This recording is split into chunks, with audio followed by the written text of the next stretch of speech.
in the maritime sector, from aquaculture, maritime transportation, maritime labor regulation, oil and gas exploration, ferry and passenger insurance, marine pollution and prevention, port operations, and lots more. Maritime Frontiers, exploring Nigeria's blue economy. We encourage you to click on the like button and subscribe to our YouTube channel. We are Voice of the People TV. Also follow us on all our social media platforms. We are at VOP TV Live. Visit our website www.vop.ng for fresh and trending news. Also watch us live on SLTV channel 264.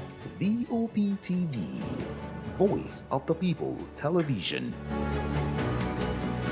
The red carpets, awards, the razzmatazz, music, fashion, interviews, and more. Spotlight on Voice of the People Television. Let's feed you with all the juicy stories in the global entertainment space, bringing you the glitz and glamour as they hot. Stay tuned to Spotlight, 1 p.m. Monday to Friday. Spotlight on VOP TV. Entertainment like never before.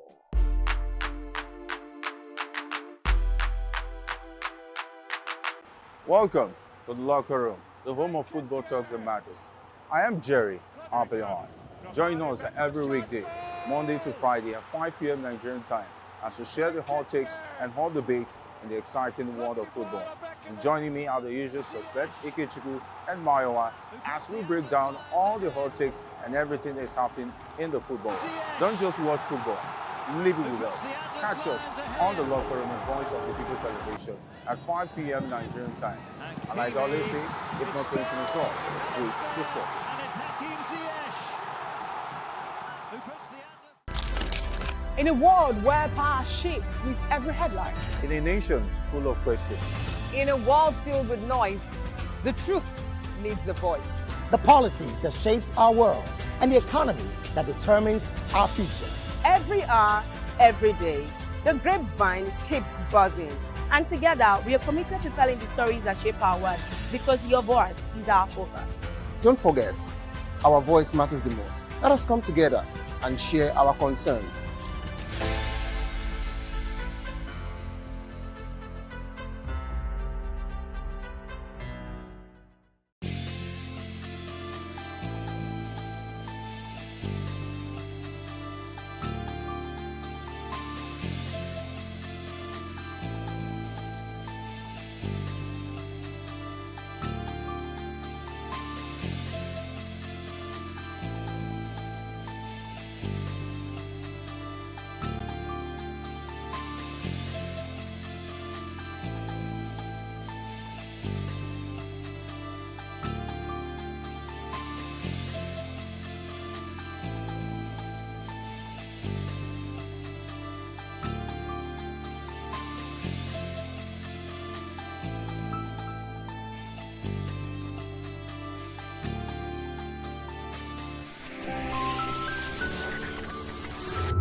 To another exciting episode of the Saturday Morning Buzz right here on Voice of the People Television. I am David Edwin, and I'm not alone this beautiful Saturday morning. I have the very delectable, let me go ahead. Good morning. Welcome. Good morning. I am Nena Ndomdioto, and I'm top on our radar this morning.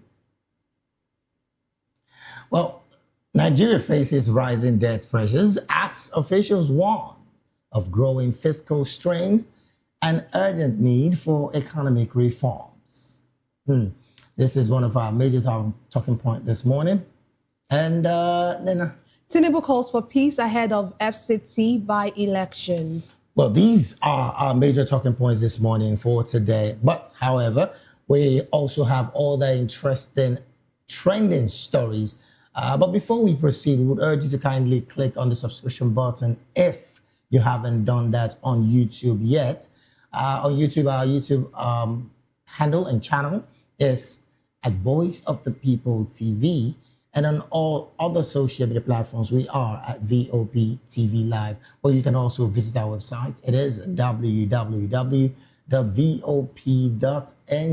for fresh and trending news stories. Because, hey, as Voice of the People Television, your opinion matters to us. Therefore, we would encourage you to call and share your thoughts and reactions via our WhatsApp portal. And the number is 0904 473-2605. Let me take that slowly for emphasis. 0904 473-2605. Well, you know, as we always would say right here, with us, you have more than a voice. All right, let's get you into some of those trending conversations that made it to the round yesterday, and of course, spiraling into this morning. Well, interestingly, the U.S. Supreme Court has struck down the sweeping global tariff imposed by President Donald Trump last year, ruling that his reliance on the 1977 International Emergency Economic Powers Act, as the IEEPA, to levy broad import duties was unlawful. Now, the 6-3 decision, Chief Justice John Roberts said the president exceeded his authority and must have clear congressional approval to impose tariff, marking a major constitutional setback for Trump's economic agenda. Well, this ruling decision as a relief, questions remain over the $135 billion already collected in disputed tariffs. And of course, the government may still pursue other, more limited legal avenues to impose import duties. Well, this is a major conversation that I must say, the ruling truly, it's not just about tariff, if you ask me. It's about the constitutional balance of power, the limit of executive authority, and of course, the economic ripple effect that, goes with it. Because again, if you ask me, sometimes a lot of questions are being raised about how the executive carry out power and how much of that influence their powers can have on economy, on policy, and even affect other countries. Now, you would recall as well that, yes, Trump clearly is talking about the America First agenda, which again, a lot of Americans are super proud of, because it's also giving to the American economy more funding. I mean, just like you heard me reel out earlier, about $134 billion already have been collected in this particular tariff increase that was imposed on several nations across the world. Now, you will also recall that Africa is a victim of this. And I also can clearly recall the 30% increase, 30% increase in the tariff for South Africa and I think 2 other countries. I can't, put it and take it off my head right now. This tariff increase had so much impact on several economies across the world. Nigeria, a major you know, country that had such impact. But here's the understanding that I get from all of this. Should African leaders, and I'm not just talking Nigeria now, I'm talking both South Africa, because South Africa is the most hit in all of this. Should these countries have other plans to do stronger business with other internationals? It might just not, affect them solely. Now, on the part of South Africa, there was also the conversation about the AGOA agreement that was extended, for another 12 months. I mean, before the extension, there was several calls because South Africa benefits from this AGOA deal. I mean, when I say AGOA, it means the free African business tariff with African nations and the US. And when it comes to exports, South Africa gains so much from it. Now, this AGOA deal was extended by 12 months, and they benefited even the more. But on this tariff, the president of South Africa have been going back and forth trying to get, people who would have to represent the country because, hey, they are not in, good relationship. I'm talking about South African government and Washington. But the understanding in all of this is the fact that should African nations try to look further inward and also do bigger business with some other internationals, then it might just help them even more. Now, this particular story, again, brings to the major question that say, look, has the Supreme Court just stripped the president of its most powerful economic weapon? Because, this is more like a weapon, if you ask me.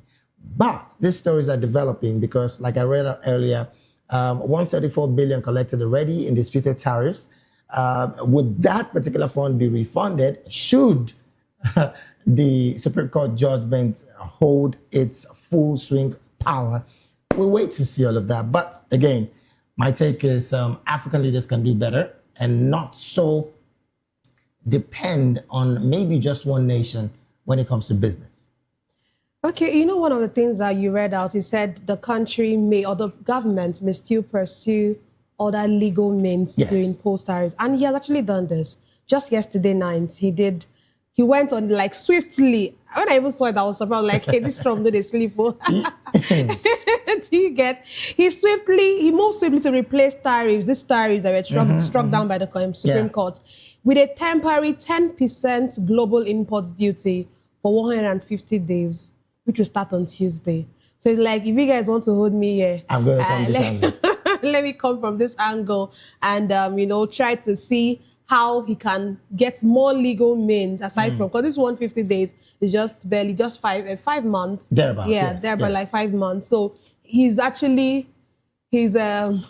going to say one Yoruba proverb, there. That is to say, there's a way he's bringing more things, he's trying to bring more things to ensure that he imposes this tariff. But like you said, I think there's a need for us to try to, for the African leaders to try to ensure that they have other means, other ways of making business. It doesn't have to just be, America is very important. We can't we can't deny that fact that America is very, very, very, very important. It's an economy you want to do business with. You can't run away from that. But it looks like Trump would always be Trump and would want to just, I don't want to use meat out because that might not be the right word, but just try to impose tariffs and ensure that whatever you're doing, he's clamping down on it.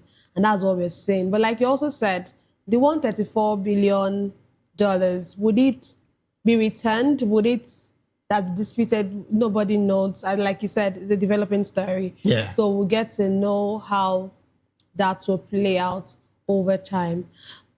Again, one part that, really gets me in all of this is the fact that the short-term boost for, domestic producers shielded off, foreign competition. This, again, is another competition, competitive discussion all across Africa.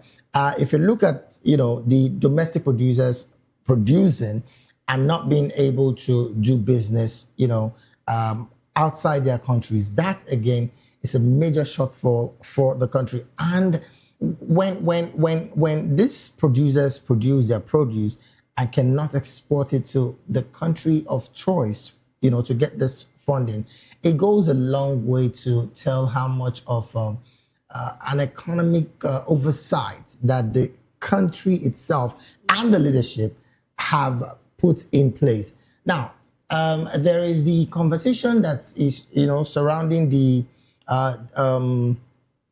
BRICS nation, and I'm talking about Russia, China, I believe, Brazil, South Africa. African nations can do business with these other nations. These are strong economies as well. I don't know. Again, the love for wanting to trade in dollar is what we're saying here. But again, we can do better when it comes to how much of business internationally that African nations would want to get into. But then it's a developing story. We would definitely be getting it to you as the day goes by. Let's get to another trending conversation, shall we? The Nigeria Center for Disease Control, NCDC, has reported 318 confirmed cases of Lassa fever with 70 deaths across the country so far in 2026, giving a case fatality rate of 22%. 5 states, Edo, Ondo, Taraba, Bauchi, and Ebonyi, account for 91% of infections, while 10 local government areas make up 68% of cases. To contain the outbreak, NCDC has deployed rapid response teams to 8 states and is working with state governments to strengthen surveillance, case management, and community engagement. Director General Jide Idris urged Nigerians to practice hygiene, store food safely, control rodents, and seek prompt medical attention, while warning against misinformation that could hinder containment effort. When I saw the story, Lassa fever has always been in the news. At some point, it will look like it is reduced and you don't hear so much about it. Yeah. But now we're saying that just in 2026 alone, 70 deaths. That's a lot. I don't think we've gone, we're just in the second month of the year. And we already have 7. That means this is a serious case in our hands. And there's a need for, state governments, the federal government to try to ensure that things are put on hold. And as in, not put on hold, things are put in place for this not to escalate. And, like the NCDC boss said, he said there's a need for Nigerians to practice hygiene. And this is where we are lacking. We are lacking hygiene in this country. We can't deny that fact. Yes, so there's so there's a need for us to practice hygiene as a people. And when you read the story, you know that even some health workers actually died as a result of this. So it's not just about just ordinary, and nobody's an ordinary Nigerian, but you know what I mean. This is even the health workers who are treating these people are being faced with dying as a result of this because it's infectious. So there's a need for the state governments. Money needs to be pumped into the sector and ensure that we have the right facility, because even in our hospitals, we don't have the right facility. And many of our primary health centers are really well equipped. That's one of the things. And when things like this come up, it just means that if our health centers are not well equipped, then the rate of deaths will increase. I'm not a prophet of doom, but because our health centers are not well equipped, it just means that we don't have enough infrastructure, enough equipment to be able to contain this. But there's really a need for us to do more as a nation, as a state government, as a federal government, and as a people. Hygiene is important. He has said we should try to, store your food safely, ensure that you cover up your food. Most times people are very negligent when it comes to things like that. Right. You just drop your food. Please, we can do better as a nation and as a people. Well, truly, just like he did mention, but I would like to just stay on the path of us as individuals. If you cannot keep your surrounding clean, you cannot, cover your foods well, you are prone to these kind of diseases. And, sometimes when we want to talk to the government, we should also talk to ourselves. We are I use the word, we are a clear evidence of the people at the top. Who we are, where we are right now, is an evidence of the people that would be at the top. So it is best we do better as individuals, as citizens, to first protect ourselves. I mean, it costs you nothing to keep your surrounding clean. Trust me, it costs you nothing. It only costs you your own efforts, your personal efforts. Because yes, we know that when it comes to infrastructure in some of our health facilities, we might be short of some good infrastructure, yes. But on our part, do we carefully keep our surroundings clean? I mean, this is about what, Lassa fever is clearly about. You leave your food open, rodents go perching on it, and that same food, you take it in. I mean, but another conversation that I want to bring up here is why the same 5 states? I mean, we're talking Edo, Ondo, Taraba, Bauchi, and Ebonyi State. Why the same 5 states? These same 5 states, when it comes to some of these attacks, you see them have more numbers. I mean, that goes a long way. So if you're residing in these states, please, it is important that, I mean, even wherever you are, exactly. Wherever you are, it's not about the state now. Wherever you are, it's important that you carefully keep your surroundings clean. And again, to think that the amount of deaths recorded, 70, it's alarming. Just in 2026 alone, it's quite alarming. The question would now be: has Nigerian health system quietly regressed from the success of Ebola in 2024? I mean, Ebola was about that very scary, disease that we just thought Nigeria might just go under, but it was contained. And that success is what we're supposed to leverage upon and do better with. But you see, this situation is not cheering at all. And we would only ask that not just the federal and state government, even local government, can do better when it comes to trying to making sure that our health facilities, I mean, she spoke about the primary healthcare centers. You go to some healthcare centers and you'll be stunned at what you uncover in that environment. They might just not have equipment. I mean, the case of the young lady that died of snake bites, that again is another conversation of how much our health systems is deteriorating. I mean, moving her from one hospital to the other, and there's no antivenom. I mean, this is something we should be talking about. And to think that, okay, I'm going to talk on the part of government. There was a budget for a particular ministry, and I'm going to keep it a bit quiet. And the budget was in the tune of 213 billion. But what was released to that ministry was less than 35 million naira. Now, look, so much is to be said when it comes to Nigeria. I mean, we're talking off camera this morning, and I said the situation of Nigeria, you keep talking about it, but I like the part that we're talking about it because posterity will judge that some persons did talk about it. And it's pretty important at this point that the federal government on all levels should make sure that not just, the state general hospitals, even primary health care centers be equipped. The lives of Nigerians is the bane of the economy that we're pursuing. In the words of Mahatma Gandhi, the great, the Indian great, he did say, and I quote him, "Real wealth lies in your health." Now, if you want real wealth as a country, you should do better with the lives of the people in that same country. So we can truly do better when we get it right from our healthcare system. And I dare say there was a little short in the allocation for health sectors this 2026. Yes. And that again tells how much of the value for life that the political elites in the country clearly has rated all Nigerians.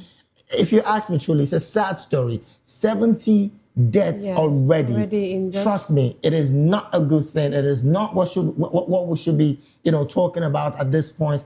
And of course, in a time where technology has so advanced to the point where you can, go as far as using technology to enhance, the delivery of some of these drugs or vaccines, whatever it is, antivenom, you cannot find it. Okay. It's just a sad situation, really, but we truly would urge the federal, state, and local governments to please do better on the part of the health sector in Nigeria. I mean, just a few days ago, the National Association of the Resident Doctors returned back to work. And that, again, is sad, really. It's sad. Leaving Nigerians to the state of asking one questions. The leaders we elected, are they truly working for us? Are they truly representing us? And this is another conversation that we consistently should have. Your representative, you can ask them questions. You truly can as Nigerians, because trust me, if we don't ask these questions, we might just be leaving them in their own space to do their thing. And just like Dr. Peter will always say, they live in their own cocoon. They believe in their own system and believe that everything is working. And that is not good enough for us Nigerians. So we can do better. But again, on the part of Nigerians, please do take care of your environment. Your environment really, really, really, really matters. And I dare say, if you do not take care of yourself, who will? All right, then let's take a quick break. When we return, we'll be looking at what the front pages are talking about. The front pages, the headlines of the national dailies this beautiful Saturday morning. And we only would urge you to stay with us. Oh, yes, like I did say earlier, you can be a part of this conversation just by going straight to the comment section on YouTube. On YouTube, we are at Voice of the People TV. And on all other social media platforms, we are at VOP TV Live. Let your voice be heard. Let's see your comments. And trust me, we might be reading out your comments on the screen this morning. All right, without wasting further time, we'll take a very short break. When we return, we'll be looking at the front pages, what they're saying this morning.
In a world where power shifts with every headline. In a nation full of questions.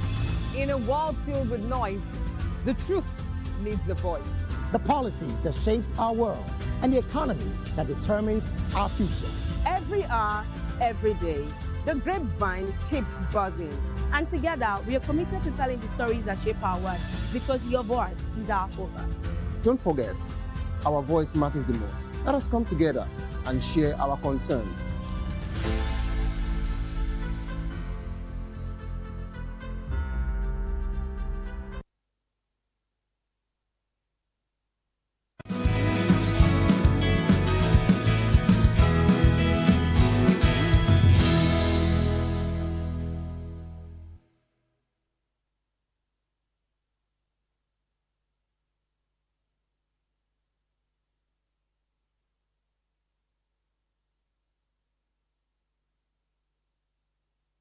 From the views on the street We go to bed empty hunger.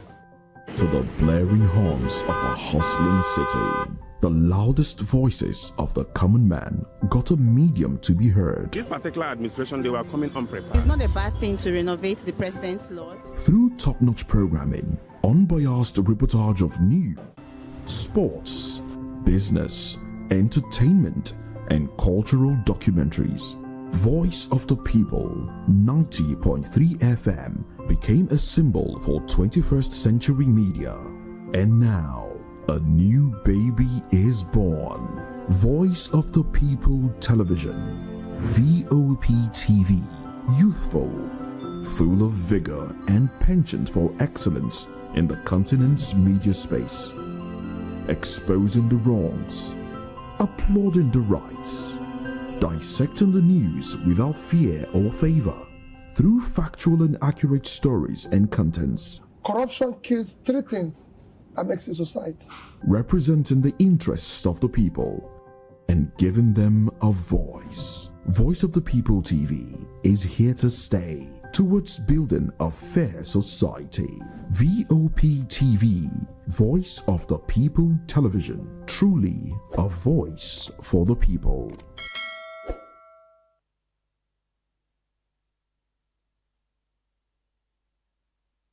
Good evening, Africa. My name is Bama Kore, actor, model, producer, and I'm giving a big shout out to VOP TV, man. Keep watching.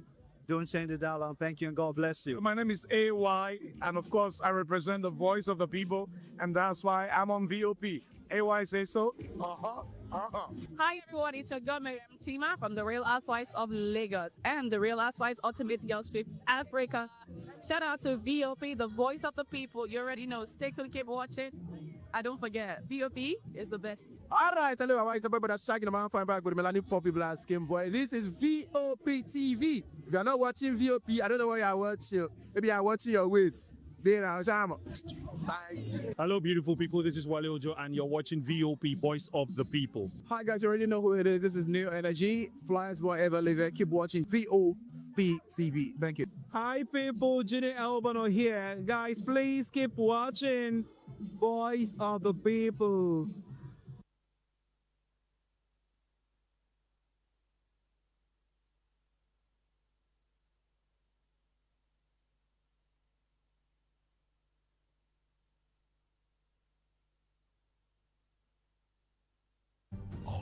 Ready for the extraordinary? Something big is happening on your screen. Introducing VOP TV, now streaming on SLTV channel 264. From breaking news to captivating conversations, news analysis, giving you all sides to the story. We break in-depth discussions on the issues that matter, from politics to sports, entertainment, and lifestyle. VOP TV on SLTV channel 264. Join us as we redefine what television means to you.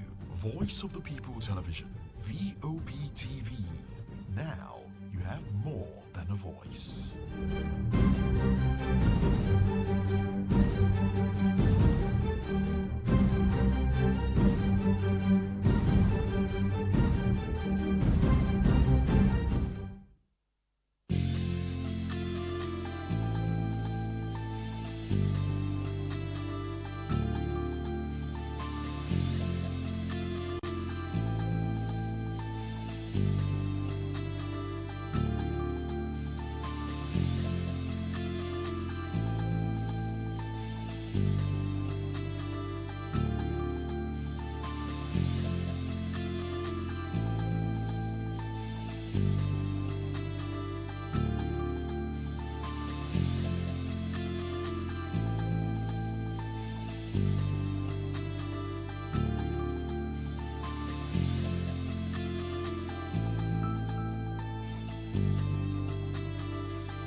Voice of the People. You can hear me now. My name is Patrick Doyle, and I wish that you continue to echo the voices of the people. Big up VOP TV.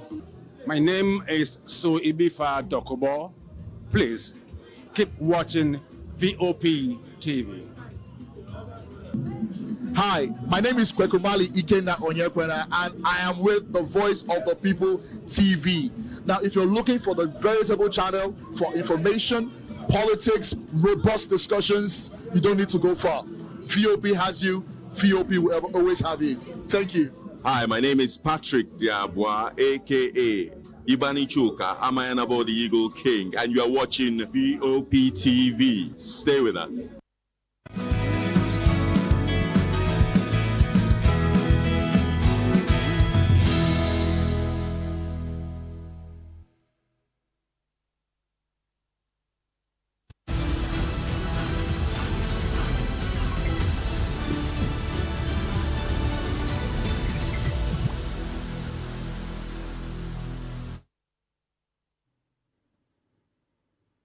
All right, then, glad to have you back. It is still the Saturday morning buzz right here on Voice of the People television.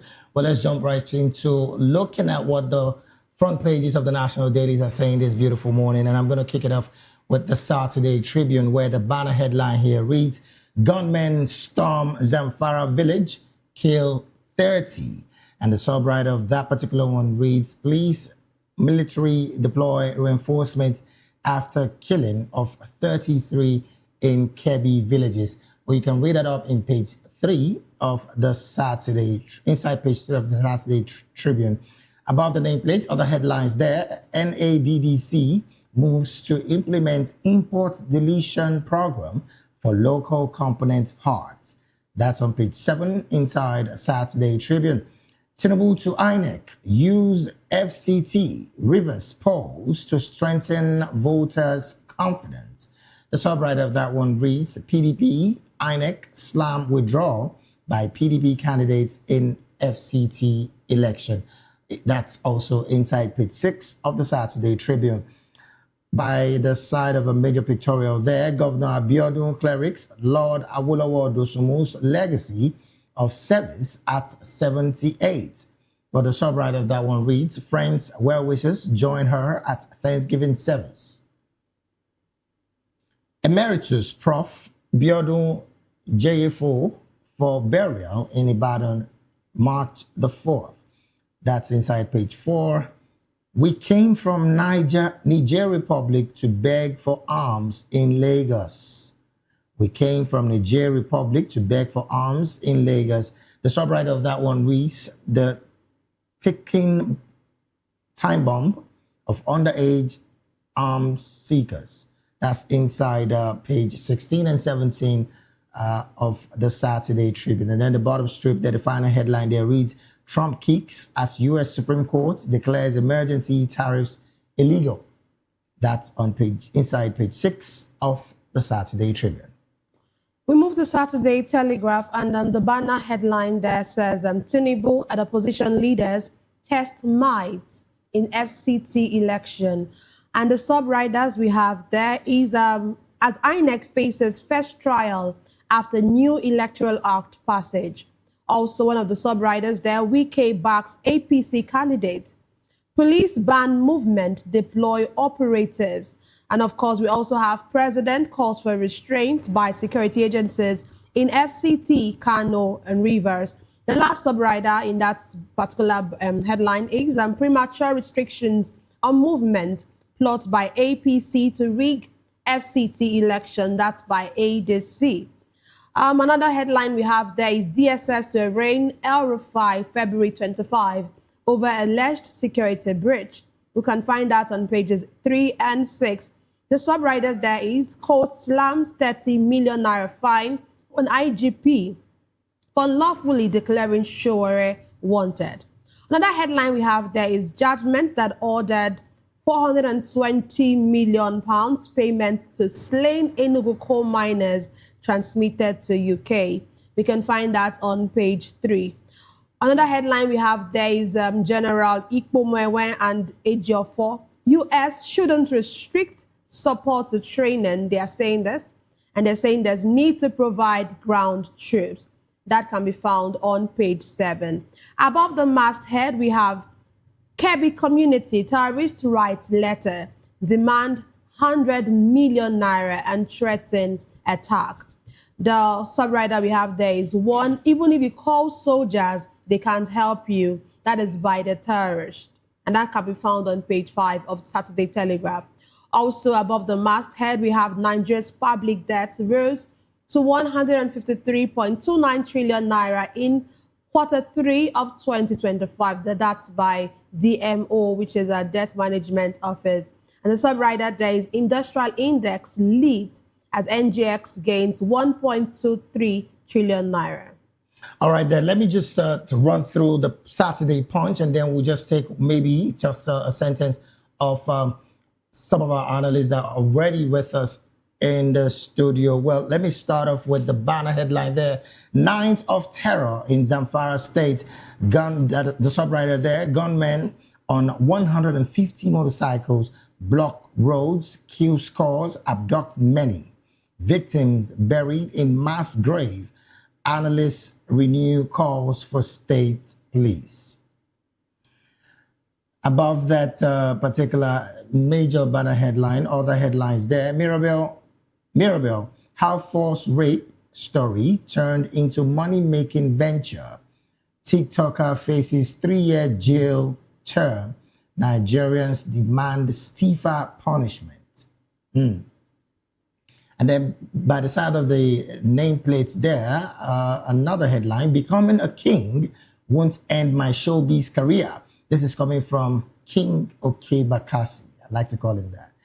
Other headlines, from career to cartel, inside Nigeria's booming cross-border drug empire. Well, you can read it up inside page 22 and 23 of the Saturday Punch. Why my people hate Nigerians. South African beauty queen Ntashabele discloses. Real reason I hide inside aircraft's wheel when inside aircraft's wheel. Well, in 2013, well, Edo Stowaway is reeling his account. And then the bottom strip there, the final headline, pastor to die by hanging for killing Akwa Ibom landlord. But these are the headline right there at the front page of the Saturday Punch. Let us quickly introduce our guest in the studio and of course virtually, and we'll have them chime in on one of the headlines that we've read out quickly before we jump to the main conversation. We have with us in the studio Dr. Peter Anosike, philosopher, development economist, and best-selling author. He's also an erudite commentator on economic, finance, politics, and power. Doctor, a very good morning to you, and thank you for joining the conversation. Thank you for having me. Also joined us virtually is Eze Luche Esquire. Barrister is an attorney at law and a public and political affairs analyst and commentator. Barrister Eze Luche, very good morning to you, and thank you for joining the conversation this morning. Yeah, thank you very much for the invite. All right, then. Well, we also have all the way from Benin City, from our Benin studios, Comrade Ibrahim Momo. Comrade Ibrahim is a political and public affairs analyst and commentator, and also a human rights activist. A very good morning to you, Comrade Ibrahim. Good morning. Thanks for having me. All right, then. Quickly, let me start off with you, Comrade. I don't know if you saw the headlines that we reeled out, just maybe one sentence or more. Which of the headlines would you want to react to quickly? Well, toward the end of the readout of headlines, there was a very exasperating one that talked about terrorists writing to a community and asking for 100 million naira. And the writer has said that soldiers can't help you. Well, it struck me in two fronts. One, it could be the boldness, the sagacity,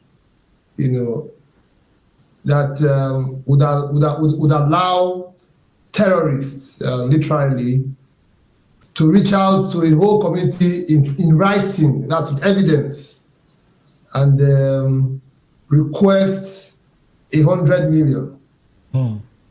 And adding, in that letter that the soldiers cannot help. Well, I think I think that's an overreach in first on the side of the terrorists. All right then.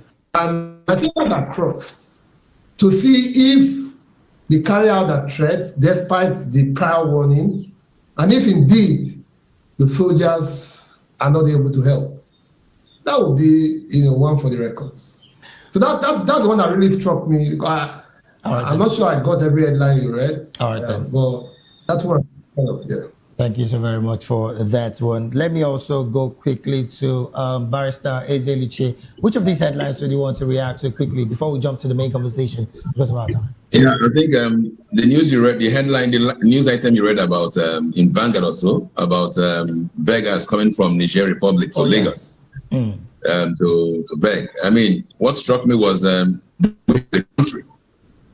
Because the country is not just having some characters at the national capital who share money every time now and then and eat. It is, you have to have a defined territory and defined population. So do we have a country or are we just a contraption?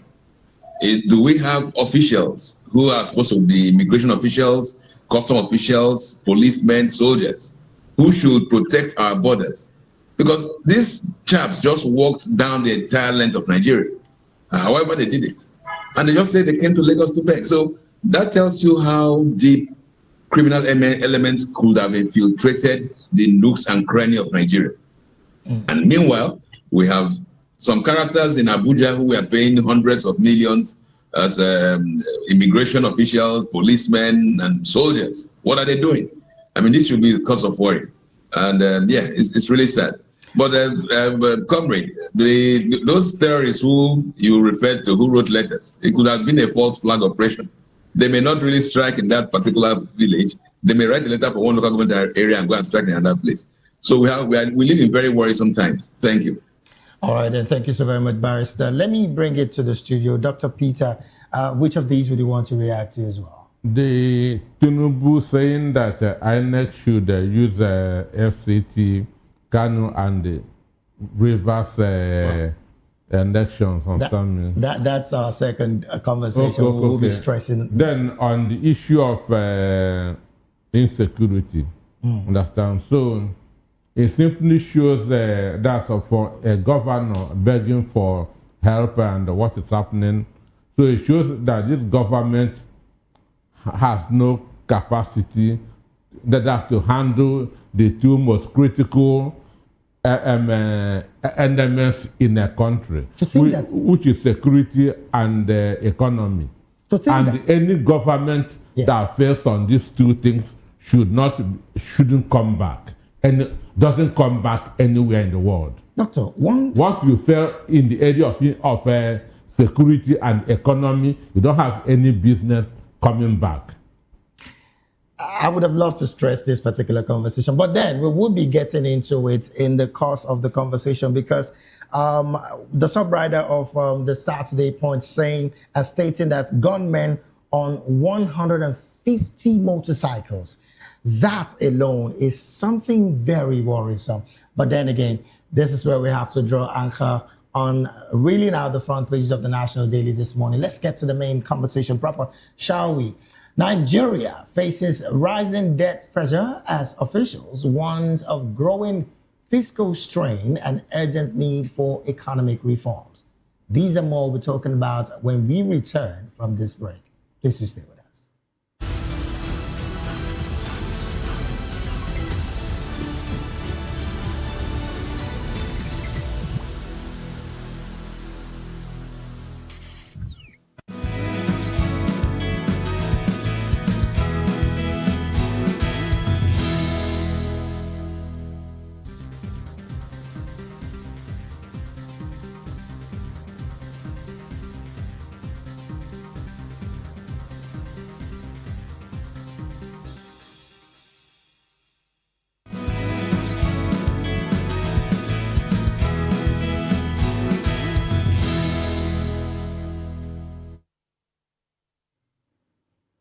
Glad to have you back at the Saturday Morning Boss right here on Voice of the People Television. Now let's jump into the main conversation. Nigeria's Minister of Finance and Coordinating Minister of the Economy, Wale Edun, has warned that nearly half of low-income countries are either already in debt distress or approaching it, calling for urgent reforms across developing economies.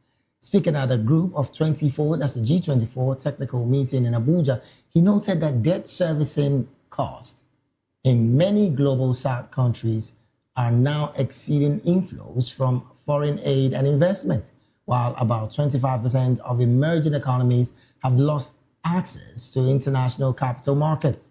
According to him at the meeting, Central Bank Governor Olayemi Cardoso as well described cross-border payments as too low and expensive using digital solution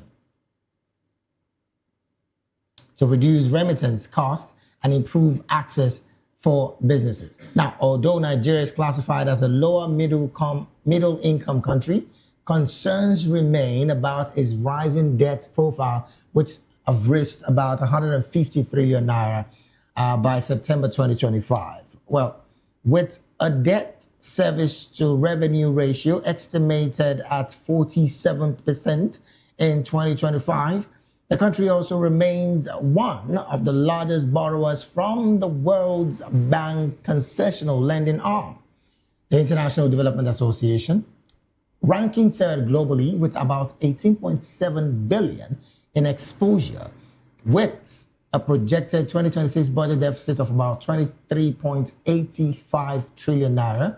Experts say Nigeria faces mounting fiscal pressure, even as the government insists it will shift focus from borrowing towards boosting domestic revenue and investment. Well, we still have with us in the studio to make sense of this particular story and more, Dr. Peter Anosike, and of course, virtually joined us is Barrister Ezeluche, and of course, Comrade Ibrahim Momo. Now, let me start off this conversation from the studio here. Now, Doctor, this is, I'm starting with you because you're an economist, and I really want you to help us classify this situation. Towards the end of 2023, well, 2023, 2024, the subsidy removal, government did say that it was going to help cushion, the impact of borrowing at the time. And when they got into power, I'm talking about this administration, borrowing was persistent. Now, our debt to ratio profile is becoming alarming. As we speak about 157 trillion is what we are acquiring, it's what we have in debts presently. How much of an impact would this be having on the economy? That again, we're celebrating our foreign reserves going up, all-time high, like the government has said. Well, I'm not really a fan of military government because I was on the street with a Chima, Obani, Bamidene Aturu, and others, and we knew what really happened. But it is shameful that the military is managing the economy more than civilians. Understand me? Our economy is far better in the hands of the military than in the hands of the civilians. Help us make sense around that. What exactly are you? This is not space and science. When you are having a high debt ratio, yes, what do? You cut cost of governance. Understand me? Okay. You cut cost of governance. Simple thing. Understand me? You don't need to go to Harvard to know this and understand. So, but this is what Nnamdi Azikiwe called squandermania. That's what is going on since 2015 up to date. These guys have not grown the Nigerian economy by even a cent. APC government has not grown the Nigerian economy even by 1 naira. With all they have been doing, don't tell me bet. In 2015, yes, our economy was worth 500 billion. Today it's worth 235. So what bet are you going to tell me? What bet? So there's no excuses.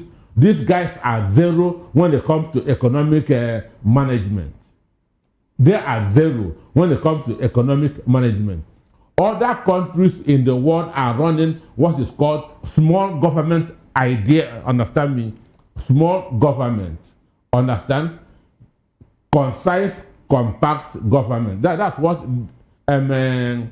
Mahama is doing in Ghana. In Ghana. That's what Minde is doing in Argentina and other countries of the world. Because the economy is getting tighter by the day. The way to go is to reduce your cost of governance. Now, I like the fact that you mentioned Ghana, Doctor, because, and I'm still going to stay with you on this conversation before we move to Barrister Ezeluche. Ghana, as we speak, is presently, I think, 17 cedis to $1.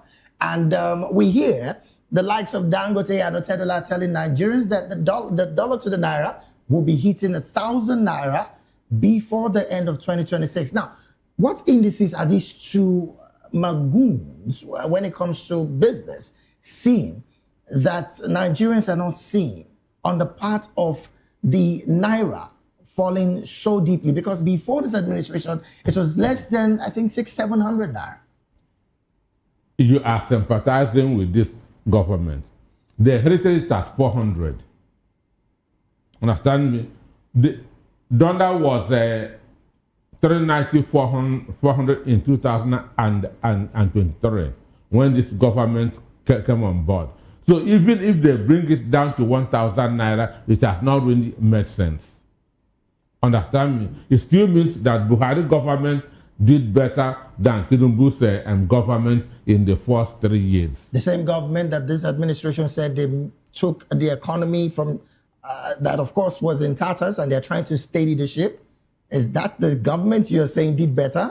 Doctor? I'm giving you, I say this government inherited the exchange rate at not above 400. Now, Doctor, before I move straight, really, how much of a threat of fiscal sustainability is Nigerian and the Nigerian economy getting into with these results of high debt ratio? When debt servicing is above a capital project, your country is going backwards. Understand me? Your country is going backwards. You are not moving forward. And these people are not talking of growth. Growth doesn't help any economy. What helps is development. Understand me? That your GDP is growing, your foreign reserve is growing, and the development indices are not growing. Your people are not being impacted positively. Understand me? Your people are not being impacted positively. So these people managing the economy, the Tinubu government is zero. All right then. Okay, let's go to Barrister. Barrister, you're with us. You're still with us, right? Barrister Ezeluche, you know, we are like the third. That's what the report is saying. We are the third the third largest borrowers, ranking third globally with about $18.7 billion rather in exposure. You know, how did we get to this point? It's looking like we have gotten so much into our hand when it comes to borrowing, and it's looking like it's something that we can't even run away from. We are here, the third globally. What do you make of it? Thank you very much. In our first 55 years of independence, that's up to the end of the Muhammadu Buhari regime, the total debt profile of Nigeria was about 49 trillion. In the 2 years plus of this Bola Tinubu regime, it has increased to 142 trillion. 142 trillion, that's almost an extra 100 trillion in 2 years plus. And you ask yourself, what was this borrowing for? What tangible things has this regime done with this over 100 trillion it has borrowed? And then when you realize that, and you look at the person who is making this comment about the debt profile, that is Wale Edun, who is the coordinating minister of the economy. It's like a man who deliberately sets fire on a house, starts firewood, brings fuel, lights the fire, and now goes around to saying fire, fire, fire. These characters are the main cause of the high debt profile in Nigeria, and they have messed up the national economy, and they have the guts to begin to think of increasing the revenue. From who? Is it from the corporate bodies who have already left the country, or from the pauperized citizens who they are going to extract blood from in the name of taxation? Now, if they had used, if you use Google is everybody's friend. Ask yourself, what major infrastructure projects has this regime done? Nothing. I mean, they will tell you the coastal road project, Lagos Calabar Road. They will mention the Sokoto Badagry. Those are scams. Why do I call them scams? We have a procurement law in Nigeria that calls for bidding, calls for proper evaluation, calls for environmental impact assessment before contracts are awarded. So when you award these contracts for the coastal road and the Lagos Badagry Road, Lagos Sokoto Road, without following the due process, you are committing crimes. They are scams. So this government has borrowed. In fact, in one instance, they announced that the price of the coastal road project was 15 trillion. And this was borrowed funds. So the man who is making Wale Edu, he's the coordinating minister of the economy. He has presided over the scam and the fraud, and is daring to tell Nigerians that they have to increase revenue. The revenue, what kind of revenue is that? Like Dr. said in the studio, the basic thing they can do is to cut the cost of governance. Nigeria is the only country in the world that goes to borrow money, and you have the government officials arriving with 5-6 private jets. Meanwhile, the ministers of those countries you are going to meet, they ride in public trains to meet with you. And you arrive in the countries with private jets, and you expect them to take you serious? They can't take Nigeria serious. I mean, and when you look at what they have borrowed these monies for, it's just pure brazen robbery. Let me give you a critical example. The same Chinese company built railway lines in Nigeria and in Ethiopia at the same time. CCECC. The one they built in Ethiopia crossed through desert, marshlands, had very high elevations, is electrified. That is the Addis Ababa to Djibouti line. That one cost them $4.4 million per kilometer. $4.4 million per kilometer, and it's over 700 kilometers. In Nigeria, these scammers, who we call the government, they built a Lagos to Ibadan railway line that is single track. The one in Ethiopia is double track. It's not electrified, and it passes through virtually plain lands, and maybe there's some forest areas. And the cost per kilometer is 9.6, more than double the one that passes through very dangerous terrain. So these characters who are reading about us have poured fuel, have lit Nigeria on fire, and they are shamelessly trying to tax Nigerians when they can easily cut their cost of governance. Mr. Bola Tinubu has about 25 SAs on media. On media only, 25 that's special assistants. Even the Minister of Finance who is talking, he travels abroad in first class, stays in choicest hotels, and he's talking of taxing Nigerians to pay for his profligacy. Come on.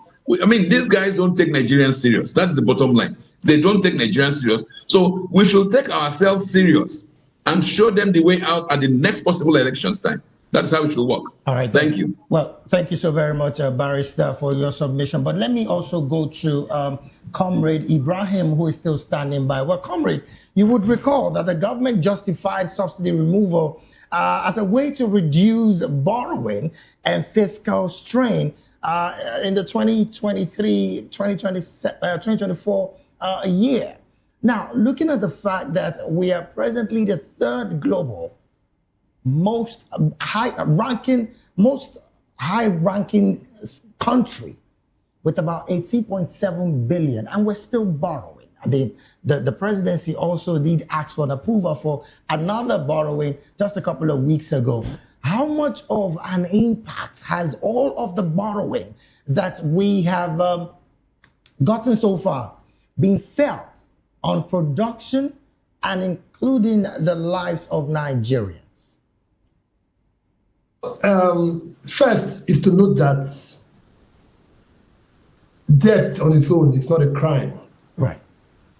That we just need to put that in perspective, because it's a good thing if it is well invested. The largest economies in the world, interestingly, are the most indebted. And there you place Japan in terms of debt per capita on top, and the largest debtor in the world is the United States of America. These are outstanding economies. But the challenge with Nigeria's debt, it's not debt per se. It is, the product of debt. What do we do with the heavy indebtedness that we plunge the country into? That is where the issue is. If we compare Nigeria in 2026 to 2023, the question would be, what has changed? If in less than 3 years, we have taken a debt stock of over 90 billion. The question is, what has changed? $90 billion actually, not naira. So what has changed? Do we now have world-class infrastructure? Do we have a quality of life, standard of living that is, among the top ranking countries in the world?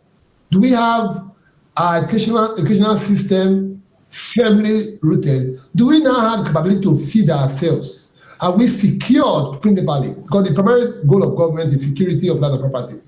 Are we now secure? Are we better?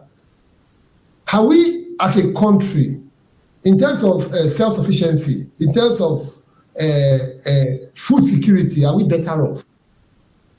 Do we have a smarter government? Do we have a better government? Because government drives everything. So if we have a situation whereby our government is lean and is smart, it's an improvement. Or are we in every of these indicator in the reverse? The challenge with Nigeria is that we have square pegs in round holes. They are so misplaced in their priorities that they get plaudits and they brandish it for implementing IMF directives, hook, line, and sinker. This IMF is the one who is not turning around to commend China for disobeying to applaud the fact that the Asian tigers and China are doing much better. The same country, and what makes them better is the fact that they disobeyed the directives of IMF. They refused, taking in debt and liberalizing of the economy. Some of these, right-wing economic policies that IMF forced on countries. These people are even commenting Nigeria today that Nigeria is doing so well. But when you look at the ground game, the nitty-gritties, where are we doing well? That's like nothing, without due respect. If we still have it that doctors threatening to go on strike, lecturers threatening to go on strike, our infrastructure is still decrepit, that the cost per kilometer of doing a road in Nigeria is still one of the highest in the world as compared to our peers or even more developed countries. If we still don't have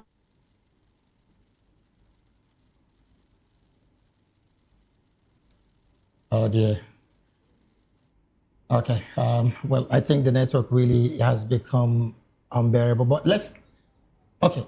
I hear you're back now, comrade. Yeah, I am. Go ahead. I'm surprised already. Okay. So I think if all of these challenges we can identify, then we can say without equivocation that the debts that Nigeria has incurred was bad debts, was wrongly taken on. And then the crown of it, the crown jewel of it all, is that in a meeting in Abuja of G24 countries, literally some of the poorest countries in the world, which Nigeria so gladly, so shamelessly aligns with, the G24, some of the poorest countries in the world. Nigeria is so glad to be part of those countries. Nigeria's own Minister of Finance is saying that lower income countries debt, debt servicing, not debt, not the stock of debt too, just to service those debts, paying the interest and part of the debt back, now outweighs foreign direct investments and overseas development assistance. All inflows from abroad, that the costs of servicing the debts of those countries outweighs foreign direct investment and overseas development assistance. That's something we must take in. Who is he talking to? Is he preaching to the choir, or is he listening to himself? This is the question I think I would have asked Wale Edun. All right, then.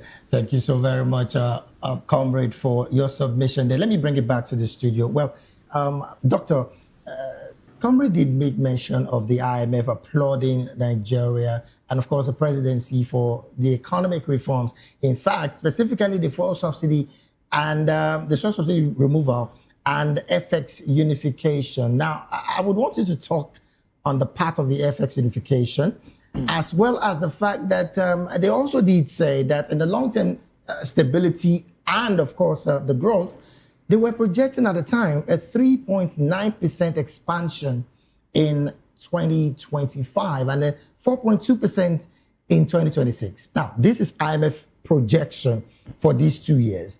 2025 did not hit that mark. We're in 2026.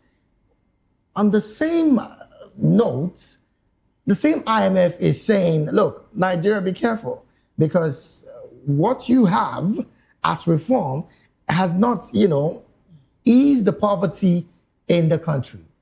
Help Nigerians make sense of this statement, plus the unification of the FX that I spoke about as well. The issue is this: IMF is playing politics with Nigeria. How do you mean? World Bank is playing politics with Nigeria. Mind you, World Bank projected that more people will enter into poverty in 2027. And the same World Bank is praising our reforms. Understand me? The same thing with the IMF. And these are not charity organizations. They are in business. They come with big loans. Understand me? They are in business. And once you keep on servicing their loans, you are good for business. So the issue is this: Tinubu's government used beautiful phrases to cover a lot of negativity. Understand me? The fluctuation of the naira that they talk about was simply devaluation, which is the structural adjustment program that Buhari did, Babangida did in the 80s. Understand me? So you're saying the naira was devalued as a result of what? That's what they filmed Nigerians with fluctuation. That simply means devaluation. Understand me? So they want to use the beautiful words that to cover their emptiness. Understand me? So the issue is, all they are doing is just dishing out phrases.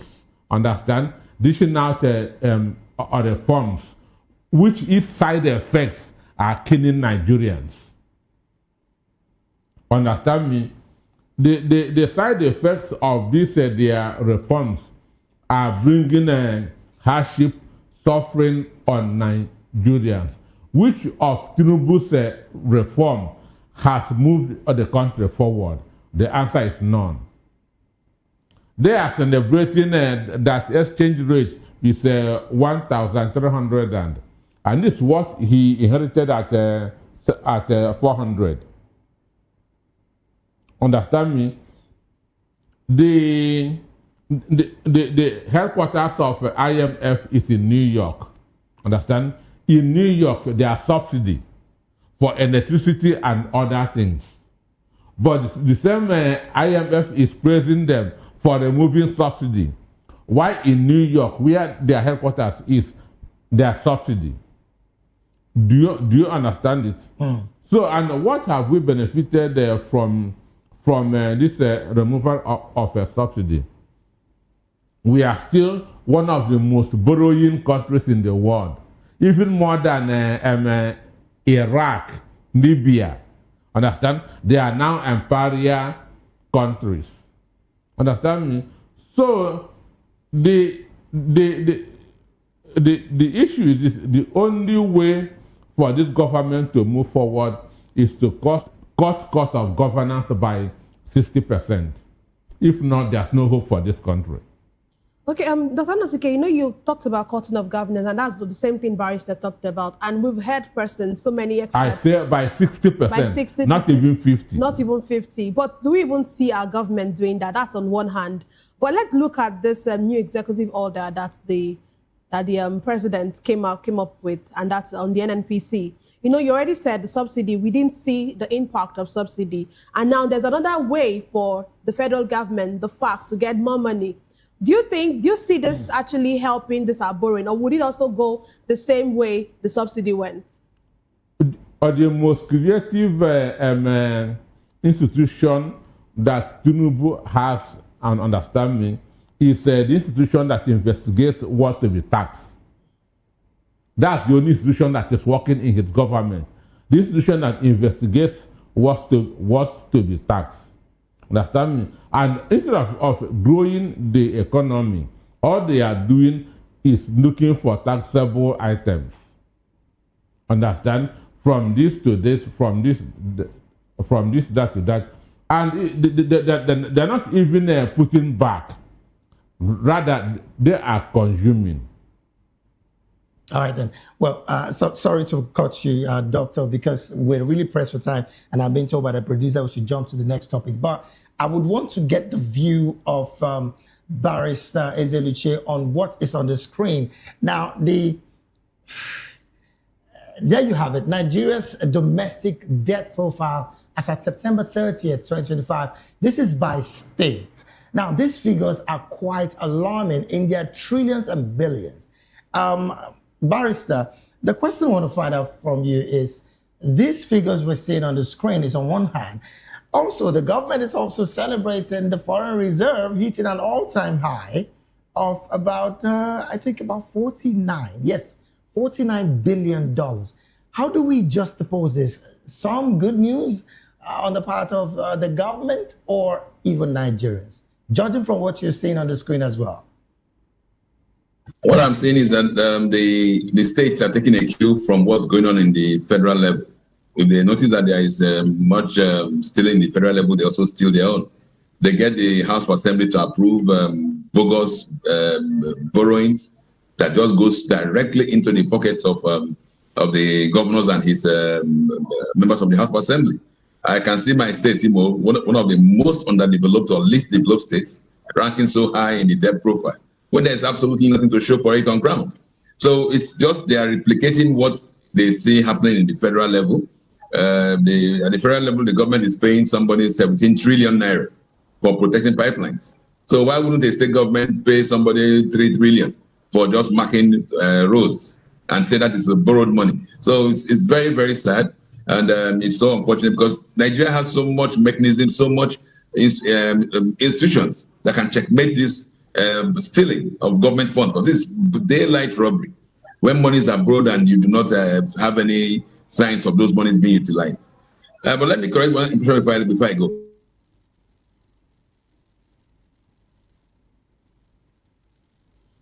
Oh dear.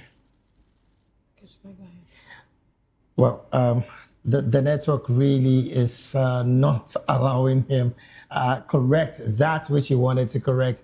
But I don't know if we can take in Comrade. I think it's the same network. Of course, we would most definitely get their views. But we will be heading to the next conversation. Nena, shall we? Tinubu calls for peace ahead of FCT by-elections. We'll discuss this after this break. Do stay with us.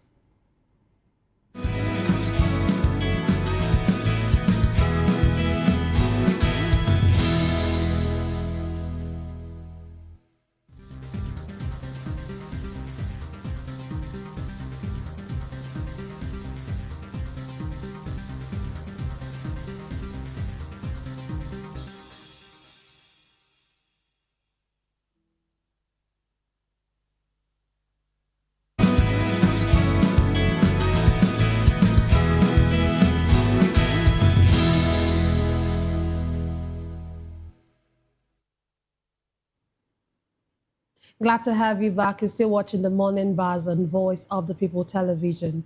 President Bola Tinubu has urged the Independent National Electoral Commission, INEC, to use the Federal Capital Territory, area council elections, and by-elections in Rivers and Kano State to strengthen voter confidence in Nigeria's democracy. He called on voters, political parties, and security agencies to maintain peace and order during the polls, stressing the importance of credible processes, timely accreditation, accurate collation, and prompt transmission of results in line with the Electoral Act. The president also assured Nigerians of the federal government's continued support for free and fair elections. Meanwhile, the Brain Builders Youth Development Initiative has raised security concerns ahead of the elections, warning that some FCT area councils, particularly Gwagwalada and Abuja Municipal Area Council, face high risk of election-related violence based on historical patterns and field observations. With over 1.6 million registered voters expected across 2,822 polling units, INEC says it is deploying nearly 12,000 officials and use a bi-modal voter accreditation system with real-time results uploads to enhance transparency, while civil society observers will also monitor the process to support peaceful and credible outcomes. We still have to analyze the stories we have in the studio. Dr. Anosike. Dr. Anosike is a philosopher, development economist, and best-selling author. He's also an erudite commentator on politics, economy, finance, and power. Also, glad to, Dr. Anosike, also we have virtually joining us, we have Barrister Eze Luche, who is attorney at law and public and political affairs analyst. Also, we have in our Benin studio, we have Comrade Ibrahim Momo. He is a public political affairs commentator and human rights activist. Dr. Anosike, let me come to you first.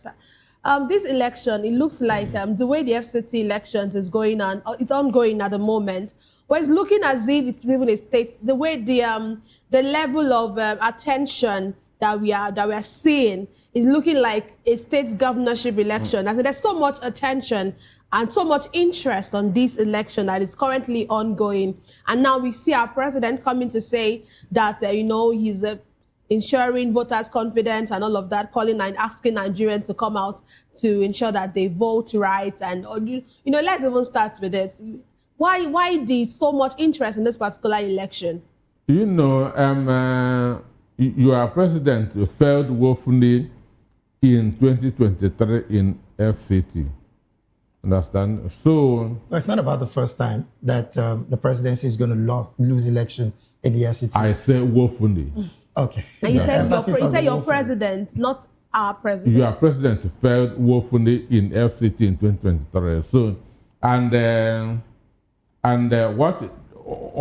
what they are now trying that to do is if they can manipulate themselves into reckoning in FCT, because the process is already already manipulated. Understand? Because if you listen to FCT minister saying that he will not allow anybody against Bola Tinubu to win, understand? Just check the weight of that statement, that he will not allow anybody against Bola Tinubu to win. Is it within your power? Which means it is not the voters that are going to decide it. Understand me? Which means it is not the voter that are, when an individual is saying, I will not allow anybody against Bola Tinubu to win, which means the power to elect doesn't reside on the people anymore. So that's enough that to turn voters off. Understand? And what they are doing anywhere that they feel that they are not popular, even though in most of Abuja, APC is not popular. Understand me? But they are forcing themselves to be popular. Understand me? So anywhere that they feel that they are not going to lose, that they will lose, the INEC officials will not go there in time. Before I walk into the studio, I called several people in Abuja. How is the election going? Understand me? Many of them were telling me that they are still, that they have not seen INEC officials, and those are areas that ADC has a lot of members. Understand me? So the process is already manipulated, and will not use FCT election as a test case for INEC. Okay. Understand me? Nigerians should know this. The process for this election has already been manipulated, going by what the statement that Nyesom Wike has been uttering since. All right. Okay, I don't know if Barrister is back. Barrister, if you're back, you know, one of the things that Dr. Anosike said is he would not want to use this particular election as a test case for Amopit, for the INEC chairman. But some persons actually would actually not align with that. Some persons actually say that they want to use this as a litmus test, actually on the background of the new electoral act, which was just signed in by our president. For you, do you think that this is going to be like a litmus test for the INEC chairman, or do you also support Dr. Anosike's view that this election has already been manipulated with all what we've seen? You know, we saw the process. The process has already been manipulated with what we saw with Wike's statement, and of course, some days before the election, before today, we noticed that some PDP governor aspirants, chairman aspirants rather, or chairman, people who want to be the chairman, they actually decided to come down, they left, or they decided to allow the APC person stay on rather than them coming on the ballot paper. That's part of Wike's manipulation. Exactly. So, you know, all of this is like, according to him, manipulation of the process. So do you think that this is going to be like a litmus test for INEC? Well, thank you very much. I think Mr. President Bola Tinubu should have first of all told us if he has ditched that idea that elections is something that you snatch, grab, and run off with the votes before beginning to talk about the credibility otherwise of INEC. It is only when we begin to see that he has ditched that idea, or he has distanced himself from that idea, that we can begin to think that his appointee, Amopiton, will be any different. The reality is that we are in a democracy, we are in a pretense of democracy. So Nigerians are urged to come out and vote and try to insist, test the public power, test their willpower to know if they can actually defend their vote. That is what this should be, like a litmus test for the people's resolve to stand by their votes. Not really INEC, because we know INEC has a brief which they will try to perfect. We know that the police IG and all the paraphernalia of security agencies are all in Abuja to try to see how they can intimidate voters. But all Nigerians, as they step out to vote, just test that popular will if the candidates did even reach out. Because if you remember, before now, they had emasculated the PDP, they had virtually destroyed the Labour, and the ADC is still taking roots. So the reality on ground is that there is virtually no opposition. Okay, we seem to have lost connections with Barrister again. Comrade, I'm sure you're still with us. You know, the Brain Builders Youth Development Initiative have raised concerns about security concerns ahead of this election, warning and saying that some FCT area councils, particularly areas like Owalada and Abuja Municipal Area Council, face high risk of election-related violence. And comrade, you know, this is just what we could say a local government election, that's an equivalent of a local government election. And we see so much hullabaloo about it, you know. And then now we see an initiative coming to say that there's a high risk of election-related violence. When are we going to stop having violence in our elections? This particular election should just be an election where we'll just get to see Nigerians or residents of Abuja come out to show and just, you know, try to exercise their right. But why do we get to have things like this, especially when it comes to Abuja election? It's about bragging rights, kind of. And because literally, this election is a local government election. There are six area councils, 6 local government areas in Abuja. You know, AMAC, Abuja Area Municipal, Abuja Municipal Area Council, Kwabalada, you know, quite a number, just 6 of them. It's like having, in Edo, we have 18 local governments. 6 of those local governments having elections. Ordinarily, it's not supposed to be a team, a national discourse, because in Nigeria, there are 7 levels of elections. There is the presidency, there is Senate and House of Rep. These are the top 3. Then you have gubernatorial and House of Assembly elections. Those are the top 5. The 6th and 7th is local government elections, chairmanship and councilship elections. That is what we have going on in Abuja. But it appears that it is more or less the way the attention you are giving it now, the level of tension, the level of interest. It's as if it's a presidential election. That is, for me, is a bit surprising. Also, is the fact that this election, Abuja, always kind of stands out.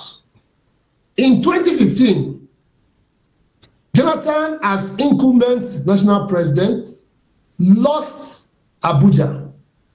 In 2019, Buhari, as sitting president incumbent, lost Abuja.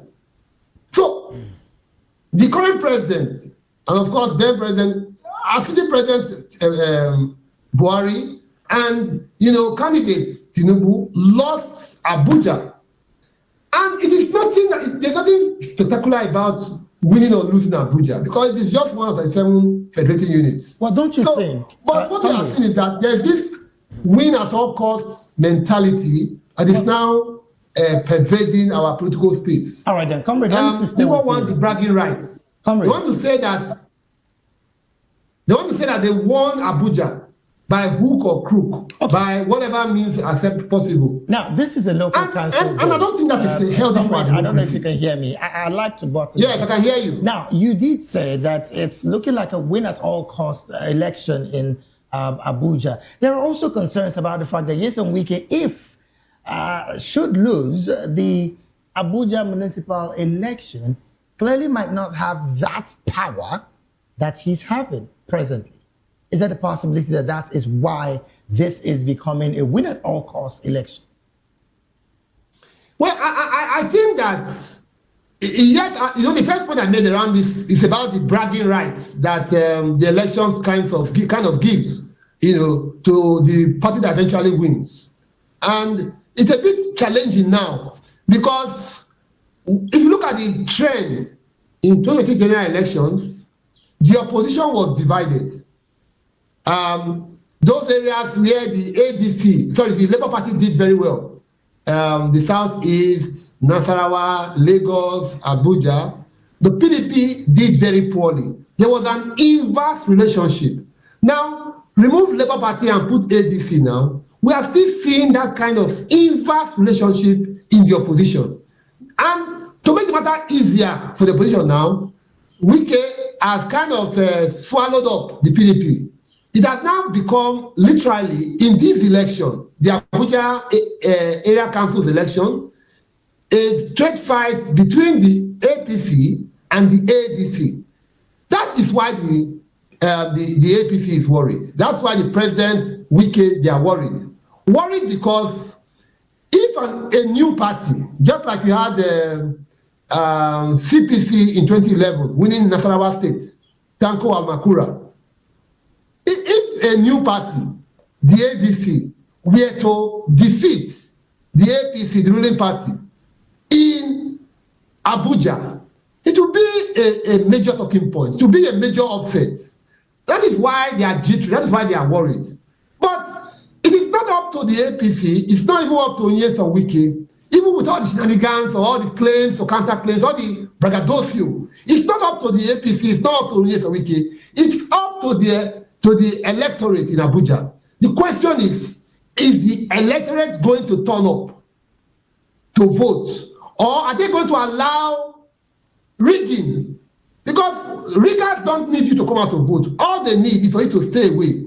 That is what they need to rig elections. So are they going to stay away and allow rigging, or are they going to come out in their numbers, cast their votes, wait for their votes to be counted, not just casting of votes, wait for their votes to be counted and that their vote counts. If they are able to do that, I think we'll have a more acceptable outcome in these elections. I don't think it's about who wins. It's about the process. Is INEC going to allow free, fair? Is it going to allow for a free, fair, and credible election, or is it going to act in the way it has acted in the past? This is my worry. All right, then. Thank you so very much, comrade, for your submission. And of course, we hear your worry as well. But let me bring this conversation back to the studio.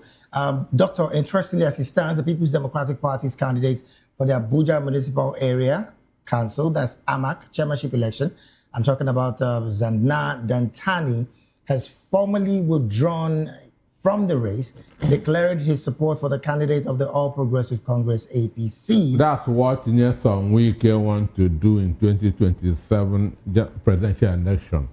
That's why he is fighting so that his own faction of PDP, aka Wike supported group, when they present the presidential candidate. So at the end of the day, he will step down for Tinubu. Understand me? So this is just a rehearsal. This is just a rehearsal. So in 2027, nobody should take any PDP presidential candidate serious, because he's going to step down for Boname Tinubu. If you say any PDP presidential candidate, is it the one coming from Wike's faction Wike or the one coming from the other faction? Wike faction is going to produce it because INEC is in their pocket. Huge one there, Doctor, if you ask me. But then again, just yesterday, our correspondent in Abuja was at the INEC office, of course, for the briefing that the INEC commissioner, state commissioner there called, press briefing he called. And what was significant there is the fact that INEC seemed ready for the election today. Now, we are getting fillers.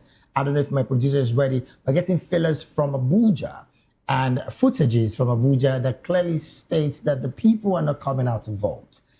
Now, my question would be, Doctor, why do you think there might be a low voter turnout in this election? Now, you would also recall that in Anambra State, same thing happened with over 2.6 million voters in Anambra State, and less than 600,000 came out to vote in the governorship election. No, in elections,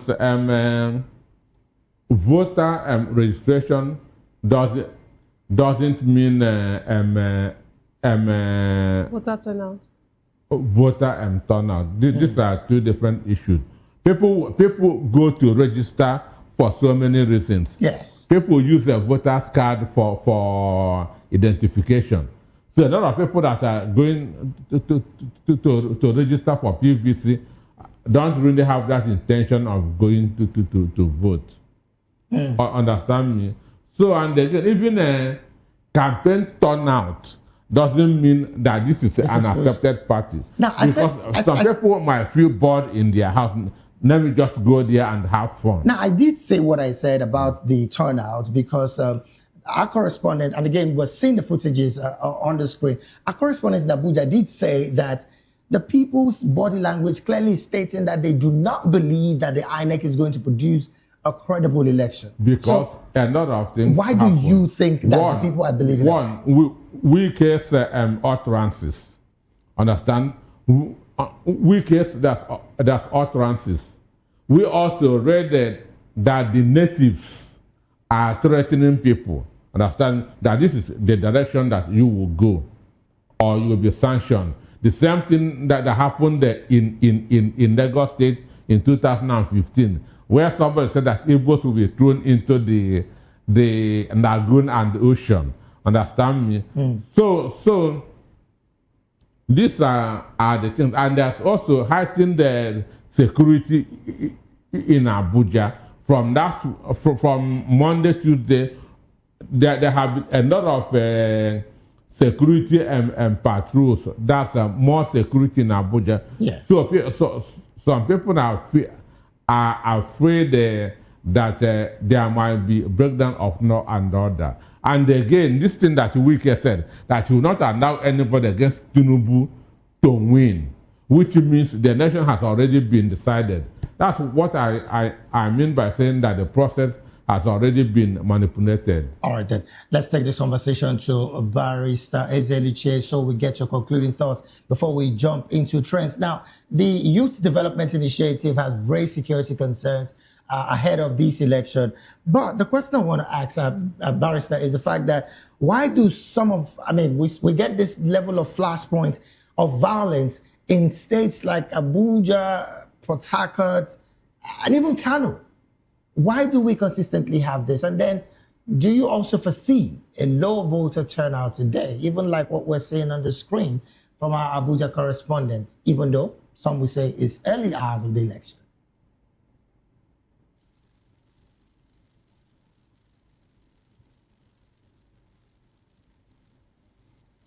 Well, Barrister, would urge you to unmute your mic so we can hear you clearly as well.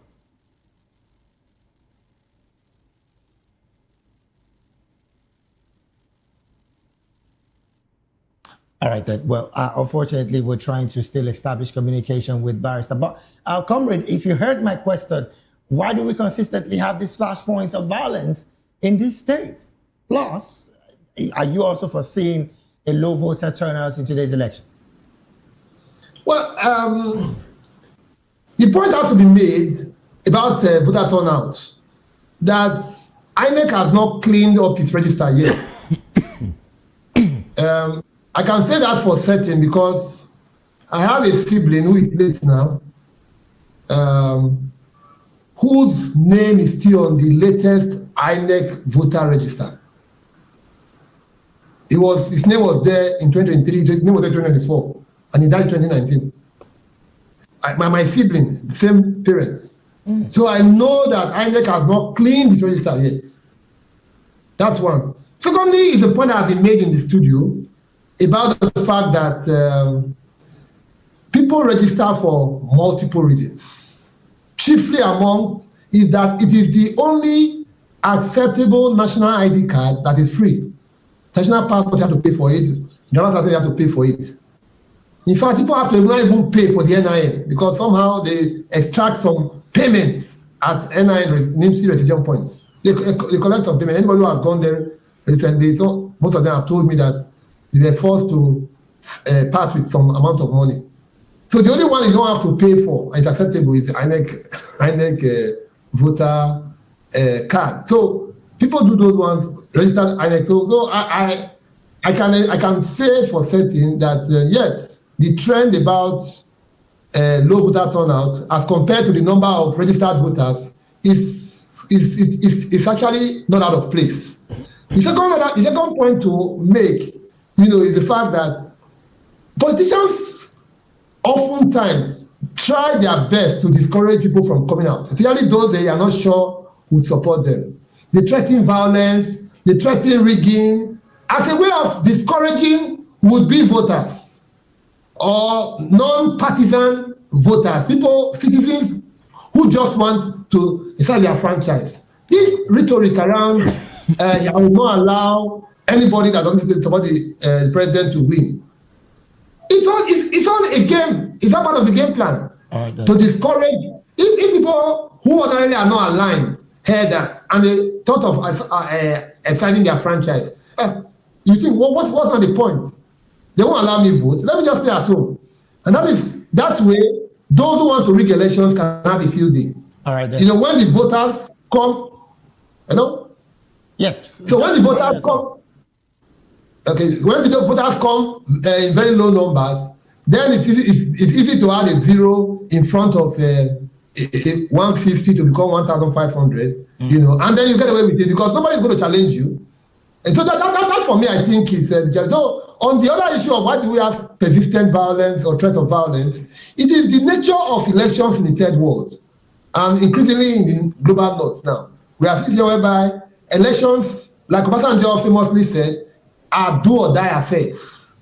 Elections in the third world, including Nigeria, and increasingly now even in the global north, it's a do or die affair, win at all cost mentality. Thank you so very much, comrade, for your submission there. I don't know if Barrister Ezeluche can hear us now. We'd just like to get his concluding thought on this particular situation. Well, Barrister, I don't know if you can hear me. Let's establish communication first before I get your concluding thoughts. I'm not sure he's on the call.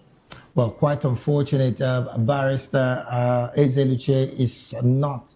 Okay, I hear now that he's out of the conversation now. All right, let's take a very short break. When we return, we'll be looking at the trends that made it to the show this morning. Interesting one. Please stay with us.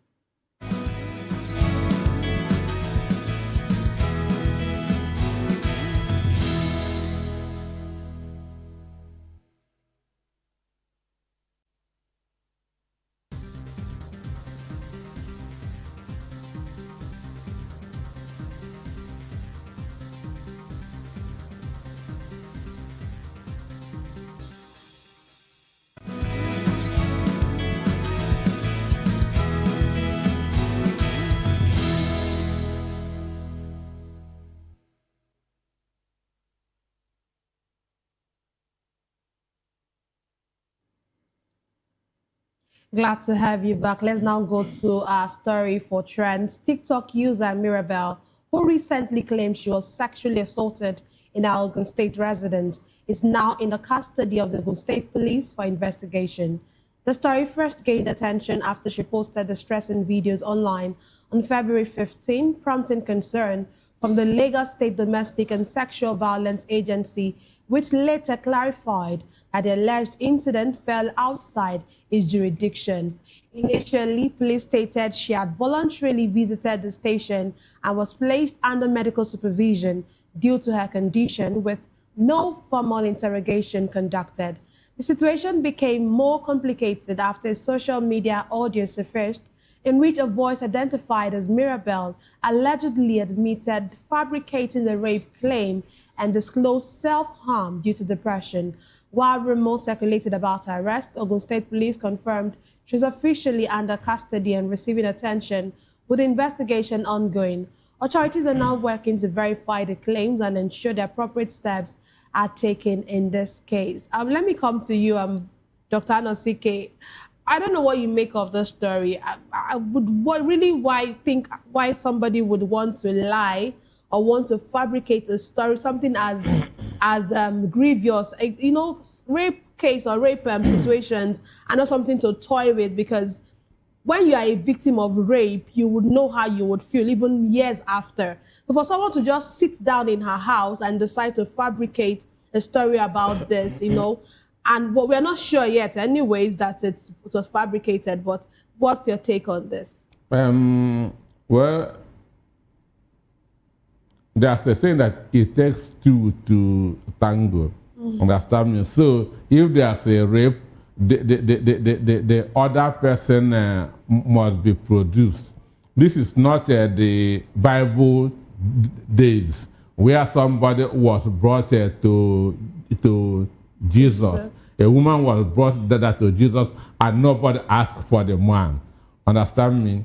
So, and many years ago, China boy told me that that he did not do to get to the media. Understand me? That there's nothing that he did not do to get to the media. Then there were no social media then, so if the legacy media, yes, print and broadcast. So that he was doing everything in the world to be in the media. So maybe she also want to trend. Understand me? But to somebody in the entertainment industry, both bad and good news are good news. Because the more people are talking about you, the more unpopular you become.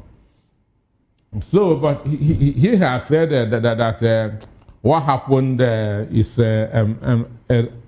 depression, which means she was imagining something that never happened. Understand me? So, police should know what to do. But for me, I recommend she sent to a rehab. Understand me? You think that is going to cause a bit of deterrent for others who are sure? So she shouldn't get away with it. All right, then. Let's also get the view of Comrade Ibrahim Momo. Again, this conversation of whether or not it's true, some say her arrest is, well, again, whether it's an arrest or the being held for questioning or detention, we're yet to still ascertain. But clout chasing on social media, I mean, this is not about the first time. There is also the situation of Mercy Johnson having to take one of her colleagues to the police for saying things that were not true about her and her family. This is not also the first time. Mercy Chinwo as well, with, of course, Nathaniel Bassey and a particular blogger. This goes on and on and on. How do we manage this level of misinformation on our social media space, basically? Well, first is the increasing standing of social media in global discourse, in everyday discourse. Sometimes, either because of cloud chasing or because of ease of access of information, social media has been a tool for good and for evil. In the case in question, Mirabel's case, funny enough, I saw it in an acquaintance post a couple of days ago when it first broke. And one thing I noticed was that she was speaking with a trained voice,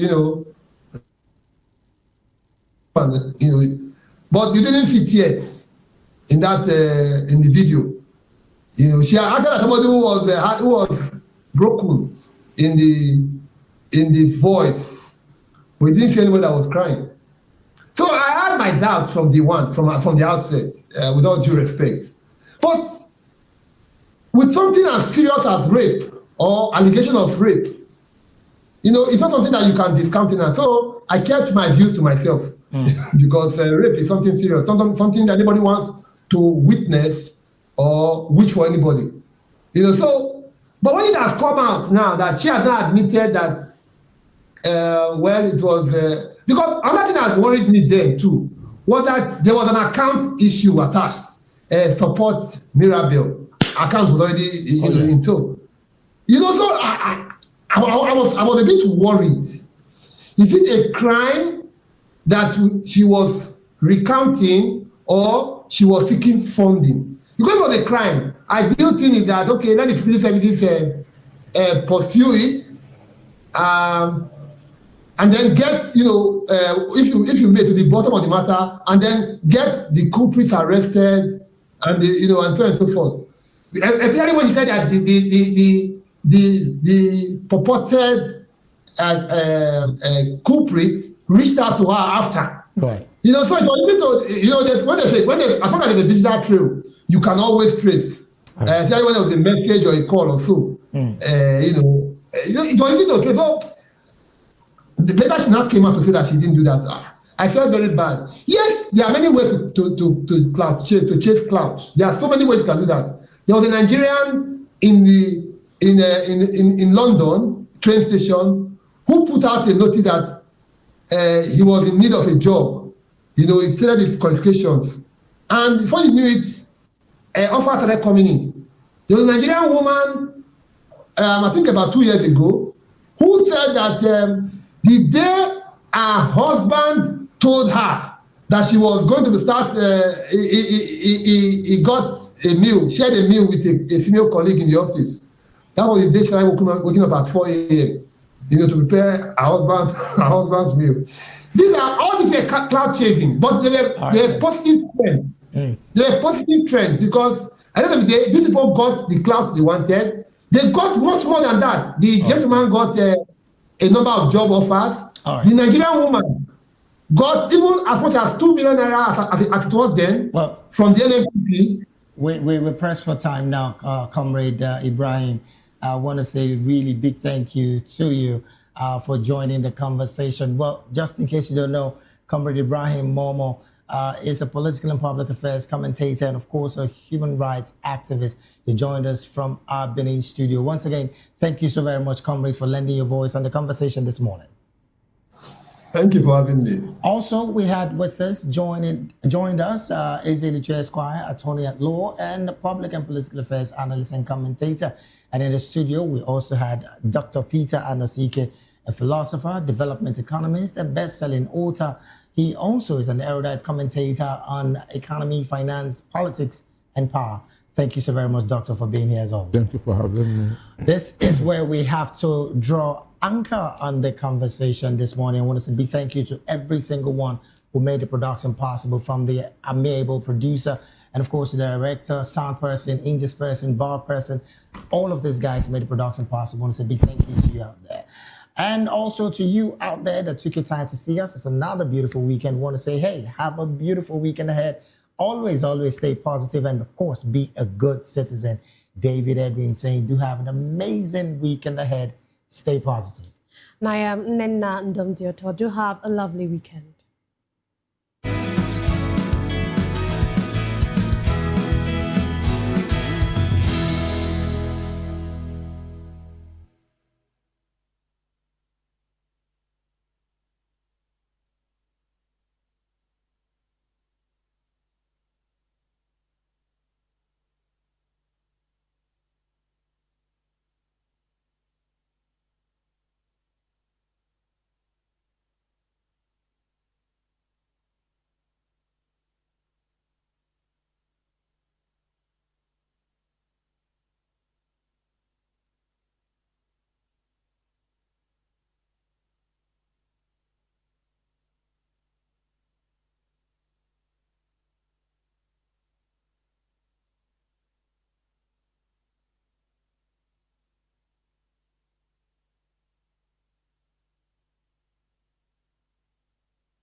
VOP TV. Now you have more than a voice.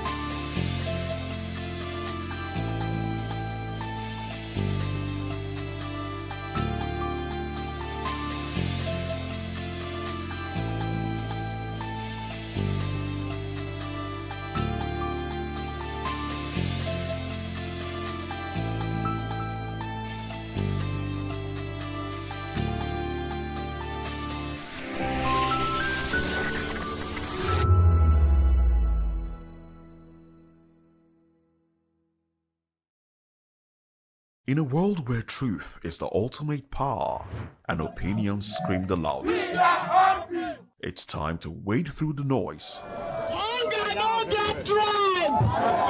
Hunger no get religion. and scan the human interest in trending topics that matter.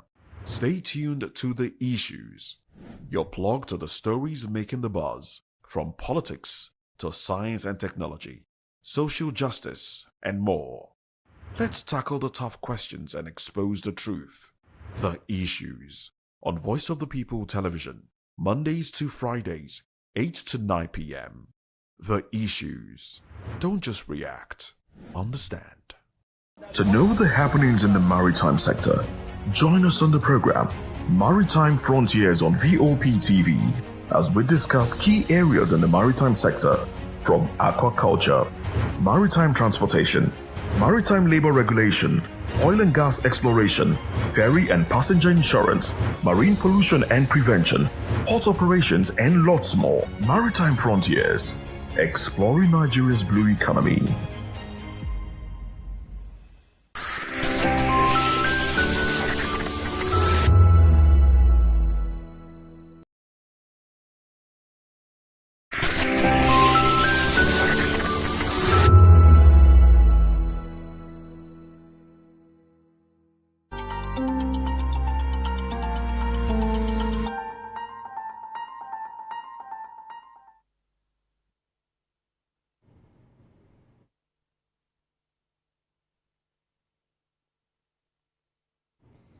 Welcome, guys. The show is Hashtags right here on VOP TV. My name is Vivian Oguche, and this is where we're going to tell you all things trending and all things topical. So today I got lots of things for you. I just cannot wait. But hey, I have to say this. Yeah, if this is your first time, accept a very warm welcome from us. Us, because it's a whole team working together, you know, to ensure that this is a seamless production. That said, let's get this show on the road. It is the very, very first hashtag today. Hashtag El-Rufai. It is just in breaking news, really. DSS has announced that they're going to be arraigning El-Rufai this month. When? You have to wait for it. I'm going to bring in the screenshots to you and responses in a short while. But know that he's still in the ICPC's custody. This is how it went down, right? The EFCC invited him. He submitted himself.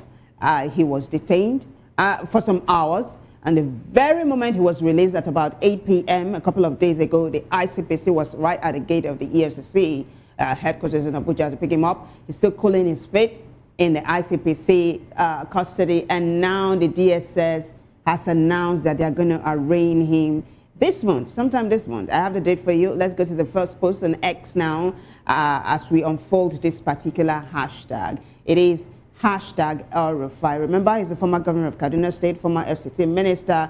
The cable says, just in, DSS to arraign El-Rufai February 25. That is the date. That is the date. So, question is he going to be cooling his feet in the ICPC custody until the 25th? $1 million question. But the cable goes on to say the Department of State Services, DSS, will on Wednesday, February 25, arraign Nasir El-Rufai, former governor of Kaduna State, over alleged cybercrime and breach of national security. He would be arraigned before Joyce Abdul Malik, judge of a federal high court in Abuja. There are responses to this one. Let's begin to take a look at them.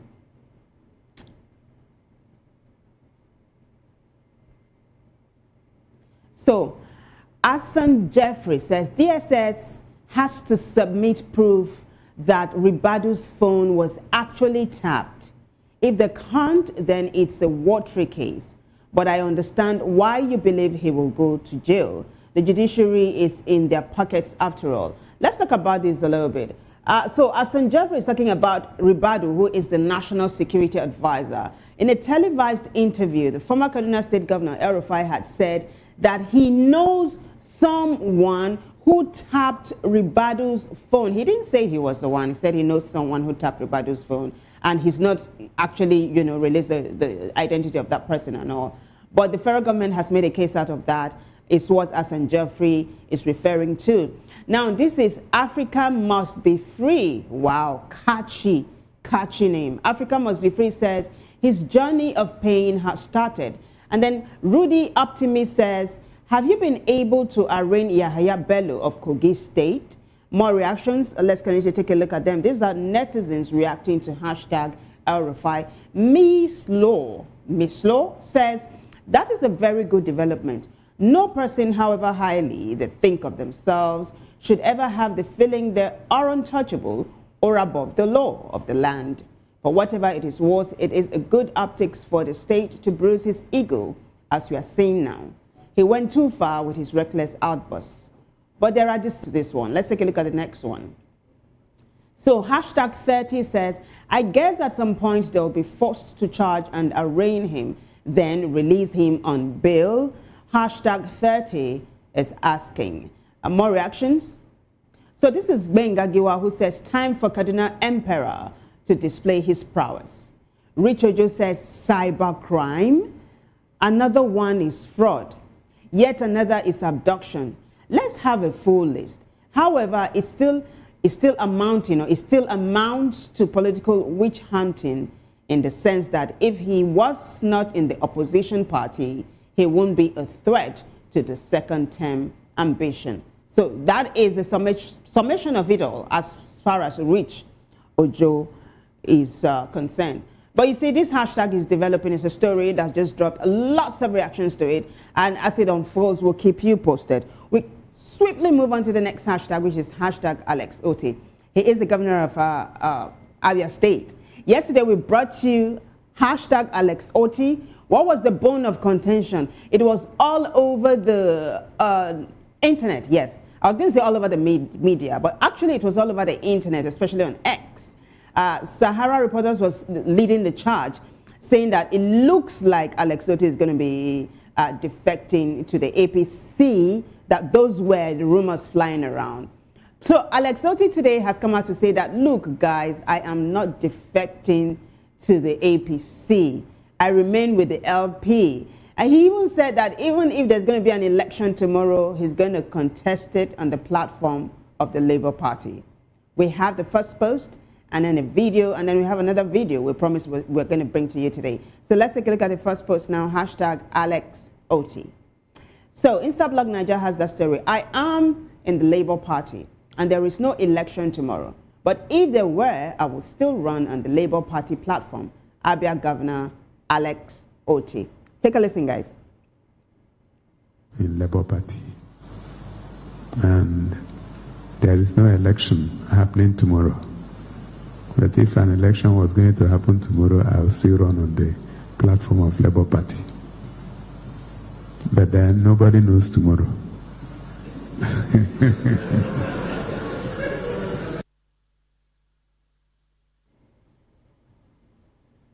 So is that a caveat or what? He said nobody knows tomorrow, and then he laughed, and then the whole room laughed along. But hey, netizens are responding to this one, hashtag Alex Otti. Let's take a look at the responses now. How are people taking this? He is much beloved in Abia State, and it looks like it's not just Abia alone. O Edge says, at this point, if Alex Otti runs under Indomie Party, people will still vote for him. When you walk, your work speaks for you, not the logo on the paper. Hard Truths HQ says, APC hopefuls patiently waiting. Sometimes it's hard to predict Nigerian politicians with a watch. Now, there is another reason why Alex Otti is trending, because a couple of days ago he celebrated his birthday, and former Vice President Professor Yemi Osinbajo paid him a visit, and he was actually congratulating him for a job well done. The Cable has reportage on that. Cable is going to be reporting on that. We'll take a look at that shortly, but first the video. Take a look at the former Vice President paying a visit to Alex Otti. Welcome back, His Excellency, Lord Governor. Thank you so much.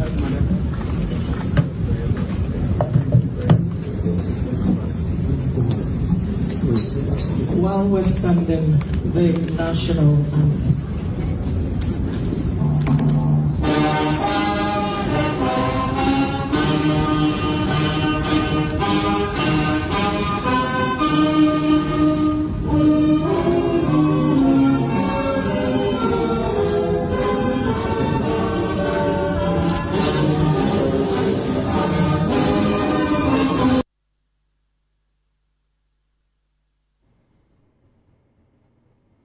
All right, former Vice President Yemi Osinbajo paying a courtesy call and the governor of Abia State, His Excellency Alex Otti. So people are saying, what kind of alignment is this? Permutations flying all over, left, right, and center. But hey, I think it's just because the former vice president is impressed with what the governor of Abia State has done so far, as you will see in this post that the cable put up. He actually came to commend him for a job well done. He called his leadership stellar, on point. Let's take a look at that post by the cable now. Credit goes to the cable for this one. The cable says, former Vice President Yemi Osinbajo has commended Alex Otti, governor of Abia, for his transformational leadership.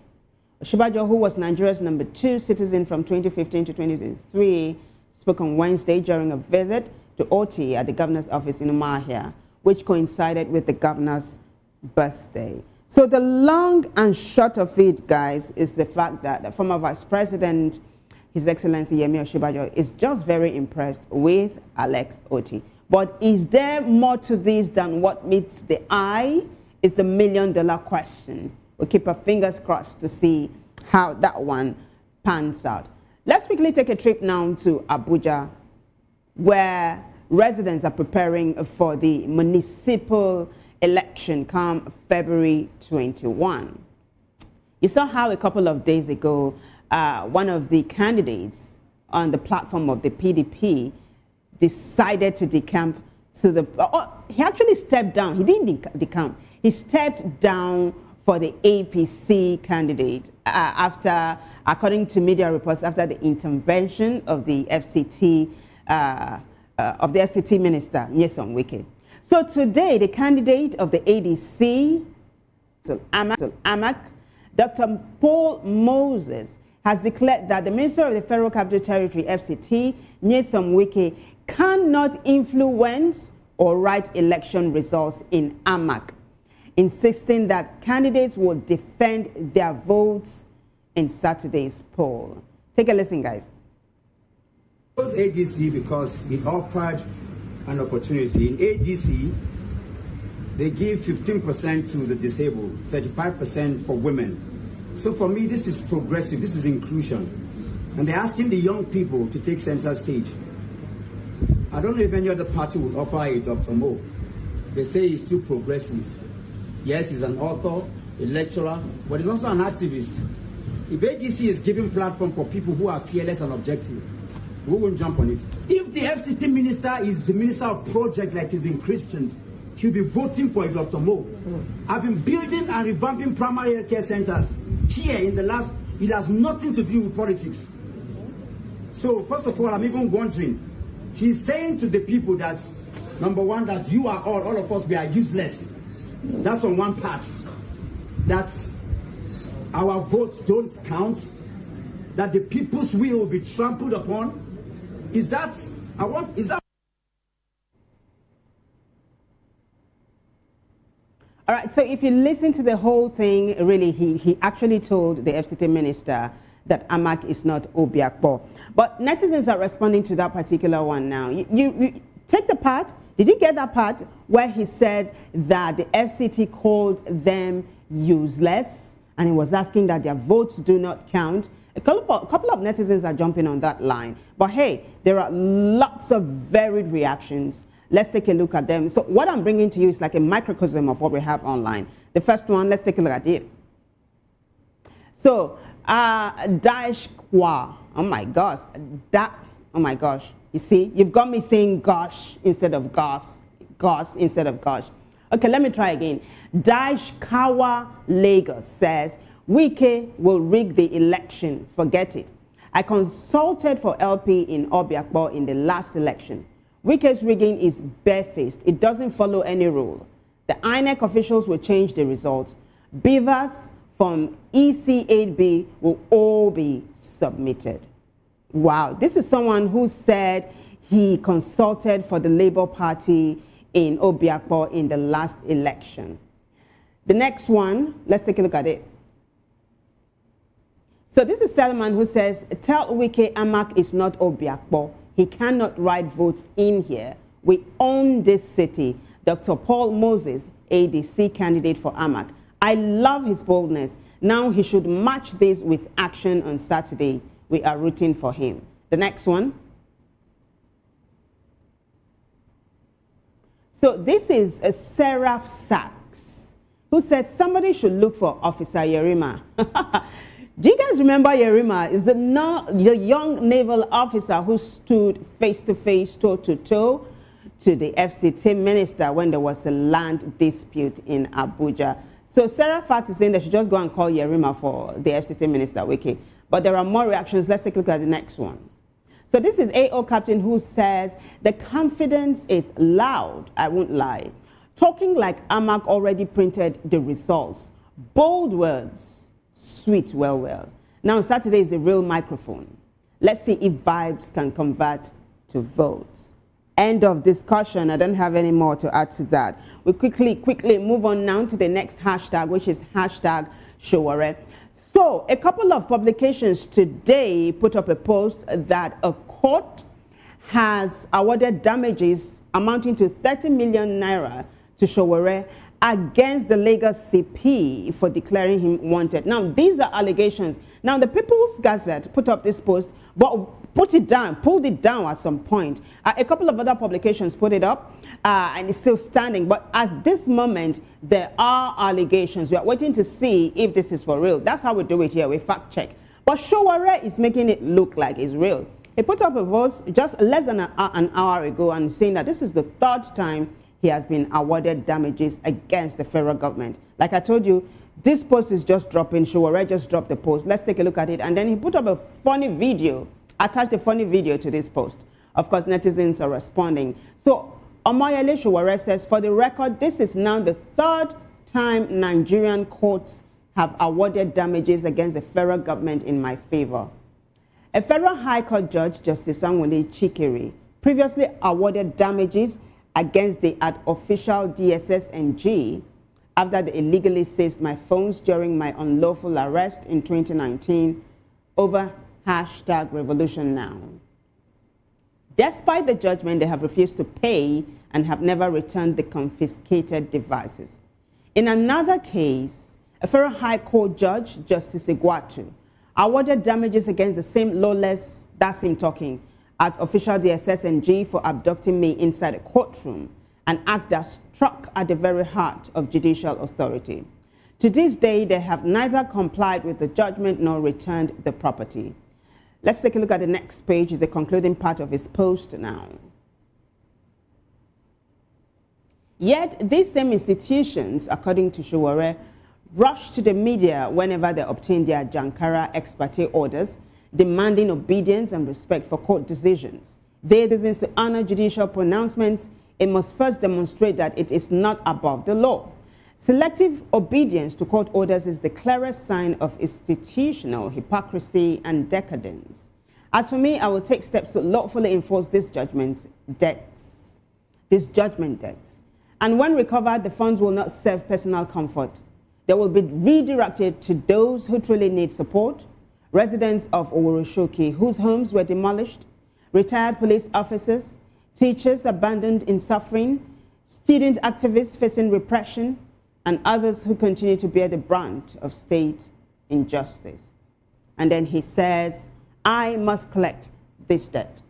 He put up this video and people are wondering, okay, so what's the significance of this video? How is it even related to what you just put up? But hey, put up this video of him pounding yam. If you're Nigerian, you understand. Take a look.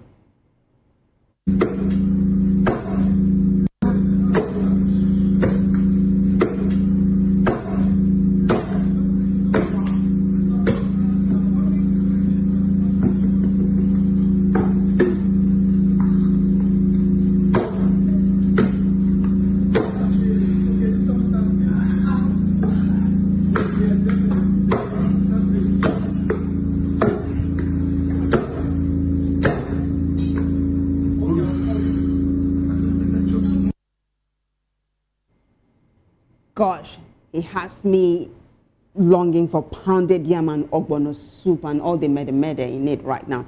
But it looks like he knows really how to pound his yam. Netizens are responding. Some of them are going to be talking about the pounded yam. Some are going to be talking about his post, which he talked about, the courts awarding him damages for the third time, Rhea. The third time. Let's take a look at the responses now. It is hashtag Shuare. The tall dude says, when citizens lose in court, enforcement is swift. When the state loses, compliance becomes optional. That asymmetry is the real crisis. The rule of law only works when it binds the powerful the same way it binds the powerless. If institutions demand respect for ex parte orders, they must show equal urgency in obeying final judgments against them. Anything less erodes public trust. Accountability delayed. Accountability delayed is accountability denied. Enforcement now becomes the test. Yes, you must collect this debt. The next one. So this is TB Insight, who says, when state institutions treat judicial rulings as suggestions rather than mandates, that erodes the very legal foundation they rely on to maintain public order. A+ says, senior man, share now your pounded yam we won't focus on like this. I've been at the DSS matter. More reactions? So this is Senator Idris Haruna, who says, absolutely, this is standing up for justice in the face of systemic abuse. Your determination to enforce court judgments and use the funds to support vulnerable Nigerians shows courage, integrity, and a true commitment to fairness. It's inspiring to see personal vindication turned into a force for social good. Oji says, when citizens lose in court, enforcement is swift. When the state loses, compliance becomes optional. That asymmetry is the real crisis. The rule of law only works when it binds the powerful the same way it binds the powerless. If institutions demand respect for ex parte orders, they must show equal urgency in obeying final judgments against them. I think we already took that. It looks like Oji made his comments twice. The next one.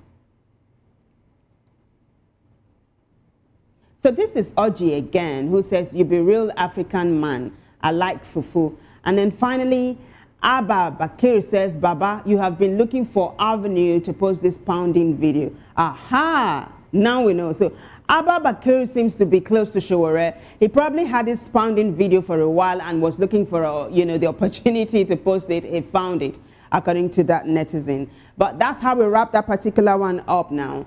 We move on to hashtag Uyo.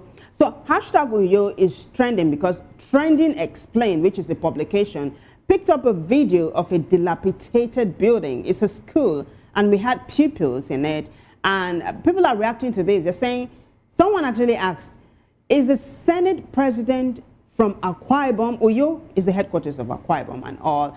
So Trending Explained is describing the situation and how that matter must be solved with immediate alacrity, if you don't mind my grammar. So let me take you straight to X now. So you take a look at the first post. Trending Explained says, trending video, frustrated teachers exposes the poor condition of a primary school in Ikot Mbodem Itam, Uyo, lacking chairs, ceiling, teachers' lodge, and electricity, while the governor plans to build an estate in FCT, Abuja. They put up the video. Take a look, guys. We are here in primary school Ikot Mbodem, off school road, here in Uyo. Look at what the children are passing through. This is the chalkboard. The children in school, look at them here. And our governor is busy telling us that he wants to go and build housing in Abuja estate. But here in the state, we have less privilege than he would have looked into it and see how to help these people out. Look at the children here in school. Look at them. Look at what is happening. This is Akwa Ibom State.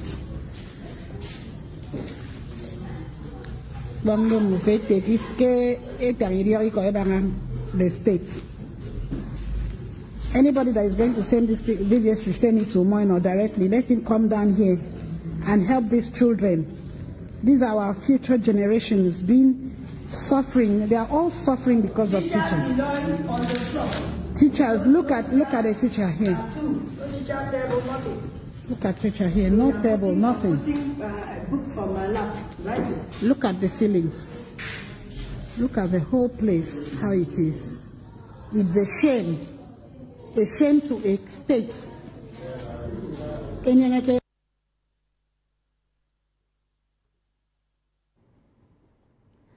you listen to the female teacher saying that anybody that can pick up this video and take it to Umoyano should appreciate it.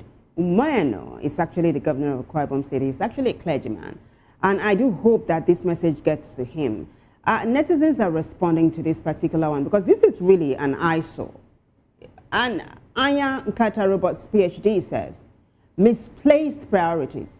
I wish the government will understand the importance of educating our future leaders and the consequences of not doing so.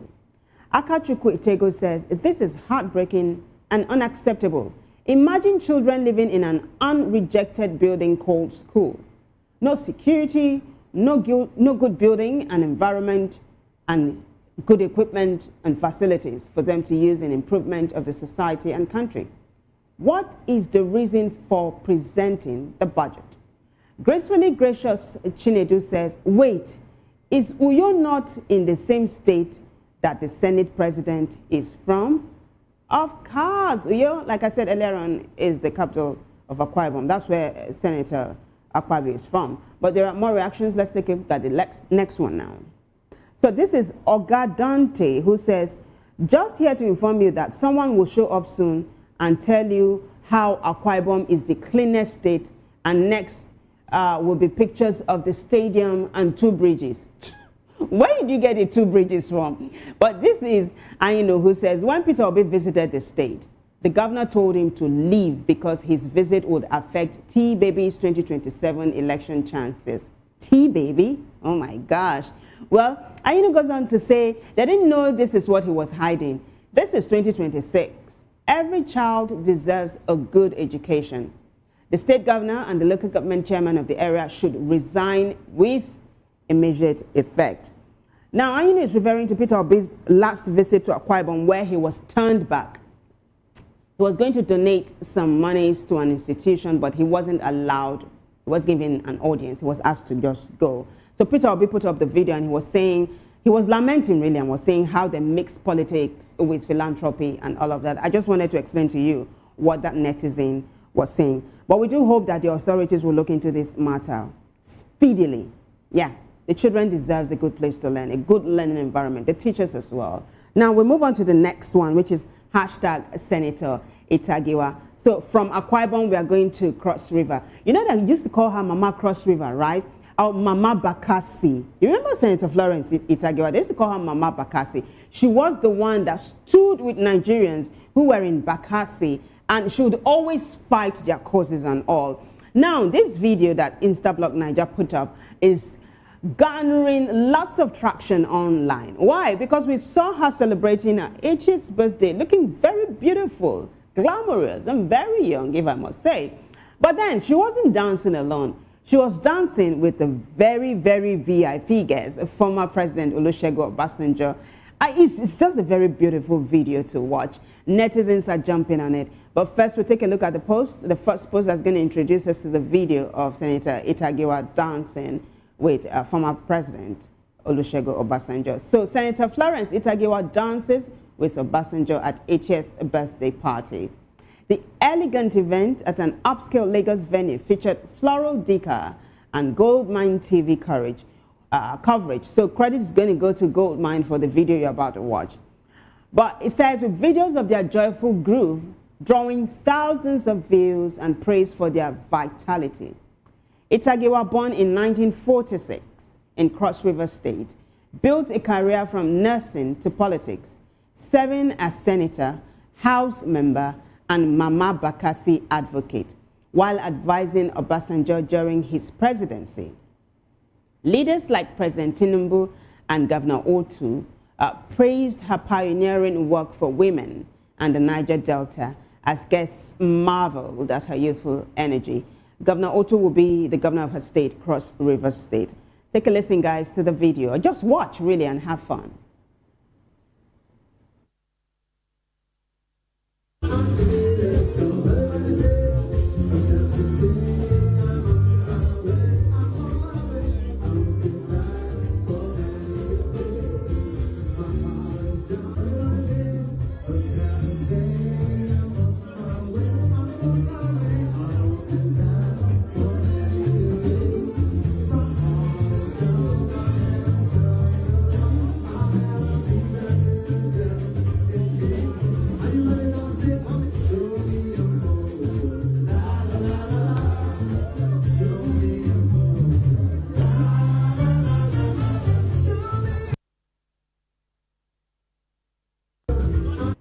my gosh, it's so beautiful. I could watch the two of them dig it down till the break of dawn. I can tell you, and there's this chemistry though. So netizens are like, oh, what's going on? But someone actually came up and said, hey guys, these people, they go way back. You're going to be seeing that post in a short while. So we're going to take a look at the reactions now to these two beautiful people dancing. I can call former President Obasanjo beautiful, can't I? I can't. And of course, as Senator Itagiwa is looking drop dead gorgeous. But let's take a look at the reactions now, shall we? It is hashtag Senator Itagiwa. So Onyidamola, of course, credit goes to Onyidamola too for jumping on this one. Onyidamola says Senator Florence Itagiwa and former President Olusegun Obasanjo sharing a joyful dance at her 80th birthday dinner party. And people are responding to Oyi's post. Let's take a look at the next reaction. So this is Bonka Ebiri, who says, fun fact about Senator Itagiwa's relationship. Okay. It's talking about the relationship between Itagiwa and OBJ that it spans over 50 years. It started during the Biafran War when he replaced Benjamin Adekunle, Black Scorpion, as the leader of the 3rd Marine Commando. Itagiwa was the 3rd Marine Commando lady. The 3rd Marine Commando ladies provided first aid, cooking, espionage. You understand what espionage is, right? And other forms of services for the federal troops. After the Civil War, many of them were rewarded with powerful positions in the military government. Itagiwa served as an advisor to OBJ and also a senator in the current Third Republic. She was once married to Dele Giwa and keeps his last name. You remember Dele Giwa, the journalist that was killed via a hand-delivered bomb in an envelope? That's his widow. Well, there are more reactions. Let's continue to take a look at them. Now it is hashtag Itagiwa. Scorpio AI says, longevity is a gift only nature can give, and people can only wish and envy you. See how Obasanjo is still bubbling and kicking even with his age. He needs to teach us his tips and tricks for staying this strong and healthy, even more than sitting presidents. Oh my gosh, this is coming from Scorpio AI. The next one. So this is Olani. I refuse to call it Holani. I think it's Olani, who says it was a beautiful blend of legacy, friendship, and celebration. Two political heavyweights showing that beyond public service, there's room for laughter, music, and pure happiness. More reactions? So this is Polonium, who said, or Polonium is saying, did you say she is 80? And then he says, God punish poverty. Congratulations to her. And then Fidel Otuya says, Baba should be about a century old or more. Century being 100. And then he says, Baba should be about a century old or more. And if the celebrant is 80 years old. Okay, let me take that again. Baba should be about a century old or more if the celebrant is 80 years old. Baba was already retired as military head of state when Florence Itagiwa was dating the late journalist Dele Giwa. Now, this is Stu Fighting, who says she looks really good for 80. Somebody said God punish poverty, and I say a big amen. More reactions? So this is Grace Sampson, who says, these are the people that look strong and healthy. Privacy says, Florence Itagiwa. Florence Itagiwa, born 19th February 1946. 1946. Oh my gosh. It's a Nigerian politician who served as senator for the Cross River South Senatorial District of Cross River State. 80 looks good on her. And then Misty Silly, PhD, says, please, this is good genes, not money. Else, other people or other rich people will be looking like this on their 80th birthday.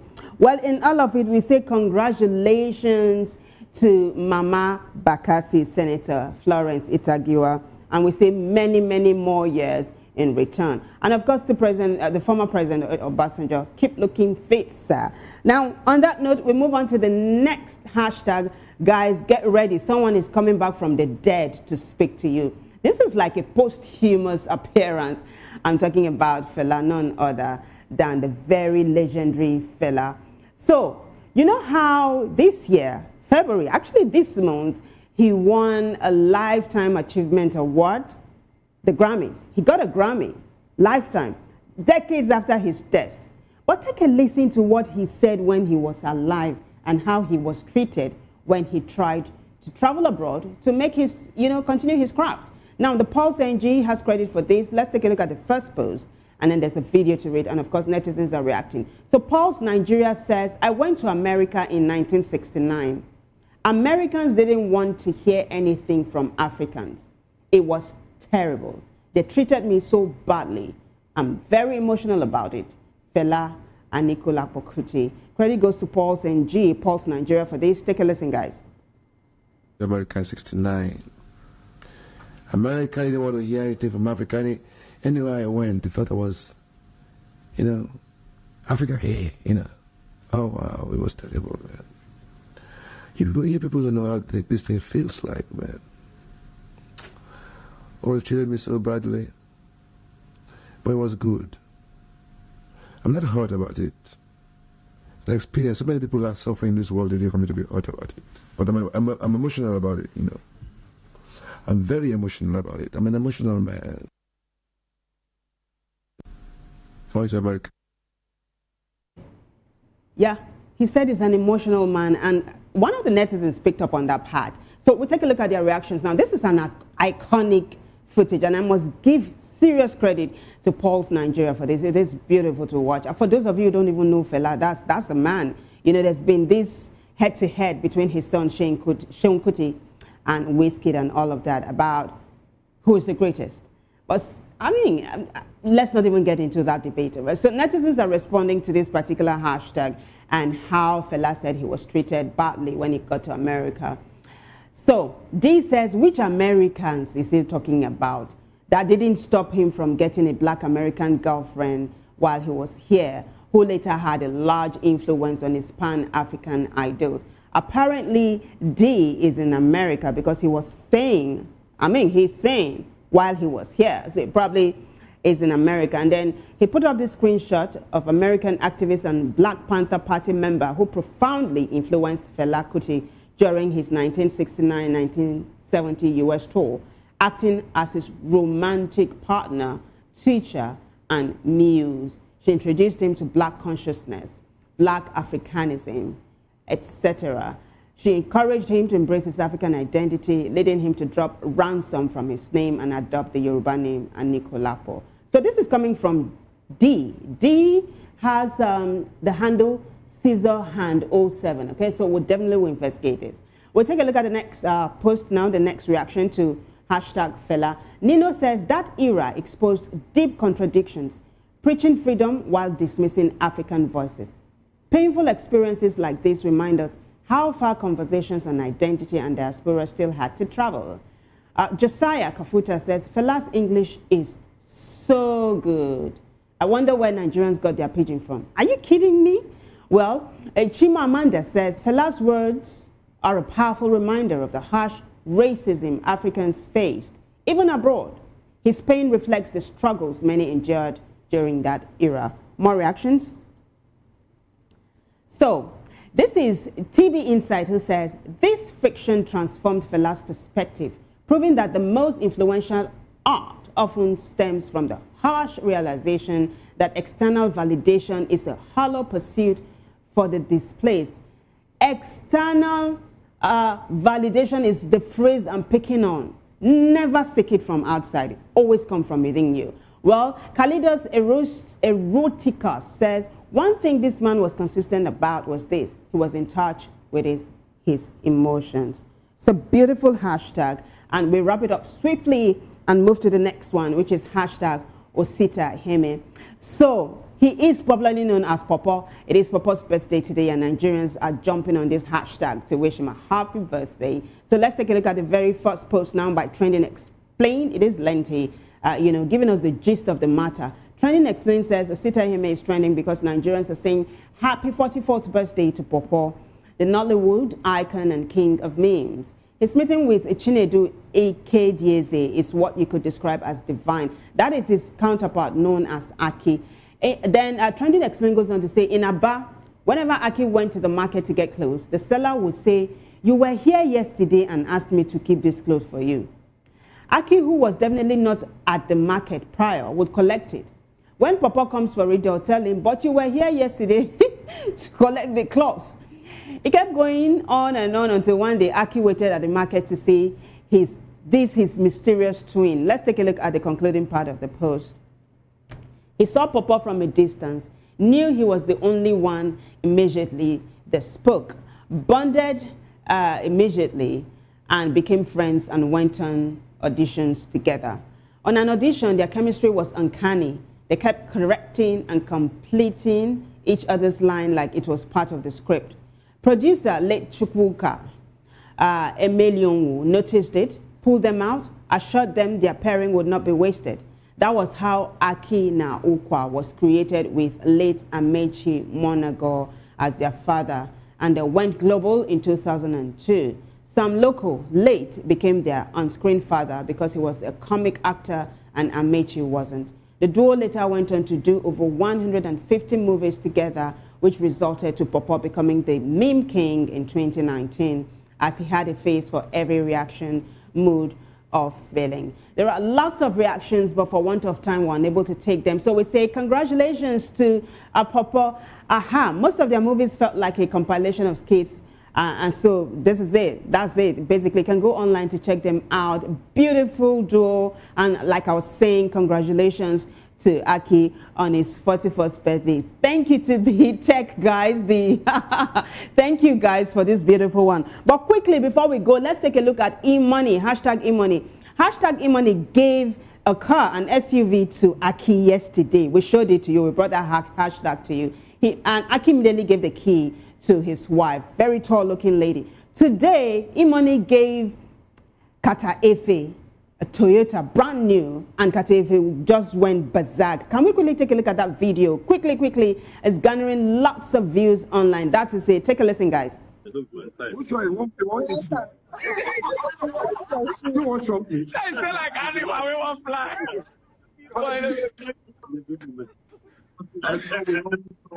You're a very talented young man, and I think you there out. I don't know you know they're around, but anyway, God has blessed us with an internet. We can always do anything visual. Correct. So I want to.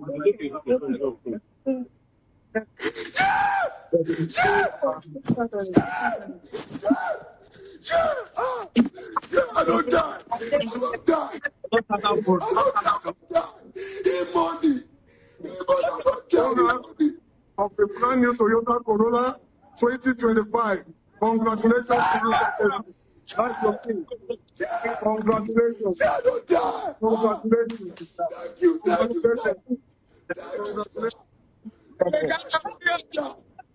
I don't die. Come on, yeah, with red ribbon. Jesus, don't please. Jesus, yes, Jesus has done it. Don't please. Lord. Don't please. eMoney. I know that it's carry my motor tomorrow morning.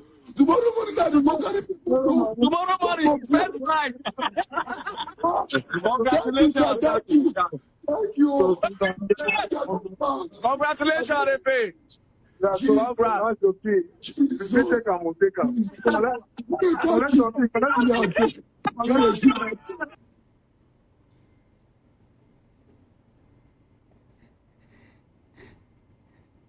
It's beautiful to watch, right? I'm telling you, Efe is going bananas. Efe, by the way, is a content creator. eMoney, by the way, is a music mogul. And he does this every year to commemorate his birthday. And this year, he announced he's going to give 30 cars to friends, to family members and loyal staff. Yesterday, he gave to his friend, Aki, and he was saying in another video, for want of time, we can't bring it to you, maybe some other time, he said Aki has always been his very close friend. So he gave him an SUV. Like I said, we showed you that video yesterday. But again, we say congratulations to Efe, and of course, a happy birthday to eMoney. On that note, we wrap it up on hashtags. But I got to say, big, major thank you to my guys. I'm talking about the technical crew in the MCR, in the PCR4. And of course, Silva and his team, the social media people, for contributing to making the show a success. But the bigger thanks goes to you guys for watching. If you liked it, keep a date with us again for another edition of Hashtags. Same time, same station next week. Until then, I am Vivian Oguche, and bye for now.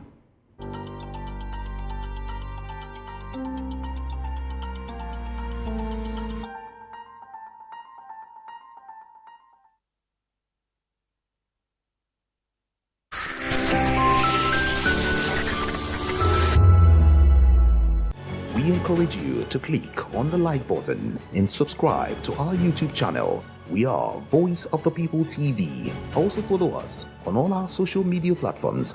We are at VOP TV Live. Visit our website www.vop.ng for fresh and trending news. Also watch us live on SLTV channel 264. VOP TV, Voice of the People Television. The red carpets, awards, the razzmatazz, music, fashion, interviews, and more. Spotlight on Voice of the People Television. Let's feed you with all the juicy stories in the global entertainment space, bringing you the glitz and glamour as it is hot. Stay tuned to Spotlight, 1 p.m. Monday to Friday. Spotlight on VOP TV. Entertainment like never before.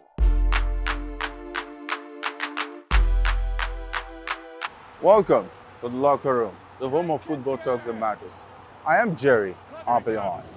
Join us every weekday, Monday to Friday at 5 p.m. Nigerian time, as we share the hot takes and hot debates in the exciting world of football. And joining me are the usual suspects, Ikechukwu and Mayowa, as we break down all the hot takes and everything that's happening in the football. Don't just watch football, live it with us. Catch us on the locker room and Voice of the People Television at 5 p.m. Nigerian time. And like I always say, if not 20 minutes off, please discuss. In a world where power shapes with every headline. In a nation full of questions. In a world filled with noise, the truth needs a voice. The policies that shapes our world and the economy that determines our future. Every hour, every day, the grapevine keeps buzzing. And together, we are committed to telling the stories that shape our world, because your voice is our focus. Don't forget, our voice matters the most. Let us come together and share our concerns.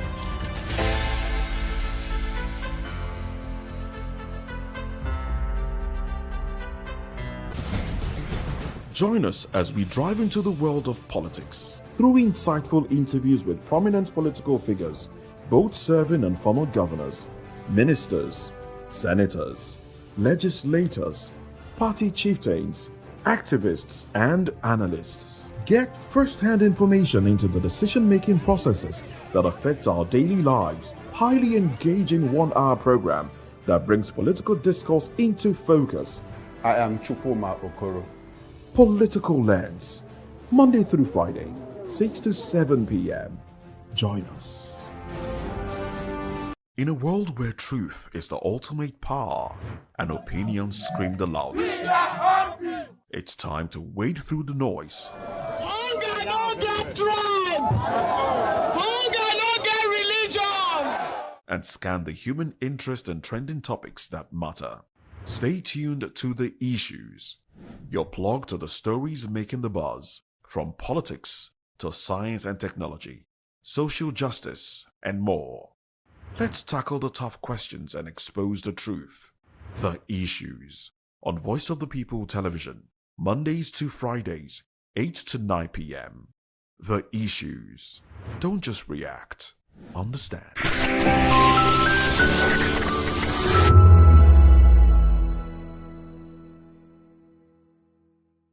Ngozi Okonjo-Iweala is not just a name, she is a face. Born on June 13, 1954 in Ogwashiuku, Delta State, Nigeria, Ngozi Okonjo-Iweala was raised in a family deeply rooted in education and public service. Her father, Professor Chukwuka Okonjo, was the obey and respected academic. Her mother, Kamene Okonjo, was a professor and a medical doctor. Ngozi took her academic journey from Nigeria to United States, where she earned a bachelor degree in economics from Harvard University in 1977. Driven by a passion for development economics, she pursued a PhD in regional economics and development at Massachusetts Institute of Technology, which she completed in 1981. Dr. Ngozi Okonjo-Iweala dedicated 25 years to the World Bank, rising to the position of Managing Director, the second highest role in the institution. There's an Africa that you don't hear about very much. And sometimes I'm puzzled, and I ask myself why. This is the Africa that is changing, that Chris alluded to. This is the Africa of opportunity. This is the Africa where people want to take charge of their own futures and their own destinies. She was an instrument in spearheading initiatives that addressed poverty and promoted economic growth in developing countries, particularly in Africa, Asia, and Latin America. Answering the call to serve her homeland, Ngozi became Nigeria's finance minister twice, from 2003 to 2006, and again from 2011 to 2015, becoming the first woman to hold this position. She also briefly served as Nigerian foreign minister in 2006. During her tenure, she implemented critical reforms to combat corruption and stabilize the economy. Notably, she led negotiations that resulted in the cancellation of $30 billion of Nigeria's external debt, a monumental achievement that improved the nation's financial standing. Beyond Nigeria, Dr. Ngozi Okonjo-Iweala has been a formidable force on the global stage. She chaired the board of Gavi, the Vaccine Alliance, from 2016 to 2020, playing a pivotal role in improving access to immunization in low-income countries. In March 2021, Ngozi Okonjo-Iweala made history by becoming the first woman and the first African to serve as Director General of the World Trade Organization. In 2022, Dr. Ngozi joined the Group of 30 known as G30, an independent body of distinguished policy makers from around the world. In November 2024, she was reappointed to serve a second term as Director General of the World Trade Organization. Dr. Ngozi's contributions have earned her numerous accolades. She holds honorary degrees from prestigious institutions and has received national honors. She is listed as one of the 50 greatest world leaders, the top 100 most influential people in the world, the top 100 thinkers, the top 3 powerful women in Africa, and many more. Despite the global responsibilities, Ngozi remained deeply connected to her family. She is married to Dr. Iyemba Iweala, a neurosurgeon, and together they have 4 children, including Uzodimma Iweala, an acclaimed author. Her life story serves as an inspiration, demonstrating that integrity, perseverance, and vision can drive transformation. Dr. Ngozi Okonjo-Iweala's journey reflects profound impact one individual can have on the world. Her legacy continues to inspire new generations of leaders.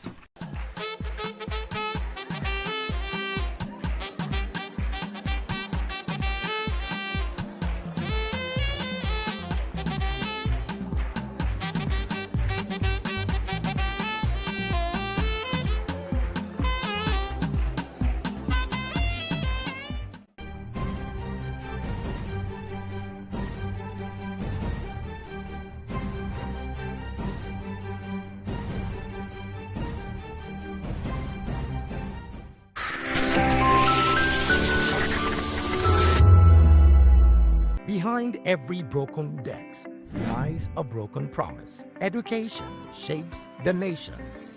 But who is asking the right questions? Introducing Edu Dialogue, the show that goes beyond the surface, exposes the cracks, the corruption, and the silence in Nigeria's education system. Edu Dialogue, Saturdays, 3 p.m., only on VOP TV. We break the biggest stories, from missing funds to policy failures. We ask the tough questions and demand real answers. Edu Dialogue, this Saturday, 3 p.m. on Voice of the People Television.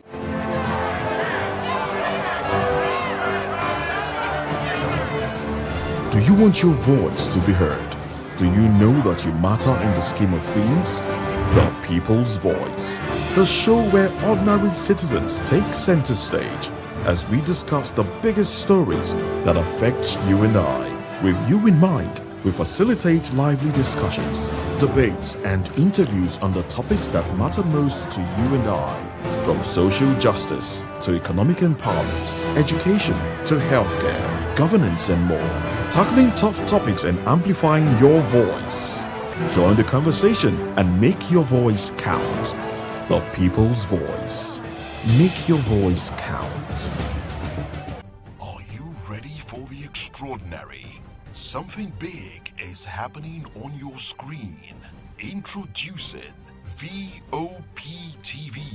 Now streaming on SLTV channel 264. From breaking news to captivating conversations, news analysis, giving you all sides to the story. We break in-depth discussions on the issues that matter, from politics to sports, entertainment, and lifestyle. VOP TV on SLTV channel 264. Join us as we redefine what television means to you. Voice of the People Television, VOP TV. Now you have more than a voice.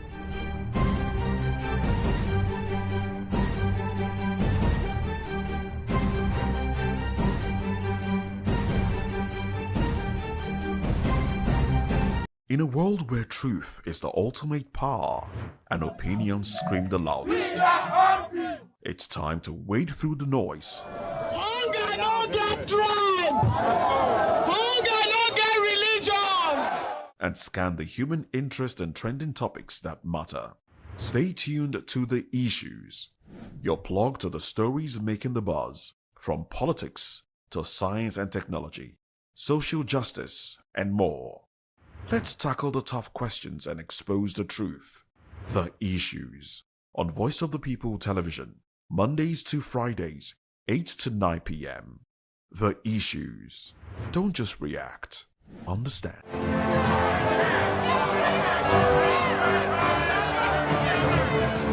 Do you want your voice to be heard? Do you know that you matter in the scheme of things? The People's Voice, the show where ordinary citizens take center stage as we discuss the biggest stories that affect you and I. With you in mind, we facilitate lively discussions, debates, and interviews on the topics that matter most to you and I. From social justice to economic empowerment, education to healthcare, governance, and more.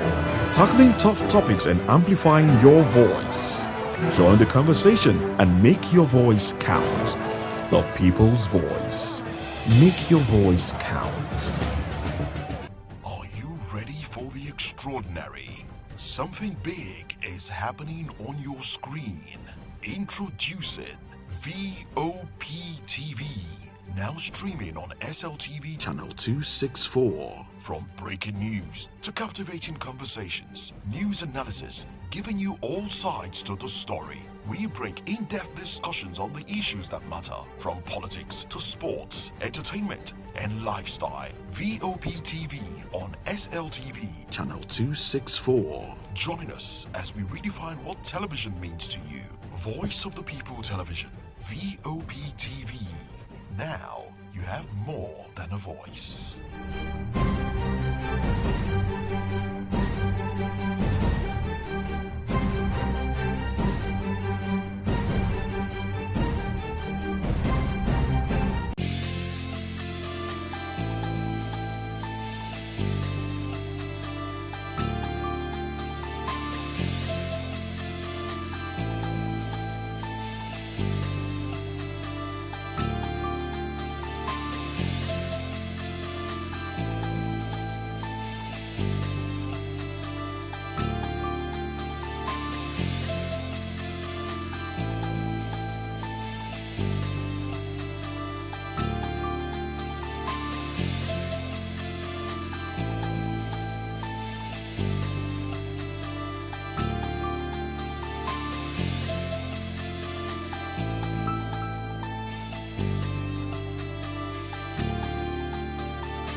VOP TV. Now, you have more than a voice.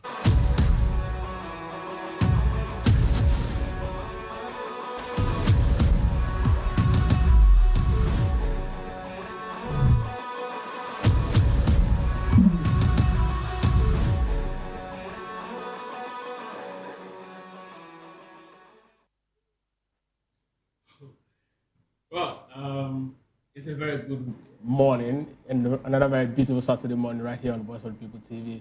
And I must say, it is the penultimate Saturday edition of the weekend kickoff. And I must say there's loads of conversation that actually happened during the week, from the Vinicius Junior's racism case to, what Eric Ikoshel, the Super Eagles coach, is demanding to remain on the job. And of course, we'll also look at, dramas that also unfolded in the UEFA Champions League and as regards, the World Cup qualification for the Super Eagles. Is this still possible? Lots of conversation. Why is FIFA actually delaying? All of this and more will be taken on this particular episode of the Weekend Kickoff. I'm Ikechukwu Agwago, and today it's actually a full house because Jerry is actually donning a vintage Super Eagles jersey, and it's actually right here. Before the show actually started, he was actually showing off his loads of memes. I don't know if it's all about Arsenal, because Arsenal actually have been, the new top of conversation across the week because of what they actually did against Wolves. A lot of people were expecting them to actually get the result right. But unfortunately, after scoring 2 goals, everyone expected that game to be put to bed. Arsenal eventually dropped 2 points in that particular one. Good morning, Jerry. Welcome to the Weekend Kickoff. Yeah. Good morning, Nikki. Good morning, Hafiz. The series continue. Anyway, I just hope that this series will end well. Because there are always some series that they give you something to look forward to the next series. Anyway, I hope they will not give us something to look forward to the next series. This one should end well, so that we'll say, yes, this was a good series. But anyway, Butlers FC, we are good to go. It felt like actually, it's something very spicy. It was very hot. A lot of Arsenal fans actually felt, some level of heat after that particular game. A guy actually tagged it spicy, and Arsenal felt like, Arsenal fans felt like maybe the tag Amaka is, beginning to be a thing for them, because every single season, it seems like Arsenal continue to disappoint. I feel tell us what happened really right there at the Millennium. Well, last time I checked, it's like I have different names for different times. When I'm with Jerry on the locker room, I am the Algerian. Now I'm done in the Mexican jersey. I don't know what he's talking about, Arsenal and all of that. But we also what Arsenal did. And I want to say good morning first to you guys, and good morning to everyone on the side of my voice. I mean, it's been a bang week. And of course, this weekend, of course, is offering a lot. Arsenal, well, I could say that they just saw their Premier League ambitions, dwindling by the week, from the draw against Brentford at the GTEC Community Stadium, and then to a struggling Wolves, who are on course to have the unwanted record for the least points in Premier League history after Derby County. I think Derby did 11, now they're on 10. So it was like a game to take for the Arsenal team. 2 goals up. The game should be wrapped up already, but Wolves came back, made it 2-2, and it just seemed like a dent in their title ambitions. Manchester City is playing Newcastle today. A win for City right there. It's 2 points, and of course, Arsenal in the NLD tomorrow in Super Sunday. I mean, it's going to be summer. But Arsenal, I think that mental fortitude to win the title is not just with them at the moment. Absolutely, lots of conversation to actually talk about. We'll definitely look into that particular conversation in depth very much in the course of the show. But let's go straight to the big story. Eric Ikoshel, the Super Eagles coach, is actually demanding, huge, clause to remain on the job. I mean, recall that, Eric Ikoshel, after the African Cup of Nations, lots of nations from Angola to Gabon, they actually, jumping on him, including Tunisia. They wanted the signature. And at some point, it moved on to club level, where Olympique Marseille was actually looking at him after the sack of their manager at the point, Roberto De Zerbi. And now, Habib actually got the job as the coach of, Olympique de Marseille. Now, the conversation that, Nantes is actually looking at, bringing him on board to become their manager. But all of this, the interesting part was that Eric Ikoshel actually changed, his agent, and now moved to, one of the biggest agents when it comes to football. People who actually handle coaches, and even some also handle footballers. He's joined them, and then they actually helped to actually rebrand him. And this is the conversation right here. To remain on the job, because it's now a hot cake across the world, he's actually telling Super Eagles these are the things that he actually wants. Now, I'll read through, what are the points. Number one is actually asking for a private SUV with a chauffeur and a security. And we're definitely going to be talking about all of these point by point. Look at what Eric Chell is actually demanding, how feasible it is for the Super Eagles. Let's take the very first 5, and then we'll talk about it, and then go to the next 5. The number 2 is a house and a secure area with 24 hours electricity. Number 3 is furnished office with analysis equipment. Number 4 is internet provision. Number 5 is flight ticket for his wife and 2 children. Now let's look at the very first 5. I mean, any of the first 5, tell me which of the first 5 is, too much for a manager of the Super Eagles. Well, in a way, I think, I don't know how to call it. I don't want to call it absurd, but I want to feel like even in his current contract, all this from number 1 to number 5 should already have been provided for him. I mean, from number 4, he's saying the internet provision, then furnished office with projector for analysis. I think, yes, I don't want to link this to what he has done during the AFCON, but at least for a manager of the Super Eagles, he should be having it. So what does his office look like at the moment? Maybe we should see that before we now start considering things like this. But for me, I don't think it's too much, to drive the Super Eagles forward, to build on what he did, during the AFCON. I think things like this should be provided for him. But at the same time, I'm still feeling like, with all these demands from the new agency and from Eric Chell, with Nantes and even the former club of Abibe, Stade Rennais, they don't have a manager yet. With those 2 clubs, still hanging around the corner, I think it's just as a means to, try to wake up the NFF and say, look, this man might leave you if you don't provide things like this. Because for me, 19 points, 19 points wish list just for the NFF at this point in time with clubs hanging around, I think it's sending a message that we don't even know yet. Is it exorbitant, Jerry? It's an indictment. That's 19 points agenda. Whoever in the NFF made that agenda public, thinking that he was going to ridicule Eric Chell or make him look bad in case they want to let him go, has done a disservice to the nation. Because it indicts the whole country in the sense that internet service, come on a 19 points agenda shows that people who are administrating football in Nigeria are not doing their job. How will a coach be asking for internet service? That shows the level. You can go to a lot of government parastatals and their offices. You see, sometimes even ministers, the highest thing they have is just 1 laptop that they virtually don't own. The only time they even do any administrative work is when they want to sign money and it gets to their account and confirm. That's all. That's all. So, and I think Eric Chell has come in and seen a setup that is not properly put up. He has come in a situation where they show him his office and there's virtually nothing there to show that a coach should be using that place. I can even tell you that for free. Dusty Guava doesn't have, as a technical director, his office might just be newspaper and just a table and a chair. That's it. And maybe some old files that nothing has been done in terms of whatever document is in that file. Everything is just word for word. The last time Finidi George came for an interview at the hotel, when he came, I looked at those vehicles, they were clean and sharp. They were rented vehicles. The coaches don't have official vehicles. Imagine the English Three Lions coach, Thomas Tuchel, will be asking that there should be flights for his wife and children. These are automatic Esther codes that you enjoy.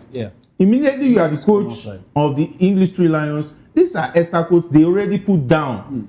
Internet, come on. He was even asking for electricity. He's trying to tell us that maybe where he stays is band F. Even the band A, we know what's happening in band A. It's only some privileged area that enjoys the real band A. There's real band A and there's band A on newspaper. Yes. So if the coach is even demanding for electricity and a furnished apartment, it shows that where he's staying, he's been lodging in hotels where, of course, today it might be 5-star, tomorrow it will be 4-star, some it will be hide and seek. They will just put in somewhere and say, please don't complain, just manage, just for today, by tomorrow we'll make proper arrangement for you. This is how bad it is. And I think whoever released this, I think there should be an investigation, first of all. This shouldn't come out. This is really indicting. So let's look at the next 5. GPS provision, proper equipment to meet coaching needs, rights to choose opponents for international friendlies, camping programs, and youth development initiative. I mean, calling this out is what the NFF is supposed to be doing. This is just like you said. Is it that you're going to be putting GPS on the players? Having a router, is it to be tracking players? I don't know. It's just the proper equipment to meet coaching needs. It means that before they could bring this, there's no proper equipment. There's no proper equipment.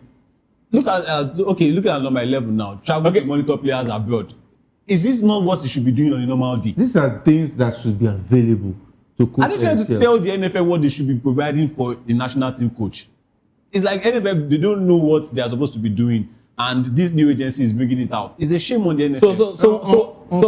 So what does this mean, right? What does it mean to our football? Because now it's obvious that he's making a demand based off what. Because I don't want to believe these things weren't available. Eritrea actually went to the Chan game. He actually saw even the under-17 at some point. We had a conversation about it, and I said maybe it's going to be a boost for these guys to actually develop properly. I remember Jerry was all over me saying that these are the guys I was hoping they'll come into Super Eagles to become the next big thing. Yeah. But if he had been moving to see these young lads play, that means that is already part of his provision. Then why is he inserting it in the clause?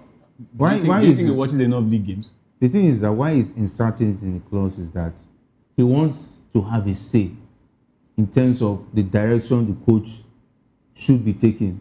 Not in the sense that you will recycle Ladan Boso, who will invite all his cousins in the various club sites from one region to populate the team and make one of them the captain just to sell the players, even when they are not good enough.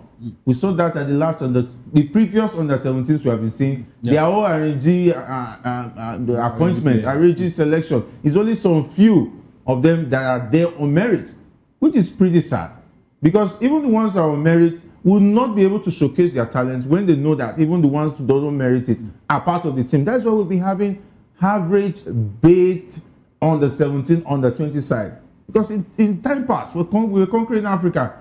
Just like no man's business. But today, we are struggling to even win WAFU B. West Africa. We're even struggling to conquer West Africa. We're having recycled coaches. So he wants to have a say in the coach's decision. So that it will be, at least there'll be a fluid transition from the under 17 to the under 20. Imagine the last under 17. The only player we can pick from that under 17 was Harcourt. And of course, I wish him all the best. This is, I think this is Ikechukwu's Lamine Yamal's the next Lamine Yamal. Yeah. I was just laughing when he was comparing that they can blossom to become the next Lamine Yamal. I said, when you are already in your 30s and they are picking you from that 17 Jerry, to be the next Lamine Yamal. No, he's 15. He's 15. Jerry. Okay, so, no, he's 15. So it might be the next David De Gea, Thibaut Courtois. See, whatever you guys say, the guy is just 15. Okay. If you have to you. Not according to me. I mean, it's in public domain. It's public knowledge. Okay, yeah. He said he's 15. Yeah, right. I don't know what you guys are saying. But the truth is, Eritrea made another very important point, right? The number 13. He was talking about no interference in team selection. Jerry, how big is this particular one? Afis? That's a very big one. I mean, it's another flaw of the NFF. Massive indictment. It's very, very massive indictment. And we all know this when it comes to the slots, my slot selection, quota system. But Eritrea also came out and said, Eritrea said something, Jerry, that he has about 80 players on standby that he's watching.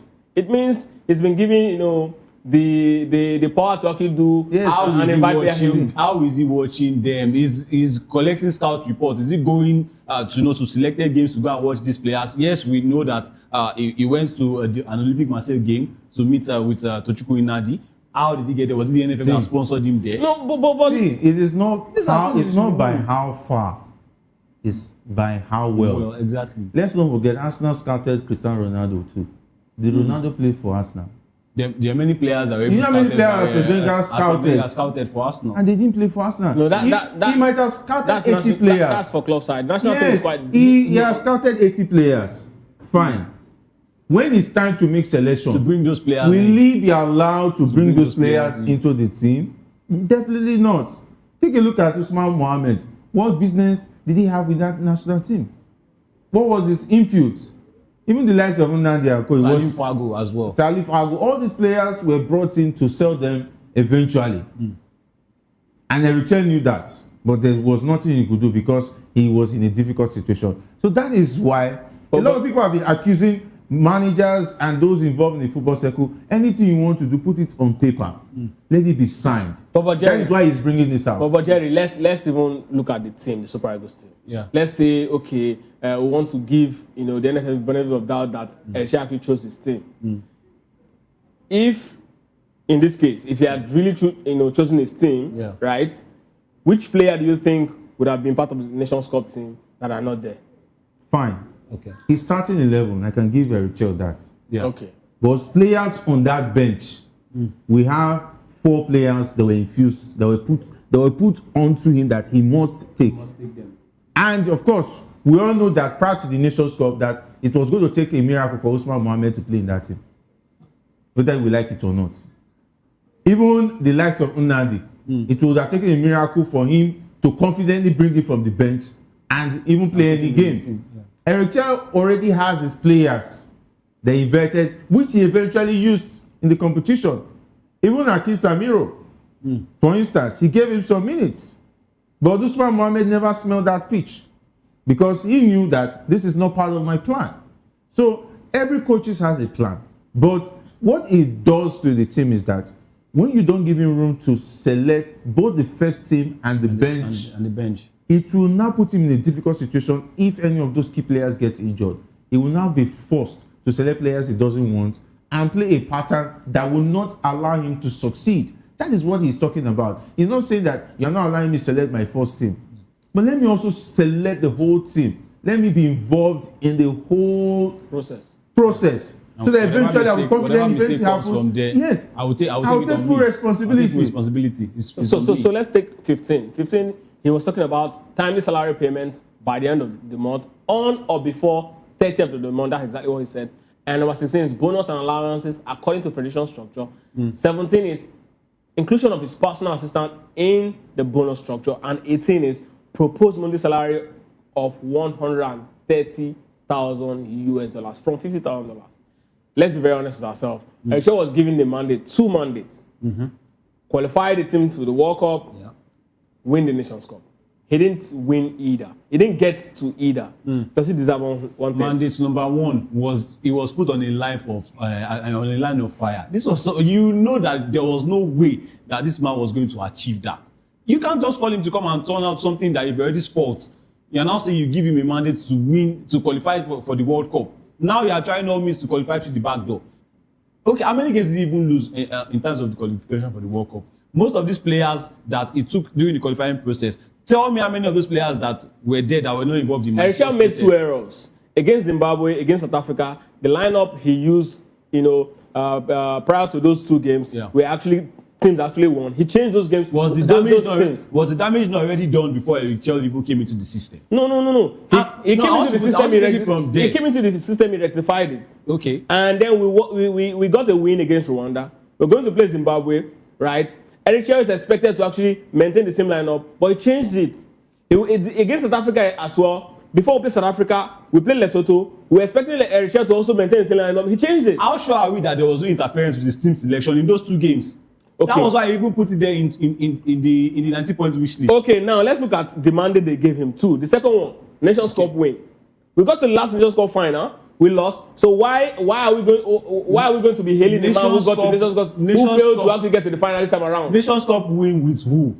These are the players I just mentioned. Nations Cup win with who? When this player, the first, sorry to cut you, the first team, when they get tired, the first 11, who is he looking up to come and get him results? And you can cut the man some slack now. This man he don't lose any game over 90 minutes. Jerry, did the Super Eagles make progress from 2023 AFCON to 2026? Yeah, there's progress. Yes, because semi-final and final. Yeah, there's progress. Silver and bronze. Before, let's go. That's a decline. So you would have maintained Peseru. Before Eritrea came on board, the uncertainty in that team was so much. First of all, we're labeled Osimhen FC. If there's no Osimhen, the goals doesn't come. and it was even still evident in the team. Eritrea was trying as much as possible to play a lot of formations, make a lot of changes in the team. Who dared to even partner also? Who dared to partner also? In 2023, that team prior to the AFCON and prior to the World Cup qualifiers he met on board, the chances of that team even talking about playoffs were 1 out of 10. Even going to the AFCON, to even go and win it, definitely that talk was not even in there. There was nothing like that. That conversation was not even there. No, it was part of the condition they gave him. Condition they gave him, fine, well and good. Even deep down the minds of Goso and those who are handling football, the likes of Sheldiko and co, they know that Eric Chell punched above his weight. Exactly. With the way he has handled this team. He has made this team believe again. He has made this team a winning team that is now feared on the continent of Africa. And you see, had the audacity to be he didn't do well because he did not win the AFCON, he won the bronze. I'm telling you by now, Goso and Co, they would have sacked him. They would have been looking for a manager. Nobody will even give him the audience to even be something in 19 points on agenda. The NFL would have sacked him because Nigerians have seen that this man has the quality. If you give him time, give him the necessary materials, he's going to succeed. The ball is now in the court of Eric Chell. But unfortunately, if he were to be a Nigerian who achieved this, I think he would have had a more leverage to even get to the presidency. I think if Eric Chell can have access to the president, that is when he will get what he wants. Because if he continues to wait on this same NFF and then the same NSC will know, it's going to be difficult for him to have his way. $130,000, that's a lot. Because whether you like it or not, the person who is paying the salary. That's 174 million naira Nigerian money. But you asked me to get to the AFCON. You asked me to get to the No. I think we are being very unfair. You asked me, you put me to punch above my weight. I did. You didn't. I did. No. Okay, so if he had won the AFCON, you say he punched above his weight. So with this quota system and the my slot players, you were expecting Super Eagles to win the AFCON? Yeah, Hafiz. Have you seen Salim Fago play? No, wait. How many games have you seen? What was his form before the AFCON? What was Usman Mohammed's form before the AFCON? Hafiz, hold on. And you want him to come and win? See, not just Nigeria. Okay. Across all the Nations Cup team, including Senegal, they all have their first team players. Okay. And a good number of time, when you take a team to a championship, right, it's less than 5% of the players that are on the bench that will be part of the team, progress. Especially when, they struggle to qualify. But everybody is there to contribute. How? Many of them don't even come to the pitch. Just training material. But you are all there to contribute. Training material. No, sorry, in 2022 World Cup, Fernando Santos made a bold move to put Cristiano Ronaldo on the bench and put Nego Carlo Ramos. And what did he do? He scored a hat-trick in the game and he put him in the next game. They are all there to contribute. Let me just enter the head of Eric Chell. This 19 points agenda is not like it's a do or die. If I were Eric Chell, this is what I would be doing. Of course, this is one thing he's doing, I feel he's doing right. They're not serious. Because one, the Super Eagles is not going to the World Cup except a miracle happens with the decision from FIFA. It's even more unfortunate. It's like everything is happening to the Nigerian Super Eagles at the same time. We are waiting on the DR Congo versus Nigerian case, and Eritrea is also thinking about staying. I think Eritrea is just is doing the carrot stick situation. He's weighing his options because he applied for the Marseille job. If that Marseille job would have been given to him, I think this 90-point agenda would be useless. Nobody would be talking about it. If a good offer comes on the table and they're going to pay him well, Eritrea is going to take it. Even if it's the start Rene job. He's going to take it. It's just that he has not gotten the job that suits what he wants yet. The Super Eagles still look like a fallback. Because right now, the Super Eagles, if they don't go to the World Cup in the month of June, they are as good as nothing. The next thing after now is just AFCON qualifiers. And if you look at AFCON qualifiers, I think that's not what a coach who wants to be in the big time should be looking out for. So, Jerry, tell me, $130,000. He's not going to get $130,000. Does he deserve it? Based on the contract of going to the World Cup and winning the AFCON. Let's be very honest to ourselves. I think being where a country where things are done still, he deserves it. But with the way things are, it should not. That's like a dream. Jerry, this is a political answer. That's like a dream. No, he deserves it. That if things are done properly. But he didn't get to the finals. He doesn't have to get to the final. The thing is that the condition was given They to they were him. going to give him 130,000 if he gets to the final. No, see, I'm very much upfront for a salary increment. I'm very much upfront for him because I know he has done a lot. But 130,000, almost times 3 or 4, you. Let's not get it wrong. Let's not get it wrong. He's not than asking 50,000. He's not asking for $130,000 for himself alone. He's saying his coaching staff. He's going to add more coaches to his setup. Because there is even consideration for his backroom staff as far as the Nigerian coaches are concerned. Whether he's going to take them out and bring some other better coaches from Nigeria who will join his setup. Who are the better coaches from Nigeria than the coaches that have won the NPFL back to back? I was even thinking that I think we should end that stereotype that it must come from the NPFL winners. Because if it's the same, it's the same. It's going to be the recycled people that you were complaining earlier. If it's the same NPFL that we are watching, that the league is looking more like abridged and one Agege league, they want to select the best coach from that league who's going to win this league this season. I think it will be a joke because that person will just come there and waste time. Okay, so Jerry, before we move on to the next conversation, I mean, lots of conversation really happened over the week about the possible. I think it was expected that on Tuesday FIFA would rule for the World Cup playoff, the verdict for Super Eagles of Nigeria and DR Congo. But then something really happened along the line. There was a twist, and then top officials of the NFF came out to say, hey, there was actually no plan for that to actually happen. And look, if we look at the March intercontinental playoff is just in 3 weeks time, right? And there's yet to be a ruling. Is FIFA trying to tell us something? Is FIFA saying that our protest has no merit? For me, the delay is just trying to send a message that look, I don't think anything is actually going to come out of this one. And yes, during the week we heard rumors, but there was nothing official coming from FIFA, even from all their social media handles. And even though we know that FIFA, they don't really get hurried in trying to make decisions, but this one, for me, is getting a little bit longer now. They should have taken that decision because DR Congo is not just about Nigeria now. DR Congo also, the players and the team, they will be gearing up, to face their opponents in about 3 weeks, over 3 weeks now. They will be gearing up to face their opponents in the Intercontinental Cup. They need to know where they are now with FIFA and with the rules. So, but as it is now, I think maybe this coming week, we are going to get a result. But if it doesn't come out between the end of this week, we are in the weekend already, and next week, I think it's DR Congo that will be going to the Intercontinental Cup. The thing is that FIFA doesn't operate like every other person does. And I think with that, I want to give them the benefit of that and give them the respect they deserve. Because but there should be feelers when you are investigating. Yes. There should be. There were feelers from the Lesotho story. The thing is that as it stands, there's even a petition against a DR Congo official who is a top hierarchy member in FIFA right now, who is representing CAF. I think they are investigating him that his tenure was supposed to have elapsed. They are recalling that he should not be having that position with FIFA because there are even allegations that he's trying to have undue influence to influence this decision by FIFA. So it shows that a lot of powers are at play right now. Yeah. And they will have to dot their I's and cross their T's. It's not like election where you just go open ballot, then the election must be announced today. A lot of things will have to come in play.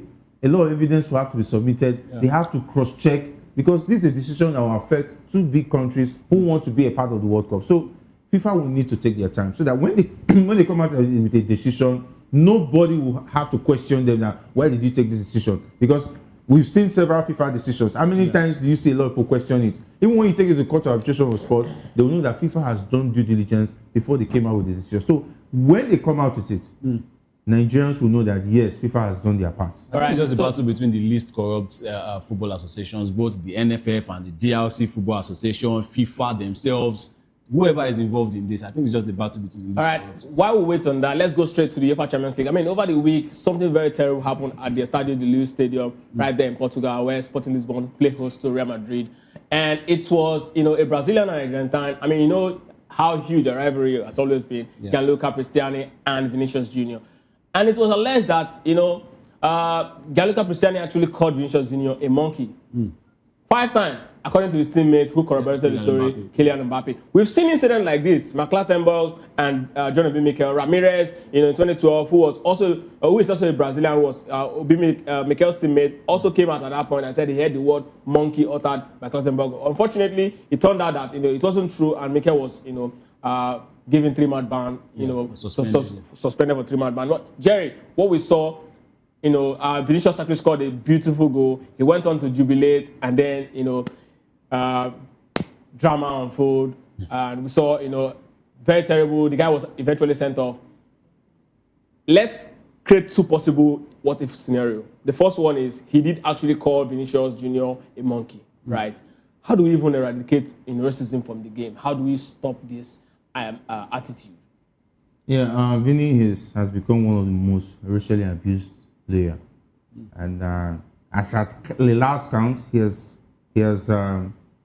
incurred at about 25 racial abuse cases, just to one player who definitely is at the top of his game. He's one of the best players in the world, and if not the best left winger right now, as far as what football is concerned. And I think he should be given his respect. And I think he's more popular with club sides like Atletico. Each time he plays Atletico Madrid, there is no love lost. It's always a big issue. He's always racially abused. And I think the way Vinny has reacted has given even more people the feel that each time you racially abuse him, it gets at him. That is why they continue to want to use it as a tactic to get under his skin. I think Vinny should see somebody where he should find a way to deal with this, because whether you like it or not, racial abuse is a big issue. I think I was watching a video of Emmanuel Adebayo when he talked about the reason why he left Arsenal, saying that Arsene Wenger clearly told him that it was no longer part of his plans, and even left him out of the team and told him to go and train with the under 21s. And he felt that he had to leave, but the Arsenal fans didn't understand. They were really hurt by him leaving for Manchester City. And they went as far as even calling out his mom and his dad. And of course, the names they were calling his mom, and singing loud in the crowd. That's why when he scored against Arsenal, he had to go back to the fans. And he said he never regret what he did. Support for Vinny. I think the Argentine player should suffer a long time ban. But we are not certain he did it. We are not certain he did it yet. No, the thing is that I cannot say Vinny is lying. Vinny cannot just all of a sudden be hot. You just scored the goal. You are supposed to be excited. Jerry, players have antics. You have yes, they have antics. Cristiano said he was misconstrued. Jerry. See, there's nothing he will tell me that will make me believe that he did not say something to Vinny to upset him. He might actually say he said it was misunderstood. And the fans were not happy with the fact that he went to celebrate with their flag after scoring against them, which was a really big issue among the Portuguese. And even the Benfica fans. Which is not something that is actually wrong, because we've seen players, go to the corner flag to dance. I mean, and there's something synonymous with Brazilian players. They dance. We all Neymar has done it. We saw Matheus Cunha even at the Emirates Stadium when he scored the winning goal against Arsenal. He went to dance in front of the away fans. We saw Ronaldinho at the Santiago Bernabeu, and he got a standing ovation when he was taking off in that game. So for me, what Vinicius did, there was nothing wrong with dancing. Jose Mourinho said something. Jose Mourinho said something. He said, when a player gets in this sort of situation, often, every single time, just one player, that player should be checked. Why is he not cautioning his own player? And now everybody is coming out to say maybe Cristiano didn't say that. No, but I want to pick a point. Kylian Mbappe is somebody who understands Spanish fluently. We saw what he did during his unveiling at Real Madrid. He spoke in Spanish fluently. Vinicius Junior has spent enough time in Spain to know Spanish words. And why else would you want to say something? Okay, why would you want to say something positive with your shirt over your mouth? No, we say players cover their mouth. You don't do that in front of a player. Jerry, players cover their mouth. Say what? A lot of players cover their mouth to speak. Vinicius Junior, even for tactical reasons, they cover their mouth to speak. So he was not going to say anything wrong, and Vinicius Junior will be in that situation to run to the referee. Okay, can we say that Cristiano went to tell him that that's a beautiful guy, I love you, go, you score? With his mouth, with his shirt over his mouth. He said something obviously. He has been talking before that time. Is that what he said? See, the big question is, he said something that hurt Vinny, right? But what he said, is that thing he said a racial thing? What would take Vinicius to run to the referee to point Cristiano out for saying something? What must Vinicius? What must he have heard for him to run to the referee? He ran to the referee to tell the referee that something happened. Even the Benfica fans were already riling Vini before he scored that goal. So when he scored that goal, he wanted to send a message to the fans, and of course the fans were not happy. And I think Cristiano, on behalf of his fans, decided to also add to all the slurs that were taken on Vini. I think, with all due respect, I think Vini has contributed so much to football, and he should be respected. Being that he's a black man doesn't mean that he should be racially abused. Cristiano was not even the only Argentine player on the pitch. There was Nicolas Otamendi that was having, discussions with Vinicius, and Otamendi did not for once raise his shirt over his mouth to say something to Vinicius. So what must you have said? The only thing he did was to show Vinicius his World Cup trophy. Jerry, Afis, the truth is in 2012 when Mikel's own happened, right? A lot of, in fact, virtually everyone believed that Clattenburg said something. Everyone believed that he said no. Social media, Jerry, forget. Let's get to see the investigation later. And then I tell you, when you have a case between a black man and an Englishman, who do you think have better chances of winning that case? Mostly when you're in the UK. In the Premier League. You think that Mikel will win a case against McCarthy? What's wrong is wrong. We should establish that first.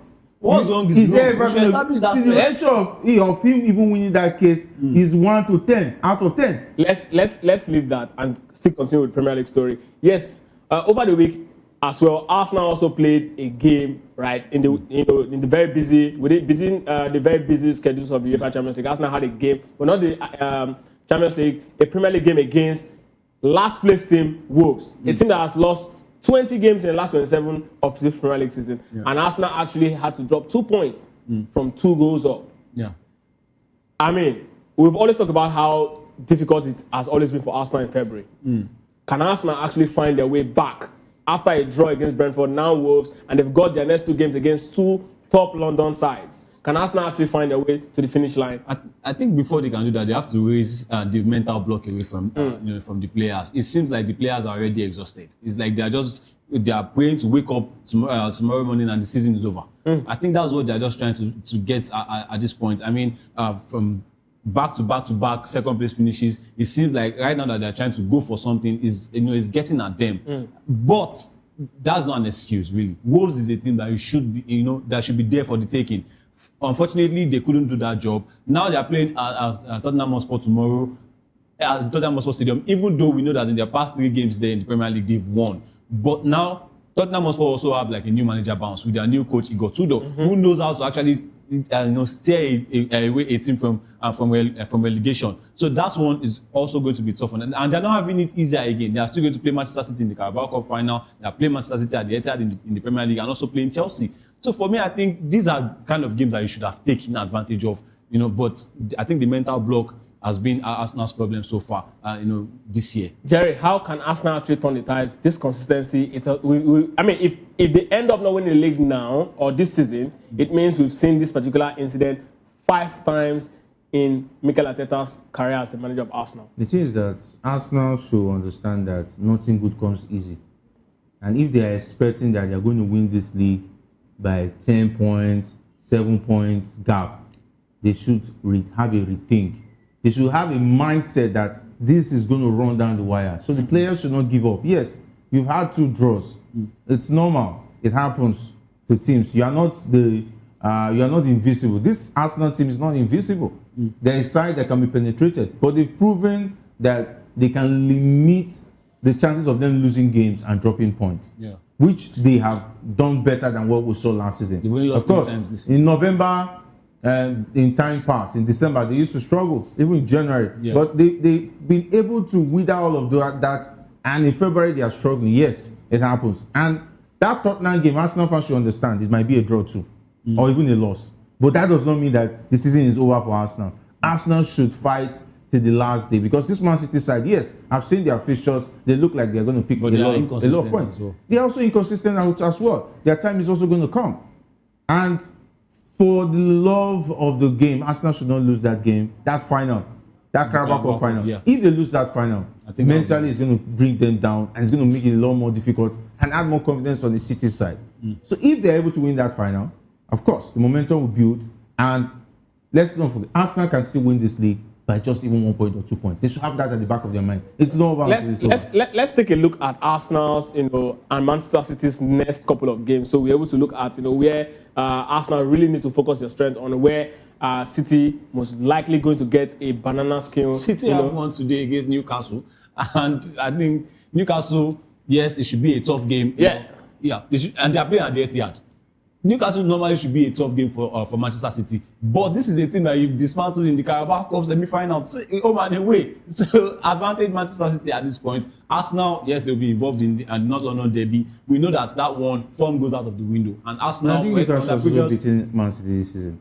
Yes, but this one is happening at the Etihad, and Manchester City are saying that look, we have 5 points. The game in hand. You cannot rule Newcastle out. Gordon. They had a very impressive game of Qarabag.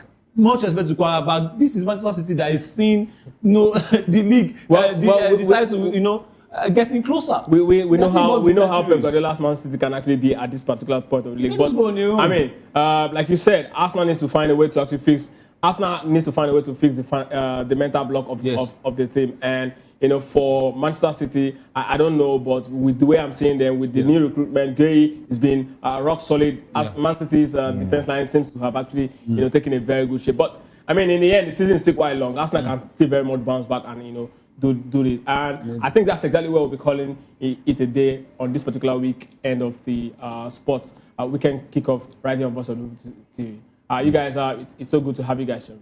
Yeah, and if Arsenal bottle it, I'll be here to laugh and celebrate. You've always wanted them to bottle it. No, I want them to win. I want them to win the league, but that doesn't mean if they don't win, I won't laugh. I won't enjoy the show. If they win, I'll congratulate them. If they don't win, definitely the bounce continues. Well, hopefully, I will want them to win the league as well. I mean, it's been 22 years, but I mean, there's also a team that has spent a lot of money that is supposed to be defending this league title, but is not trying to, even after spending a lot of money. But I think that's how football can be. I appreciate that some people are looking for succor. When you are going down. Is it targeted? You're looking for people to. Was that targeted? All right, guys. So this is exactly what we'll be doing this weekend on this episode. And of course, guys, do not forget to also be part of this particular episode. Come same time next week. And on Monday, definitely, a Sport Republic and Locker Room returns with these guys here with me. And of course, Kizzy will be here on Monday morning. I'm Ikechukwu Agu. Don't go away.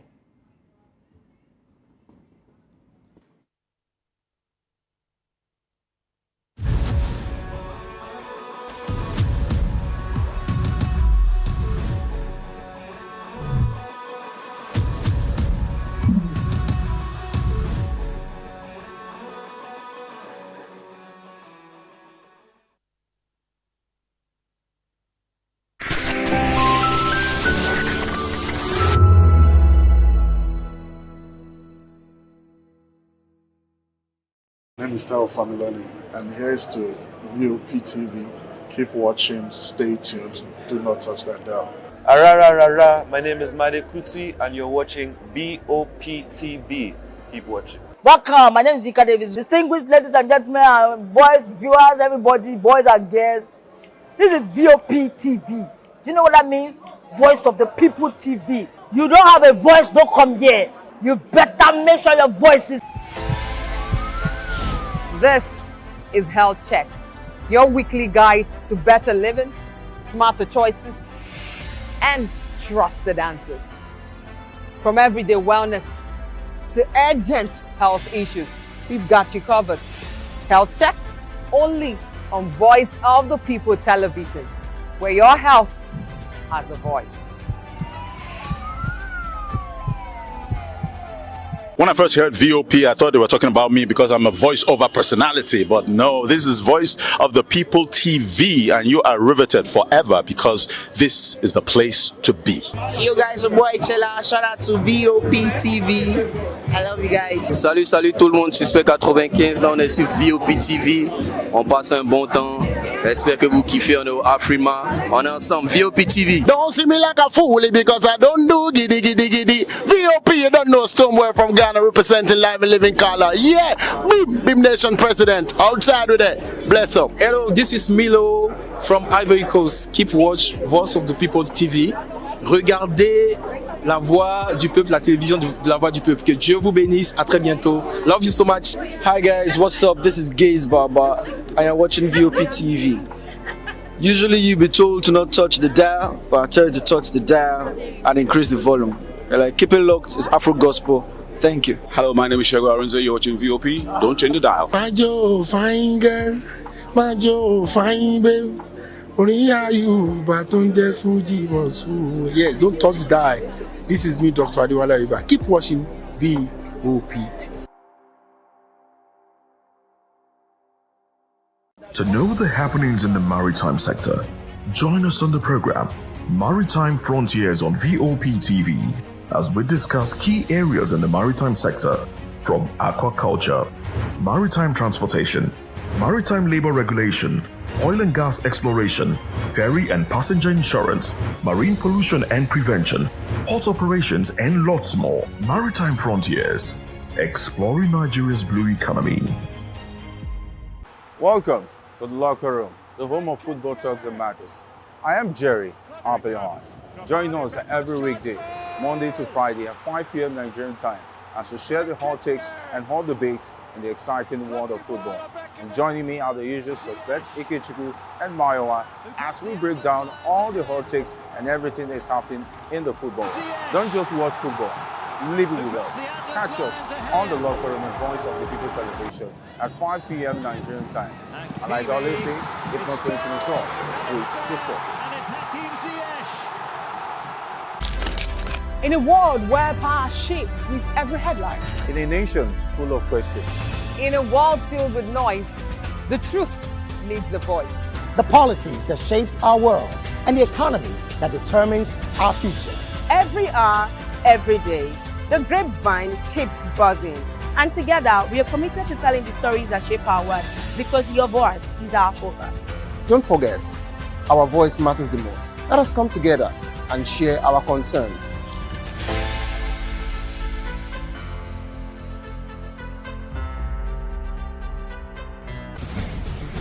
Join us as we drive into the world of politics through insightful interviews with prominent political figures, both serving and former governors, ministers, senators, legislators, party chieftains, activists, and analysts. Get first-hand information into the decision-making processes that affect our daily lives. Highly engaging one-hour program that brings political discourse into focus.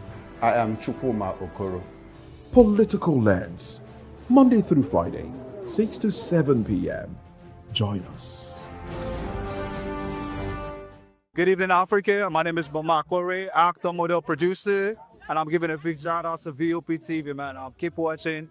Don't change the dial. Thank you and God bless you. My name is AY, and of course, I represent the voice of the people, and that's why I'm on VOP. AY say so. Hi everyone, it's your girl Miriam Tima from the Real Housewives of Lagos and the Real Housewives Ultimate Girls Trip Africa. Shout out to VOP, the voice of the people. You already know. Stay tuned, keep watching. And don't forget, VOP is the best. Alright, hello, it's about that shaking the man fine back with Melanie Poppy Black Skin Boy. This is VOP TV. If you're not watching VOP, I don't know why you're watching. Maybe you're watching your weight.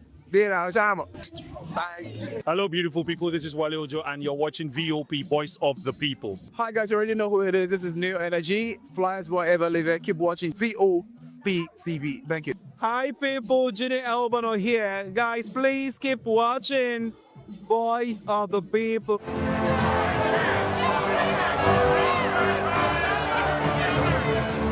Do you want your voice to be heard? Do you know that you matter in the scheme of things?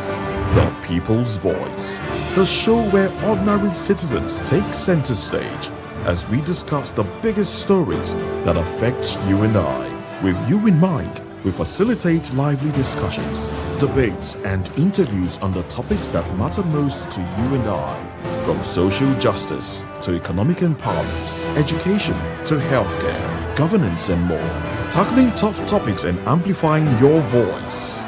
Join the conversation and make your voice count. The People's Voice. Make your voice count. Are you ready for the extraordinary? Something big is happening on your screen. Introducing VOP TV. Now streaming on SLTV channel 264. From breaking news to captivating conversations, news analysis, giving you all sides to the story. We bring in-depth discussions on the issues that matter, from politics to sports, entertainment, and lifestyle. VOP TV on SLTV, channel 264. Join us as we redefine what television means to you. Voice of the People Television, VOP TV. Now you have more than a voice.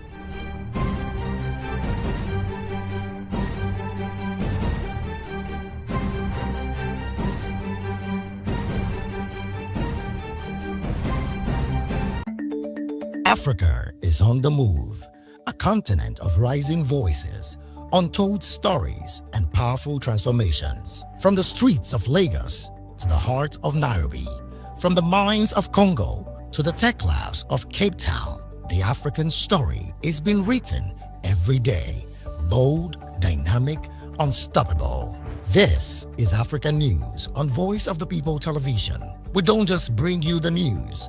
We analyze and bring you Africa's heartbeat, the politics that shapes our nations, the economies that drives our future, the cultures that defines who we are, the voice that must be heard.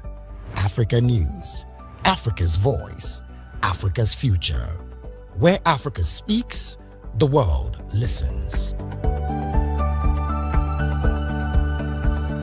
Hello there, my name is Damilola Ogunsi, also known as the Goldfish. Hi, my name is Chiki Bright Emmanuel. I'm an actor and a filmmaker. Hello peeps, my name is Yomi E. Adejimo. Hi everyone, I'm Paul Utomi. Hi everyone, my name is Stacey Benjamin and this is Voice of the People TV. I need you to keep it locked to VOP TV. See, are you looking for good entertainment? You want to get good movies, good music, politics, talk shows, sports and entertainment. You really want a channel that gives you everything you need without you having to run around. VOP is where you are. That's Voice of the People. If you're not listening to this, you're not one of us. And you deserve to be killed. Scrap charge. Don't be killed, but watch it or I'll find you. And I want you. And you are locked on VOP TV. Don't go nowhere. This is where the juice is. This is where all you need for entertainment, politics, movies, and whatnot. And keep watching VOP TV. So keep it locked because I'm locked already, man. And it's money back guarantee. So you're going to have a good time because I do. And please keep watching VOP TV. I won't want to actually, I beg you, subscribe, watch it. If not, whatever you see. You better not touch that dial because VOP is the plot.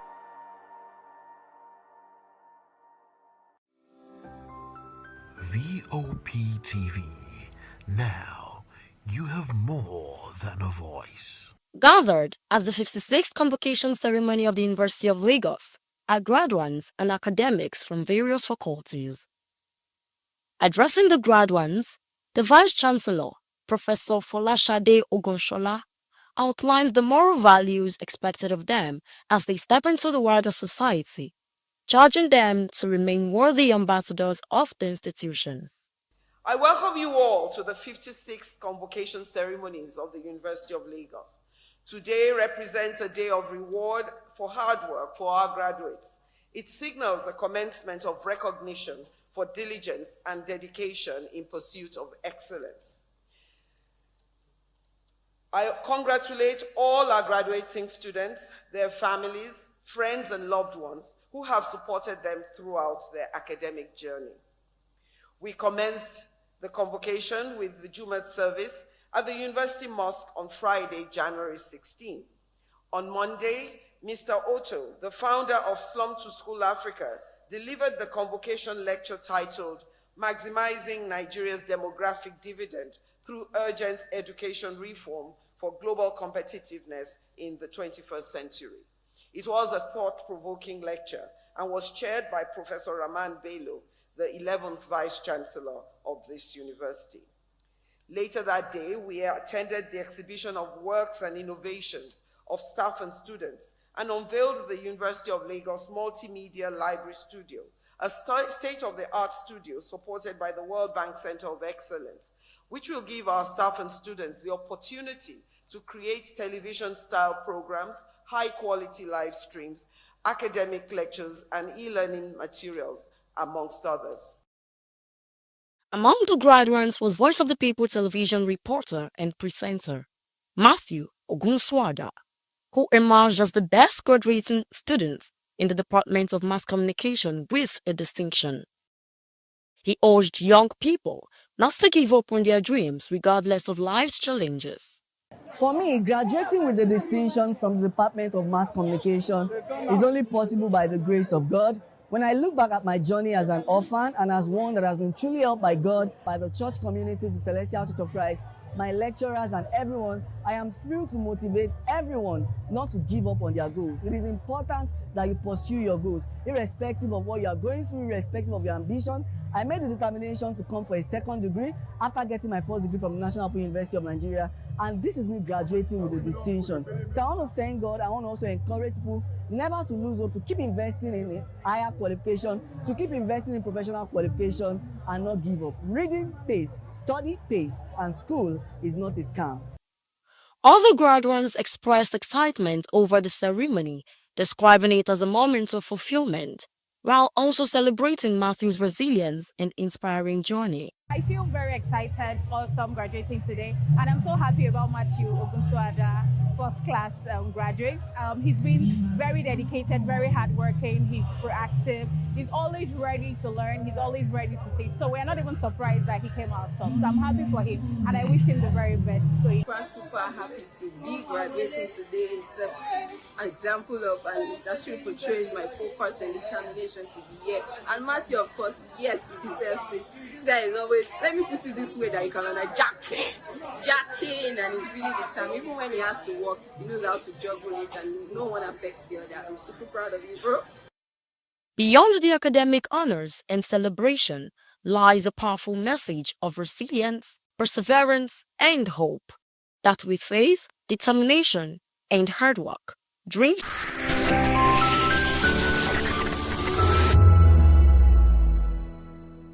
We encourage you to click on the like button and subscribe to our YouTube channel. We are Voice of the People TV. Also follow us on all our social media platforms. We are at VOP TV Live. Visit our website www.vop.ng for fresh and trending news. Also watch us live on SLTV channel 264. VOP TV, Voice of the People Television. The red carpets, awards, the razzmatazz, music, fashion, interviews, and more. Spotlight on Voice of the People Television. Let's feed you with all the juicy stories in the global entertainment space, bringing you the glitz and glamour as they hot. Stay tuned to Spotlight, 1 p.m. Monday to Friday. Spotlight on VOP TV.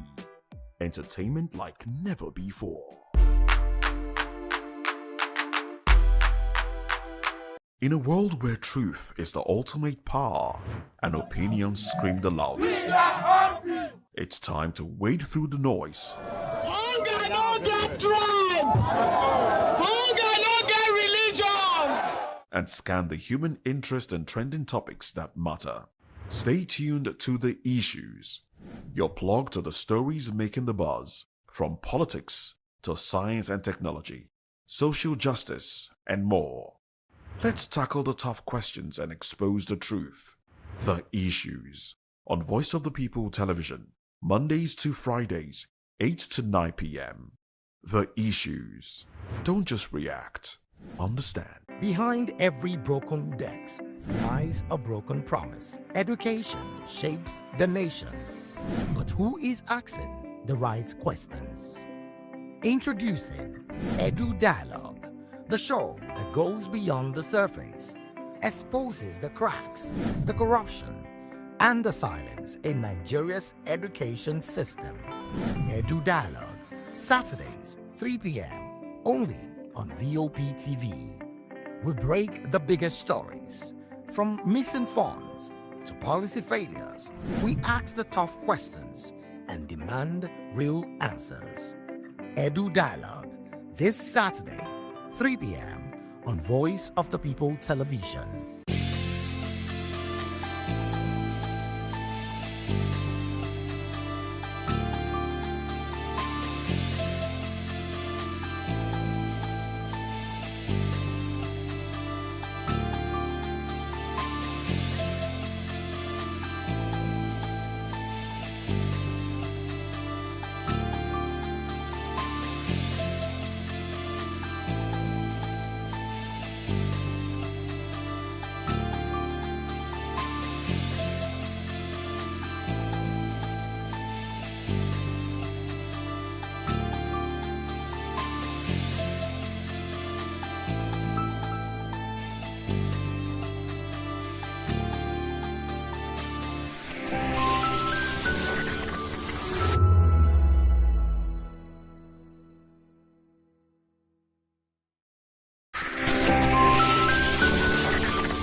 Hello and welcome to Reporters File on Voice of the People Television. I am Nenna Ndomdioto. Before we begin, kindly visit our website www.vop.ng for fresh and trending news. And for WhatsApp updates, you can reach us on 09044732605. Today's edition brings you updates on security, governance, Ramadan, Lent, and inspiring stories from across Nigeria. We begin with national politics. Ahead of 2027 general elections, stakeholders have called for more inclusive youth participation in Nigeria's politics to enable them to learn the ropes and become grounded in the political leadership of the country. This was made known at Town Hall Meeting Agenda theme, Power Back to People, on the importance of democracy and youth participation in Abuja. Correspondent Jimo Ogirima reports. In a case for the youths to become more politically involved, the Directorate of Political Affairs, Department of Political Affairs, Peace and Security Economic Community of West African States, ECOWAS, decried the idea of inviting the youth to the table rather than having the tables themselves. He added that Senegal, Zimbabwe has done it. Nigerian youths need to move away from youth inclusiveness to building the future around the youth across the country. They must own the table. Yes, they may lack experience, but nobody learns to drive by sitting in the back seat. If you sit down watching political stakeholders doing whatever they are doing, and you say that I'm not part of it, at the end of the day, who's coming to lead you? Those people that you have not voted for, you don't even think about voting for, but at the end of the day, they are the ones coming to rule you. So it's very important for youths to participate in the democratic processes. The executive director of ALTES called on the Nigerian political leaders to put in place structures to accommodate more youth before, during, and after the election. He stressed the need to groom the younger generation to aid the seamless transition of leadership from the old breeds. Excluding youth voices from reform advocacy districts perpetrating systematic weaknesses. Our goal basically is to strengthen Nigeria's democracy by mobilizing Gen Zs, basically young Nigerians, to advocate for credible, inclusive, and transparent electoral reforms. Some of the panelists who spoke stressed on the need for consistent engagement with government at all levels to ensure that its policies and decisions are youth and gender responsive. I think we have policies, and these policies are meant to protect the citizens. But what we've seen over time is that because implementation is very poor or nothing at all, citizens are oftentimes discouraged. The youths, most especially, have to think about how they can be part of the government, not even actually who the law is made for. Because those people you felt that are the politicians today fought their way up there. And when they get there, they are able to make a policy that favors them. It all boils down to corruption. Because INEC as an electoral body, when we all have expectations for INEC, and we know what INEC is meant to stand as, an independent body. But then there are people in this independent body, in air quotes, that are corrupt. If you elect leaders and you let them roam free, you let them roam wild, without trying to hold them accountable, without paying attention to policies that are being formulated in the country, without paying attention to governance as a whole, and then you have people who would always only further their own interests. They, however, called on all stakeholders to play their roles to build a Nigeria that Nigerians can be proud of and call their home. Jimo Ogirima, reporting for VOP TV in Abuja.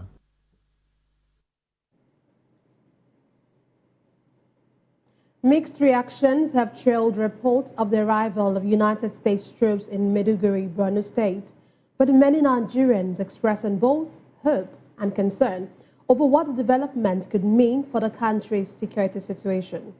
While authorities say the foreign personnel will play non-combat support roles, questions remain about the impact of the collaboration on the fight against insurgency. VOP TV's Matthew Ogunsuada reports. Aircraft carrying troops and equipment have reportedly arrived in Maiduguri, the Borno state capital, raising fresh conversations about Nigeria's security strategy and international cooperation. According to the New York Times, the first aircraft landed Thursday night with about 100 U.S. troops expected as part of an initial deployment. By Friday evening, 3 planes had reportedly arrived, with equipment already being offloaded. A U.S. defense official said the flight marked the beginning of a series of cargo operations into multiple locations across Nigeria in the coming weeks. Meanwhile, Nigeria's Defense Headquarters spokesperson, Major General Sumaila Uba, clarified that the American troops will not engage in combat but will provide support roles. As Nigerians react to the development, Voice of the People Television sought public opinion on what this could mean for the country's fight against insecurity. I think the foreign troop coming in is a good thing to collaborate with our own troop here to do what to fight insecurity. But the thing is, there are some people that are there that are really doing what? Helping them. That is how I see it. And let them do it. I don't see anything wrong about that. They are fighting the terrorists, not masses. You understand what I'm saying? So they didn't come here to invade Nigeria, neither did they come here to destabilize Nigeria. They want this insecurity to stop. All these terrorists, they don't have any good intention. So let them find a solution to this problem. Government, they have to put more effort to tackle the insecurity. Our government should put more effort on building the security factors. Thank you, sir. Thank you. My name is Isha Adam. Thank you. Reactions remain divided, with many Nigerians expressing hope that the collaboration could strengthen security efforts across the country. However, many Nigerians are calling on the government to address the issue of insecurity ravaging the northern parts of the country and indeed all the sectors. Matthew Ogunsuada, reporting for Voice of the People Television.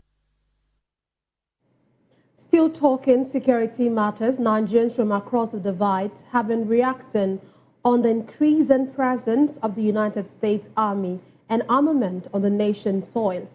This is on the backdrop of the unabated insecurity manifesting in killings and abductions in parts of the country.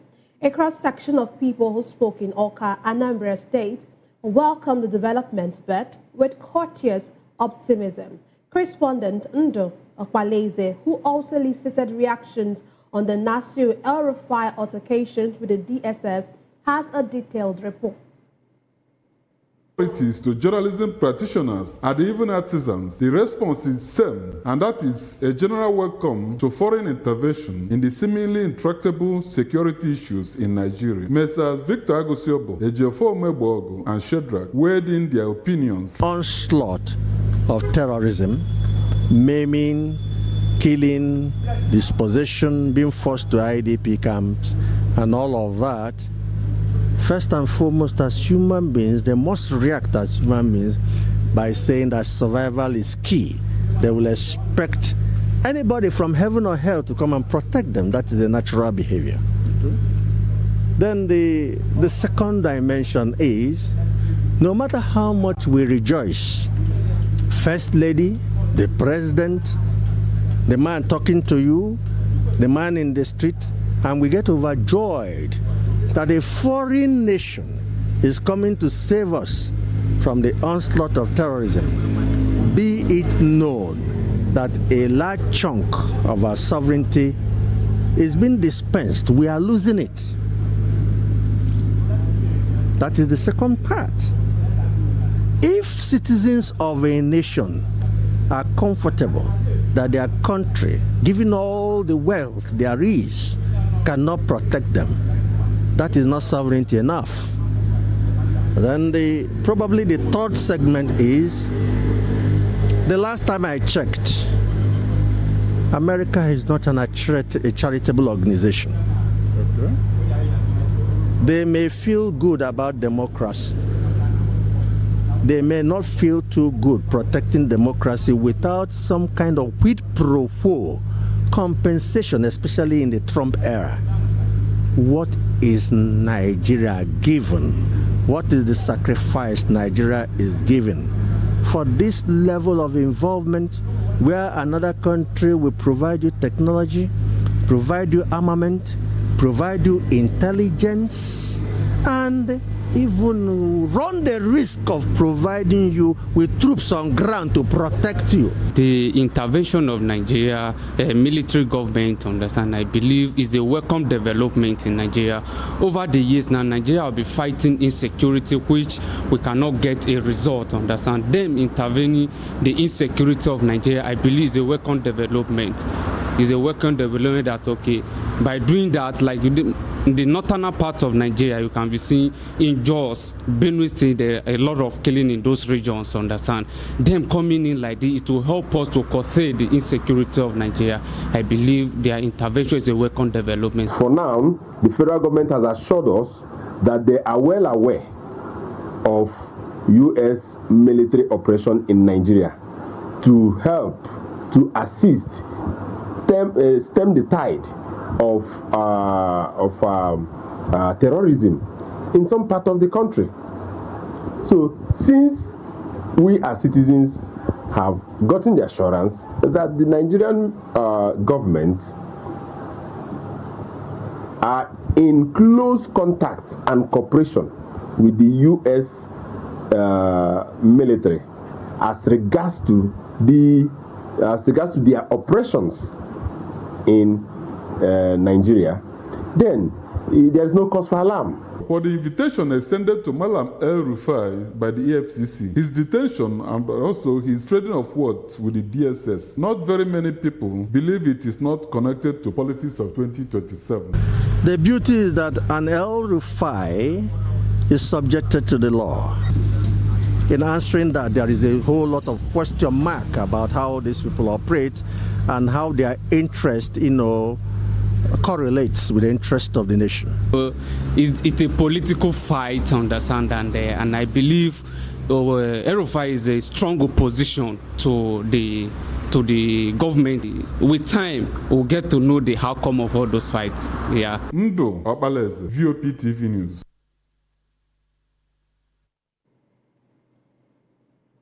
A national security debate has erupted following the federal government's move to charge former Kaduna State Governor Nasir El-Rufai over the alleged interception of communications belonging to the National Security Advisor Nuhu Ribadu. The action follows El-Rufai's admission that he and others listened to Ribadu's tapped phone conversations, sparking widespread concerns over privacy, national security, and accountability. Correspondent Rhoda Journey tells us more. Reactions have continued to trail the federal government's decision to charge former Kaduna State Governor Nasir El-Rufai over the alleged interception of communications belonging to the National Security Advisor Nuhu Ribadu. The move followed El-Rufai's claim in a recent interview that he and others listened to Ribadu's phone conversations after it was allegedly tapped. Though he admitted the act is unlawful, however, the development has since generated nationwide debate over privacy, national security, and accountability. El-Rufai claimed that someone was able to tap into the conversation of the NSA, and that is also a very big thing as it affects our national security.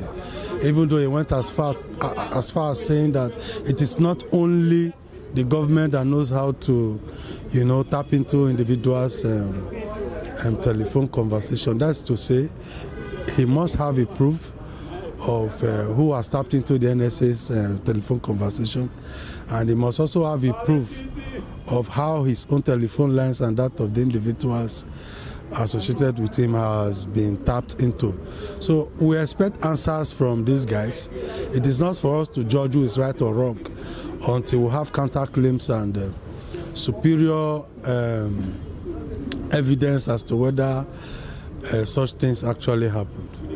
The former governor of Kaduna State, Malam El-Rufai, tapped the phone of the National Security Advisor to the President, Malam Nuhu Ribadu. Yes, this shows how porous our security system is. If the phone numbers of the National Security Advisor can be tapped just like that by an individual, that shows that the President of the Federal Republic of Nigeria is not even safe. His phone numbers can be tapped. I want to use this medium to call on the authorities to take actions against the dramatist personnel, against the perpetrators. I'm very, very optimistic that the judiciary will do the needful, yes, so as to serve as deterrent to other political actors who believe in tapping the phones of his opponents to score political goals. Brother Johnny, BOP TV News. Frustrated by persistent power outages and what they describe as exploitative billing, residents of Edo State slammed the Benin Electricity Distribution Company during a press conference at the Youth House, Benin City. They accused the utility of forcing citizens to repair faulty transformers, sending bills for electricity never supplied, and ignoring repeated complaints. Correspondent Rhoda Journey tells us more.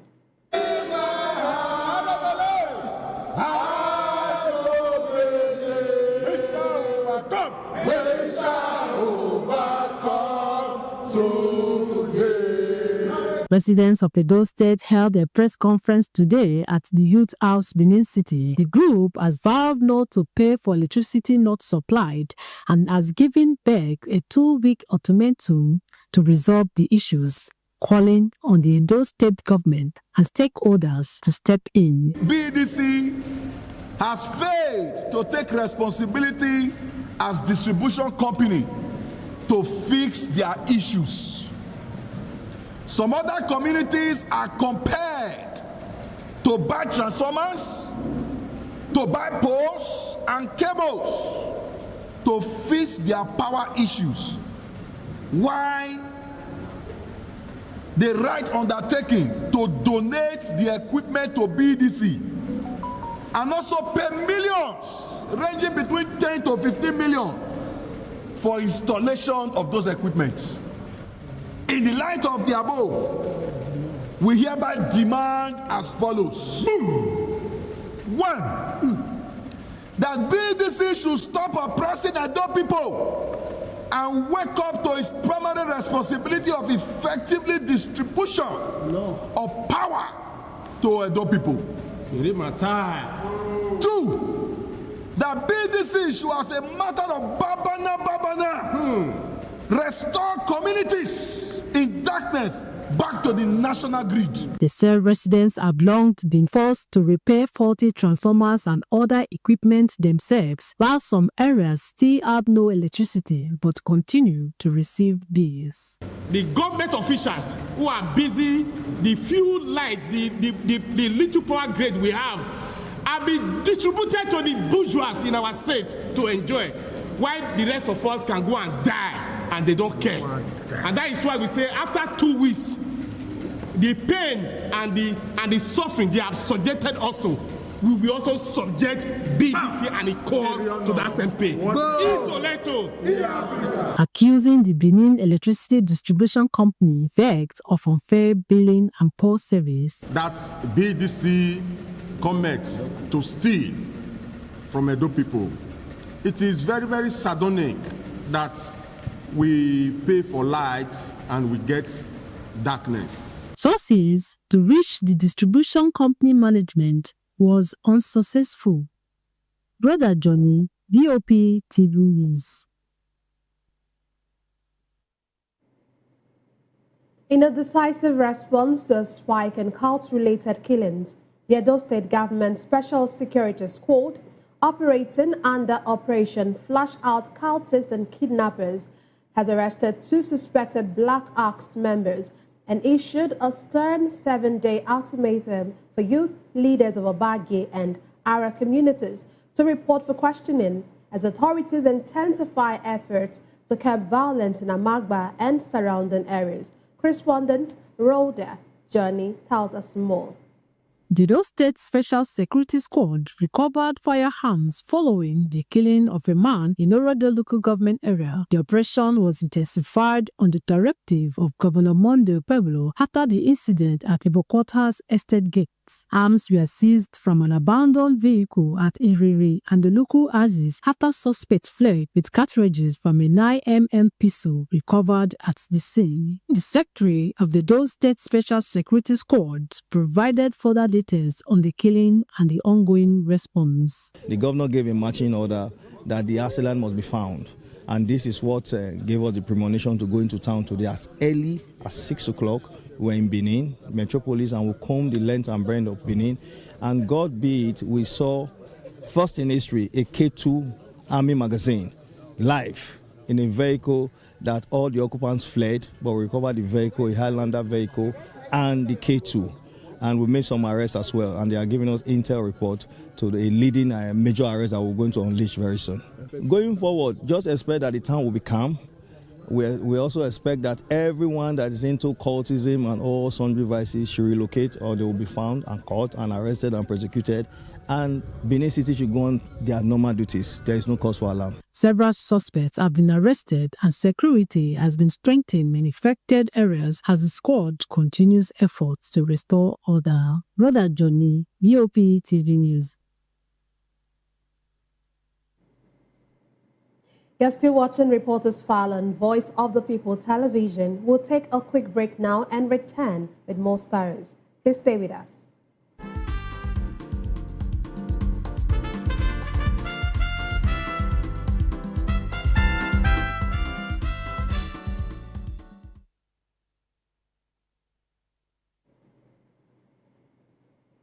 Glad to have you join us again. The Nigerian Sultanate Council Advisory Committee on Religious Affairs has confirmed the sighting of the new moon, declaring February 18, 2026 as the first day of Ramadan. As Muslims begin the holy month of fasting and prayer, religious and political leaders are calling for unity, peace, and national development. VOP TV's Matthew Ogunswade provides further insight in this report. The Committee on Religious Affairs has confirmed the sighting of the new moon, declaring Wednesday, February 18, 2026 as the first day of Ramadan.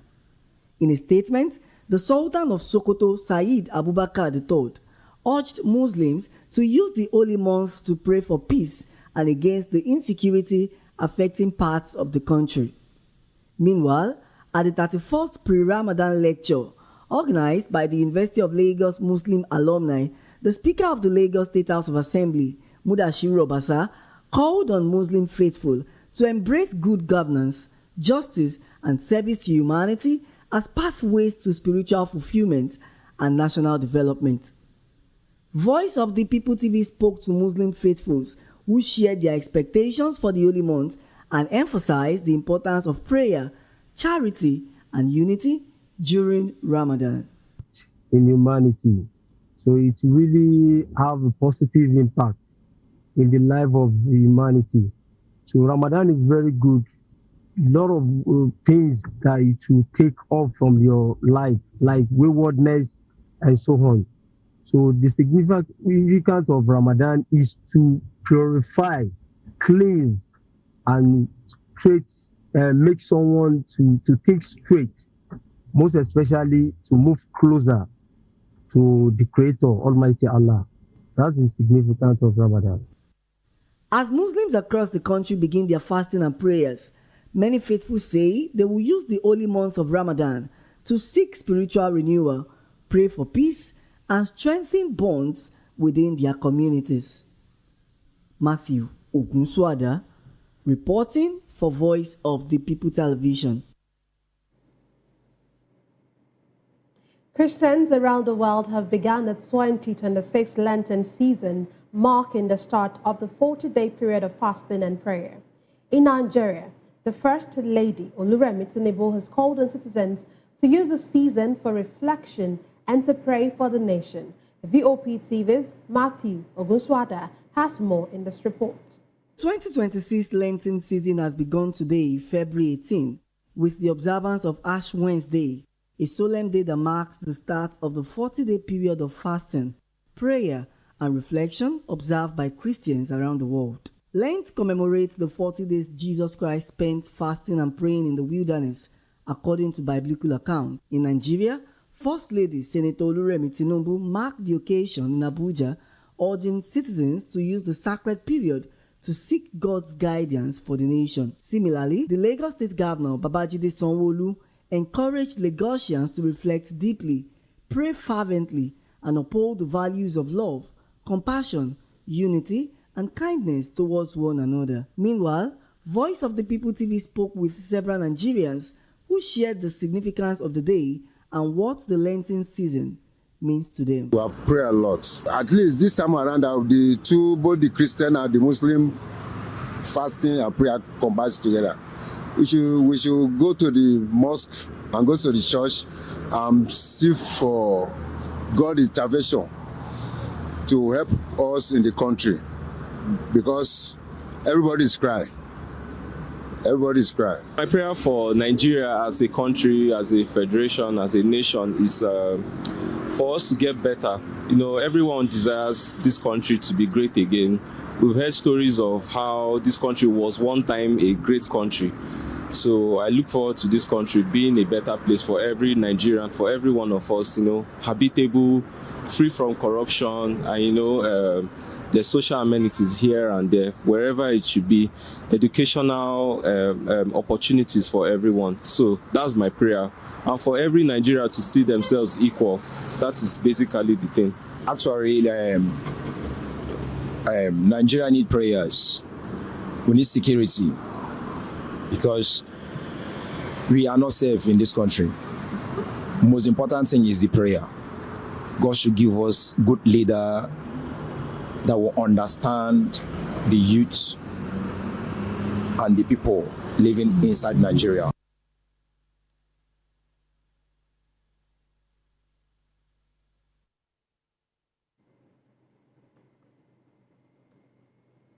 And now to health matters. The Lagos State government, alongside health partners, is intensifying efforts to combat malaria and improve tuberculosis diagnosis through innovation, collaboration, and sustainable healthcare financing. The discussions formed the focus of a high-level stakeholders meeting held in Lagos. VOP TV's Praise Peters reports. Efforts to eliminate malaria and tuberculosis diagnosis in Lagos State are gaining momentum as government and health stakeholders promote collaboration, data-driven interventions, and sustainable healthcare financing. At a high-level convening, experts noted that although Nigeria's malaria burden remains significant, targeted strategies and digital health solutions can improve diagnosis and treatment outcomes. Health authorities say that interventions will prioritize health burden areas alongside public education to correct misconceptions, including the reminder that not all fevers are malaria-related. Stakeholders also emphasize sustainable financing to strengthen referral systems, reduce out-of-pocket costs, and support primary health care centers. Today, we also mark an important milestone with the launch of the Tuberculosis Diagnostic Access Program in Lagos State. By leveraging innovative community-level diagnostic solutions and building on the digital infrastructure established through the malaria program, we are taking decisive steps to find missing cases, enable early detection, and strengthen linkage to care. These initiatives not only align with national tuberculosis control priorities, but also advances the broader goals of the Renewed Hope agenda by expanding access to quality healthcare and strengthening disease surveillance systems across Nigeria. Our focus is not merely on programs, but on building systems that endure, systems that future administrations can scale, strengthen, and sustain. We are not merely reforming the sector, we are redefining the future of healthcare in our state. Officials say that the long-term goal is to build a digitized health network linking community care with public health facilities, transitioning from donor-funded programs to a state-financed system. So what we're doing is, the way that the project is designed is that we're working with people that we call PPMVs and CPs. So those are like your local drug sellers, drugstores, mama nurse type of people, as well as pharmacies, because we know that's where people seek care. And we've created an app so that we can basically register patients there and then link them to the formal health system. So by doing that, we're creating a direct digital tool that connects people in the community with the formal health system. We're also working with LASHMA, which is the health insurance agency, to put sustainable funding in for this by using health insurance for the people who are accessing care. Yeah. And what we have found to be very useful in diagnosing malaria is what we have called the rapid diagnostic test, which is about 98-99% sensitive and specific for malaria, meaning that if the test says you have malaria 98-99 times out of 100 times. And if it says you don't have malaria, you most likely don't even have malaria in the first instance. So we're trying to convince and enlighten our caregivers as well as our people to ensure that they ask to be tested before they have their treatment for malaria or what is suspected to be malaria. The meeting also featured the unveiling of the End Tuberculosis Now initiative to expand diagnosis access across the state, with optimism that stronger partnerships will improve healthcare outcomes. I'm Praise Peters, reporting for Voice of the People Television.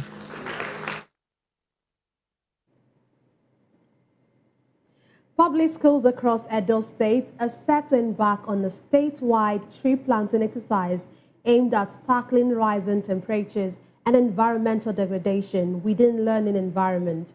The initiative, organized by the Universal Basic Education Commission in collaboration with state education boards, will see thousands of trees planted across the 3 senatorial districts. Correspondent Rhoda Johnny tells us more in this report. Across the 3 senatorial districts of Edo State are set to begin a mass tree planting exercise aimed at mitigating the effects of climate change and improving the learning environment. The Green School Initiative, organized by the Universal Basic Education Commission in collaboration with the state's Universal Basic Education boards nationwide, seeks to promote environmental sustainability within school communities. At a workshop held in Benin City, teachers and students were sensitized on the importance of tree planting as a response to environmental degradation and rising temperatures. But it's not all about planting trees also. It's about also bringing on our learners, so also train them so they can also know much about sustainable agricultural practices in all our schools. And I also want to appreciate Universal Basic Commission, UBEC, for their support. We are looking at all schools across the senatorial district. No side will be left out. Officials said the program would help reduce heat in classrooms, improve air quality, and encourage environmental responsibility among pupils. We align with the federal government, plant trees, make the schools beautiful, make it habitable for our children, so that we can also make sure that they have a serene environment for both teaching and learning. Students who participated in the workshop welcomed the initiative, expressing readiness to plant and nurture trees in their schools. Through this program, I've really learned a lot. It's about greenhouse effects and climate change. So that climate change is the change of the weather due to the activities of man. We also, as humans, we also contribute a lot to this climate change. We do a lot of things, like polluting the environment through littering, throwing of pure water on the ground, burning of fossil fuels through our generators, cars, etc. Rhoda Johnny, EOP TV News.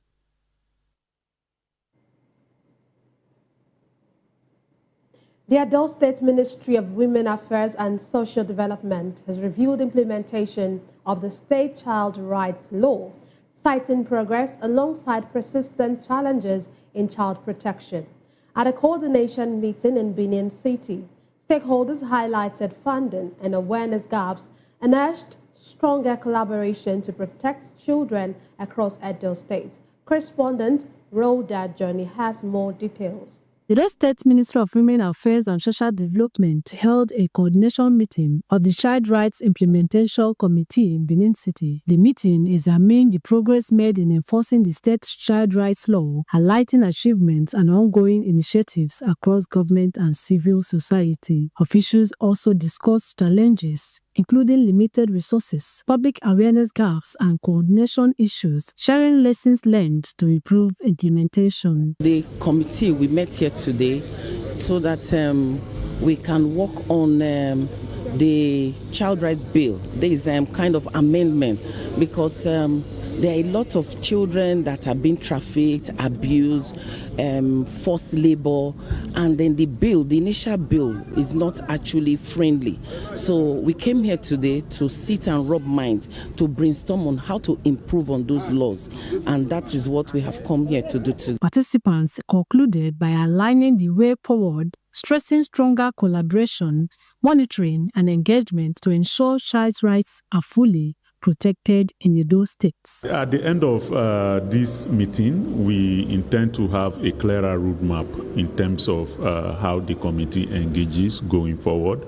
We recognize there have been a handful of challenges which is expected, and part of this coordination meeting is to identify those and collectively rise to addressing them, for the benefit of the vulnerable children of the state.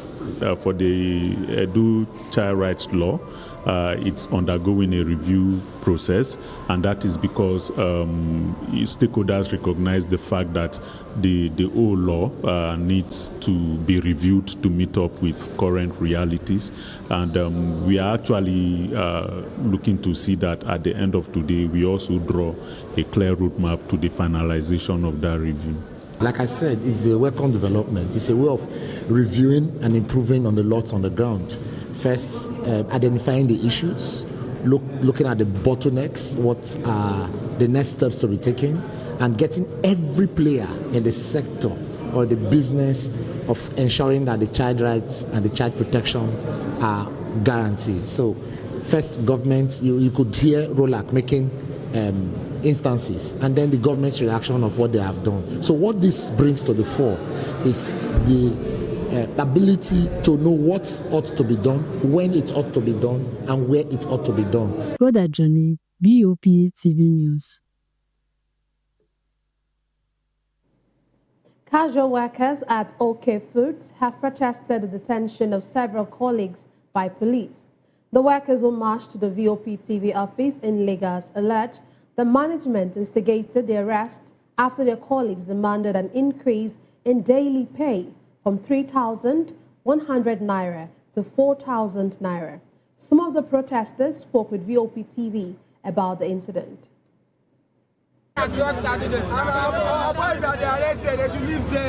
According to the protesting workers, the dispute began after they requested an upward review of their daily pay from 3,100 to 4,000 naira, citing the rising cost of living and economic hardship. They claimed that while management proposed an increase to 3,500 naira, the workers rejected the offer, insisting that the amount also does not sufficiently address their financial challenges. The protesters further alleged that following the disagreement, some of their colleagues were arrested and detained by the police, an action they believe was instigated by the company's management. So we are here to speak out our mind. We are here because of our payments. We asked them to pay us a ransom 4,000 naira for the old workers. They said they'll be paying us 3.5. And which she said we are not interested. After then, we found out today that some policemen arrested our workers, our members, both men, women, boys, girls, without no fighting, no stealing, no nothing. We are begging our boss, blacks, whites, that should please release our workers for us. We are not slaves, we are not animals, and we want our increments. Wọ́n ṣe ń treat wa kò dára, kó tún fi kún wa, wọ́n sọ fún wa pé tá a bá fẹ́ ṣiṣẹ́ ká máa lọ, àwọn máa employ another person tó máa ṣiṣẹ́. Torí ẹ̀ náà ṣe ń máa treat wa, wọ́n dẹ̀ ti ká àwọn ọmọ yẹn sínú mọ́tò láti àárọ̀, wọ́n bẹ̀rẹ̀ sí fi tear gas. Some people don wound, wey dem carry dem go hospital out of us. Kò dáa kó jọ, kó ṣàánú wa. I believe as a Nigerian citizen, it's our civilian right to protest. So we are at the front of the company protesting this money. Well, not that we even damage any of their properties. For the increment of our salary from 3,500 naira, it was 3,100 naira before. But we protest for 2 days. They said they are going to increase it, that we should give them a month's time. And we give them a month's time. They said it's 3,500. And with condition, it's with condition that if we not work 10 days, at least 10 days, in a voucher, that is at least 13 days in a voucher, we won't collect that 3,500 that we are going to collect. That 3,000 now we are going to collect. And out of that 3,000 we are going to collect, at times we are going to work 10 days, 12 days. They are going to remove like 10,000 and 15,000. And once we go and report, they will threaten us that they will cut our card or they will pay us off. So we are protesting this morning where from Olosun police station, they send their men. They were throwing tear gas to us. Even I, as a woman, they were chasing me. 5 policemen, they were chasing me. And they even took like 4 of our boys. You people should please, you should come to our help. You should help us. They should release our boys. And that equipment, we are not working. And if they should not threaten us, and if they believe that they can pack all of us, maybe they will pack all of us. Thank God, that's why I'm even telling my colleagues, they don't want us to post it on social media. And I think it's right time we are going to post it on social media. What I just see about the issue is that, okay, please don't know that we are working. And then what happened today is that I was aware of what happened in Futu. Because of everybody just stay along the side, this policeman just come. We did not do anything. The next thing, they are just tear gas. Okay, what happened is that we said, what did he do? They need to just be forcing us to go. It's wrong. We are fighting for our rights. It's not that we are fighting to spoil anything. And then we did not damage anything. I was thinking that policemen should be supporting them. It's not that to be backing them up. It's rubbish. If you say they are embarrassing a old woman, they are pursuing it. That one is rubbish. Lady like that. It's not a man. The Olam, which we know as okay food, have been treating us bad every day, here and there. We work for 2 weeks. We are supposed to be paid the next 3 days. They paid us after 8 days. Many of us are starving. Many of us are stealing because of that, which is not good. And even though the constitution said you have the right to protest, even though the policemen protest, now we are protesting. They were shooting tear gas, even telling us that they are going to use chase bullets against us, which is very, very bad. So please, we beg you should help us to speak to them. If they don't want to us again, we should go. They should invite new people. We are not begging them for their work, but they should try and help us. Please, we beg you guys. Despite the ongoing disputes, the workers say they have continued to report for duty while seeking a peaceful resolution to the matter. They are calling on relevant authorities and labor bodies to intervene to ensure fair negotiations and release of their detained colleagues. Efforts to get a response from the management of OK Foods were ongoing at the time of filing this report. For Voice of the People TV, this is Oyindamola Olukuto.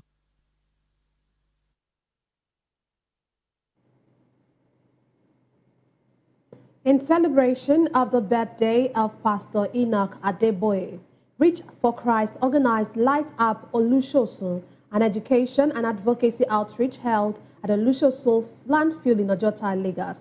The initiative, themed Taking Education to Olusosun, is aimed at providing structured learning support to children living in and around the landfill community, reinforcing the message that geography must not limit a child's destiny. VOP TV, Oyindamola Olukuto report.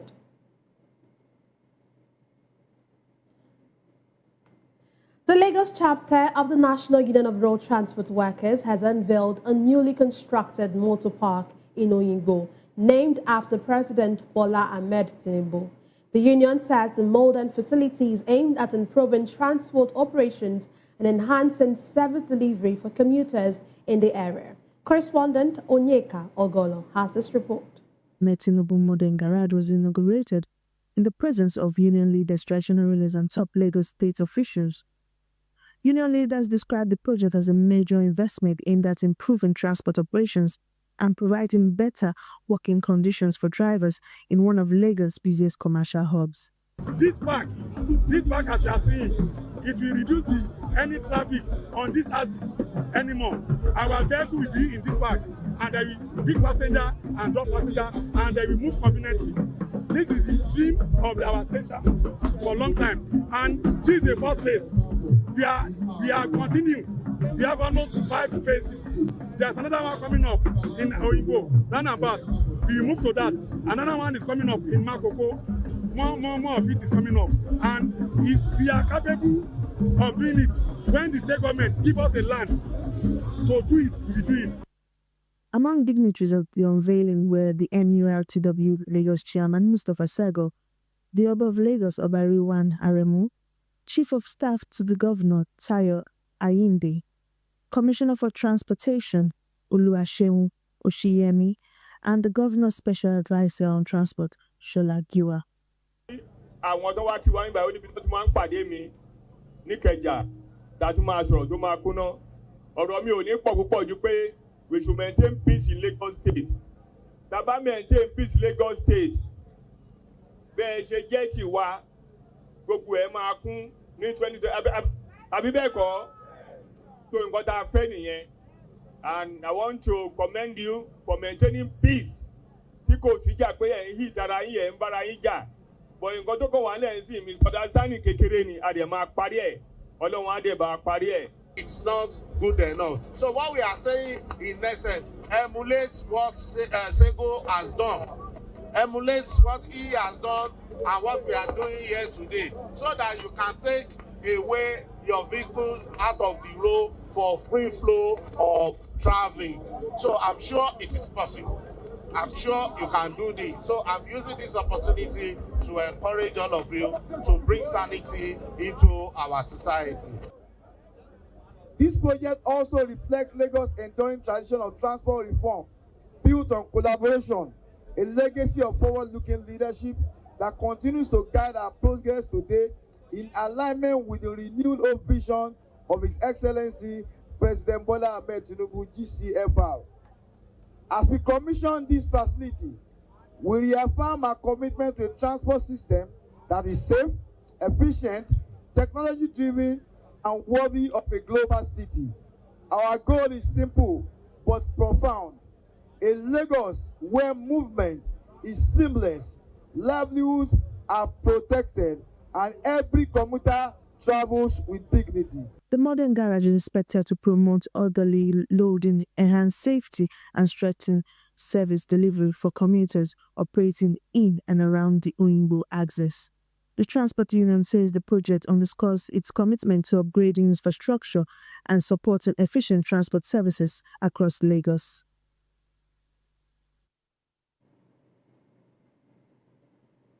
That's all for this week's edition of Reporters File on Voice of the People Television. Thank you for joining us as we bring you stories that matter from across Nigeria. I am Nenna Ndomdioto. Stay informed, stay safe, and enjoy the rest of your day.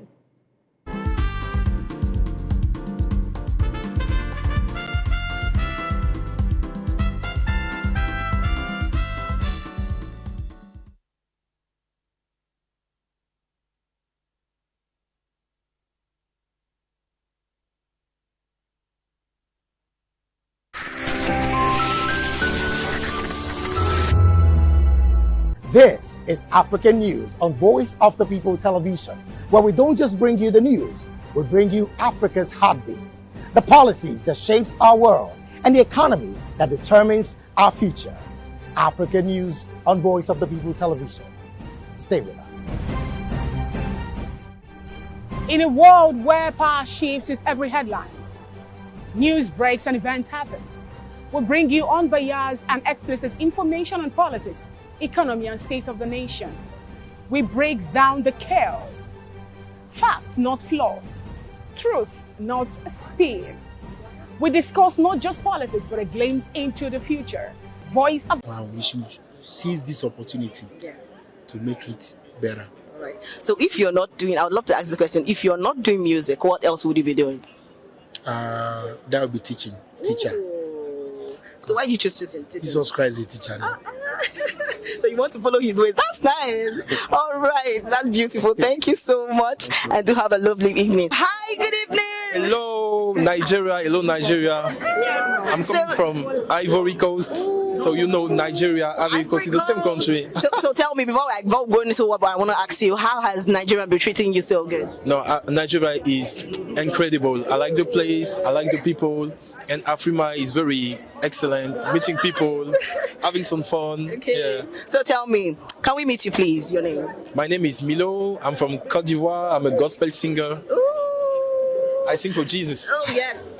we repping Jesus, actually. We rep Jesus. All right, so we are here at the 9th Afrima Awards event. So what are your expectations for this evening? Oh, I think it will be a great moment. Oh. Great moment for Africa. People coming from everywhere. Yeah. So I'm happy to see everybody. And we will praise the Lord. I will sing Jesus tonight. So I think it will be a good time. So how do you see African music, gospel music in the aspect? How do you see gospel music in the future? Right now with this event going on, how do you see gospel music moving forward? Yeah, me, I really know French gospel music. Yeah. And it's like we are going upper and upper and upper. Yeah. And this kind of event is to show what we can do. So I'm really happy to be nominated. And we know that next year, we will have a lot of gospel francophone people who will come in Lagos to sing the gospel. Okay, so thank you so much and do have a lovely and beautiful evening. Hi, good evening. Hi, good evening. How do you feel? I feel excited. I feel good. So good.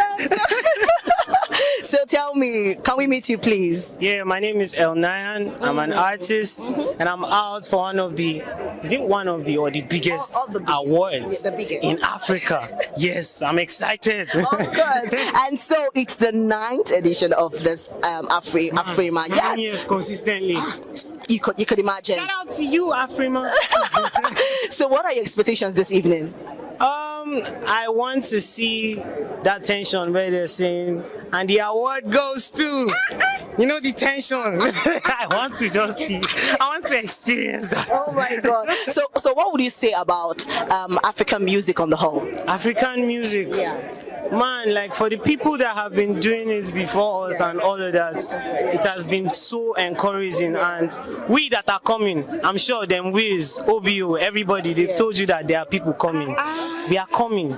Because they did one, we are doing 10. So you guys just chill. African music, you've not even seen the best of it yet. Of course. It's just starting. All right, do have a beautiful evening. Thank you so much. Hi, good evening. Hi, how are you? I'm good. How do you feel? Tell me. I'm feeling great. I'm feeling normal. You vibes, yo. I'm feeling great. I'm feeling normal. So you know the song, I feel good. So good. I know that. So please, can we meet you? Hi, my name is Angel. Yeah. So who is Angel? We'd like to know who Angel is because all this spice is not... Okay, Angel is the stylist. The stylist for Tonight the Host. Fowl's the bad guy. So, yeah, stylist to the host. So tell me, you styling the host, how has it been for you? I think this is my third time on Afrima as a stylist, and it's a great feeling to be called back again. And also the host tonight is also a long-time client. Yeah, so it's a great feeling to be working on this. Right? Yeah. All right. So, what are your expectations for this evening? Like, it's the 9th Afrima Awards night, and it's already buzzing, and everyone is happy, excited. So, what are your expectations this evening? I think I am expecting to see a lot of surprise right tonight because. In the African space in the last 1 year, there's been a lot of surprises, a lot of surprising features. There's been a lot of people you don't even expect to see doing some certain kind of music. So I'm expecting to see a lot of surprises tonight and great talents as well. All right. I forgot actually to tell you that you look amazing, by the way. All right. Okay, do have a beautiful evening. Thank you so much. Hi, good evening. Hello, what's happening? How do you feel? Ecstatic. Ooh, you know that song, I Feel Good. So good. All right, so please, I would like to know you. Yo, my name is Embrayo, aka The Pen. Singer, songwriter, producer. So we are here at the Afrima Awards. Yeah. What are your expectations for this evening? Because it's all buzzing already. So what are your expectations? Yeah, I'm just here to have fun, just enjoy the show. Whereas I don't know if you know, I was nominated for the Songwriter of the Year. Of course. Yeah, so that's why I'm here. Hopefully we take that home. All right, and that's why I asked, how do you feel about this? Your expectations for this exactly? I just want to have fun. There are not really any crazy expectations so far. You don't want to have the victory? Definitely, everybody wants to win. I want to win, though. But yeah. All right. So can you tell us about music? How do you see music generally right now? African music, basically. Okay, we're at a place where the world is not watching us right now, and it's the best time to be alive. Being, a musician and a songwriter, a creative in this space, coming from this part of the world. Yeah. So I'm just really happy, and I'm optimistic to what the future holds. All right. Okay. Thank you so much, and do have a blast. Thank you so much. This evening. And guys, trust me, this is where we draw the curtain. I don't want to go, but then we have to. But trust me, the 9th Afrima Awards was just excellent. It was phenomenal, and I actually enjoyed myself, and I hope you did too, because everything was just good. And I know that you won't miss our next time on the Spotlight Show. And don't forget to follow us on all our social media handle at VOP TV Live, and don't forget to follow us, please. And don't forget, my name is Precious Agumanu, aka Call Me Prezi. This is Spotlight. VOP TV. Now, you have more than a voice. We encourage you to click on the like button and subscribe to our YouTube channel. We are Voice of the People TV. Also follow us on all our social media platforms. We are at VOP TV Live. Visit our website www.vop.ng for fresh and trending news. Also watch us live on SLTV channel 264. VOP TV, Voice of the People Television. The red carpets, awards, the razzmatazz, music, fashion, interviews, and more. Spotlight on Voice of the People Television. Let's feed you with all the juicy stories in the global entertainment space, bringing you the glitz and glamour as it is hot. Stay tuned to Spotlight, 1 p.m. Monday to Friday. Spotlight on VOP TV. Entertainment like never before.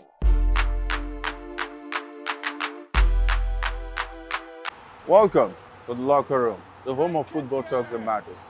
I am Jerry Ampelon. Join us every weekday, Monday to Friday at 5 p.m. Nigerian time, as we share the hot takes and hot debates in the exciting world of football. And joining me are the usual suspects, Ikechukwu and Mayowa, as we break down all the hot takes and everything that's happening in the football. Don't just watch football, live it with us. Catch us on the Locker Room and Voice of the People Television at 5 p.m. Nigerian time. And like I always say, if not 2024, please the sport. In a world where power shifts with every headline. In a nation full of questions. In a world filled with noise, the truth needs a voice. The policies that shapes our world and the economy that determines our future. Every hour, every day, the grapevine keeps buzzing. And together, we are committed to telling the stories that shape our world, because your voice is our focus. Don't forget, our voice matters the most. Let us come together and share our concerns.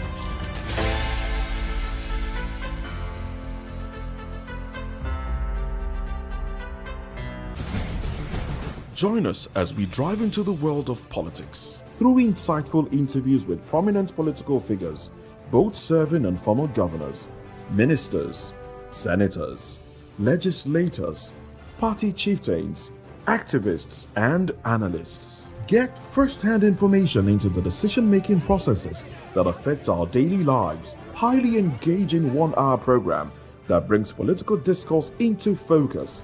I am Chukwuma Okoro. Political Lens, Monday through Friday, 6 to 7 p.m.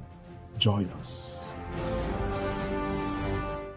In a world where truth is the ultimate power and opinions scream the loudest, it's time to wade through the noise. Hunger no get tribe! Hunger no get religion! And scan the human interest and trending topics that matter. Stay tuned to The Issues, your plug to the stories making the buzz, from politics to science and technology, social justice, and more. Let's tackle the tough questions and expose the truth. The Issues, on Voice of the People Television, Mondays to Fridays, 8 to 9 p.m. The Issues. Don't just react. Behind every broken desk lies a broken promise. Education shapes the nations. But who is asking the right questions? Introducing Edu Dialogue, the show that goes beyond the surface, exposes the cracks, the corruption, and the silence in Nigeria's education system. Edu Dialogue, Saturdays, 3 p.m., only on VOP TV. We break the biggest stories, from missing funds to policy failures. We ask the tough questions and demand real answers. Edu Dialogue, this Saturday, 3 p.m. on Voice of the People Television.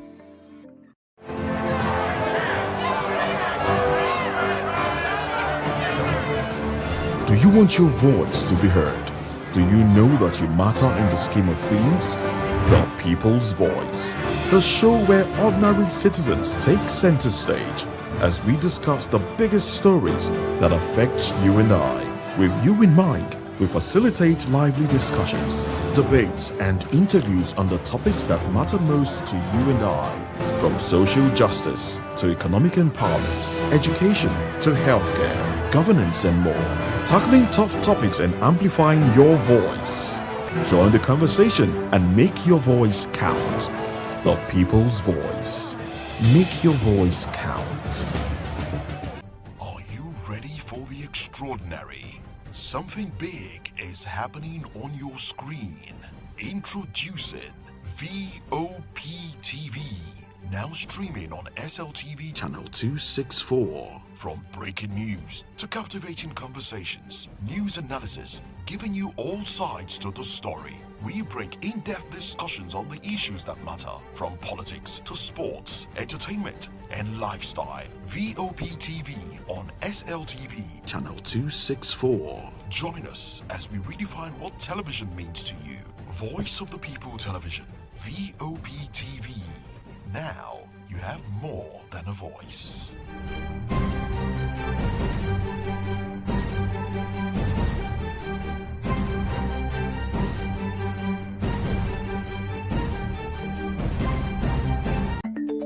Africa is on the move, a continent of rising voices, untold stories, and powerful transformations. From the streets of Lagos to the heart of Nairobi, from the mines of Congo to the tech labs of Cape Town, the African story is being written every day. Bold, dynamic, unstoppable. This is African News on Voice of the People Television. We don't just bring you the news. We analyze and bring you Africa's heartbeat, the politics that shapes our nations, the economies that drives our future, the cultures that defines who we are, the voice that must be heard. Africa News, Africa's voice, Africa's future. Where Africa speaks, the world listens.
Good afternoon and welcome to another enlightening episode of Health Check on Voice of the People Television.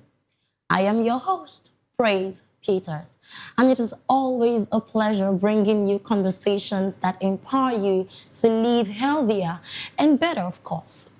Now, it's a fresh episode and, many people today are dealing with symptoms that they struggle to explain.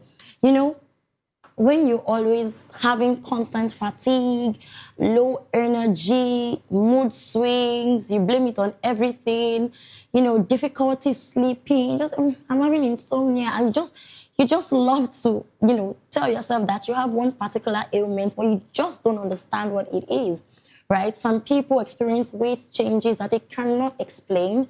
Some people experience fertility challenges, and that can be quite serious. Some people even experience low libido, irregular menstrual cycles, and a whole lot. But, often these experiences are blamed on stress. Some are blamed on aging. Some are also blamed on busy lifestyle, all manner of things. But what if the real cause is something happening quietly inside the body? Something most people rarely think about. Your hormones. Right. So, your hormones are very powerful chemical messengers that regulate nearly every major function in your body, from metabolism and emotions to reproduction and energy levels. Your hormones is actually very powerful. And when these hormones become imbalanced, the effects can interfere with health in ways that many people can never expect. And so today, we're exploring hormonal imbalance as the hidden cause of many health problems. But, we're not doing this alone. We're always here with professional, medical, distinguished professionals, and they're going to break this down in a way that we are all going to understand. And today I'm joined by Dr. Charles Adeogun, a wellness physician and public health advocate with several years of practice. And I'm also joined with Dr. Adedayo David Adebite. He's a consultant, endocrinologist, and metabolic health specialist in Lagos for over 15 years experience and founder of a health platform focused on practical everyday wellness and preventive health education. Thank you so much, doctors, for coming on the show. You're welcome to Health Check.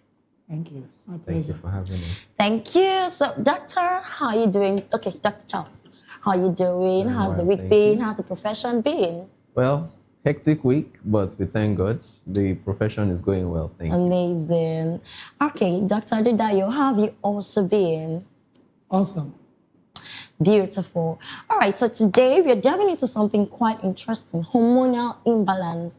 And you would agree with me that this has been one of the leading causes of some health issues that some people cannot even explain in their bodies because this goes on quietly in the system. Right, so I'll start from Dr. Adedayo. Let's talk about the foundation, right? What exactly are hormones?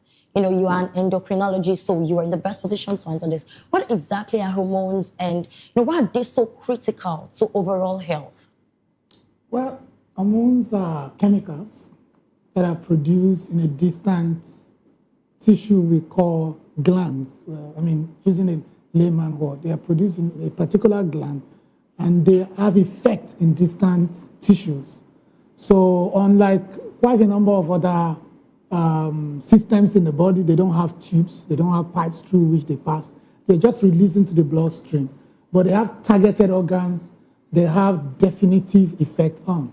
Very good example, like insulin. Insulin is produced from within the pancreas, and it has effect in different tissues in the body, in the liver, in the skeletal muscle, in so many organs in the body. But there are quite a number of other hormones. So why are they so important in the overall health? They are very important because they regulate our metabolism, they regulate our iron balance, they regulate quite a number of things in the body. So health depends largely, the regulation of quite a number of the organs in the body are dependent on the hormonal balance. So when there's an imbalance, the effects are so obvious. Everything goes haywire. Wow. Yeah. So, Dr. Adeogun, I'd love to understand why some people really think that hormones cannot be connected to a few things in their systems. Like, some people don't even understand that there is something called hormone in their bodies. They don't really understand. Okay, probably they've heard insulin, they've heard hormones, and they don't really connect it to anything in their bodies. What are you going to say to that from your experience? Okay, just as the specialist has said, hormones are chemical messengers produced by glands into the bloodstream to create an effect at a distant site. And a lot of body processes are dependent on the functions of these hormones. Even the menstrual cycle of a woman is hormone regulated. The ovulation, even sperm production in men is also hormone regulated. Blood sugar control, like the insulin you mentioned, is hormone regulated. And even part of our overall well-being and the total processes of the body are hormone assisted or hormone regulated. I think a lot of people may have issues with connecting their symptoms with a hormonal basis because of the limited knowledge they have about hormones. You know, it's not everybody that has a biological background in terms of normal biological sciences. But I think when it comes to health, people should be more open to getting more knowledge and getting more informed and broadening their scope of what they know, because it is when your knowledge improves that it can relate with what your doctor is saying. Because at times, if the doctor is just using terminologies, hormones, regulations, it doesn't make sense to you. But because this is health, and I've not seen any human being that doesn't want good health. Yeah. So if it's important to you to know about your health, then you should also read along. If that is not your normal discipline, you should at least have an idea so that when your doctor is passing an information across, you can relate to it, and then you can fully understand, what he's trying to explain to you and understand what condition you have. All right, so does this hormonal imbalance thing, is it something that has to do with age? Is it as you get older, you start experiencing that, or is it just, And well, there are certain medical conditions that people have that are characterized by hormonal imbalances. For instance, we talked about the polycystic ovarian syndrome before, whereby, the person is not, the lady is not ovulating, and then she has high levels of androgens, the male hormones, are higher than what they should be. So she's having the acne, she's having hair growth, and then she's overweight, and then she now develops insulin resistance, whereby her sugar now gets out of control. So you can see there are a lot of interplay of hormones here. So certain conditions, are characterized by that. And in certain conditions too, you may have people who are dwarfs that are not so tall, and you have people that are extremely tall, all hormone regulated too. So the growth hormone that helps to regulate your hormone can, if you have over secretion of that from your pituitary gland, for instance, you can have people with acromegaly, a condition where you grow bigger than usual, or what we call gigantism, somebody is taller than the normal regular person, or people who are, we have cretinism too, where, there can be a bit of stunted growth and development. And this affects the overall well-being, including mental development, intelligence, and many other factors in the individual. Wow. That's really big, because it seems like hormone literally regulates everything in the body. All right, Dr. Adedayo, many people complain about fatigue, and they cannot pinpoint where it's coming from, stress, tiredness, and they always say, I need adequate rest and all of that. So when should someone begin to suspect that fatigue may be more than just stress or overwork? Well, I guess when you've done everything possible, you've had enough rest. I think by far, we live in a very busy city in Lagos. Exactly. So almost that impossible to could not be be stressed. a major reason for fatigue in most people. You've driven in that busy traffic for 4 hours to get to work and back, and then you get home very late and took a very late, heavy pounded yam or whatever it is. So certainly, you're going to be fatigued after some time, because a lot of changes in your body are not compatible. It's not compatible with normal, regular life. So beyond that, a lot of other, things that have to do with mood changes, people who are depressed. Depression can be a major cause of fatigue. Now, I think it's important to talk about the extraneous causes. Okay. So that you need to exclude first before you now start saying, wait a minute, do I really have an hormonal problem? You understand? Yeah. Now, when people have hormonal problem, there will be other things that will be associated with it. For example, there is hardly any, quite a number of the hormonal problem actually can cause fatigue. Let's begin with diabetes. Diabetes can cause fatigue. People who have diabetes, they become fatigued because the glucose is not getting to the tissue where energy is produced. Because of lack of energy, they become tired. That could even be the first subtle symptom of diabetes in quite a number of people. So again, talk about the thyroid. Thyroid play a huge role in metabolism. So when your thyroid hormone plummets, if it's low, you're going to be fatigued, you're going to be tired. But there are other things you look out for. So for example, somebody who has problem with thyroid, he may be getting bigger, even in spite of eating very little. His hair may be falling off. There will be other things that you look at and you ask yourself, is this just fatigue as a result of stress? Or there are other things maybe attributed to by hormonal imbalance. All right. Then again, you mentioned people who have low androgen in men, that can cause fatigue. When you're androgen, because androgen is like fire, it's like fuel for men. Yes, androgen is fuel for men. So when your androgen level is low, you get fat also. Then you begin to have problem of fatigue and all of that. So there are so many things. Vitamin D deficiency, So again, I've seen quite a number of my patients. They will say, "I'm tired, doctor. I'm tired. We've done everything. We couldn't find anything." Okay, let's check your vitamin D. Lo and behold, boom, very low. Wow. That's the singular. And as soon as you start them on a light dose of vitamin D for about a month, boom, the energy, resurfaces. And then and that's the end. So vitamin D, there are quite a number. So the list is endless, including a lot of ions that are lacking in our meals that could be responsible for fatigue. I'm actually very, very curious right now. Can hormonal imbalance actually affect the mental health? Absolutely. How? So, if people who have, for example, low thyroid can be moody, can even be depressed. So, indeed, it has some effect on mental, cognitive function. So your cognition, the thyroid hormone in particular play a huge role on our cognition. So when the level is low, the chances are that, again, if the level is also high, you become very anxious. Stress, you look stressed, you're losing a lot of weight, you can't sit down, you have lack of sleep. So we always say that the hormonal imbalance can affect everything in your body. Yes. Wow. Can turn everything upside down. So if you are not sure of what is wrong with you, maybe it's the time for you to do an hormonal profile. Yeah, Just rather to see than whether there's something wrong self-diagnose. somewhere. Yeah. Right. So let's talk about women's health right now. So Dr. Charles, irregular menstrual cycle are quite common. It's not even something, it's not even up for, So when should a woman consider that a hormonal imbalance could be responsible for this? I don't know, but you just said that hormonal imbalance can affect literally everything. So let's talk about women's health. Can it actually affect, menstrual cycle, and how? Yes. Menstrual irregularity is quite common in women for different reasons.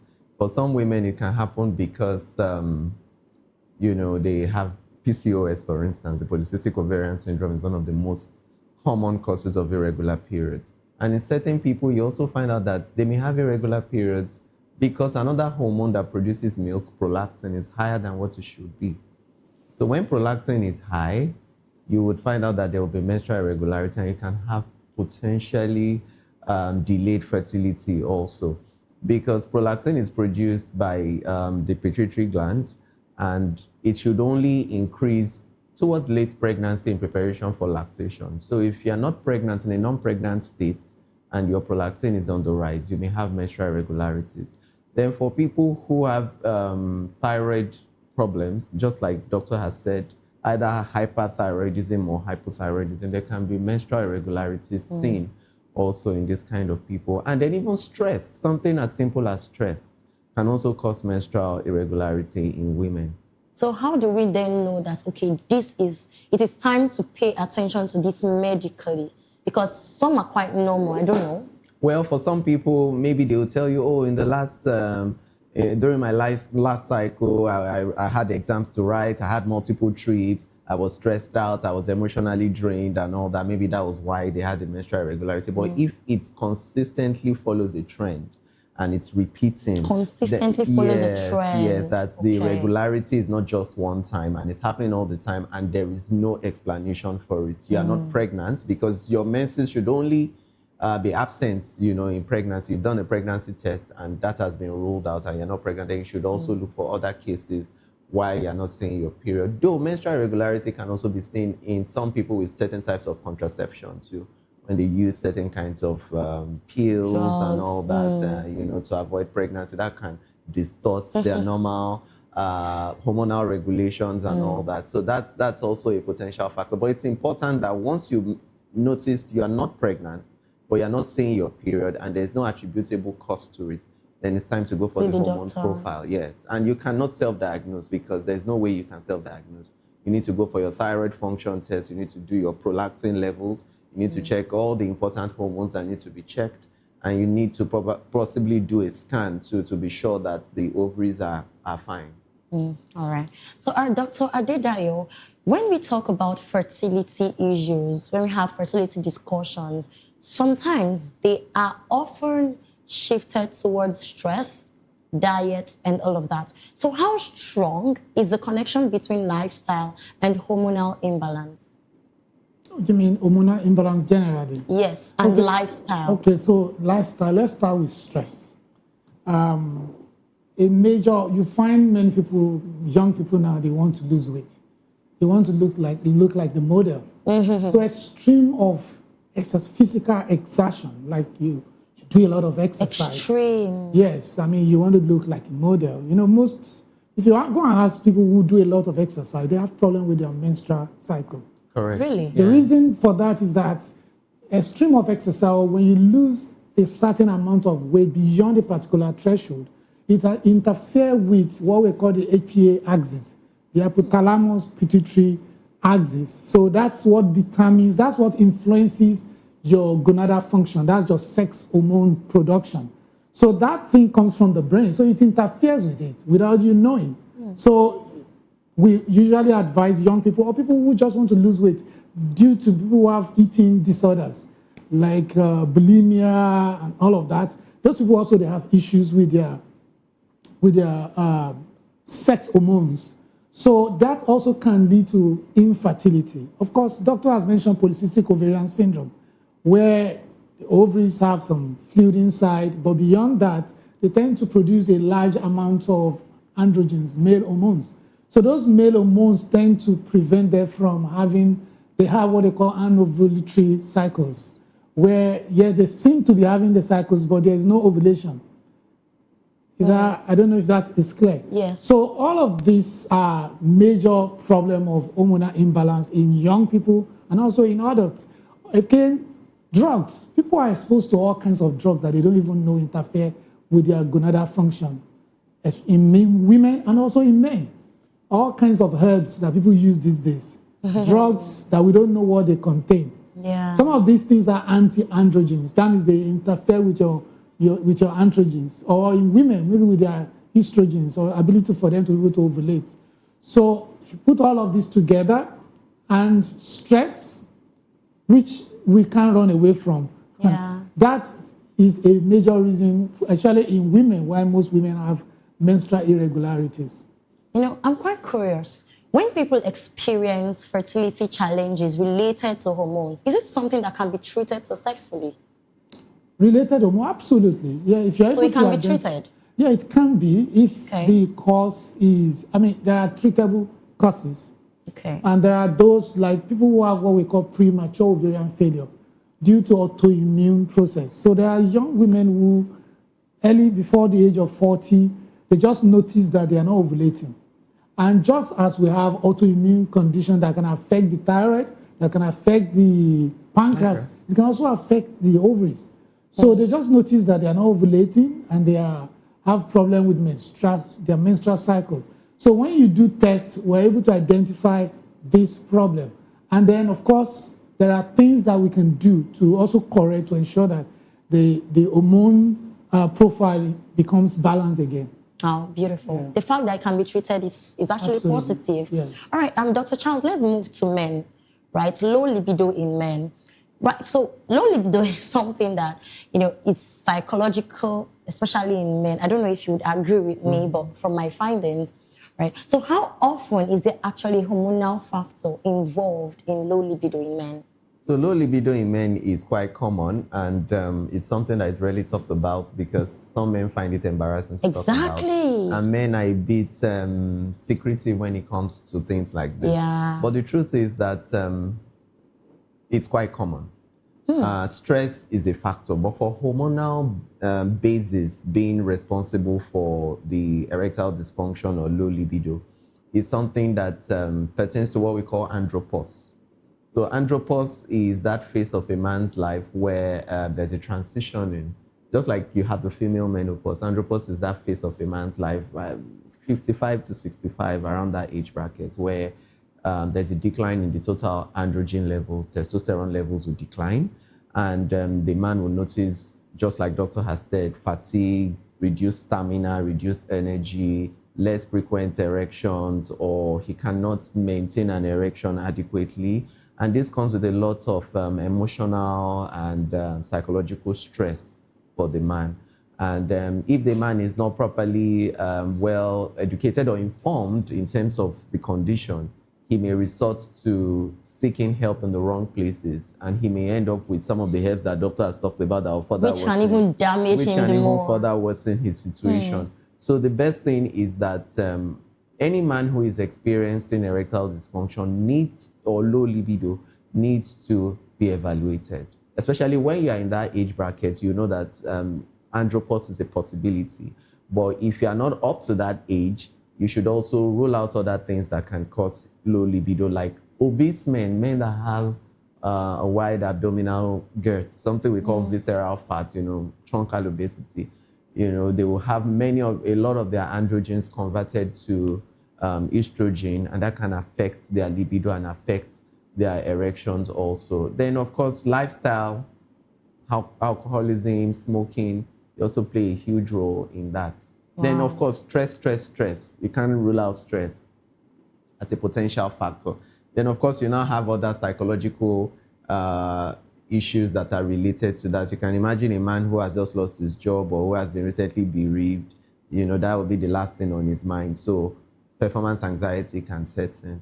So, but for most people, they should know that testosterone, the male hormone that is responsible for secondary sexual characteristics and sexual performance and stamina, there is a decline that happens at a certain age bracket, and they should see their doctors for proper evaluation so that if it is due to a drop in your androgen levels, your doctors would know how best to handle it. Or if you are even diabetic, because diabetes has a complication of erectile dysfunction because it affects both the nerves and the blood supply to the genitals, that are responsible for producing quality erection. Wow. So you can see everything is kind of interlinked. Exactly. Yes. So you can't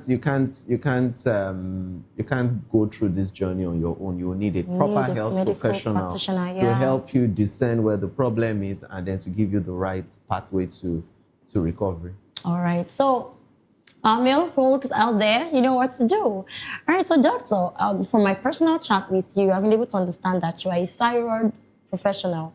Well, you're very good at this particular topic. So let's talk about thyroid disorder now. All right, so the thyroid is often described as a master regulator of metabolism, right? So what happens when it becomes underactive or overactive? Okay, so when the thyroid becomes underactive, everything goes down. Everything. So, like I said, the mood goes down, you begin to gain weight, you have what they call cold intolerance. Somebody may be in a room with normal ambient temperature and he may say, oh, please, can you switch off the fan? I'm feeling cold. I need wear some sweater. And then all of that, air may be falling off. The skin may be getting drier. And all of that will be happening consecutively. And again, so it's very easy to fix if you're able to identify. That's the good thing about underactive thyroid. You just need a pill to fix it. That's the beauty of underactive thyroid. And there are quite a number of causes of underactive thyroid. But by far, the commonest is what we call thyroiditis, Hashimoto thyroiditis, where there is there's a particular antibodies that attacks the thyroid gland. And then over time, it shrinks in size and then may even form some lumps. And then, of course, the quantity of thyroid hormone that is produced by the thyroid gland begins to plummet. And the individual begins to manifest gradually with symptoms of underactive thyroid. Amazing. But to my own opinion, I really feel like thyroid, this topic of thyroid disorders and all of that is frequently overlooked. It is frequently overlooked, and people don't really pay attention to this particular condition. Well, right about now, we're going on a very short break, and when we return, we'll dive more into this particular topic of conversation. Please stay tuned. Go nowhere.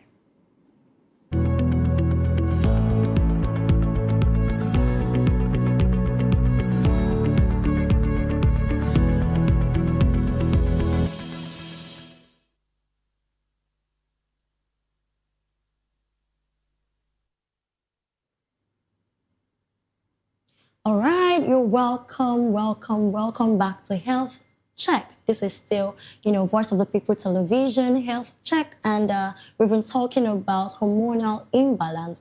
I'm still joined by Dr. Charles Adeogun and Dr. Adedayo, and they've been dissecting a lot on this particular topic of conversation.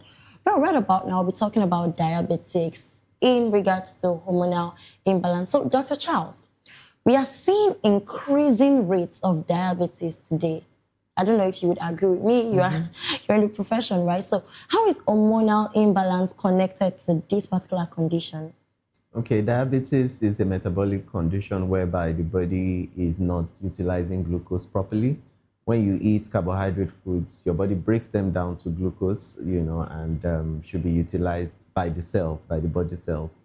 But in diabetes, the sugar accumulates in the blood and cannot get to the cells where they should be utilized because the insulin that should drive the glucose into the cells is either deficient or insufficient. You have another counteracting hormone called glucagon, which raises your blood sugar when your blood sugar levels drop. So normally insulin and glucagon are like working to achieve an equilibrium, a balance. So when there's an imbalance where you have more secretion of one or the other, you can have, fluctuations in your blood sugar. But in diabetes, because of the westernized diet, because of sedentary lifestyle, because of alcoholism, because of people being more obese nowadays than before, we find out that diabetes results. So when you find out that the pancreas, that's the organ that secretes insulin, is being overworked because you're always eating sugary foods, westernized diets, all sorts of junk foods, high calorie foods, high sugar content food, you find out that you can wear out your beta cells of the pancreas quicker. And then that means that, you won't have what will help to regulate your sugar levels.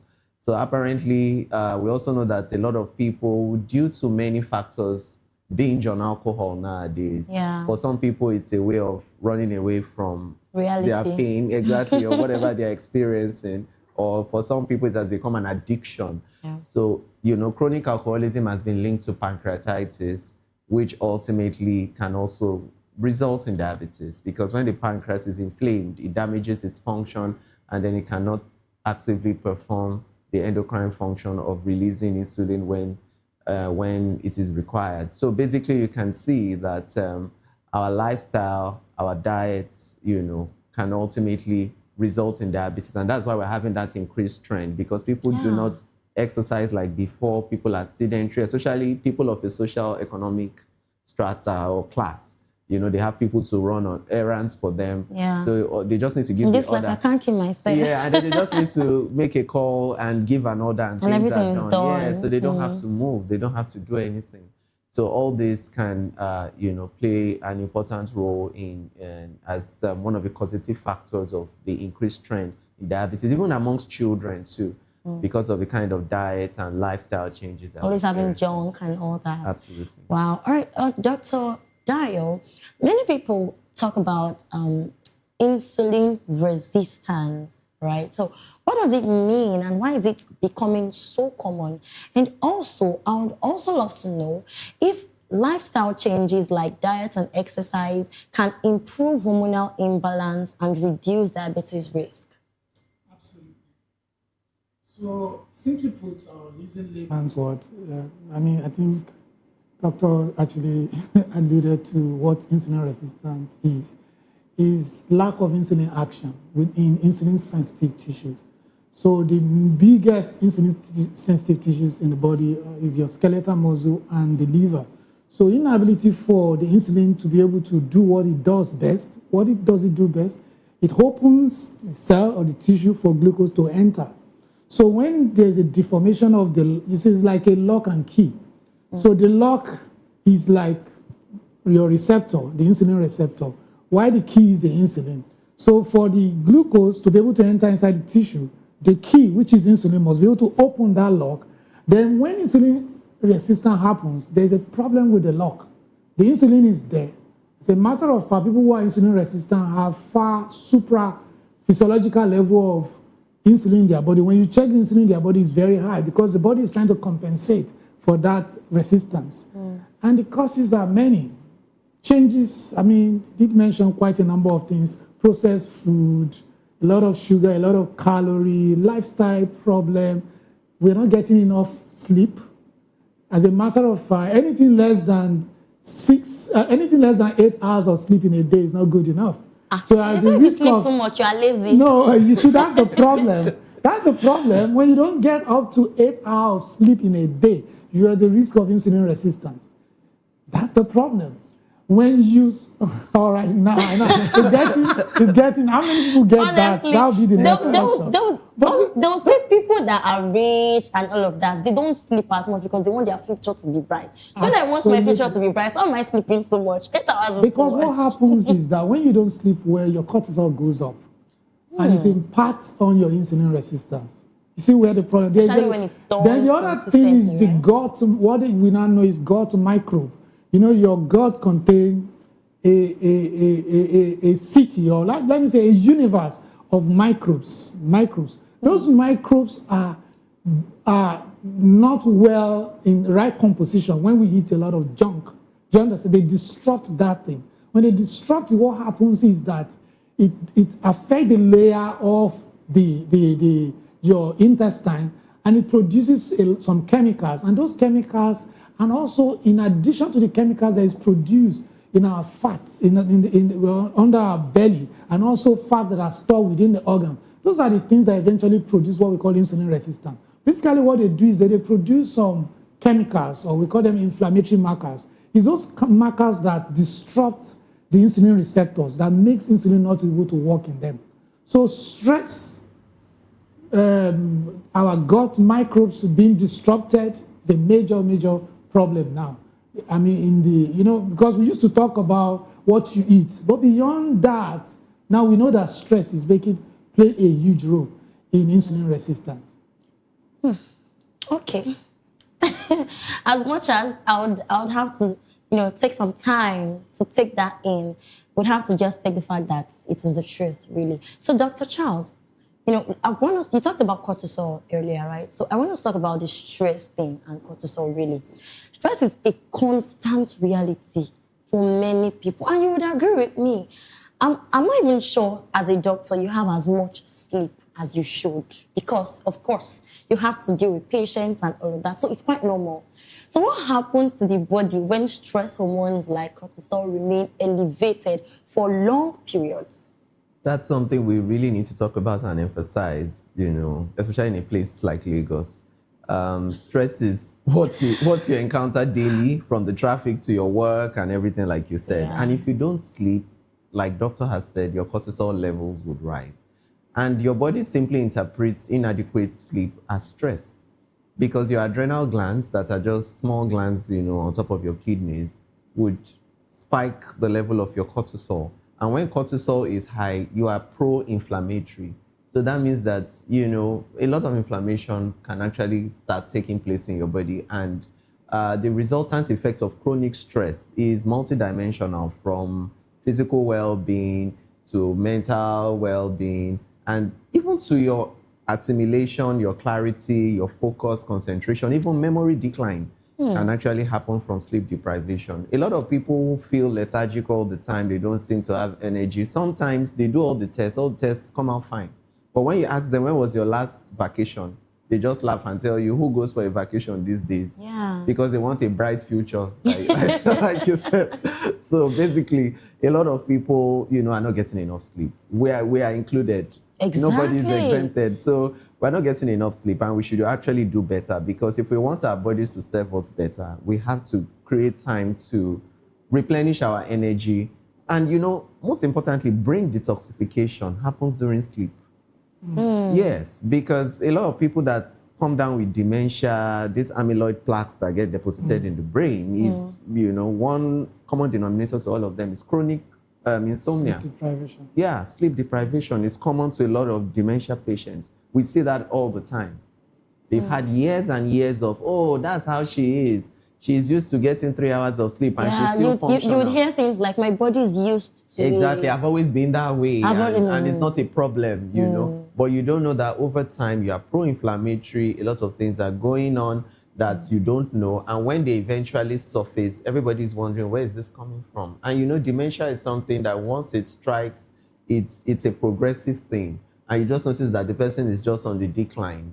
With cognition, with memory, with communication, and ultimately, all you can do once it has started is to slow down the progression. It's not curative. So you don't want to get to that point. And even irritability, your mood is even affected by your quality of sleep. So if you're not sleeping enough and your cortisol levels are high, you're highly irritable. Any small thing gets you angry, you're always on the edge. You now blame it on mood swing. Exactly, you blame it on mood swing. Anybody that crosses your path is in potential danger and all that. All this, they are really detrimental to our health on the long run. So if you don't want anxiety, you don't want to get into undue neurological problems that you have not bargained for. And if you're already managing a condition like hypertension or diabetes, and you now have chronic stress or chronic insomnia, it would only worsen the situation. Wow. All right, so Dr. Dayo, this might be a question in the minds of people out there. We are hearing hormonal imbalance. Okay, at what point should we now know that, okay, I need to check for this particular thing? So this is my question. What symptoms should prompt someone to seek medical evaluation concerning hormonal imbalance? What should we notice? Early detection actually works better for every condition in medicine. So what should we look out for that? Okay, once we see this particular symptom, okay, it's time to go check out. Well, unfortunately, some of the symptoms are very subtle. But top on the list will be fatigue. Okay. If you notice you are getting tired unnecessarily, if you are stacking up weight unnecessarily, you're eating less, you're trying to lose weight and you're not able to get rid of that excess baggage of weight. For those who have irregular menstrual cycle, for men, you notice you have low libido, or you have erectile dysfunction. All of these things, will be pointers as to. Then there are also some things we look out for people who have insulin resistance, for people who have, like a lady I saw yesterday, she's obese, she has insulin resistance. The first thing I noticed when I walked into the room was, I noticed she has these skin tags. And then I also noticed that when you look behind her back, she has this thing we call acanthosis nigricans. They're usually dark patches behind the neck and like a velvety dark patch. Yes. And then also partly at the armpit. So these are signs to suggest that you have something going on that you need to do something about. So, but for most parts, for people who have, maybe you have a family history of any of these things, you have a family history of thyroid, diabetes, you should do frequent screening, or you have the kind of job that puts you at risk. For example, you are stressed. You're a CEO and you're always stressed, chronically stressed. Maybe you should check whether your insulin or your your cortisol level is going crazy. And maybe there's something you can do about it. All right. Now let's talk about the treatments. I want to agree because I actually understand it's treatable, right? All right. So what about people that take herbal medicines and all of these things because they're probably encountering stress and all of that? What would you say to them? Would you advise them to stop it and, go for products that are approved by, doctors and all of that? What would you say about that? Well, I would say science is evidence-based. So you cannot put your health to chance. You can't just say somebody has advertised a particular product to you and they promise all the benefits of such a product. So basically, you just have to make sure that you're seeing the right professionals, the right investigations are conducted, and whatever the diagnosis is precise. Because that is the only time you can actually have an impactful treatment or management. Precise. So you don't want to just put everything to chance and say, okay, this was recommended, or you heard some people used it. You don't do that. Systems differ. Yeah. Apart from that, you don't even know the constituents of some of these things. So it's best you let professionals handle things that are matters of your health, so that based on evidence and scientific knowledge and years of research, whatever your medical professional is putting out to you as a prescription has likely gone through the test of time and has been used by several people and with good effects and good results. So I think that's a better and wiser way to tackle such things than putting everything to chance and trying a product you don't know where it's coming from. And at the end of the day, if you take it and it's counterproductive, you have yourself to blame at the end of the day. So it's always best to seek professional counsel and see the right specialist. All right. So we're wrapping up. So Dr. Adedayo, in 30 seconds, is there something you'd like to say to the public for them to be more cautious about their hormones and all of that? Well, I just would like to enjoy everyone that the biggest problem we have now is lifestyle issues. It's something we need to deal with. Quite a number of hormonal problems of non-communicable diseases that we have today, a good number of them can be prevented just by doing things in a very simple way. Eating healthily, eating well-balanced diet. It consists of vegetables, more protein, vegetables, very little carb. Make sure we don't just take whatever we see in traffic, pick up. And then, of course, we talked about distressing, sleeping well. It's been advocated that no screen time from 8 p.m. How many people can do that? That one is strong. From 8 10 p.m. I can't even say I will be. I mean, these are the things that. Okay, 8 p.m. No, let's say 10 p.m. Maybe that's 8 p.m. Maybe 10 p.m. Yes. Can you practice that? We'll try. I know that's very difficult. It's a very tough one. All right. Yeah. All right. Thank you very much. This has been a very interesting episode today. I'm sure we've learned a lot. So as we wrap up today's conversation, one message actually stands clear. It is that hormonal imbalance is more common than many people realize, and it can affect anyone regardless of age and regardless of your gender. So from fatigue and emotional changes to fertility challenges and metabolic conditions, hormones influence nearly every aspect of your health, as you've heard the doctors say. But the encouraging news is that many hormonal conditions can be diagnosed, managed, and treated successfully with the right medical guidance and lifestyle adjustments. So listening to your body early and seeking professional care can make a significant difference. So I would love to really, really sincerely thank our guests. Thank you so much, Dr. Charles Adeogun and Dr. Adedayo. Thank you for sharing your expertise and your insights with us today. Thank you. Pleasure having you on the show. Thank you for having us. All right, so our viewers, please remember that your health is your greatest wealth. I am Praise Peters, and this has been Health Check on Voice of the People Television. Until next week, stay informed, stay healthy, and I will see you next time.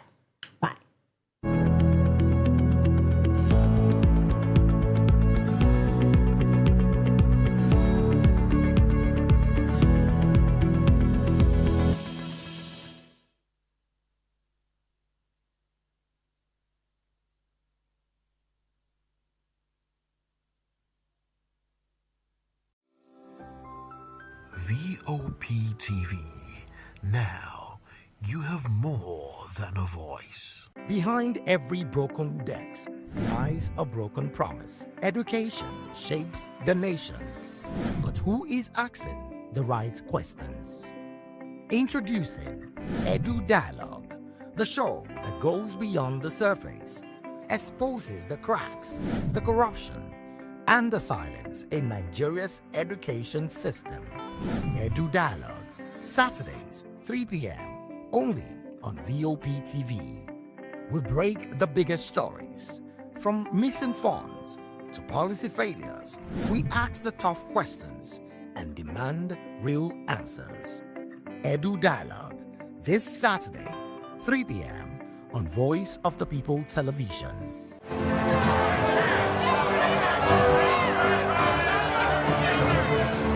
Do you want your voice to be heard? Do you know that you matter in the scheme of things? The People's Voice, the show where ordinary citizens take center stage as we discuss the biggest stories that affect you and I. With you in mind, we facilitate lively discussions, debates, and interviews on the topics that matter most to you and I. From social justice to economic empowerment, education to healthcare, governance, and more. Tackling tough topics and amplifying your voice. Join the conversation and make your voice count. The People's Voice. Make your voice count. Are you ready for the extraordinary? Something big is happening on your screen. Introducing VOP TV. Now streaming on SLTV channel 264. From breaking news to captivating conversations, news analysis, giving you all sides to the story. We break in-depth discussions on the issues that matter, from politics to sports, entertainment, and lifestyle. VOP TV on SLTV channel 264. Join us as we redefine what television means to you. Voice of the People Television, VOP TV. Now you have more than a voice.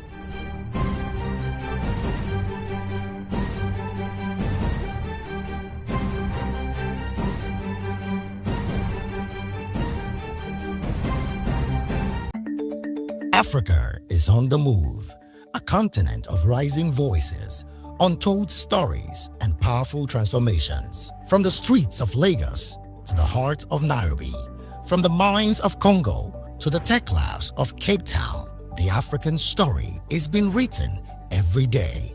Bold, dynamic, unstoppable. This is Africa News on Voice of the People Television. We don't just bring you the news.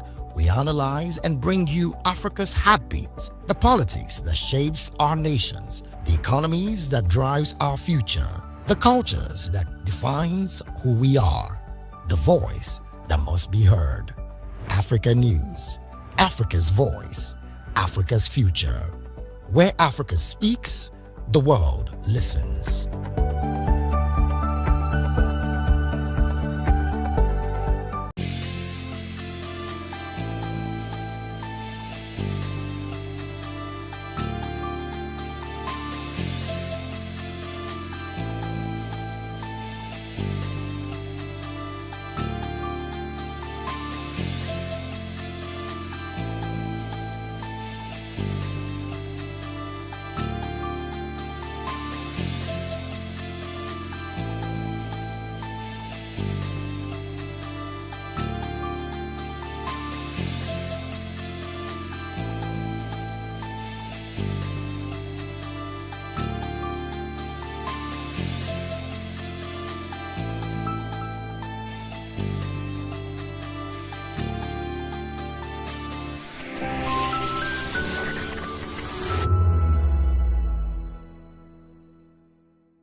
I'm Sarah Nystrom from Sweden, aka Chief Omobawale, Communication Queen. Keep watching VOP TV. Hi, I'm Samantha Jacobs, representing the States. Miami's in the house, and I want to make a shout out to VOP TV. I'm a humanitarian, and I'm also a rep in the film industry and the art industry. I help dreams come true, and I help you keep on that path. Shout out to VOP TV because you're helping people stay on their path too. Cheers. All right, my name is John Odibo. keep watching Voice of the People because it's a fantastic station to be with all the time. Thank you very much. My name is Pastor Elvis Siro, the convener of the Voice Achievers Award, and keep watching VOP. Yes, that is the channel for all the people. No color, no race. Thank you so much. Yo, ladies and gentlemen, this is Abbas Sunkan from the Netherlands. I am a designer and I'm here in Eco Hotel and Suits. Keep watching VOP, the voice of the people. Don't touch that. VOP TV. Now, you have more than a voice. Presently, as I'm talking to you, here, I am at the place where it all started back in 2022, the Slum Art School, Ijora, Badia. You can see with me, students, teachers, of course, you can see a whole lot of artwork and students all practicing and putting themselves to good use because they say the idle mind is the devil's workshop. But these students are not idle. They're doing something with their lives. And I'm going to be talking to one or two of them.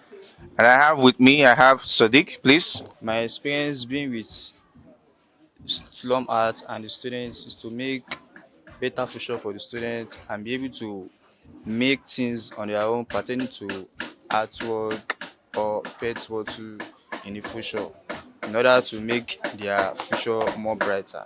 This is a collage. They call it collage? Yes, we call it collage. Okay, what are all these papers? That's magazines. From where? Where did you get all these magazines? That's discarded magazines. In 30 minutes max, yeah. 30 minutes? Yes, take it. I know they pay anything. Even school fees, book, socks, sandals, uniforms, anything. I know they pay. Before then, they another school. They know they do anything. Like then they speak, then they write, read. They know they catch up. But since we don't read there, then they catch up. And there is something. If I speak English with no correct, then we correct me, say no, mommy, no, it's like that. They pray for them, make God bless them. We're here to kind of like celebrate, these children here, for the opportunity that was given to them by Selectors Vadito Ashe. So far, so good. The support has not been, regretted. It's something that we sat down, we thought about, and we clearly know the vision, what we're trying to get at, and what we're trying to get at is actually to like help these children to become more than what their current environment is kind of like bottling them into. Out here, you can see on top of me bottles, but they are just not bottles; they are artwork. And it means this is an art studio, upcoming art studio, that the students of the Slum Art School Ijora, Badia, will be using as a platform for them to exhibit art and, of course, intelligence. Of course, I have some of the students who were part of this art studio to give us a little bit of explanation. We have Taufik, Muiz, and Fawaz. Yeah, we went from picking bottle to putting rope, can see. We used the fishing line to hold it up. Okay.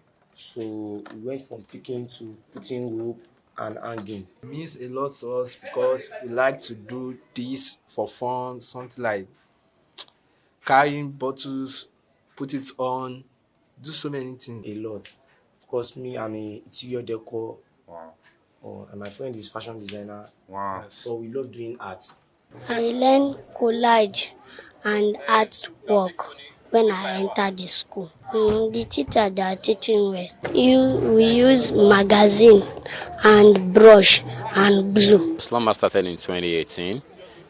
Started with 10 different communities: Ijora Badia, Kyokyo Village, Magedun, Bariga, New Garage, Gidankwali.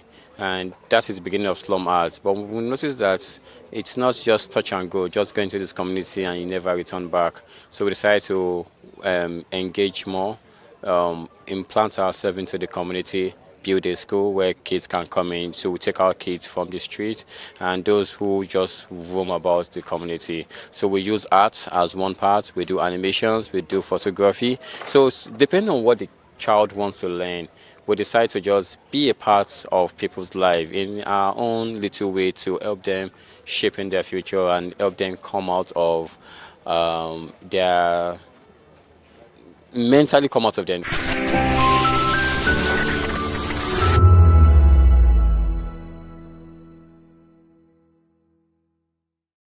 The red carpets, awards, the razzmatazz, music, fashion, interviews, and more.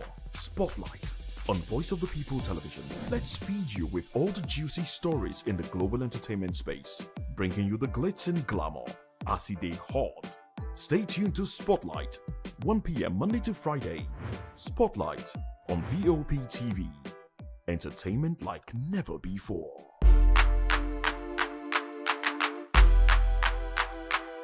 Welcome to the locker room, the home of football talk that matters. I am Jerry Arpillon. Join us every weekday, Monday to Friday at 5 p.m. Nigerian time, as we share the hot takes and hot debates in the exciting world of football. And joining me are the usual suspects, Ikechukwu and Mayowa, as we break down all the hot takes and everything that's happening in the football. Don't just watch football, live it with us. Catch us on the locker room and Voice of the People Television at 5 p.m. Nigerian time. And like I always say, if not 20 minutes off, please discuss. In a world where power shapes with every headline. In a nation full of questions. In a world filled with noise, the truth needs a voice. The policies that shapes our world and the economy that determines our future. Every hour, every day, the grapevine keeps buzzing. And together, we are committed to telling the stories that shape our world, because your voice is our focus.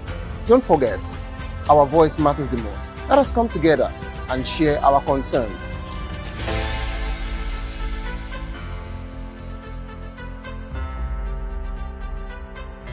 In a world where truth is the ultimate power and opinions scream the loudest, it's time to wade through the noise.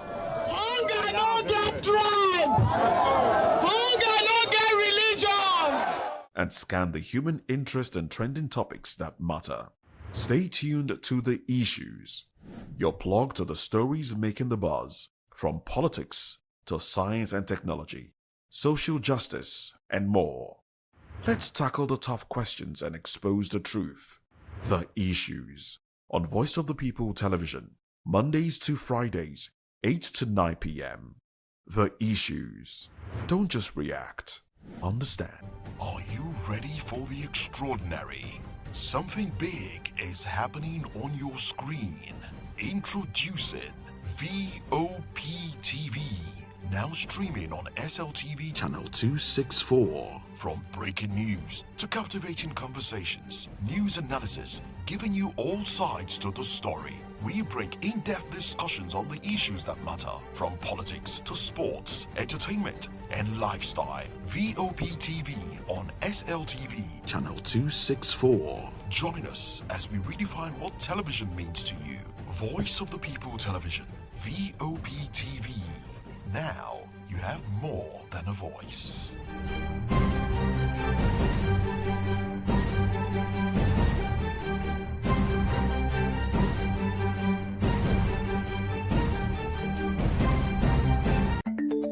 Africa is on the move, a continent of rising voices, untold stories, and powerful transformations. From the streets of Lagos to the heart of Nairobi, from the mines of Congo to the tech labs of Cape Town, the African story is being written every day.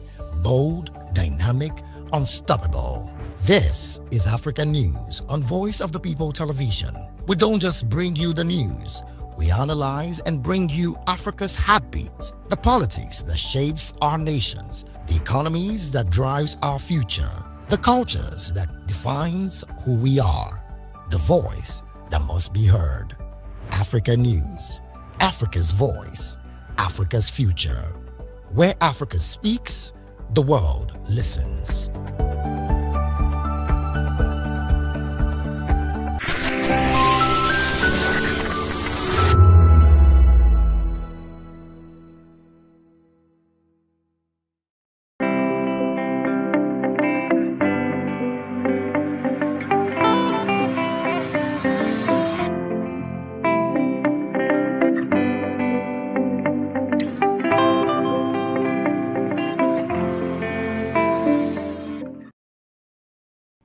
Education is not just preparation for life, it is life itself. This powerful statement by Professor Wole Soyinka highlights the true essence of education as a tool for personal transformation, societal progress, and national development. Good afternoon and welcome to another insightful edition of Edu Dialogue on Voice of the People Television, the program where we take a critical look at developments in the education sector, analyze policies and reforms, as well as spotlight innovations shaping the future of learning in Nigeria and beyond. I'm Matthew Ogunswada. Today on the program, we will be discussing studying abroad, the opportunities it offers, and the key things every prospective student needs to know. Also on the program, we'll look at the importance of digital literacy and how promoting innovation and equal learning opportunities can help prepare every child for the future. But first, let's begin with our opening conversation of the day. Studying abroad is a dream shared by many students and young professionals seeking quality education, global exposure, and better career opportunities. However, beyond the excitement lies a process that requires careful planning, accurate information, and informed decision-making. From choosing the right country and institution, to understanding admission requirements, scholarship, visa processes, and financial planning, there are critical factors every prospective international student must understand before taking that life-changing step. On today's program, we'll be exploring how important things you need to know if you want to study abroad, the realities, the opportunities, the challenges, and how to avoid costly mistakes. Now, to help us break this down, we are joined by two seasoned education experts with extensive experience. In the studio, I have Louis Omolayo Adekola. Louis is an international education consultant and higher education management specialist. He's also the convener and program coordinator of the International Education Africa Summit and Award. Good afternoon, Louis, and thank you so much for joining me on the program. It's a pleasure to be here. Thank you for having me. Thank you for coming to Edu Dialogue. All right, joining me virtually, I have Peter Oyefolu. Peter Oyefolu is a third-year PhD researcher in chemical and biological engineering at Rensselaer Polytechnic Institute, New York. He's also an Education USA Opportunity Fund program scholar and currently serves as the president of the Black Graduate Student Association at Rensselaer Polytechnic Institute in the New York. Good afternoon, Peter, and thank you so much for joining us on Edu Dialogue on Voice of the People Television. Good afternoon, Matthew. It's a pleasure being here. Thank you for having me. Thank you. Okay, let me begin with you. Many people have the dream of studying abroad, but where should they start from? What is the first step that anyone considering studying abroad? What is the first step they should take? Thank you for that good question. For me, I feel that the first step anyone planning to study abroad needs to take is to sit down and plan, right? You need to know what is the big why you want to study abroad. Why are you leaving the shores of Nigeria or the shores of your country to somewhere else?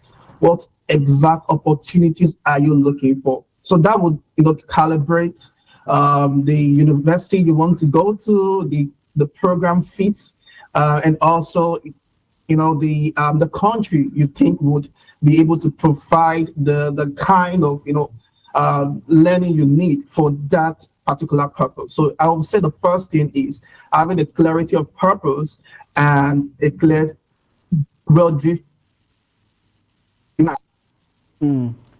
Having a clarity of purpose there, which is quite significant at this point in time. There needs to be proper clear vision as to why you are studying abroad. But you mentioned something about institution, and I want you to tell us, are there specific institutions, and how important is choosing the right country and institution? And then what factors should students consider before choosing an institution? Yeah, that's a complex question because I've been doing this for quite a long time now, and I have, just to answer this kind of question, like I could spend like 2 hours or 3 hours session to properly give proper, clear answers to that. However, I would say it differs based on the background and based on the level of education you're aspiring for. For example, someone who is going abroad to do a bachelor's degree has a different approach in the entire application process and the way the concentration should matter. Then doing a master's or a PhD program, it also differs as well. It also differs for someone who is going to US, UK, Europe, different permutations come into the entire, scope. So in terms of university generally, and I might be a bit biased because I am based in the United States of America, so my, experience is tailored much to those seeking opportunities in the US. So I would say, first, you need to explore the schools, go online, use some, there are a lot of links out there that tells you the schools, the ranking system, and, the fitness of that program for your study. Also, if you're considering like a PhD, a master's, there are also different parameters. I don't know if you want me to go into each individually. You can go ahead. Okay, go ahead. Okay, so for example, for someone who wants to apply to a PhD program, like you did your bachelor's in Nigeria, you did your master's in Nigeria. In the US, it's a different system in the sense that you can go directly from your bachelor's to a PhD. Yeah, that's strange, right? Without having to do masters. Exactly, you don't have to do a master's. But if you look at it holistically, you are actually doing a master's in the program, because typically when you do a master's is like roughly 1 to 2 years. Then for a PhD is a minimum of 3 years if you already have a master's, right? But if you're going from a bachelor's directly to a PhD, you have to do it within a minimum of 4 years if you don't have a master's already. So indirectly you're doing a master's, and then the additional 3 years that is minimally required for a PhD. That's for the US demographic. But in the UK, Europe continent generally is different, like, and then go for a PhD. But the beautiful side for the US perspective is that the PhD usually comes with a lot of funding, right? Because you are there in the program, you're there to assist in the research, or you're there to assist as a teaching assistant, or assist in some other administrative work. So you are not just learning, you are also contributing service and helping them develop some projects that they need workforce for. So it's like a tit for tat. You are getting educated and you are offering that in exchange for services. That's why PhD seems like a better route, or the easiest route to get funded for.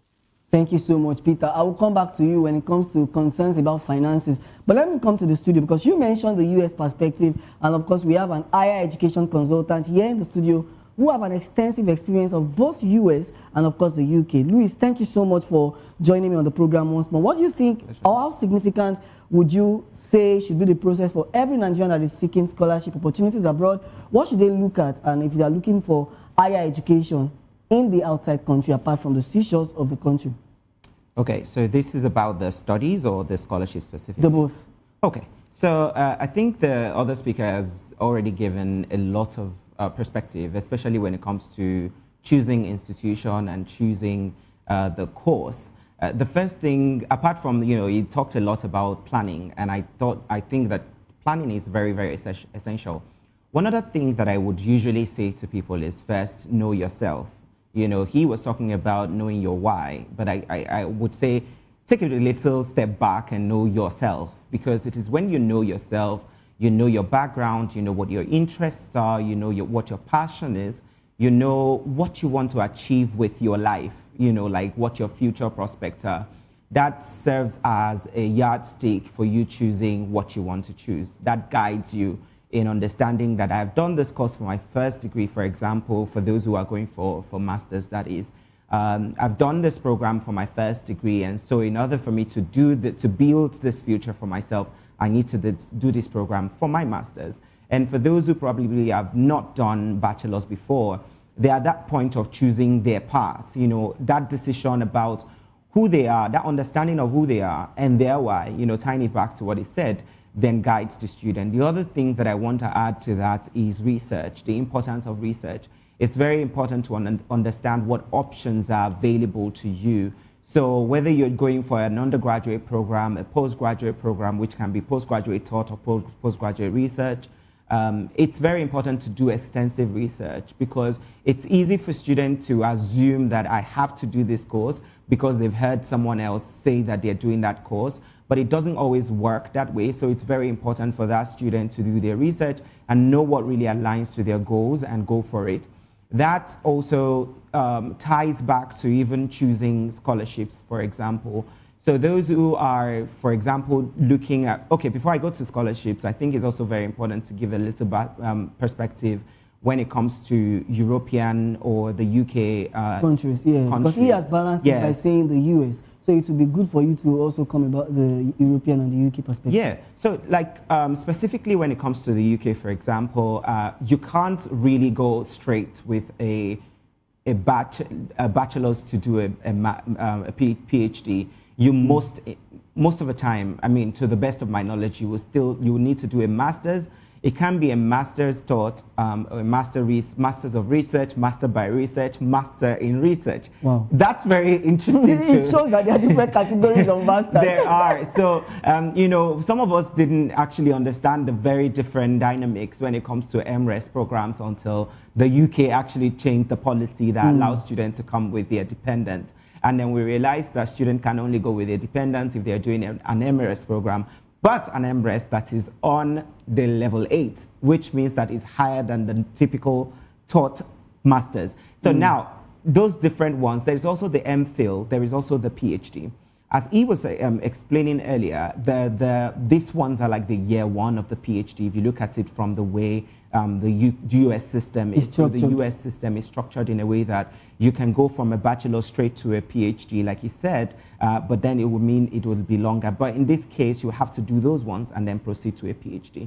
So those are different options that are there. Now, when it comes to scholarships or assessing funding, I'll go back to what I was saying about research. It's very important for people to know what scholarships are relevant to them or the ones that they are a good fit for.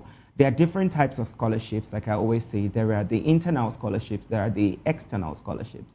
So the internal, I would regard based on institutions. So institutions have internal scholarships. For example, I don't know if I can mention names of institutions. So there are institutions, for example, like the University of Exeter would have their excellence scholarship. There was one that I got from the University of Bristol at the time, which was a Think Big scholarship. The University of Sussex, for example, has scholarships like the Progressive Futures scholarships. And these are internal scholarships. Some of them would be partial scholarship. That's another categorization of scholarship. Do you also regard that as partial funding? What? Do you regard that as partial funding? Yes, partial scholarships are, so there is full funding, there is partial scholarships. Okay. And full funding as well also come in levels.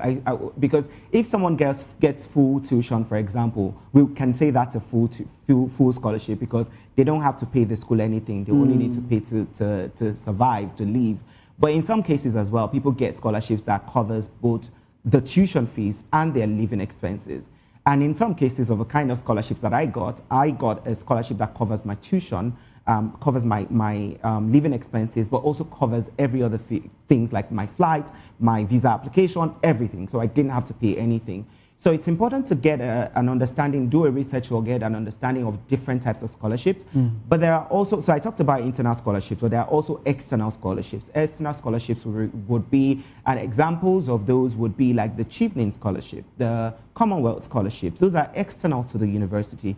And in places like America, you will see like the Fulbright Scholarship. In other parts of Europe, you will see like the Swedish institutes, you see like the DAAD or DAAD, as the case may be for Germany. So there are different scholarships. Of course, in Europe as well, there is the Erasmus Mundus, which is also external, you know. So these scholarships differ. So it's very important. Also, the final part that I will mention, just so we can proceed, is that, and it ties back to what I said about research. Some scholarships require you to have a first class or a 2-1. And this has nothing to do whether it's internal or external, or whether it's partial or full.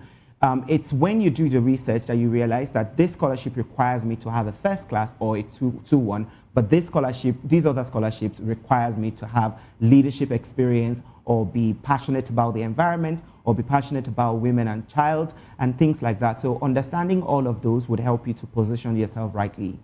All right, so talking about students seeking scholarship and talking about good grades, which you of course mentioned, how do you think everyone should begin to prepare early in terms of having good grades in universities so that they can be able to access this global scholarship? Excellent. So I was just talking just right now, and I was referring to the different types of scholarships, and I talked about the fact that some will require you to have a first class or a 2-1, and for 2-1 would mean second class upper certificate grades in your certificate.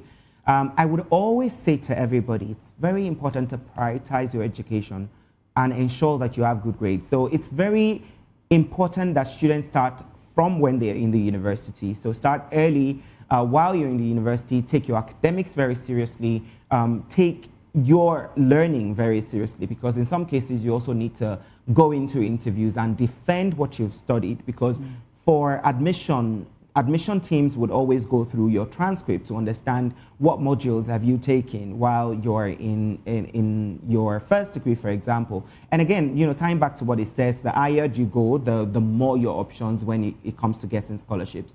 So for example, there are more master's scholarships than there are undergraduate scholarships. There are more PhDs than masters. In the UK as well? I mean, generally, I think it's easier. Cuts across all countries? Yes, okay, generally, it's easier to get. The higher you go, the higher your potential of getting scholarships. Because at that point, you're more bespoke, if I must say, you're more tailored or special, you're becoming a specialist. And so it would fund your research knowing that you can contribute to what they're supporting. So now back to what I was saying, very important for people to start early while they're in school, ensure you have good grades. But it doesn't end on the grade. And for my brother in America would understand the importance of these other things. You know, when it comes to extracurricular activities as well, it's very important to understand that your grade is not enough. You know, if you have first class, if you have 2-1, for example, there are so many people who have graduated with a 2-1. There's so many people in the world who have first class. As much as we think that, oh, it's few people, but by the time people come together and you're contesting for very limited slots, you realize that it's very important to have extra layers. And so what have you done apart from studies? Were you part of an organization, for example? Have you exposed yourself to leadership opportunities, for example? Were you part of a sports society? Were you part of drama and theater? Were you part of maybe, you know, doing something else? Or have you published a paper? All those things, you know, come together to culminate in what positions you for the kind of scholarship that you're applying for. So it's never too late, really. If whether you're in school or not, ensure that your grades are upright.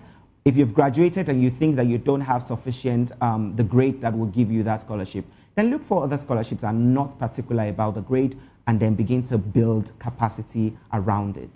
Okay, talking about building capacity, which you of course mentioned now, let's talk about visa processing. And a lot of applicants get rejected during visa or admission processes. What are the common mistakes students make that could lead to visa rejection, and what should they do to preempt and prevent that? Okay, so it's a complex question to answer because visa processing differs by region, differs by country. But I'll try to highlight some mistakes that I think can be general. The first would be not starting early because processing visa takes time. Student needs to know that it takes time to really process visa. It's not, in some cases, for example, if you're applying for a UK visa, for example, you need to have your money, what we call the proof of funds, in your account for, say, 28 days before you apply for visa. And the proof of funds will include the balance of your tuition. So, for example, you've paid an initial deposit or you've paid part of your tuition, you've gotten some partial scholarship. Those are deducted before you are issued your CAS. And the CAS is the confirmation of acceptance of studies. That's the final document you get from your sponsor, which is the university, before you apply for visa. Now, you've gotten to that stage, you've gotten your CAS, you've paid those amounts. The balance of the amount that you haven't paid yet of your tuition, plus the living expenses, which is determined by the location of your institution, has to be in the total of that needs to be in your account for 28 days before you apply for visa. It can be in your account or your parents' account. So it means that you need to give yourself at least 1 month. However, if you're applying to other countries like say Canada, you need a longer time because you need the money to be in that. You need to present a bank statement of like 3 months, you know, and some other countries would require more than that. So it's very important for people to know. Then apart from that, you need to book your slot for, in some cases, interviews. In some cases, some universities are the ones doing the credibility in the interviews before you go for biometrics for the visa. So you need to factor those time in. Time for medical tests, tests, you know, like TB tests and so on. So not planning early could be a grave mistake. And in some cases as well, and this is what we've begun to see in recent time, not only in Nigeria, it's a global thing, but more popular in some areas, people using documents that are fraudulent. And that's a really big problem because people think that they are going to navigate their way and wiggle their way through it because they're like, oh, this person has used this document. You can do that. The problem is that if you're found to be using a fraudulent document, you are exposing yourself not only to a visa refusal, but to a ban. And the thing is that once you get a ban in a country, just stay at home. Just stay at home and start rethinking your life. Maybe being a better person would be a good thing to do at that point. I think there was one other thing I wanted to say, which is not declaring, you know, for example, people have gotten visa refusals in the past, and so they think that by declaring that I've gotten a visa refusal before, maybe they wouldn't give me a visa. No, you have to be as truthful as possible because the truth is they want to see your record, and they can actually see some of these records. So I think I'll just stop there at those 3 points. You mentioned the fact that a lot of people can be rejected during the visa processing. Yeah. And of course, tell us what they should do differently. What should we do differently, even if we have rejections? Even if you have rejections, let it be. Once they ask you, have you been rejected visa to this country before or to other countries? Let it be, state it there, you know, state it there. And you don't have to provide like all the details of what went down as long as it was a refusal. Visa refusals are very common. It's just like being a Nigerian and having malaria. It's so common, like it's a common thing, or just maybe not even malaria, like having fever or catching the flu. So, you know, declare those things. Let it be there that this was what happened, but you're applying again. And then what are you doing differently? I think it's better to declare those things and provide sufficient information. You know, it also ties back to, you know, doing your research. When you know your institution, if there's a place when they're asking you a question about where you're going to stay, you are able to talk about where you're going to stay. If you have a question around like, do you have a family in the US, for example, or do you have a family in the UK, you know, be as truthful as possible and give yourself time to actually go over your document as much as possible before submitting. Because if you're applying for a master's, for example, and you're applying for a visa to go and study for a master's, there is a level of brilliance, or is a level of competences when it comes to English language or something, you know, that is expected of you. You don't want to be filling a visa form and there's so much blunders and it looks like you're not even ready for the studies that you want to have. And so that's two. Third is that there are some times that people cannot actually do this by themselves. And that's where, you know, having support, having the right support comes in. There are agencies, there are consultants, you know, that can do this work for you. It's very important to be aware, you know, and to choose rightly when it comes to this. But, you know, you can always ask questions. And I always say to people, whether you're going to study now or later, ask questions. For example, there are organizations like the Education USA in Nigeria. There is the Goethe Institute. There is British Council. There's Campus France. You know, there are all these different organizations that are always on ground to provide additional support for students. So if you're weary of getting an agency to assist you, you can always speak to organizations like this. You know, you never try, you never know. So I think some people are trying to avoid scams because there are a lot of scams, you know, all over the places. But you mentioned something about a level of being able to speak English rightly. And I want you to talk about English proficiency tests. We have IELTS, we have TOEFL, GRE, GMAT. Why is it important as part of the admission process? And then how significant are those tests? Who actually needs them? And then what advice would you give to students preparing to take them? Okay, so there are different tests that are available. And some of them may be relevant to certain countries and may not be relevant to certain countries. So while some countries would require, say, GMAT or GRE, some universities and some countries may not require that. So GMAT, GRE are very American, and and the SATs, the SATs as well, and of course the advanced placement tests, for example, for undergrad, are very American. But when it comes to like the UK, for the UK, Europe, and all that, you would have tests like, say, the IB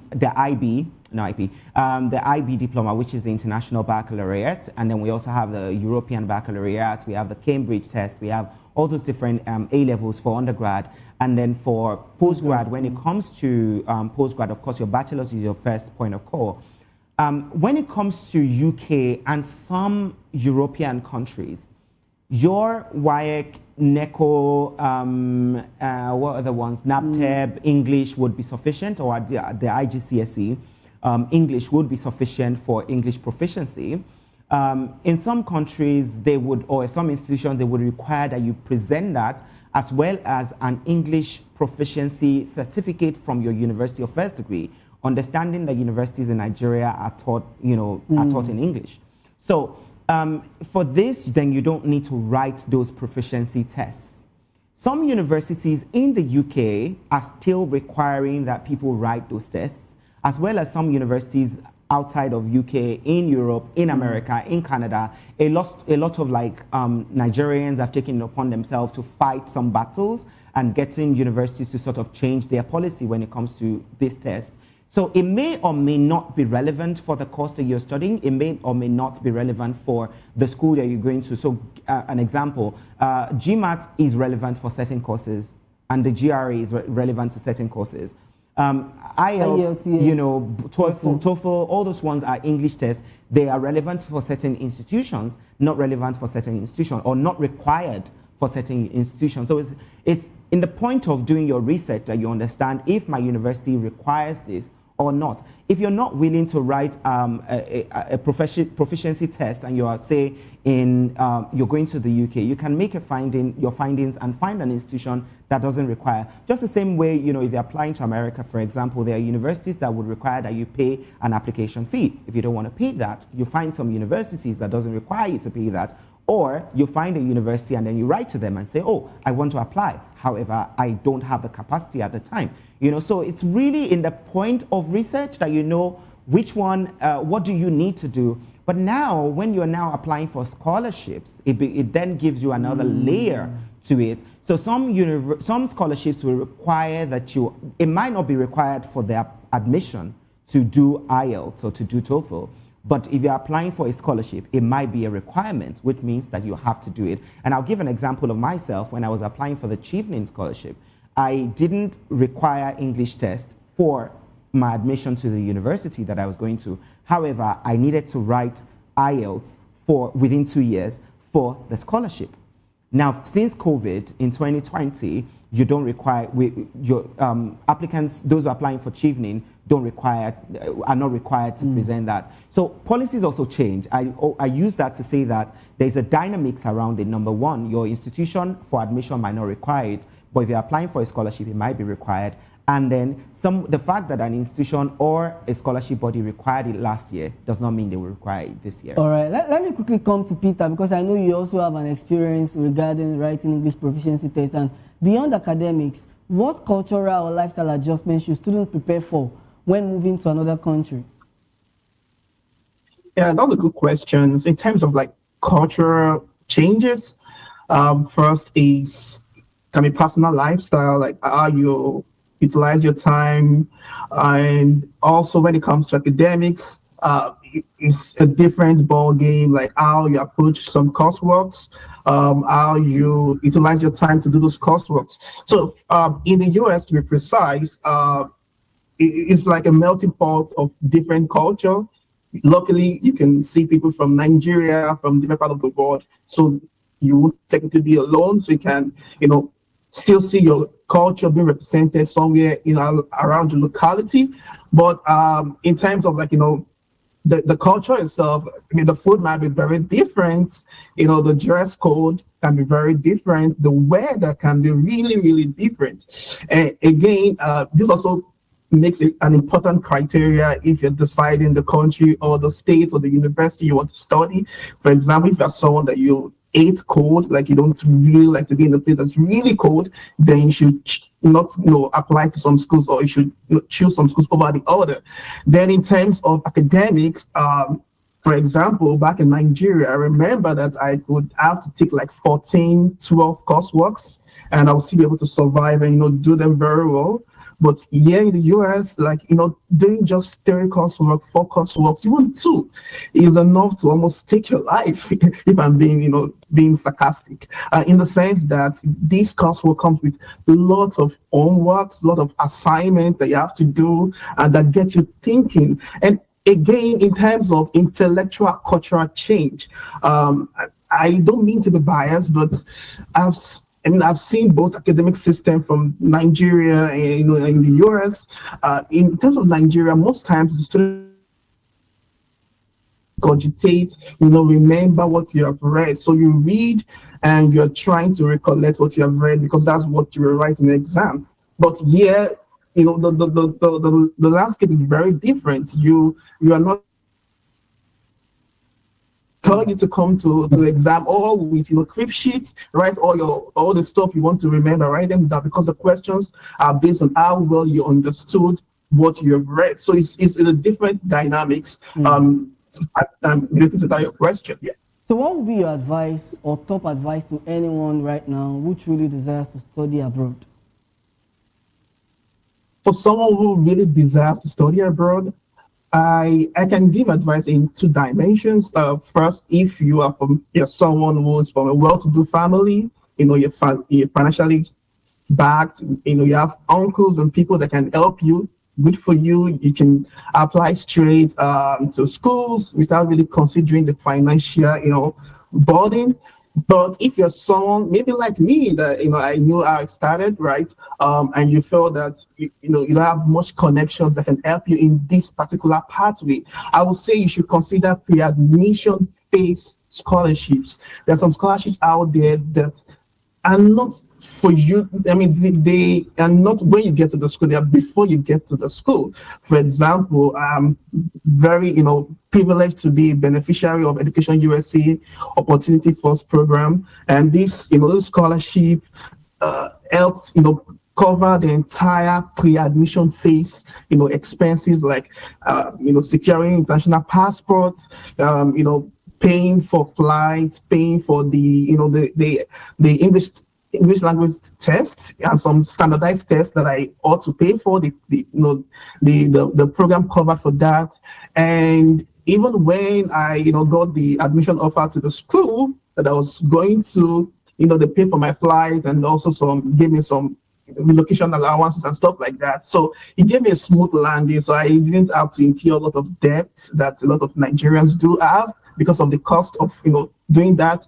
But I would say that aside the pre-admission phase, there are also some other scholarships out there that can cover everything from the beginning of the process to the very end, or they can even pay for the pre-admission phase expenses. I know Commonwealth, Shelby and the likes, they cover your flights, and so there are different layers to it. So I would say for someone who is considering this, I would say study hard, check out available resources out there, and please, if you think doing this stuff is too cumbersome and you feel you don't have the energy for it, then I would say you should reconsider going abroad in the first place for academics, because application is just the smallest of the workload you will do when you get to the US or you get to the UK to study actually, because it's a lot of demand. Especially when you get a PhD,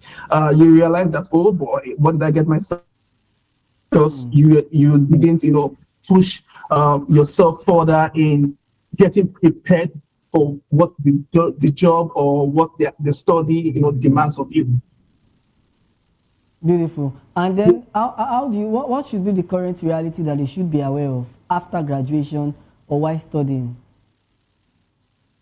Yeah, so it differs across countries. For example, in some countries, you can go to school and also work simultaneously. When I say work, like you can work outside the school campus, take some non-campus jobs, and then that is common in the UK, United Kingdom, and some other countries. But in the US, once you come to the US, like you're only coming to study, and any other job you are to take can only be limited to campus jobs, right? So if, for example, I've seen a lot of people who, apply to schools, let's say, for example, US, and they get some partial funding, or the funding does not cover living expenses, and they think that when they get there, they can get a job that will cover that. I would say, I'm sorry about that. That's not really applicable in the US, because except you get the campus jobs, and most times the campus jobs cannot really cover your living expenses.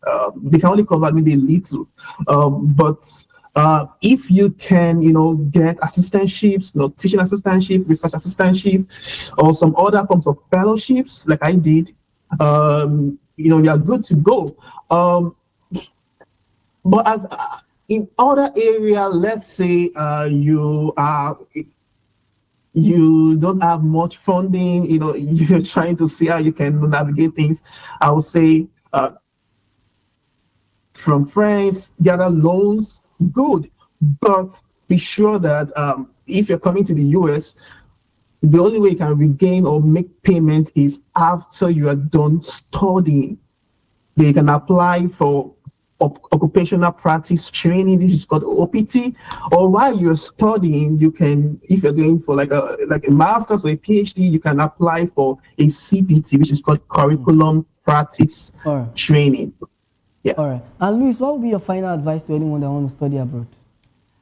My final advice would be to know why you want to study abroad. Just like Peter said earlier, know your why. Always ask yourself that why. Why am I doing this? Why am I investing this time, this resources, this energy into going abroad to study? That's number one. Number two is that know that your options are endless. Like, there are so many opportunities that are available around the world. And I wanted to mention this because oftentimes when we think study abroad, we often stretch our minds all the way to America, to Canada, to the US, Australia, New Zealand, and things like that. But I also want people to understand that you can also study abroad in other places. There are other parts of Europe, and of course around Africa. There are great institutions across the continent. It's very important for people to know that when you're traveling abroad to study, it's not just about, yes, we understand that a lot of people travel because they're looking at maybe opportunities, post-graduation, and all that, and they're like, oh, I want to stay back in this country. But people can actually go to other parts of Africa. They're great institutions. So where you can actually grow your capacity, get contextualized knowledge, you can stay back and come back home if you want. Final thing I want to say is that anybody going abroad, please do not box yourself into whatever country you're going to. Because whether you've gone to the US, you've gone to Canada or to the US, or you've gone to South Africa or Egypt or Morocco, the thing is that the opportunity for your future success may not be in that country. It might be at home, it might be somewhere else. Thank you so much. Luis Omolayo Adekola is an international education consultant, higher education management specialist, and also the convener and program coordinator of the International Education Africa Summit and Awards. Thank you for coming on the program, Luis. Pleasure. It's a pleasure being here. Thank you. And also, Peter Oyefolu is a third-year PhD researcher in chemical and biological engineering at Rensselaer Polytechnic Institute, New York. He's an Education USA Opportunity Fund Program Scholar and currently serves as the president of the Black Graduate Student Association at the Rensselaer Polytechnic Institute. Thank you so much, Peter, for coming on the program. Thank you so much, Michael, for having me. It's a pleasure. Thank you. You're still watching Edu Dialogue on Voice of the People Television. We'll take a quick break now and return with top stories in Nigeria's education sector. Do join us again.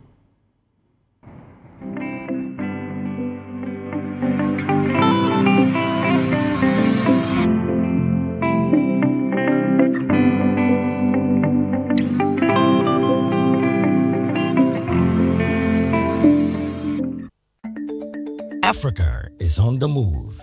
A continent of rising voices, untold stories, and powerful transformations. From the streets of Lagos to the heart of Nairobi, from the mines of Congo to the tech labs of Cape Town, the African story is being written every day.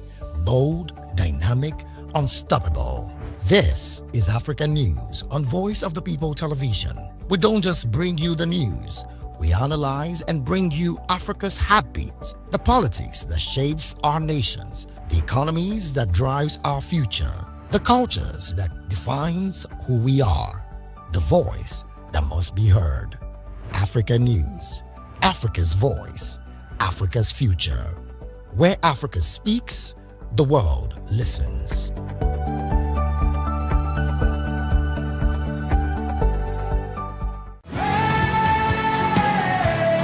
Ever wonder what inspires your favorite gospel artists?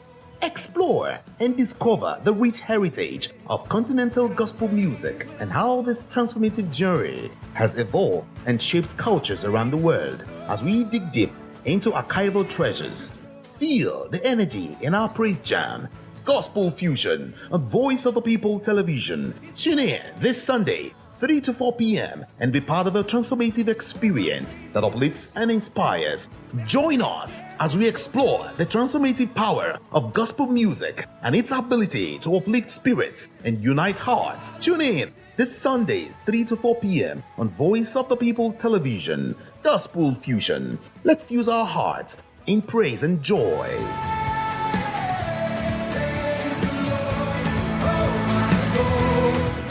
Hi, my name is Tosin Mohammed. I'm a gospel artist. Keep watching VOP TV. Almighty Father, you are the mighty Redeemer. We've come to worship at your feet, oh Lord. This is Ayotunde Adejumo, chilling with you on the Voice of the People TV. Don't touch that remote. You are where God wants you to be. Listening to the Voice of the People TV. The Bible says we should give thanks in all circumstances. And all circumstances include the good times and the bad, the high times and the low, the times when everything look as if they are going well, and those times when Enugbe, the ground is dry like the sand in the desert. Those times when you feel like giving up, you should give thanks still. My name is Jeff Melu, and I'm a gospel poet. And you should keep watching VOP TV. Don't touch that dial. Yes, sir. Kábíyèsí Olúọ̀run, we were born to give you twale, to give you worship. People of God, you are watching Voice of the People TV, and my name is Flo Rocker. I encourage you to listen to things of the gospel. You know, we live in a very perilous times where there are some things you watch on television, you will lose faith, you will lose God. Keep your eyes on Voice of the People TV and remain blessed. Flo Rocker says so. Kuzoshi. My name is Tao Familoni, and here's to VOP TV. Keep watching, stay tuned, do not touch that dial. Arararara, my name is Made Kuti, and you're watching VOP TV. Keep watching. Welcome, my name is Zika Davis. Distinguished ladies and gentlemen, boys, viewers, everybody, boys and girls. This is VOP TV. Do you know what that means? Voice of the People TV. You don't have a voice, don't come here. You better make sure your voice is heard.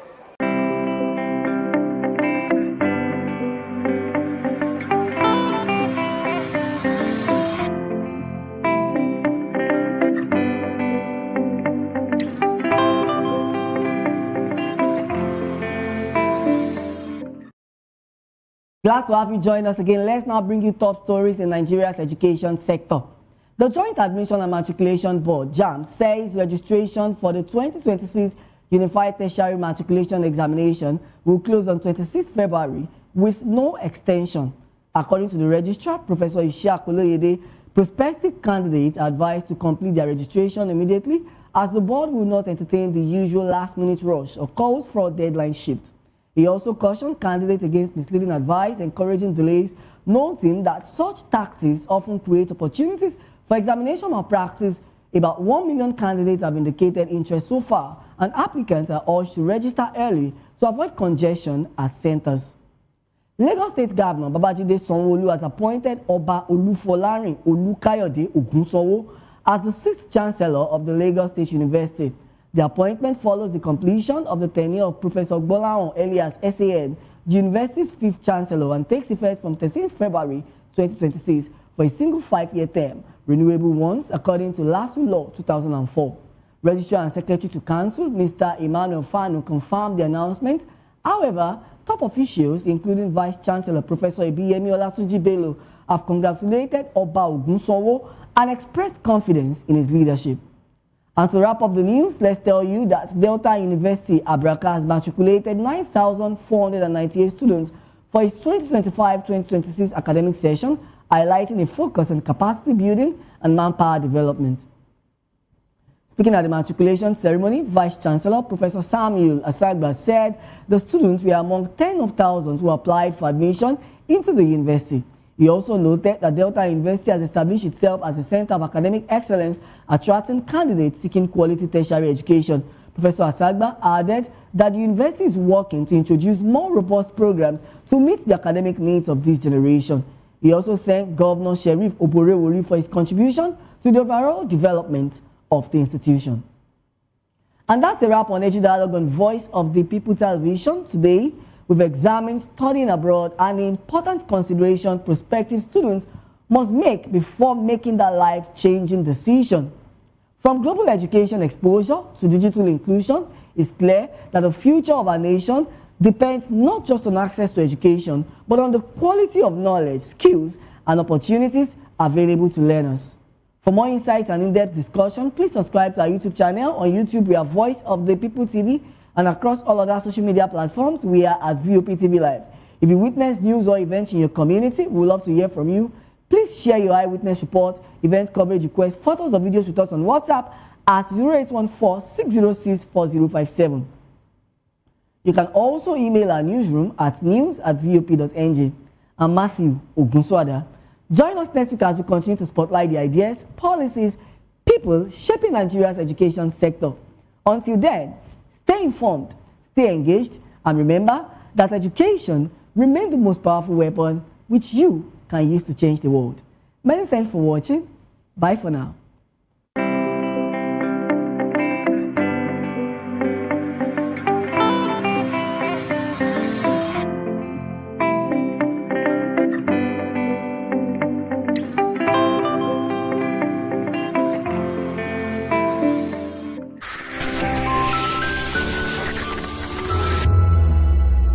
The red carpets, awards, the razzmatazz, music, fashion, interviews, and more. Spotlight on Voice of the People Television. Let's feed you with all the juicy stories in the global entertainment space, bringing you the glitz and glamour as it is hot. Stay tuned to Spotlight, 1 p.m. Monday to Friday. Spotlight on VOP TV. Entertainment like never before.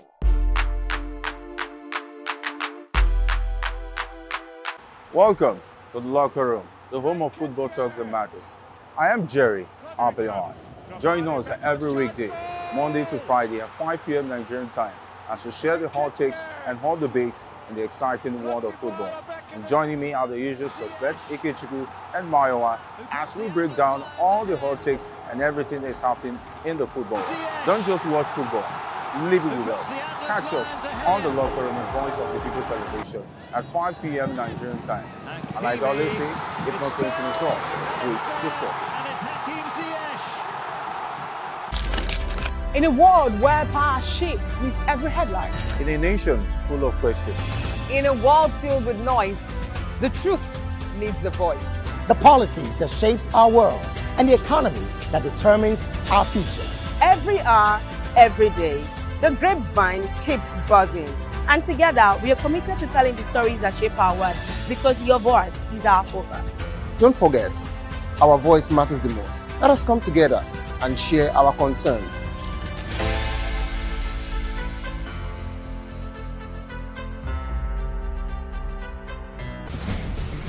Join us as we drive into the world of politics through insightful interviews with prominent political figures, both serving and former governors, ministers, senators, legislators, party chieftains, activists, and analysts. Get first-hand information into the decision-making processes that affect our daily lives. Highly engaging 1-hour program that brings political discourse into focus.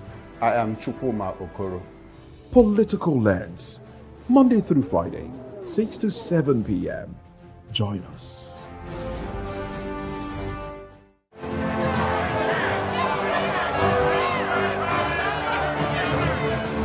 Do you want your voice to be heard?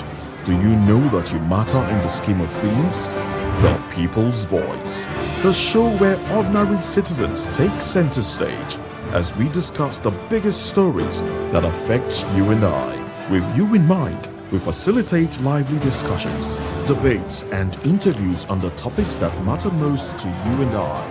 From social justice to economic empowerment, education to healthcare, governance, and more. Tackling tough topics and amplifying your voice. Join the conversation and make your voice count. The People's Voice. Make your voice count. VOP TV. Now, you have more than a voice. Shaka, who was born in 1787, died September 22nd, 1828. Zulu chief, founder of Southern Africa's Zulu Empire. He is credited with creating a fighting force that devastated the entire region. His life is the subject of numerous colorful and exaggerated stories, many of which are debated by historians.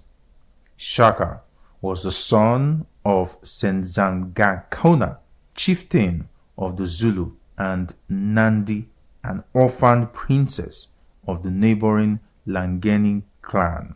Because of his parents belonged to the same clan, their marriage violated Zulu custom, and the stigma of this extended to the child.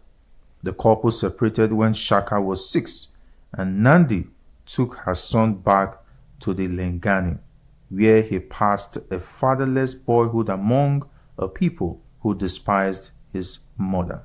In 1802, Langeni drove Nandi out, and she finally found shelter with the Desheni, a subclan of the powerful Mtetwa. When Shaka was 23, Dingiswayo, the Mtetwa paramount chieftain, called up Shaka's Letsani age group for military service. For the next 6 years, he served with brilliance as a warrior of the Mtetwa Empire. Senzangakona died in 1816, and Dingiswayo released Shaka from service and sent him to take over the Zulu, which at this time probably numbered fewer than 1,500, occupying an area on the White Mfolozi River. They were among the smallest of the more than 800 Eastern Nguni Bantu clans, but from the day of Shaka's arrival, they commenced their march to greatness. Shaka ruled with an iron hand from the outset, melting out instant death for the slightest opposition. His first act was to reorganize the army. Like all the clans, the Zulu were armed with oxide shields and spindly throwing spears. Battles were little more than brief and relatively bloodless clashes in which the outnumbered side prudently gave way before extensive casualties occurred. Shaka first armed his men with long-bladed, short-hafted, stabbing assegais, which forced them to fight at close quarters. He then instituted the regimental system based on age groups quartered at separate crowds and distinguished by uniform markings on shields and by various combinations of headdress and ornaments. He developed standard tactics which the Zulu used in every battle. The available regiments, known collectively as the Impi, were divided into 4 groups. The strongest, termed the chest, closed with the enemy to pin him down, while 2 horns, raced out to encircle and attack the foe from behind. A reserve, known as the Loins, were seated nearby with its back to the battle, so as not to become unduly excited, and could be sent to reinforce any part of the ring if the enemy threatened to break out. The battle was supervised by Indunas, or officers, who used hand signals to direct the regiments. An MP consistently covered 50 miles a day, living off grain and cattle requisitioned from the crowds it passed, and accompanied by boys who carried the warriors' sleeping mats and cooking pots. In 1827, Nandi died, and with his mother's death, Shaka became openly psychotic. About 7,000 Zulus were killed in the initial paroxysm of his grief, and for a year no crops were planted, nor could milk, the basis of the Zulu diet staple, be used. All women found pregnant were slain with their husbands, as were thousands of milch cows, so that even the calves might know what it was to lose a mother. Early in 1828, Shaka sent the MP south in a raid that carried the warriors clear to the borders of the Cape Colony. They had no sooner returned, expecting the usual season's rest, than he sent them off to raid far in the north. It was too much for his associates, and two of his half-brothers, Dingane and Mlangana, together with an Induna named Mbopa, murdered him in September of that year. Are you ready for the extraordinary? Something big is happening on your screen. Introducing VOP TV.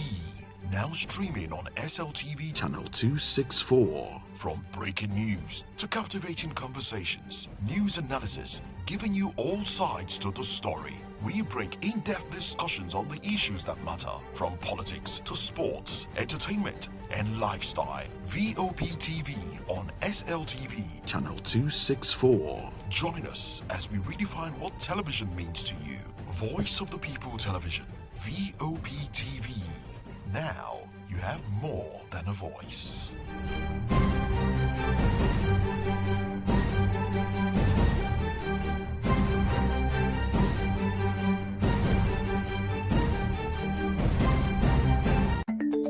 Africa is on the move, a continent of rising voices, untold stories, and powerful transformations. From the streets of Lagos to the heart of Nairobi, from the mines of Congo to the tech labs of Cape Town, the African story is being written every day. Bold, dynamic, unstoppable. This is African News on Voice of the People Television. We don't just bring you the news. We analyze and bring you Africa's heartbeat, the politics that shapes our nations, the economies that drives our future, the cultures that defines who we are, the voice that must be heard. Africa News, Africa's voice, Africa's future. Where Africa speaks, the world listens.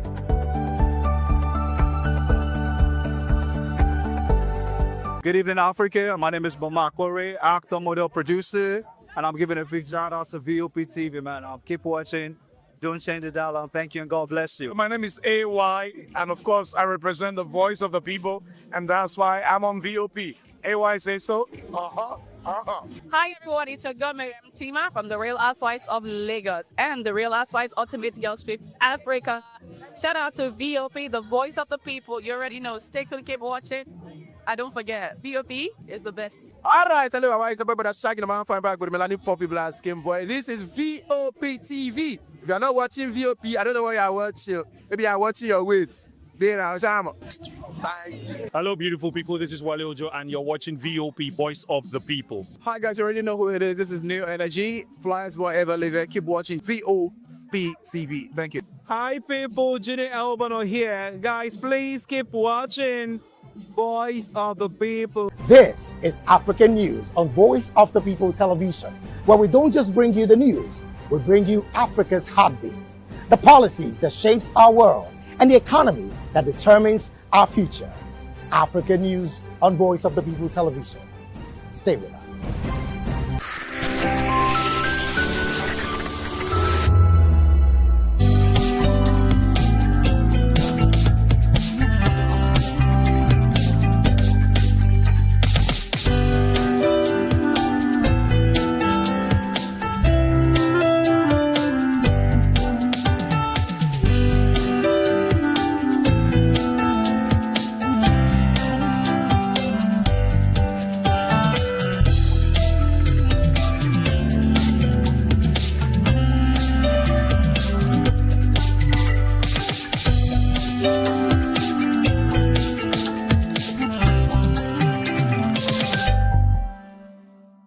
Hello and welcome to Market Today on Voice of the People Television. I'm Matthew Ogunswada, and on today's edition of the program, we are at the Abule Market located in the Ajawo Estate area of Lagos State. Food prices continue to be a major concern for both buyers and sellers. So today, we speak directly to those that are affected and its impact on their businesses. Let's go straight into the market to find out what's really happening. Thank you so much for joining us on Market Today. And we are at the Abule Market located in the Ajawo Estate area of Lagos State. And I have with me a trader that would like to speak to us. Hello, sir. Thank you so much for joining us. Well, Yeah. Your name and what you do? my name is Stereo of Lagos, and I sell rice and beans in Abule Market. Beautiful. What do you call yourself? Stereo of Lagos? Stereo of Lagos. How did you derive that name? It's just my nickname, sir. Okay, when it comes to market. Yeah. But normally, what do you bear? Emeka. Okay. Chukwuemeka. All right, Mr. Emeka. Okay, so you were telling us about what you said. Tell us some commodities that you sell. I sell beans, Yes. spaghetti, Yeah. rice, oil, tomatoes. Thank you. Do you sell in bulk or? Yeah, I do sell. I sell wholesale. I still sell retail. All right, thank you. So tell us the quantity in which you used to sell. Do you sell per derica? Do you sell per bucket? Do you sell per plate? Yeah. I sell in Derica if you want to buy from Derica. Okay. I sell in paint, bag, like any quantity, sir. From Derica to bag. Okay. So tell us the price range. If you want to buy in derica, if you want to buy in bag, what are the price range? The price range differs so because Yeah. they are not the same price. And like for instance, rice, all rice are not the same price. For instance, there's one of for Derica, there's one of 1, 2, 1, 5. So All right, tell us the different type of rice that is available. there is foreign, there is Nigeria. Yeah. But based on the demand and this, and people normally go for the foreign because Why? Is it because they feel like the foreign is, foreign and it's better than the Nigeria. Some of Nigerian rice they have sand, so people don't normally go for the. So those Nigeria. sand, is there a way they can be filtered? From us, we cannot filter it, unless from the company. So we normally tell the company to adjust their this one, to try to do some improvements from their production. So which is one of the reasons why a lot of people prefer foreign rice. Yeah. So that foreign rice, too, are there different categories of foreign rice too? Yeah. Okay, tell us. There is short rice, like short grain rice and long grain rice. There's still medium one. That one is not. It's not as if it's too short and it's too long. It's just normal this one. Okay, tell us the difference between the long grain, the medium grain, and the short grain. What do you think? Do we eat them the same way? Does it have the same taste, or what makes it different? What makes the long grain, medium grain, and long grain? What makes it different? Actually, the long grain is more based on cooking. That one stands one and it doesn't come together, unlike the short one. Okay. But there is still some short grain that is like good as the long grain. It's just the amount of money you paid differs the price you have. So depending on the quality and quantity. Quantity, yes. Okay, so talking about quality and quantity, tell us the price of maybe beans. Tell us the price of rice, short grain, long grain, according to what you sell, as you can see. Okay, for my own design, there is these beans called brown beans. Brown beans, okay. There is honey beans. Okay. There is white beans. Yeah. And so all of them are not the same price. Let me start with the honey beans. The honey beans is more expensive than the normal one because that one is sweet, based on taste, and based on demand. Is that what they call Ewa Oloyin? Ewa Oloyin, yeah. Okay. Yeah. Based on the demand, I can even buy these honey beans for 10 bahs and these brown beans for 5 bars, and they will go for this honey beans. Like this honey beans we finish before this brown beans. Upon it's still 10 bars and 5 bags. Okay, so that's the taste. Yeah. Okay, so talking about the taste, and you told us about people going for honey beans. Are there any nutritional benefits? Are there any vitamin benefits? Are there any good benefits attached to taking honey beans that you personally know? No, for me, I don't think there is any personal, because all of them are still protein. Yeah. Honey beans is still protein, but you know, here in Nigeria, people like going for sweetness. More especially, they like following what other people normally buy. Like for me now, if I want to buy beans now, I will not go for this one people are demanding. I rather go for this one because why? I don't know, but I just feel like this one is that kind of hype. I don't because it's because of this one is too overhyped that people normally think that is better than this one. And this one, you can even use this one to do many things like moi akara. Yeah, but can you use this for moi as well? No. Why? It will not give you that taste, and the composure of this one. Wow. So a lot of things will be putting into consideration. So what factors do you think are driving the increase in all these honey beans, normal beans, rice? What factor do you think contribute to the increase or the decrease? Based on my own findings and all these things, we don't have it here in East and South. It's mostly from North, and there is a whole lot of insecurity over there. So half of our food we are eating here in Nigeria is coming from the North, and when that place is like not being secure, farmers are not getting through their farms, and so, and most especially they are not coming like before, because when plenty money is looking for small amounts of food, there is this scarcity. So scarcity and security. I'm taking note of your point actually. Scarcity and security. So what about transport costs? What do you think about that as a trader?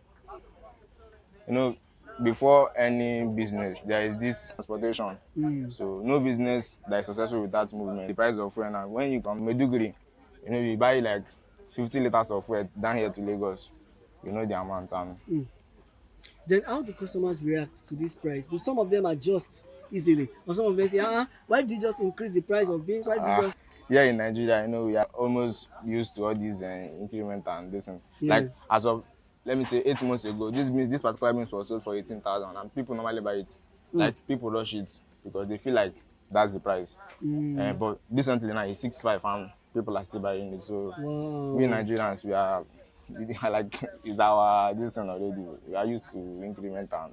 Thank you. So are there challenges you face as a trader when it comes to demand and supply? Yeah, because before this you need gas money, like income, like capital. Capital is needed in every business, and for me now, when I would like to start my own now, I need that capital. So based on the trader I am, I need capital, because without capital you cannot be able to get anything. Like you need that initial starting. So are there any time that you have had to reduce the price based on the costs?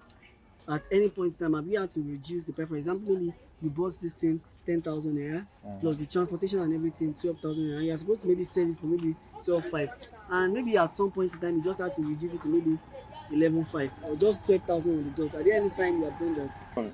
Yes, because sometimes when you like in a week, like normally you know what you make in a week, you know how much you gain, and like you know how you make your business, and suddenly you are not seeing that kind of money again. And maybe your goods, all these things are perishable foodstuffs. Yeah. So you got to do them so that you can be able to recover, even not just the gain, because that your capital money, that your initial money you used to buy the food, so that you not be at loss. Thank you. Talking about perishable food, do you think there are any pests that affect all this perishable food if it is not well taken care of, or if it is not well preserved? Yeah, especially these beans. These beans, that one is the fastest, because within 2 weeks or so, it has that kind of insect. But rice may stop to 2 years based on the production dates, like the production they're written on the bag. But all these beans, they don't have any expiring, like they can even expire today based on how you store them. So if you have to give government any advice at this point in time, what advice would you give to them? To traders, what you sell? We traders, we need them to, put in more in agriculture. For me, what I'm selling now, government need to put more in agriculture, because all these things are agricultural, like rice, beans, they are all made from the ground, and so they need to put more. And most especially we Nigerians, we need food. Like, Mm. so when there is all this scarcity, people like, even me, I can even go without buying new clothes in a week, but I cannot stay without food Without in a food. week. So the government needs to invest in agriculture. Agriculture, yes. Thank you so much for speaking to us. Just before we let you go, you just take us through some of your goods, some of your products. You tell us the price, and we now get to speak to another trader on the program. Okay, the beans. This one is paint of this. This one is 6,000 naira. This is Indomie, 9,500. Spaghetti we are selling here 1,000 naira in dozen price. This one is spaghetti sold for 20k for the carton. The rice, this one is sold for 85k. There are still other ones that are sold for 70, 75 based on what you want and the international local. Okay, the white beans, this one is sold for 6,000 for a paint. And this is the honey beans I told you before. This one is sold for 6,500. You're still watching Market Today, and right here we are at the Abule Market, located at the Ajawo Estate area of Lagos. And I have with me a trader that would like to speak to us. Good afternoon, sir. Thank you so much for joining us on Market Today. Welcome. All right, your name and what you sell? My name is Brother Anthony. What do you sell? We sell rice and beans and gari. All right. And tomatoes, egg. Okay. So tell us for the type of rice that you sell. Are there types of rice, the beans that you sell? Are there types of beans? The tomatoes that you sell, are there types of tomato? Yeah, there are many type of rice, many type of tomatoes are sold. Yeah. We say have Nigerian rice, we have foreign rice. Yeah. Okay. For tomato, uncle? We have Sonia tomato, Gino tomato, and the Esiton. What about beans? We have beans. What type of beans? Like Oloyin beans and the Kwelebe beans. Yeah. They call it Wewe. Yeah. And the normal brown beans. Okay, so tell us the And the white usefulness. one. Thank you. Tell us the usefulness of the Oloyin beans, the brown beans, the white beans. What do you think makes it different? Okay. The difference there is the Oloyin very sweet than others, and many people like it. Think for that one, Oloyin. So the other one is Olotu beans. Yeah. That one is for want to do mai or akara. That one is very easy for mai, and Yeah. that one is rice, well, pass Oloyin beans. Okay. Yeah. Okay, so when we talk about Oloyin beans and the Olotu beans, like you mentioned, are there quantity? Like, do you have big Oloyin beans, small Oloyin beans, or Yeah. they are just the same measure? No, they are not the same. Okay. Then the difference there is the big Oloyin, and the other one called Kwelebe is the small Oloyin. Okay. That one is always sweet. Then different, two of them. The big Oloyin always soft when you cook it. Then the small Oloyin, when you cook it, it stay one and very sweet. Yeah. Okay, so are there specific things that I should watch out to when I want to buy beans? For example, if I want to buy beans to prepare moi, or if I Yes. want to buy beans to make just for For food. food. So which would you advise me to do? All of them is okay for whether my okay food. But the different there, those normal brown beans, they always rise. Okay. Quickly, when you want to wash it to do my always easier Yeah. than the Oloyin. Oloyin very hard, small. Yeah, and that brown beans, they very rise. When you use it and do my or akara, that one rise well than the Oloyin. But you think they all have vitamin and they Yes. all have nutritional benefits? Yes. Okay. So talk to us about rice, because we've spoken about beans. Now talk to us about rice. Okay. I'm talking about foreign rice and then Nigerian rice. Which would you advise people to do? Or what is your audience preference? What's your customer preference? What do you think people select when it comes to buying rice? Do you think some people buy Nigerian rice, some people buy foreign rice? And what do you think they look out to when they want to buy rice? Okay, the two rice, that many people like foreign rice, long grain. There are many people like Nigerian rice. Okay. Because some of Nigerian rice stand one. Don't Okay. used to going together. Then the normal foreign one, some of them also join together. Some stay one. So tell us about long grain and short grain. What's long grain, what's short grain? That is the one we cook, very long, small. That is the other short one, agric.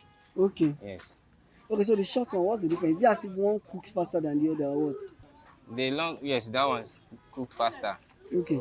All right, so tell us, what factor do you think causes price increase?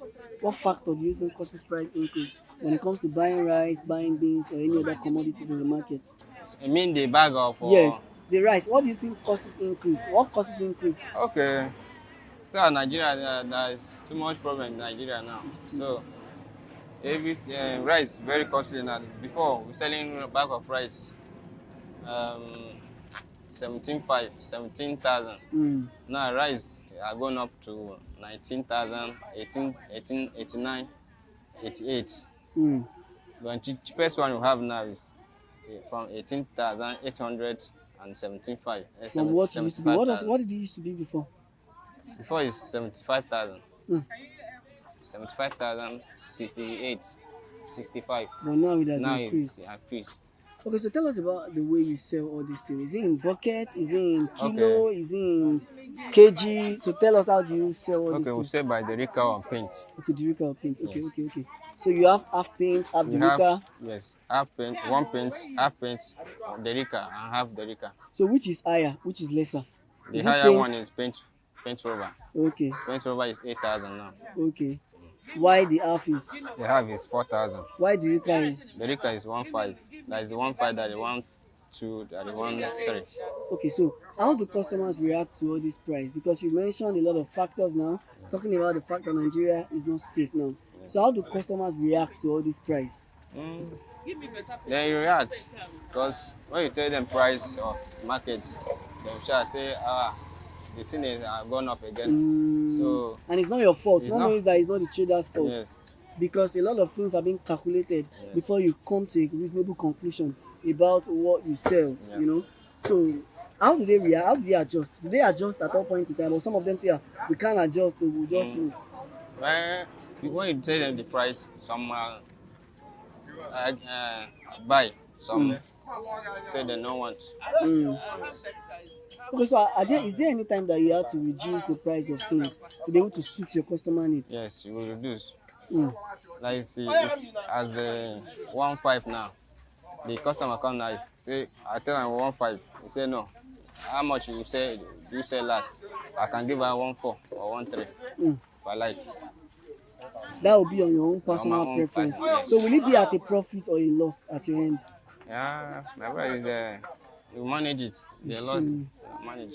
Just for the time being. Yes, And I think it's a matter of the relationship you have built with the customer customers. over the years. So talk to us about building this relationship. How do you retain your customers for a long time, such that when they want to come back to this market, this Abuli market, they will say, it is your place, we are coming to buy things. Because I maintain my customers. No, the customer come, you're fighting with your customer or you're quarreling with your customer. No, when your customer come, you respect them, because if you tell them you cannot sell, without your customer you cannot move anything. So then your people. So when they come, you respect them, respect market with them, briefly. So even when they make you get angry, you refuse to let them. Yes, I refuse to let them go. Okay, talk to us about the different brand of seasoning that you have that Okay. should be used in food. What are the seasoning that you think, because you mentioned that you sell seasoning. Yes. Tell us the seasoning that you have that should be used in food. I have seasoning of tomatoes for stew or jollof rice. Okay. Then I have seasoning for soup also. So there's difference between soup and stew. Yes. Okay, tell us. The different there I have the one of I have pepper for Yeah. stew or soup. I have Okay. Maggi for stew or soup. Okay. Then I So have it means that some Maggi that can be used for soup cannot be used for stew. Yes. Okay. That is the normal no is for soup. The Okay, normal not chicken. not chicken is for stew. Stew. Normal no for soup, not chicken for stew. Yes. Then Maggi style I can use it for any whether stew or soup. Okay. So what about coloring? When you want to make your food Coloring, color, yeah. when you want to cook Maybe jollof, and you want to, you yeah. have those curry and the Korean thyme. thyme. Okay, Korean thyme, beautiful. Okay, so talk to us about the challenges that you face as a trader. What are the challenges you face as a trader, and what factor do you think will help to mitigate it or curb it? The challenge you have here is like what I would say before. We are not selling like that again. There's too much challenges about market, losing customers, about price of market. Yeah. And as the people used to buy before, they no used to buy again like that. We are losing many customers about the condition of market. as they say, no money. And so what charge would you give to the government? I can tell government to help us, to help Nigeria. Let there be peace in Nigeria. We want only peace, unity, one love. One love. Yes. Let there be peace, let there be unity, and one love. All right, before we let you go, just take us through like one or two of some of the markets. For example, I'm seeing this. Tell us what this is. Okay. This is for fried rice. Okay. And this for stew. Okay. Curry. Okay. Curry. Yes. Okay, why this is? Spicy tea. Spicy for fried rice. Okay. Okay. What about this? This is desiton. Okay. For tomato. Okay. Okay. What about this? This is butter. King's butter. King's butter. Yes. Okay. Let me just check to. Okay, so I see this. This is gari. This is half of pints. Okay. Okay. All right. Those are just the price realities happening here at the Abule Market, Lagos, where traders are adjusting their current price to the current economic realities. Well, you're still watching Market Today on Voice of the People Television. We'll take a quick break now, and when we return, we'll speak to another trader on what's trending in the Nigerian market.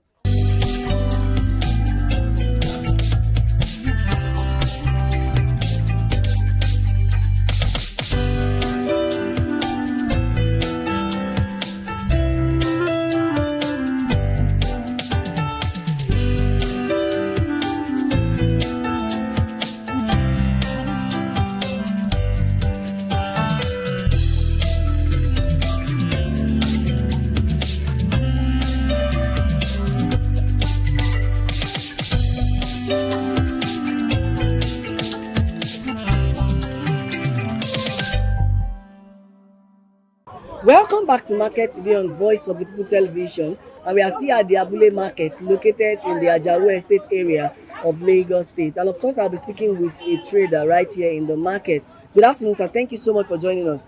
All right, let's get to meet you, your name and what you do. My name is Oladijola. Okay, what do you do? I'm selling market. I'm selling beef. Okay, selling beef. Let me just start by saying Ekoraji, Ajawa. All right. So tell us, what kind of beef do you sell? What kind of meat? I'm selling goat meat, cow meat, ram meat, everything. Okay. So tell us the difference between goat meat, cow meat, pomo, and the likes. What's the difference? Or what are the similarities? The difference is there because cow meat, goat meat, the sweet pass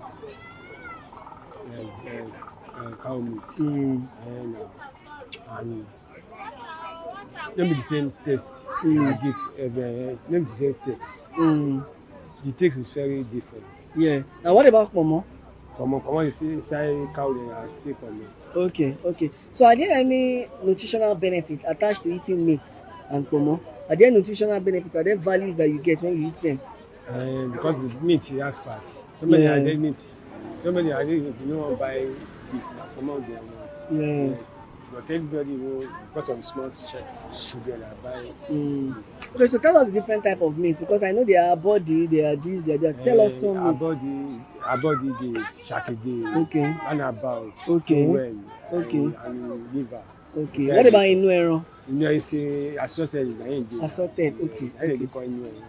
Okay. Tell us, what kind of food can you eat with it? Is it any food? Any food you can eat with rice, salmon. Okay. Eba. Amala. Many. Okay, so how do you think this should be better preserved when somebody buy it and when somebody wants to cook it? And when you cook it, you can cook it every day. Okay. That day you can cook it. Anyone cannot cook it that day, you can cook it inside freezer. Inside freezer. Okay, okay. Will it not spoil? No, if you like day, you won't spoil. Okay, okay. So what are the processes you go through in doing this? Are there processes of washing? Are there processes of cutting? Are there processes of pruning? What are the processes generally? Okay, what are the processes generally? For example, when you get meat, so do you have to wash them first? Then do you have to cut them first? Before you have to sell it. Yes, before you sell. You sell it, you wash it for slaughter before you carry it home. Okay. Okay, you wash it where? From where? From slaughter where you have. That's abattoir. Okay. Okay. Okay, so when they now bring it to the market, what will you now do? How do you treat it to ensure that it's properly germ-free? You wash your table before you. Okay. Okay. You wash your table, eh? And then we put inside the table, we sell it. Okay. Okay, so what factors do you think consider or lead to increase in the purchase of meat? What factors? I think it's very costly. Since it's very costly now, okay. When you buy this cow 800 now, you buy a 1.5, 1.6 million. Yes, now. Wow. It's too very expensive.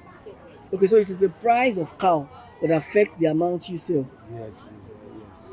Okay, so once the price of cow is being reduced, then the price of what you sell will definitely reduce as well. Okay, so how do customers adjust to all these prices? The customers just say, okay, I came today, it was 1.5. I came tomorrow, it's 2,000. The customers just adjust. Yeah, before you said not they say 1,000, means the second is 2,000, 5,000. Before you say 500 before 1,000, now no 1,000 from 2,000. Yeah. So are there times when you have to reduce the quantity, when you have to reduce the price because you want to satisfy a customer? Everything they go up now. It's true. Customers too should understand. Yes, because you need meat, you say 1,000 before, they sell 2,000. Everything. Yeah. Okay, so what are the factors or the challenges that affect this going up? Because of transport, fuel. Fuel. Because now this cow, maybe in Nigeria have the cow from Niger to Nigeria. It's very. From Niger. Cameroon. Really? Wow. Cameroon, really? Yeah, those cows are not from Nigeria? Yeah, from Nigeria. See the transport money now, it's too much. That's what I'm saying. Are you saying these cows are not from Nigeria? They are from Niger. Nigeria get his own cow. From that place, they carry out too much big. That's why the money is cost. So the supply or the purchase of cow from other countries to Nigeria? Yes, from Niger, Mali. Okay, Cameroon. And because their meat is very nice meat. Okay. That's why. And it takes time. Yes. So those countries are naturally countries that produce meat, right? Yeah, because there are no very meat for Nigeria. They do eat meat very much. That's why they big. Oh, okay. They don't really make use of the meat like that in their country. Yeah, but Nigeria they like to eat meat very well. That's okay. Why they big our country. Okay. Okay, so from what you said, a lot of countries like Niger, Cameroon, they have meat, they have cow. Mali, they have cow. But the way we have, but I don't know each their own. Okay, which is why sometimes we bring from those countries. Because that they got to know the young Hausa. Yes, that's what they say now. Hausa has the cow. Mali and Cameroon. Fly outside, they have the different All right, so if you have to speak to government officials now, what will you tell government to do for you as a trader? You help us because this is the too expensive too much. Now we are not to have too much gain for when it's very short. Very short. The one I said yesterday, I short take it away. Everything just the how person wants to it's true. No gain on the marketing. So what advice would you give to anybody that wants to do a business like this? This business is very difficult. Because you know how to sell. Sure. Yeah. How long have you been in the business? Yeah? How long have you been in the business? Now me, for 10 years, I started to learn the business. Started this business. We are the learner. I used 10 years to learn it. So we do freedom. Oh, you did freedom on this business. Yes. All right, so it's a wake-up call to the government to make sure that the price of things are being reduced. And of course, I've also learned a new thing. And I hope you have also learned that majority of other countries aside from Nigeria, like Niger, Cameroon, and other countries in the West African region, they produce cow. And of course, Nigeria also produces cow, but these cows that are being produced are being transported to the country. And based on this increase, there is always increase, a slight increase in the price of these commodities. And of course, this meat and other things by the trader. Of course, we'll continue to also monitor these developments closely and provide you with further updates.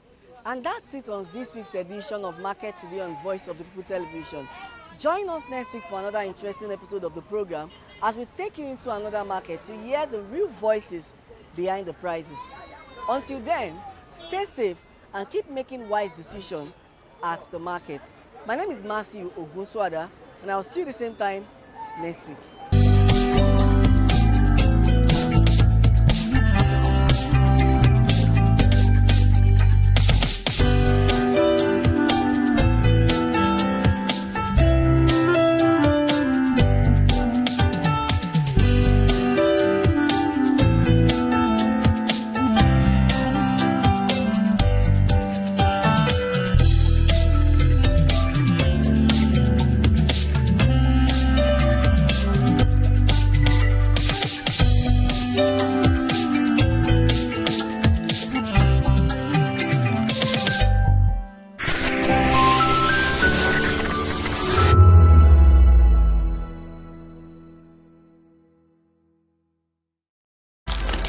In a world where power shifts with every headline, In a nation full of questions, in a world filled with noise, the truth needs a voice. The policies that shapes our world and the economy that determines our future. Every hour, every day, the grapevine keeps buzzing. And together, we are committed to telling the stories that shape our world because your voice is our focus. Don't forget, our voice matters the most. Let us come together and share our concerns.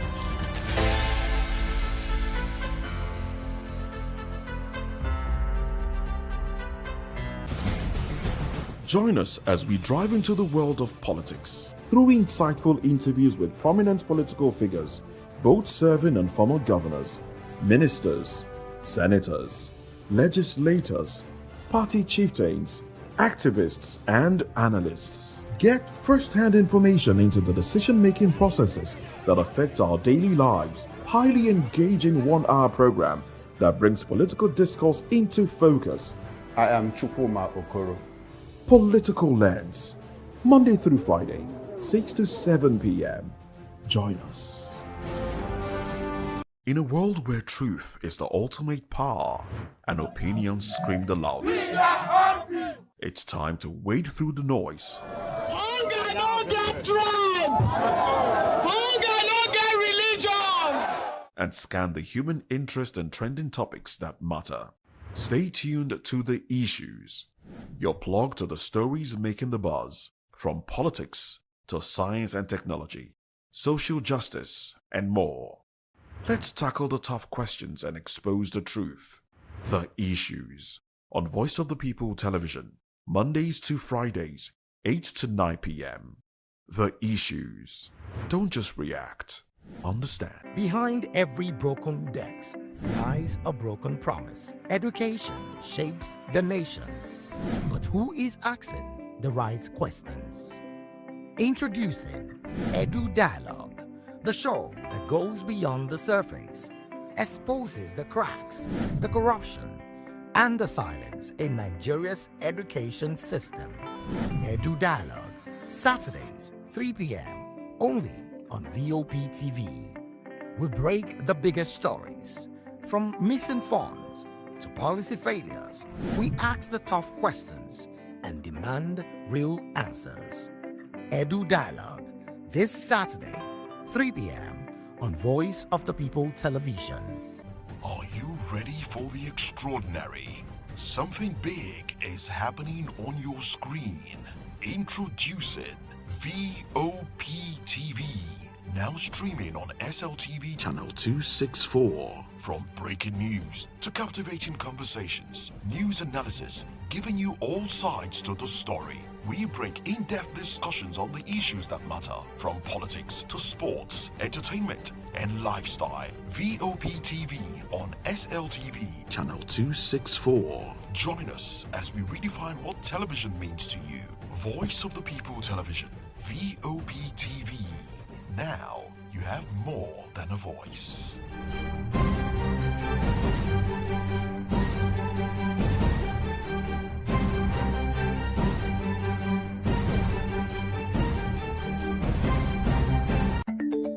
Africa is on the move, a continent of rising voices, untold stories, and powerful transformations. From the streets of Lagos to the heart of Nairobi, from the mines of Congo to the tech labs of Cape Town, the African story is being written every day. Bold, dynamic, unstoppable. This is Africa News on Voice of the People Television. We don't just bring you the news. We analyze and bring you Africa's heartbeat, the politics that shapes our nations, the economies that drives our future, the cultures that defines who we are, the voice that must be heard. Africa News, Africa's voice, Africa's future.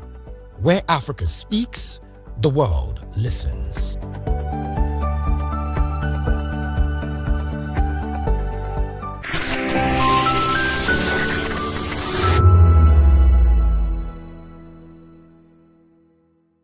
We are live at the Echo Hotels and Suites for the 9th Afrima Awards, the All African Music Awards night, and it's lovely. Everyone is bustling, everyone is excited. We have a lot of nominees, people hoping, they could win for this year's Afrima Awards night. And trust me, it's a lovely evening, and we are all excited. So yes, we have a lot of people, and I'm sure you don't want to miss every bit of it. So please don't go anywhere. Stay tuned. Hi, good evening. Hi, how are you? I'm good. I'm good. How do you feel?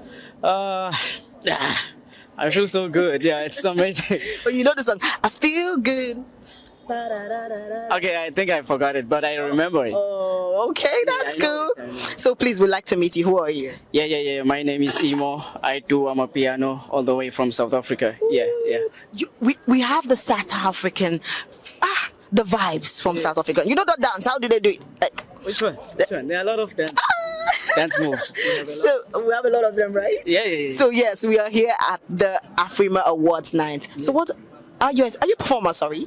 Yeah, I'm performing. Ooh, nice. So how do you feel about that? Yeah, it's the first time obviously, so I'm kinda nervous, but we're gonna get through that. Yeah. So I'm just so excited to be here. Yeah, it's a dream come true. Wow. So what are your expectations for this evening? Just good vibes. Hopefully we win something because we nominated also. So let's hope for the best. Oh my God! So you also want to also have fun about for the African? Yeah. All right, so tell me, how do you see music in Africa now? You're a South African, and how do you see music generally, African music? Yeah. I think right now it's taking over globally. It used to be a thing of a country has its own sound. Yes. Yeah. So now I think Amapiano and Afrobeat has united the Africans, the musicians. So yeah, I think it's doing very well right now, and it's globally now taking over. So hey. We comment there. Yeah. All right. Thank you so much, and do have a beautiful evening. Good evening. Good evening. How are you? I'm good. How do you feel? I feel good, but everywhere's humid. Jesus. My God. Still air. All right. So please, can we meet you? Shagwaran is the name. Simple. Actor. Nothing more. So we are here at the Afrima Awards. So what are your expectations this evening? I just want to have a lovely evening, enjoy myself, have fun. I was in the music scene before, then I left and started acting, but I still monitor the music industry, and so. Wow, so being in the music, how do you see African music in general? Great, we've done so well, taking it to the next level. The whole world is all about Africa. It's good. When we started, nobody even gave us that thought. Nobody even thought we were going together. But I'm so proud of the boys right now. So proud of them. So the nominees, what do you wish them this evening? Because all the best of luck. Everybody's a winner. I mean, getting to the level of being nominated means it's important. So tell me, what kind of genre of songs you like to listen to? I like Afropop, I like hip hop, and I love ballads. Ooh, nice. All right. I like it cool. The blues. All right. Thank you so much. Hello. Good evening. Good evening. How are you? I'm good. How do you feel? Great. Super great. So I'm so excited already to see you. So, but then you look amazing. Thank you very much. Please tell us, is Mama the style you? My wife is my stylist. Ooh, you see? All right, so please, we'd like to meet you. Yeah, okay, this is Pastor Bless, president of Gentle Nation. Gentle means grace and truth.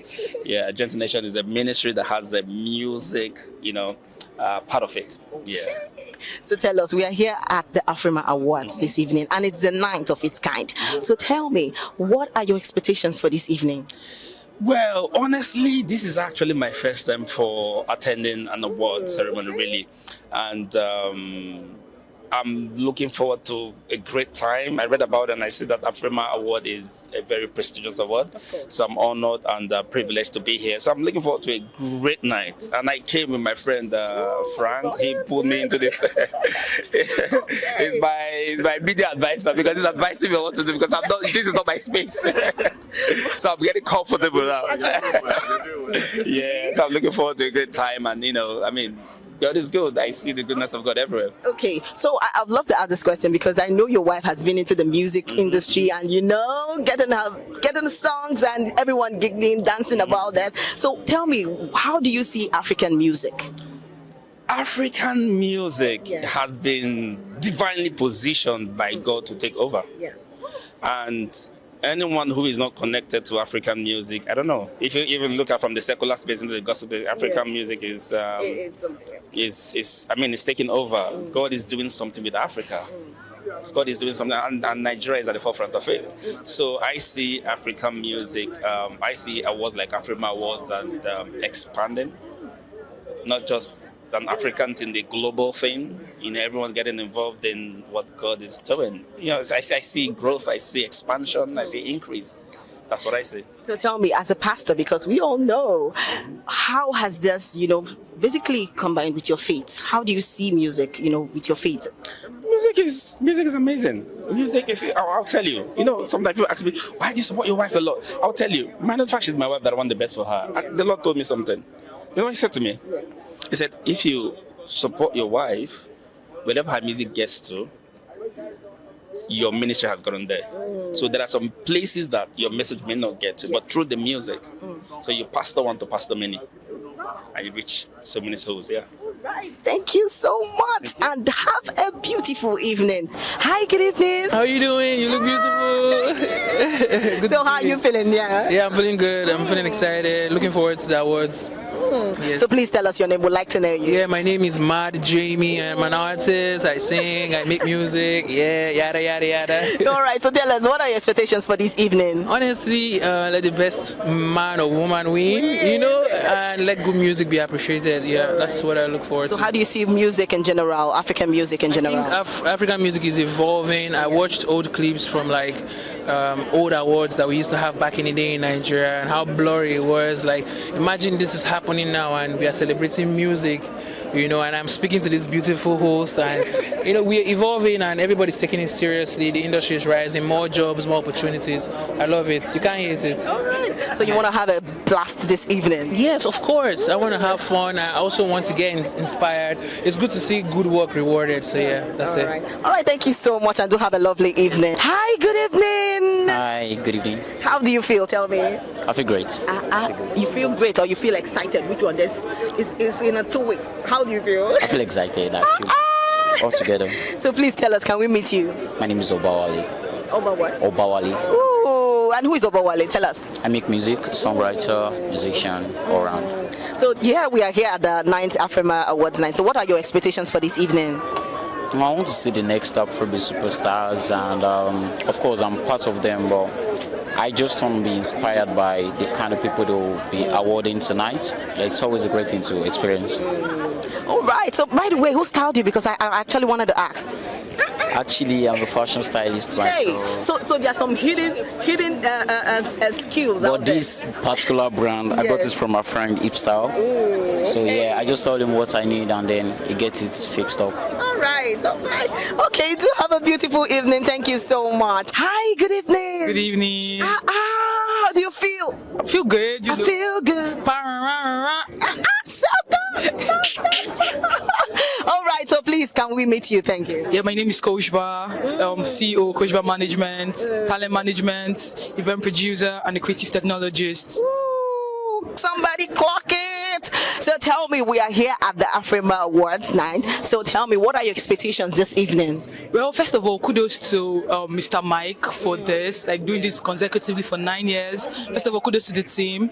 And my expectation for tonight is just basically to connect and network. I mean, I came all the way from Abuja for this, so... He came all the way from Abuja to the ABCA, the Buj, I'm repping the capital, you know what I'm saying?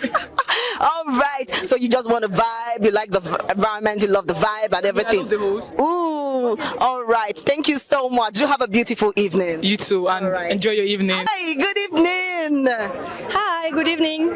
Please, can we meet you? Yeah, I'm Charlene Frey. I'm a manager in Ivory Coast. Ooh, nice. So we are here live at the 9th Afrima Awards night. So tell me, I know you're looking happy, excited already. So what are your expectations this evening as the guest? We expect to see a nice show with all the artists on stage. And of course, I hope my artists will win all the prizes for which they are nominees. Oh my God. So how do you see African music on the whole? I see African music as a music that is getting more and more important on an international level. And this is something that I really appreciate. Okay. All right. Do have a beautiful evening and enjoy yourself. Hello. You know when someone is so fine, like you get the vibe? So you know the song, I feel good. So good. So please tell me your name. I would love to know your name. I'm DJ Zani. Ooh, DJ Zani. Somebody. You get what I'm saying? So we are here live at the Afrima Awards evening, awards night. So what are your expectations for this evening? I'm expecting good things, like artists are trying, like everyone is trying, so I'm expecting good things from them. Oh, so how do you see music? How do you see music in Africa on the whole?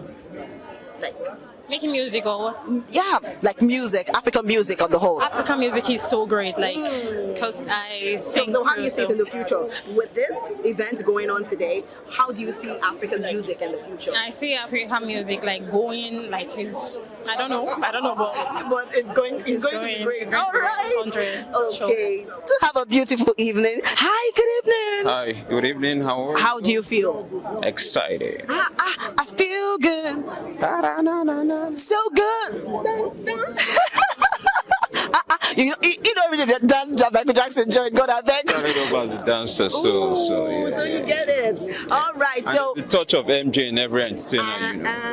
So that's the so please, I'd like to know your name. Thank you. Okay, I'm Dilo. Yeah, but originally I'm Hilary Zokolman, but Dilo is like my industry name. Oh, wow. So we are here at the Afrima Awards. So what are your expectations for this evening? Nothing short of the best. Afrima has proven itself over 13 years of existence. It's no beans.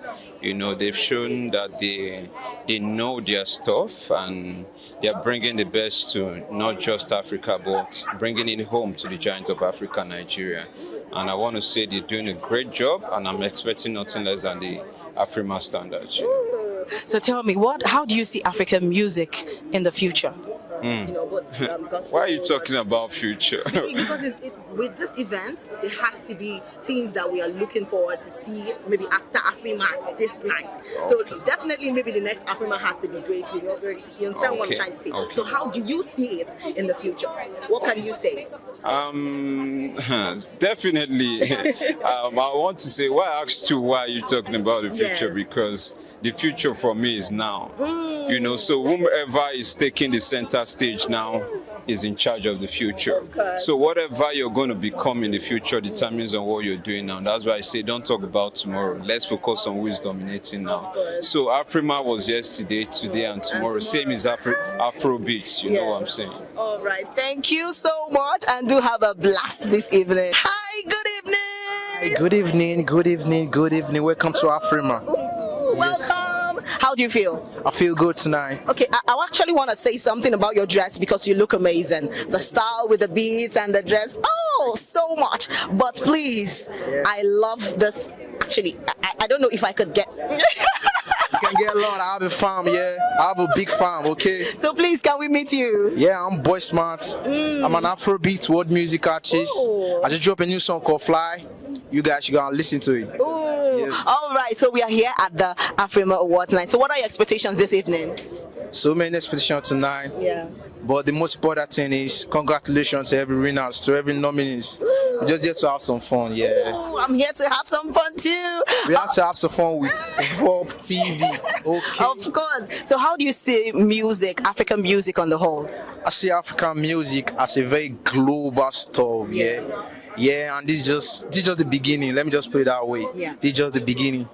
Yeah. So as a musical artist, how do you see music, African music in the future?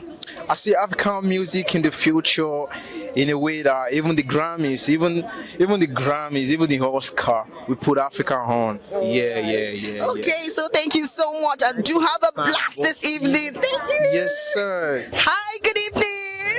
Good afternoon. For this time, God, I better go. Okay, good morning. As far as a good day inside, we will accept it. Okay. All right, please. You look amazing, by the way. Before I even start, Thank you very much.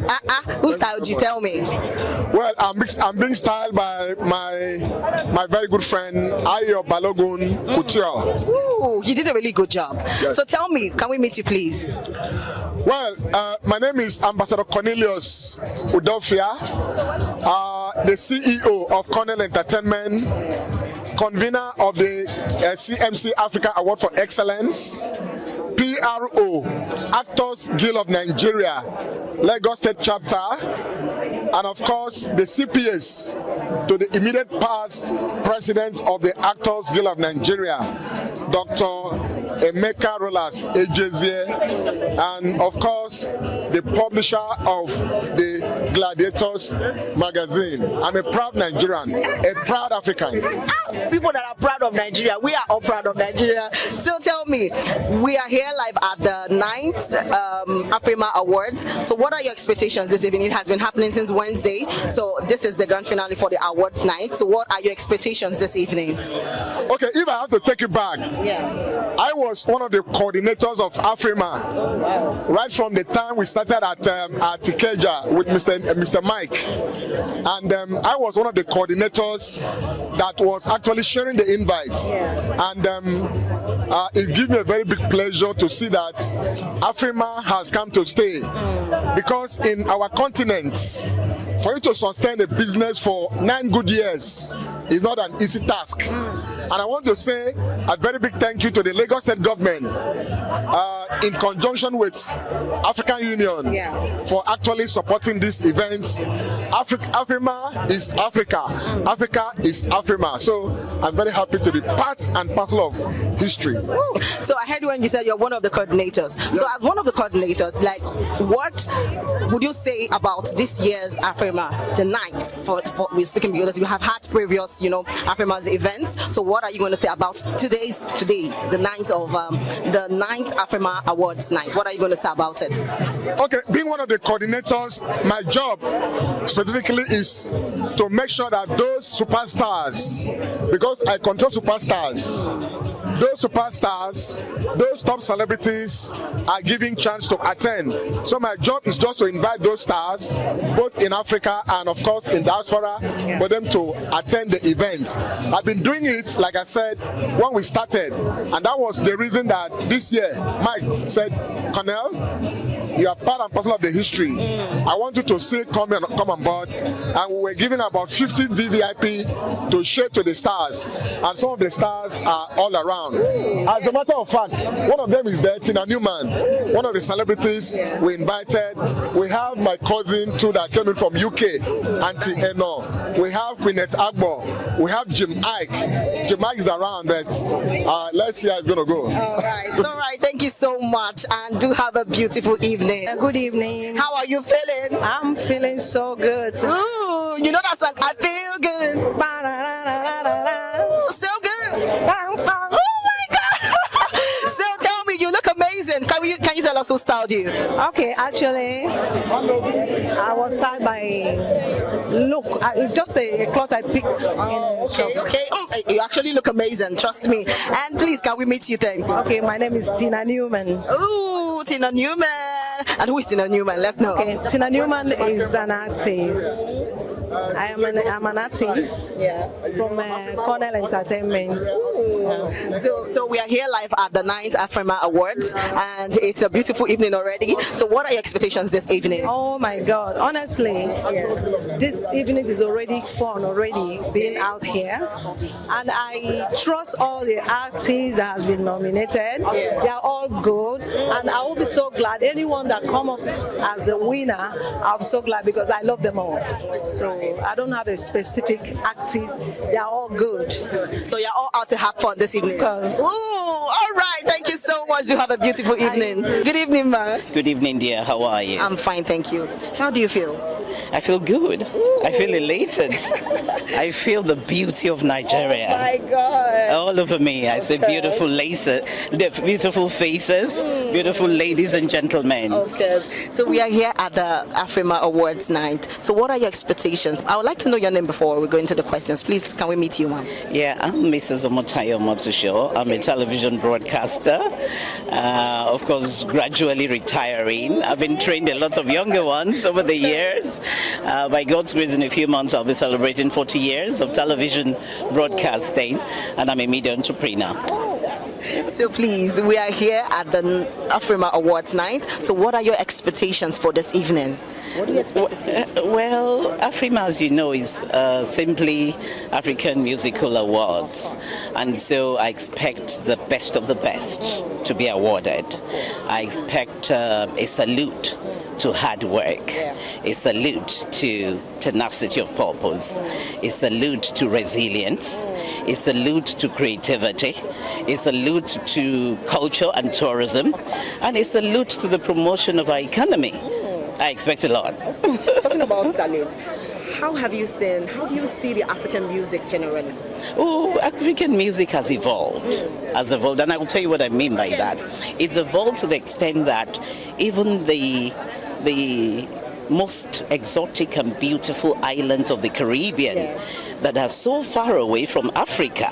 Because for you to get to the Caribbean, you must fly from here to Europe, from Europe to America, America to the Caribbean. Or sometimes, if you're lucky, from Europe to the islands. I visited the islands a few weeks ago, and from the airport, as soon as they saw me as a Nigerian, they said, "Oh, we watch videos of Burna Boy, Davido," and they went on Ashake. And these are people that wouldn't call Yoruba names very well, but they were so tuned, they were so elated, they were so excited with the fact that I'm coming from a country where our musical icons have done so well and their works have been exported all over the world. I felt proud. So we've gone a long way. You should be proud. So, by the way, ma'am, you look amazing. Thank you, darling. I didn't tell you, but you look beautiful. Actually, can you tell us who styled you? Because this is beautiful. You'll be stunned. I style myself. Oh, so there's a hidden skill that you can call it hidden skill, but the bit I didn't tell you was the fact that I regulated tourism and culture for Nigeria as Director General some years ago. So anything that will promote African culture, anything that will celebrate African culture, anything that will glorify the beauty of our culture, that's what I am for, and that's what I wear. All right, thank you so much, ma. Do have a beautiful evening. Thank you, darling. Thank you, ma'am. Keep on looking beautiful yourself. Thank you, ma'am. And guys, trust me, this is where we draw the curtain. I don't want to go, but then we have to. But trust me, the 9th Afrima Awards was just excellent. It was phenomenal, and I actually enjoyed myself, and I hope you did too, because everything was just good. And I know that you won't miss our next time on the Spotlight Show. And don't forget to follow us on all our social media handle at VOP TV Live, and don't forget to follow us, please. And don't forget, my name is Precious Agumanu, aka call me Prezi. This is Spotlight. Bye.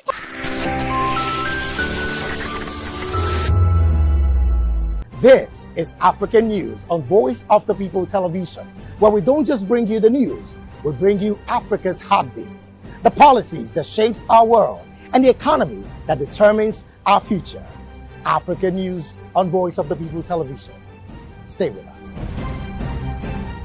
The red carpets, awards, the razzmatazz, music, fashion, interviews, and more. Spotlight on Voice of the People Television. Let's feed you with all the juicy stories in the global entertainment space, bringing you the glitz and glamour as it is hot. Stay tuned to Spotlight, 1 p.m. Monday to Friday. Spotlight on VOP TV. Entertainment like never before.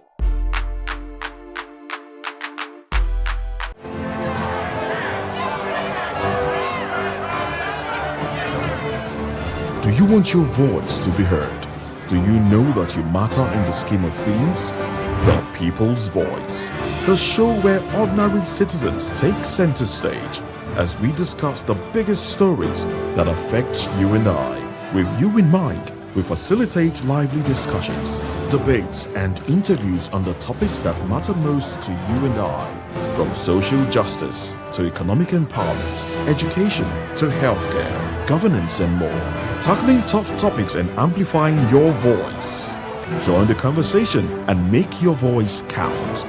The People's Voice. Make your voice count. VOP TV. Now, you have more than a voice.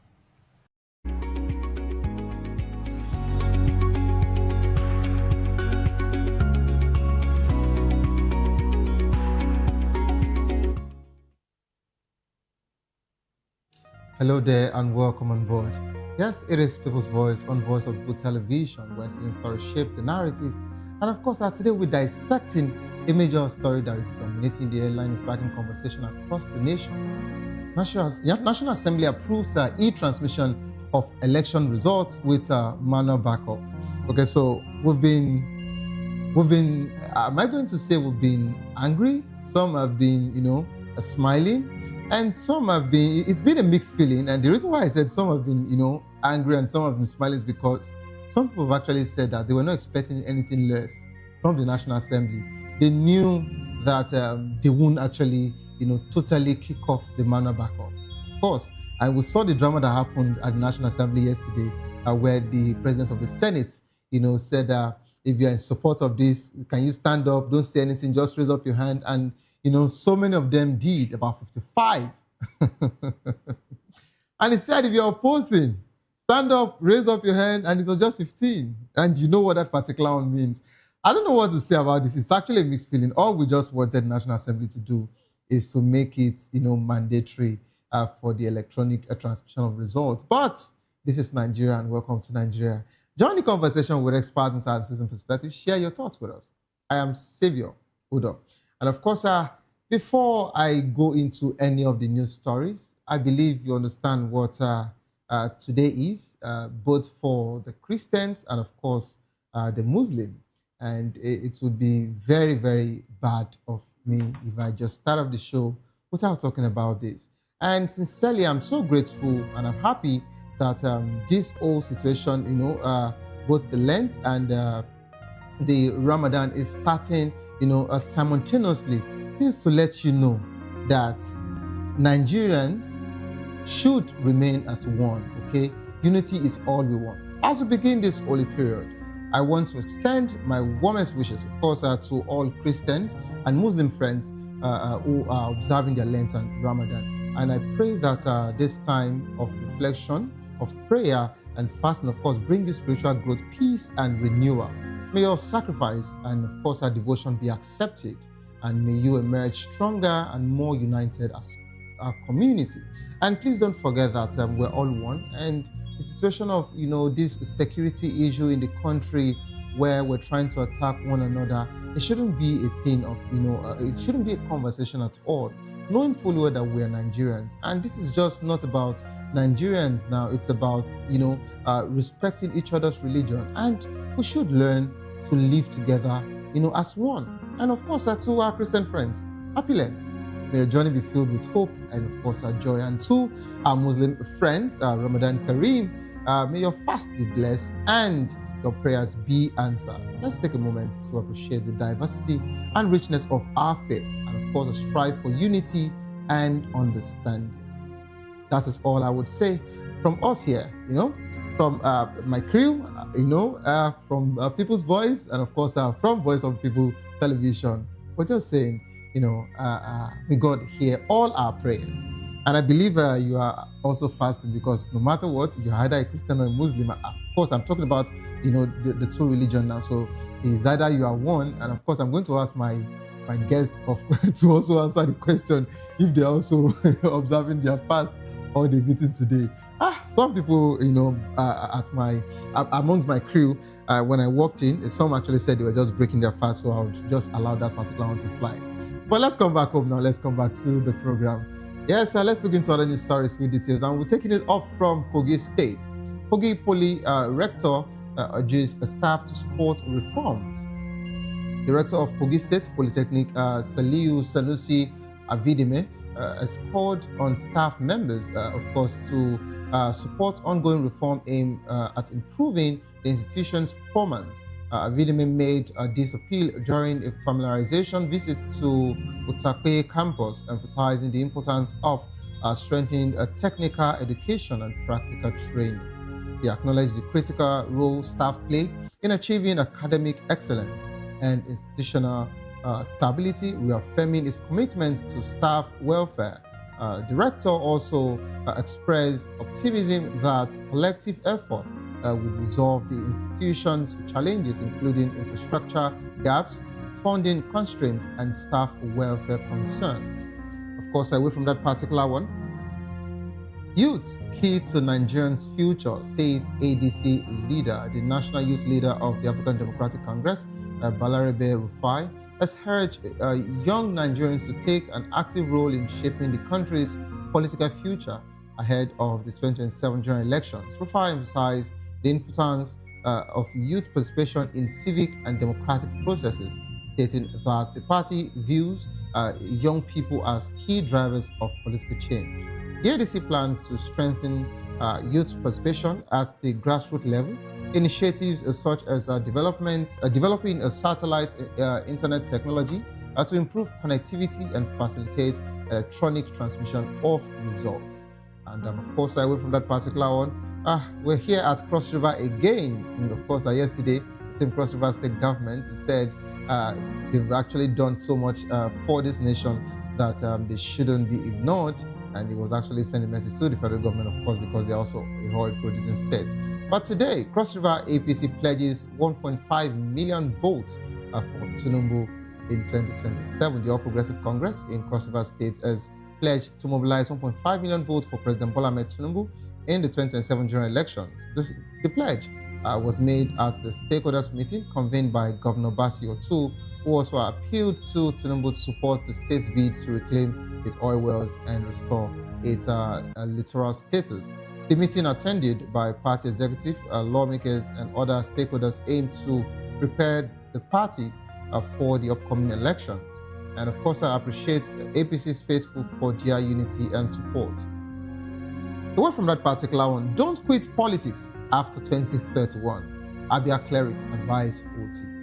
Clergymen and leaders of the Pentecostal Fellowship of Nigeria, Abia State Chapter, has urged Governor Alex Otti not to quit politics after completing his second term in 2031. The group, led by Archbishop Chikezie Elekwa, made the appeal during a courtesy visit, citing the governor's significant impact and the people's desire for his continued leadership.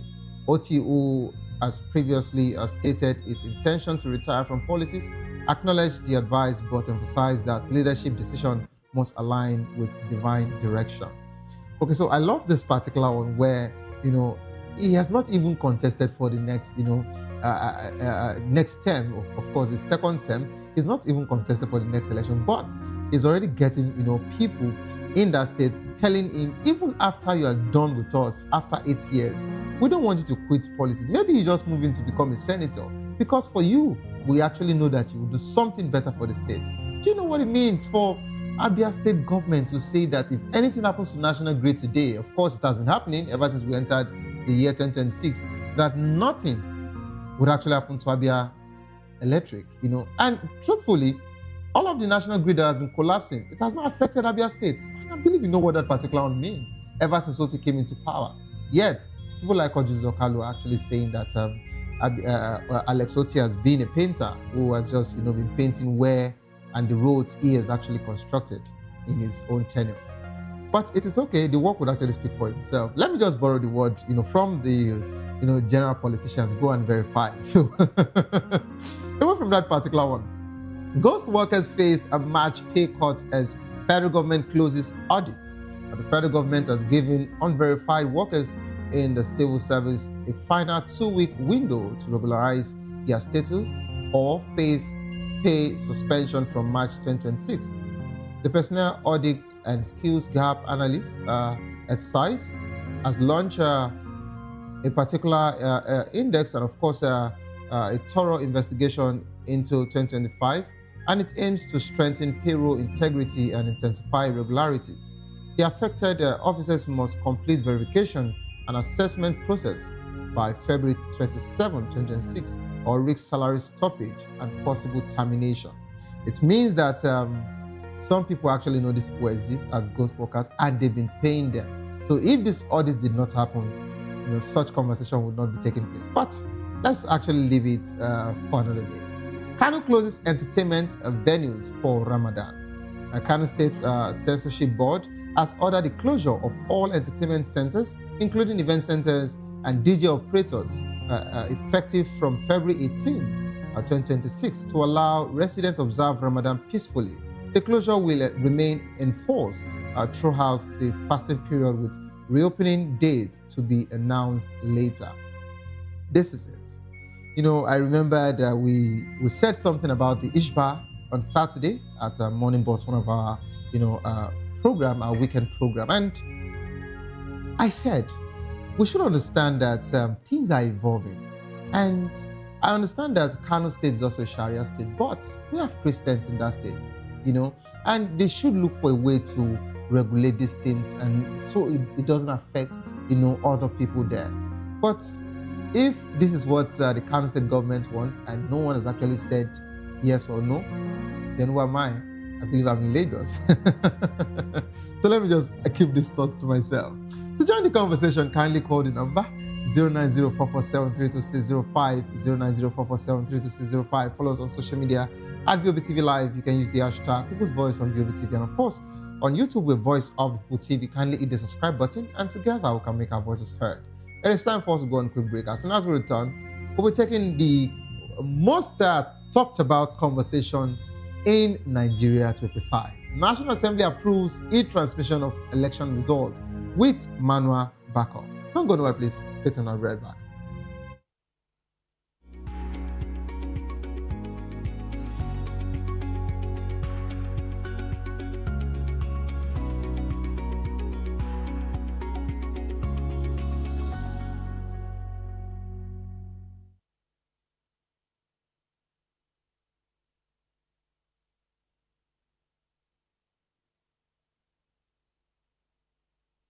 The views on the street. We go to bed empty hunger. To the blaring horns of a hustling city. The loudest voices of the common man got a medium to be heard. This particular administration, they were coming unprepared. It's not a bad thing to renovate the president's lawn. Through top-notch programming, unbiased reportage of news, sports, business, entertainment, and cultural documentaries, Voice of the People 90.3 FM became a symbol for 21st century media. And now, a new baby is born.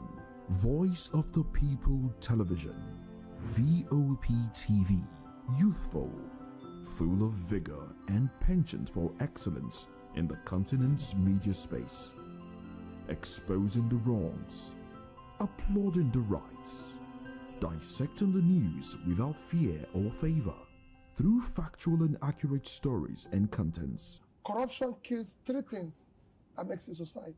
Representing the interests of the people and giving them a voice. Voice of the People TV is here to stay towards building a fair society. VOP TV, Voice of the People Television, truly a voice for the people. Voice of the People, you can hear me now. My name is Patrick Doyle, and I wish that you continue to echo the voices of the people. Big up VOP TV. My name is Suibifa Dokubo. Please keep watching VOP TV. Hi, my name is Kwekumali Ikenda Onyekwena, and I am with the Voice of the People TV. Now, if you're looking for the veritable channel for information, politics, robust discussions, you don't need to go far. VOP has you. VOP will always have you. Thank you. Hi, my name is Patrick Diabwa, aka Ibani Chuka, Amayanabo the Eagle King, and you are watching VOP TV. Stay with us. What happens in the hush behind hangar doors? Who signs the papers that gamble with lives? Which truths were grounded before they even ever had wings? If you've ever buckled a seatbelt at 30,000 feet, if you've ever stared out of that tiny window and wondered who's really in control of the skies, it isn't just flight, it's power, it's politics, it's pressure sealed in steel. We're peeling back the clouds from runway risks to sky-high secrets. We're diving deep where most dare not to look. Aviation Scope, every Sunday at 7 p.m. only on Voice of the People TV. We don't just report, we reveal. We don't just ask, we uncover. Because when it comes to the skies, ignorance is turbulence. Aviation Scope, the sky isn't the limit, it's just the beginning.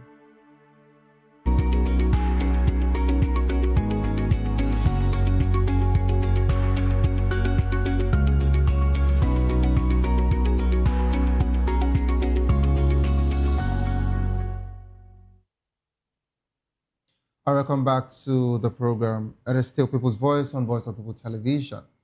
The National Assembly has approved electronic transmission of results with manual collation as a backup, sparking protests and a walkout by opposition lawmakers. The bill allows presiding officers to electronically transmit results from polling units to independent National Electoral Commissions. Result viewing Porter IREF after completing and signing Form AC-8A. However, if electronic transmission fails, the manually signed form will serve as the primary source for results collation and declaration. 55 senators voted in favor of retaining the manual backup proviso, while 15 senators, led by Senator Einaya Abaribe, stood against it. The House of Representative minority lawmakers staged a dramatic walkout chanting APC Ole. Of course, that was what they said here, implying that the ruling party was stealing the electoral process. The decision has raised a concern about electoral transparency and potential manipulation. We're now being joined by Mr. Elvis Elimihele, a journalist, political and public affairs analyst, a member of the Guide of Public Affairs Analysts of Nigeria. You're welcome on board, sir. Thank you, Savio. I was telling this to you last week. You're welcome on board, sir. All right, sir, quickly, we're also being joined by Dr. Adetokunbo Akpashe, who is beg your pardon, a public affairs analyst and, of course, a member of PDP and National Presidential Campaign Council. You're welcome on board, sir. Presidential Council 2023. Okay. Because that's the latest one. There's the latest one. Okay. But, of course, you're still with the latest one. Well, yes. How come you still decided to remain with the latest one and you've not moved to the ADC as everyone has been? Not everyone has moved. We would actually talk about that particular shortly, Dr. Adetokunbo. Let me come to you, Mr. Elvis. Mr. Elvis, I know while I was taking the news stories, you wanted to react to some, and I feel you were quite furious at some point with some of the news. So let's hear you. I heard when you were one of the news stories was about ADC, talking to the youth to be active in politics. ADC. Yes. So I think I love that advice, and I want the youth to actually stick by it, because the future of the youth is what these old men are jeopardizing at the moment. This drama you saw at the National Assembly yesterday, in fact, we'll be seeing for like a week plus now, almost 2 weeks. It started since the day they hurriedly, went on recess because they knew what they passed before Nigerians called them back, So the youth must do something. General Gowon was 31 years when he became head of state of this nation. Murtala Mohammed was 36 years when he became head of state. IBB was 44 years when he became head of state. General Olusegun Obasanjo was 38 years when he became head of state. Look at this age. and juxtapose it with what is happening to our youth today. How many 35, 36, 37 years old youth are able to even marry now in their respective home? Are even having a lucrative job that can feed them, then get an accommodation for them, and talk of even settling down? Very few. In fact, it's even the privileged ones. You look at their background, you see they're actually either the son of the politicians or they are connected to the politicians. You know, I remember growing up, we were told that we're the leaders of tomorrow. And now I'm a father. I heard it. And you are. Yeah, I am today. You know, people like you are grandfathers and now the father. And they told me then that we're the leaders That's why of I'm tomorrow. telling the youth So now. I just hope they won't also, you know. This is the time they are to own this nation. What has been happening in Abuja for almost 2 weeks now, the youth must play a prominent role. Otherwise, what brought us to this situation we are is waiting for them. If they don't quickly curb it with these old men, I don't want them to have a future. But when you use the words "this old man," Mr. Elvis, and of course, Doctor, is there anything that the youth can do about this old man? I'm sorry, because I need to give clarity. If you look at the ruling party, already they have their president who they want him to go again. Now, if you look at the only opposition party that is looking like, okay, every weight is there, there is no young person there. Any young person is not even opening his or her mouth, right, to say they want to contest. It is just between three people, you know, Peter Obi, Atiku, and Amici. So where will the young people contest from?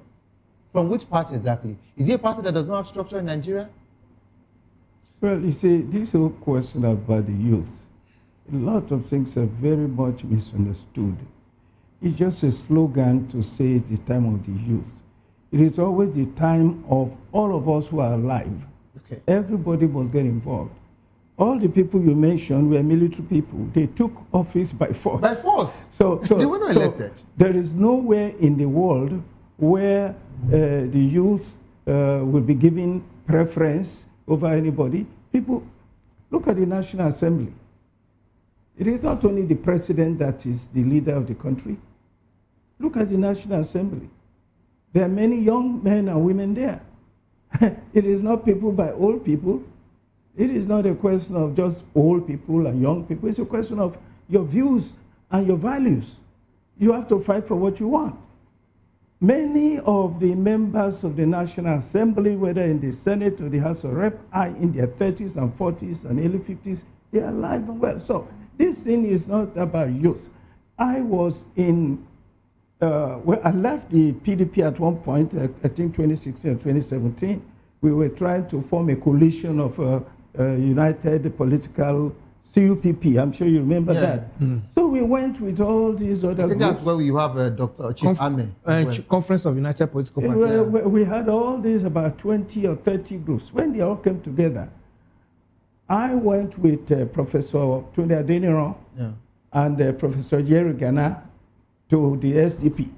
When we got to the SDP, I became the organizing secretary for the SDP in Lagos State before I eventually emerged as the candidate for governor in Lagos. I spent a lot of my time because, you know, I'm a professional teacher. Yeah.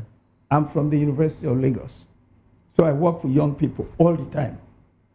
Look, there was nothing I didn't do to bring young people into the SDP. They didn't want to come because the SDP didn't have money, it didn't have structure, it didn't have this. Look, please. I have children, I have family, young people. It's not about how young you are. Your values. We must push that values. And if you're young and you are determined, when did these people, all of these people in the National Assembly, when did they get into office? Some of them in their 30s. Some of them in their 30s, So it's not a question of, look, they grow old and grow old in corruption. That's what happened. It's not as if when they were young, they were honest. Many of them are so dishonest. So let's call a spade a spade. Okay, Doctor, let me quickly say this. For those of the young politicians that we're seeing in National Assembly today, don't forget that so many of them we can actually, trace them to see how they served the Godfather before they were given the opportunity, handing them the tickets to actually go into that particular offices. But today, the youths are saying, we don't even want this old Godfatherism thing. Look at what's happening in Rivers. And not only that, did you notice that Kogi State is not making so much noise, unlike the way Kwankwaso is hot now. But of course, Kogi State presently, as we speak, is actually being ruled by a former governor. This Adodo, who is there presently, is just there. If you look at any of their functions, he doesn't even sit all the time in the major seat of a governor. Our structure is very faulty. That is where the problem is. It is not a question of young and old. Okay. It's a question of young ideas and archaic ideas. So, for instance, I can tell you that all these issues about, like him, all of us are with the progressive movement, even though we are old men. So it has nothing to do with that. What will young people do? No, doctor, don't call yourself old man. You're still looking very, very handsome. Where will the young people, let me tell you, where will you, let us take the ADC, any party you want to talk about. For instance, in PDP, for instance, our potential candidates, if they win the primaries of the party, will be in their 50s. So you have young people in the PDP. It is possible. But if you go to the ADC, what happened in the ADC? All those people who had money, they went to take over the place. They had already taken money. When did Atiku get into politics? He was a young man too. When he was in Constance, was a young man. When he became governor, he was a young man. Yeah. So everybody is young at one point or the other. All right, since this is not the main conversation, but Mr. Evans, I just wanted to... Doctor, what I'm emphasizing is they have to show interest. Sure. That's the area you made mention of now. Yes. Show interest. If you show full interest, you will be able to also garner some people who have the same like mind with you into it. Not staying at the back and allowing these people who we've known all the years, to actually take it like their own birthright. That's where I am. That's what I'm talking about. I agree with you. Even if all the names I mentioned were military men, they got into the military before they got that opportunity. If they were not in the military, they were laid back. Doctor, they won't be there. That's exactly what I'm talking about. Interest is what I'm saying. You must show interest so that you cannot be. Look at this young man, Yaga Africa, that sponsored the bill on not too young to rule. You say at least that one came into line. It came into being. So things of this nature, the interest should be aroused. They should be told their responsibility so that they know where to step in. I hold young people accountable. I agree with you. Thank you. I'm only going to twist it a little bit. They have to show interest and they have to show commitment and they have to be honest with themselves. Don't deceive yourself and pretend, because I'm telling you, the offers I gave them, not too young to vote, I worked with them. When it came time for them to come and help the party and take over the party, they wanted money. They wanted a party that already had money. I am telling you today that if you call some young people who are active, unless they are honest, I tell my students, I say, look, my friend, be honest, don't deceive yourself. If you are after money, if you are after immediate gratification, you're not going to achieve anything. You have to show commitment. First, the interest, but the commitment. The sacrifice must be made. But you say those young people took over, the sacrifice.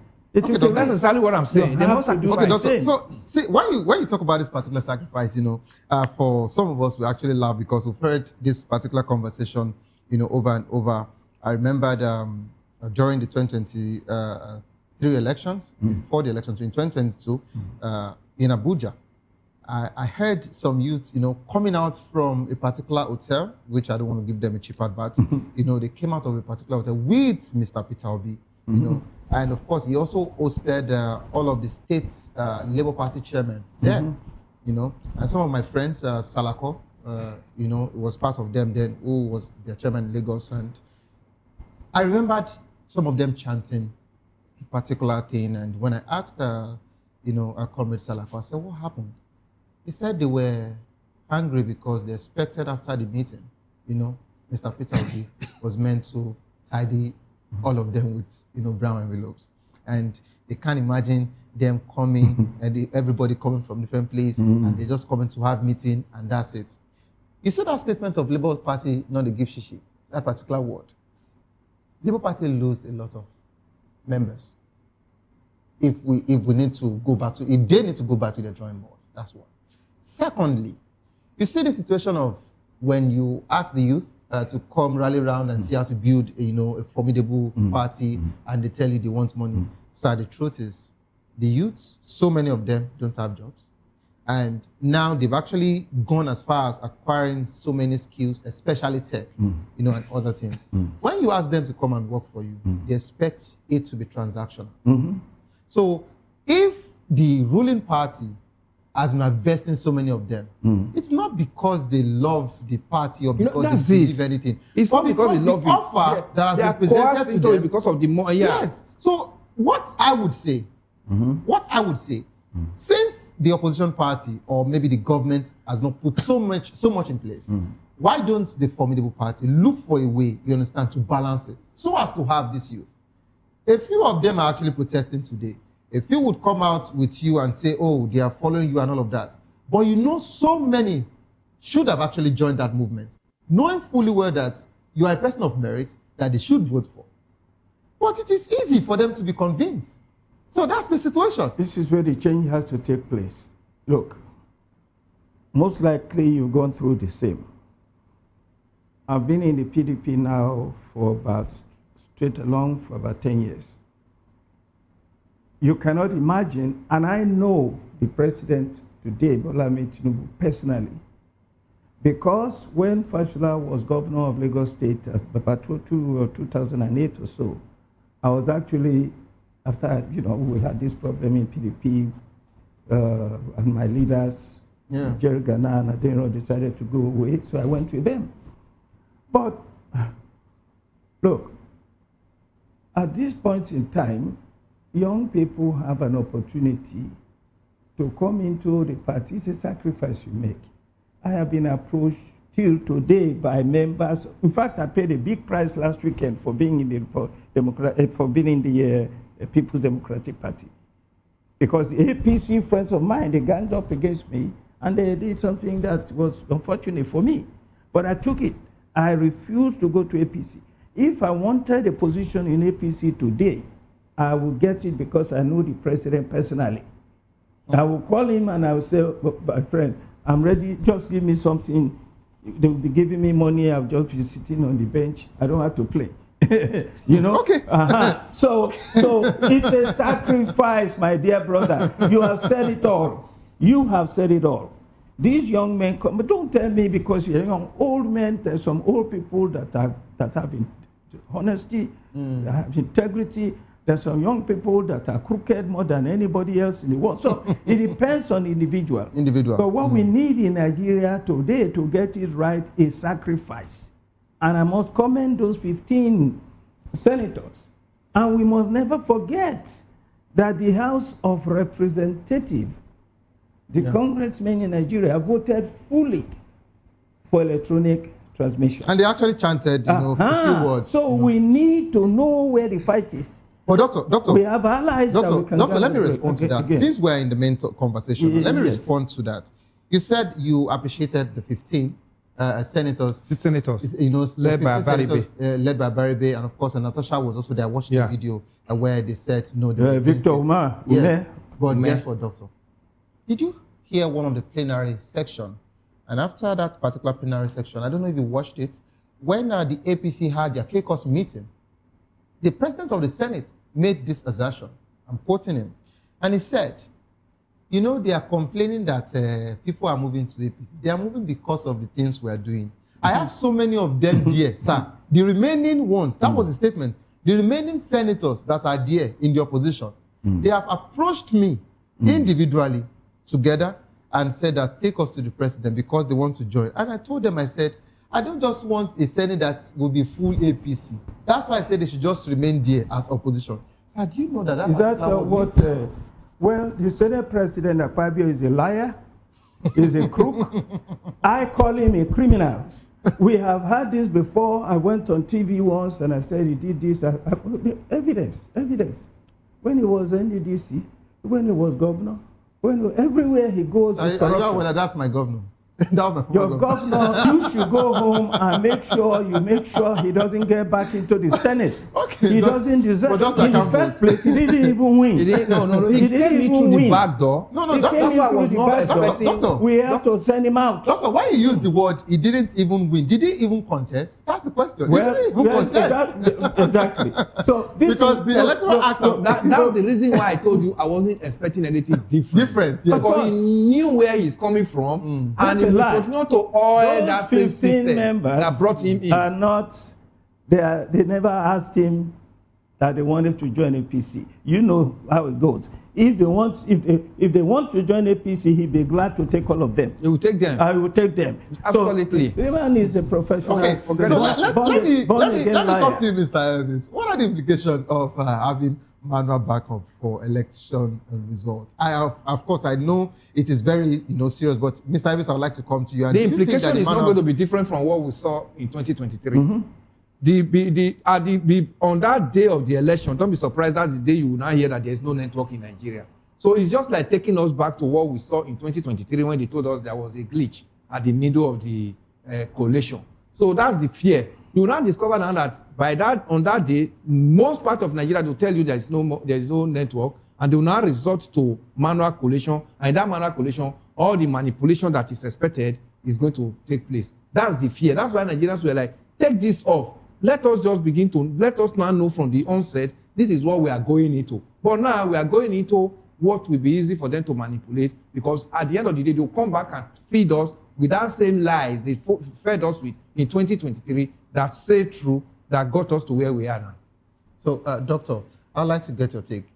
For the National Assembly, they actually said that the backup is not because they want to, bank on the backups, of course, but should in case there is a glitch or, of course, they lose network. And don't forget that the Senate President also mentioned that about 9 states don't have, network in some of their rural areas. He already said this. And we don't also know what it takes for them to make sure that, networks are working for just that particular election.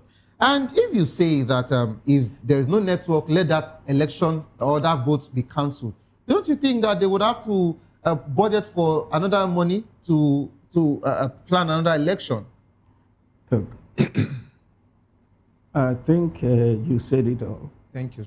It's all a question of electoral integrity and administrative honesty.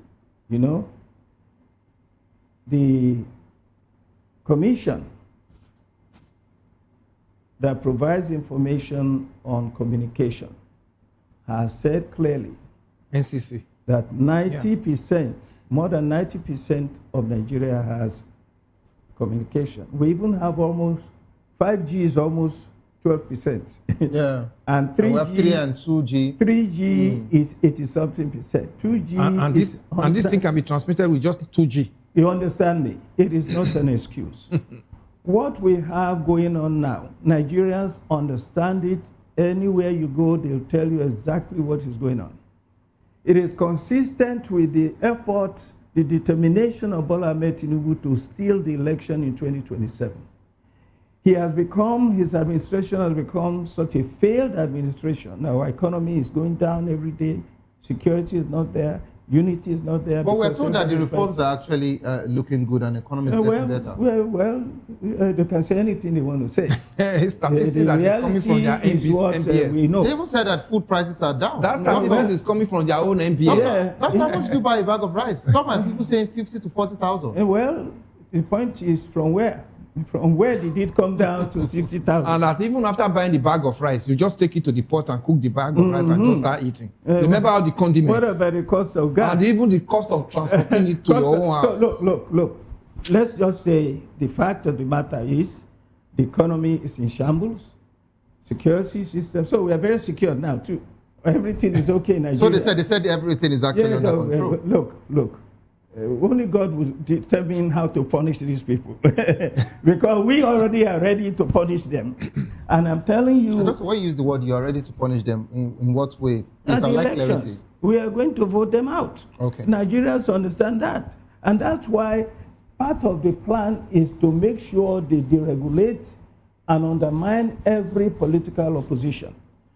And that's been going on with efforts to destabilize the PDP, with efforts. Now, you know, they're talking about they want to deregister ADC. The ADC, that was our conversation yesterday. I was going there. I was going there. You see, when you have this kind of onslaught on democracy, this one is part of it, whereby whether you vote for us or not, we win. You know?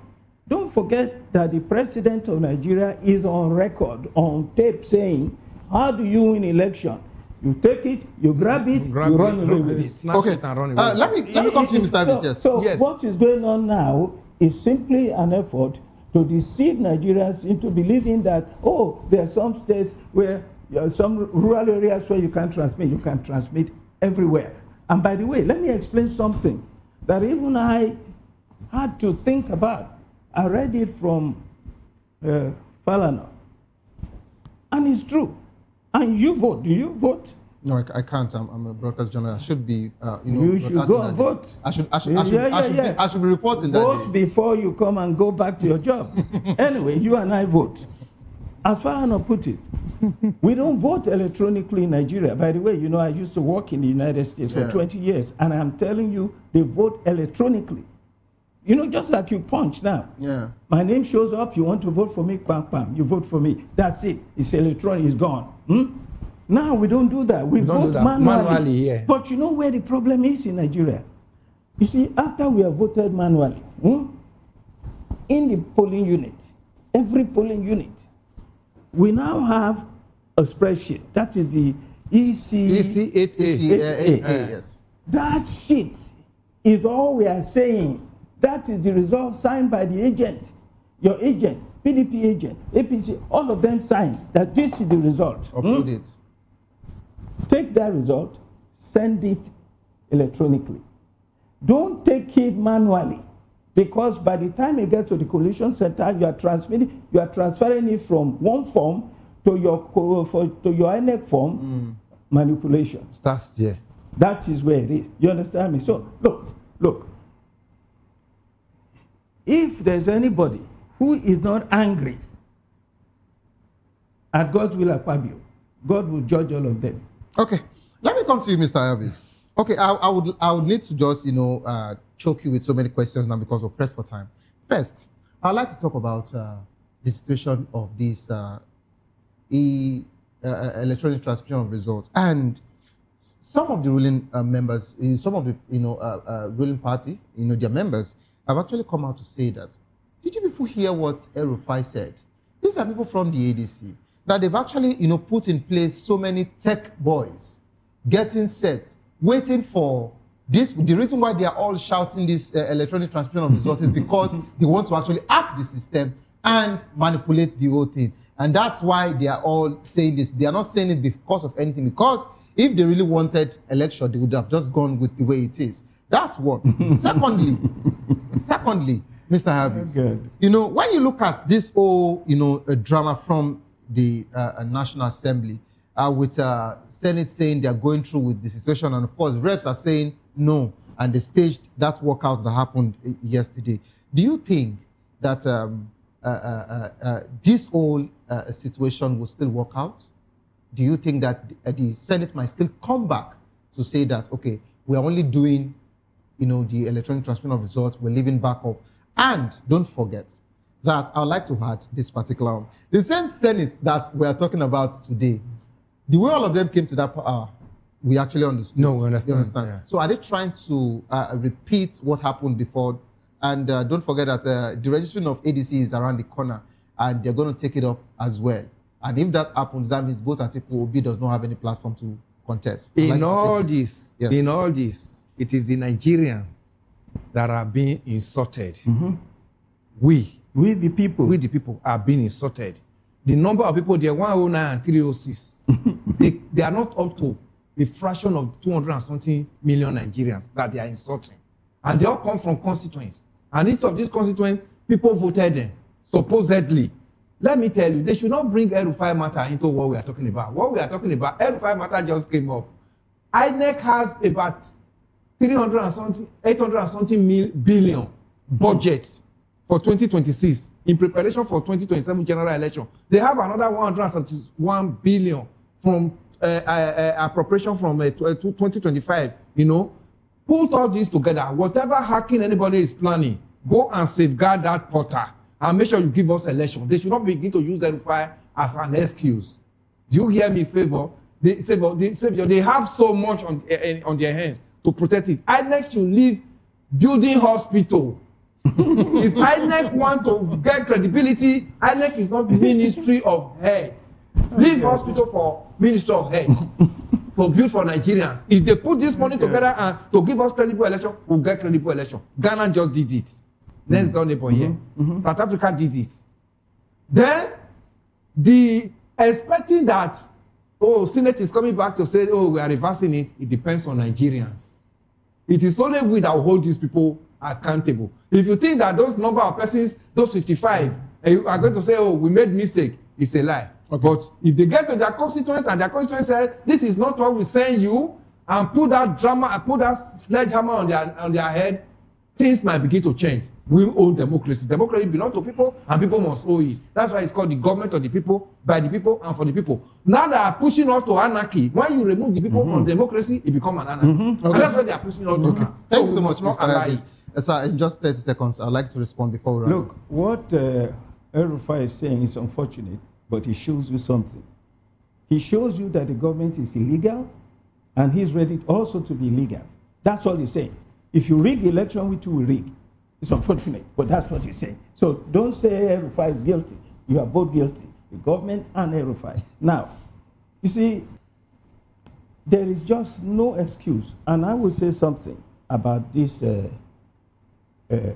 members of the House of Assembly. I feel personally that the buck stops with Akpabio, the Senate President. No matter what they do in that assembly, even if all the 55 decide to go against them, Akpabio will he will manipulate the results, as they did with the tax issue. You remember, something else came up, because I remember Victor Ume actually said that 85% of them voted for electronic transfer. Yes. What happened? Okay. So what happened was the president of the Senate, in his criminal attitude, which he understands very well, has succeeded in manipulating the results now to show that most of the senators agree. Okay, sir. That is where the problem is. The Senate president and the president of the republic must be held accountable. Okay. Leave the senators alone. All right, thank you so much. Let us face the people who are responsible for this adversity that has befallen Nigerians. Okay.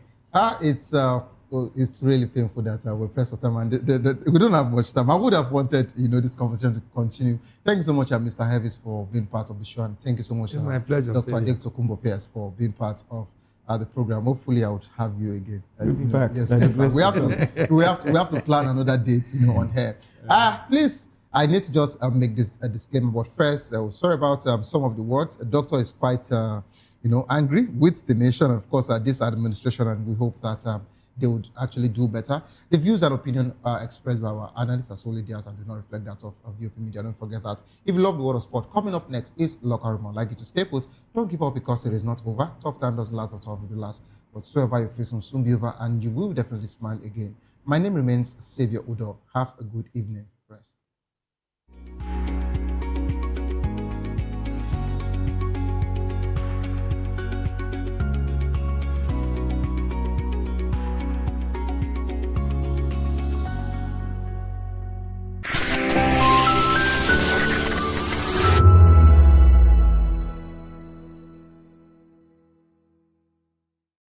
This is African News on Voice of the People Television, where we don't just bring you the news, we bring you Africa's heartbeats, the policies that shapes our world, and the economy that determines our future. African News on Voice of the People Television. Stay with us.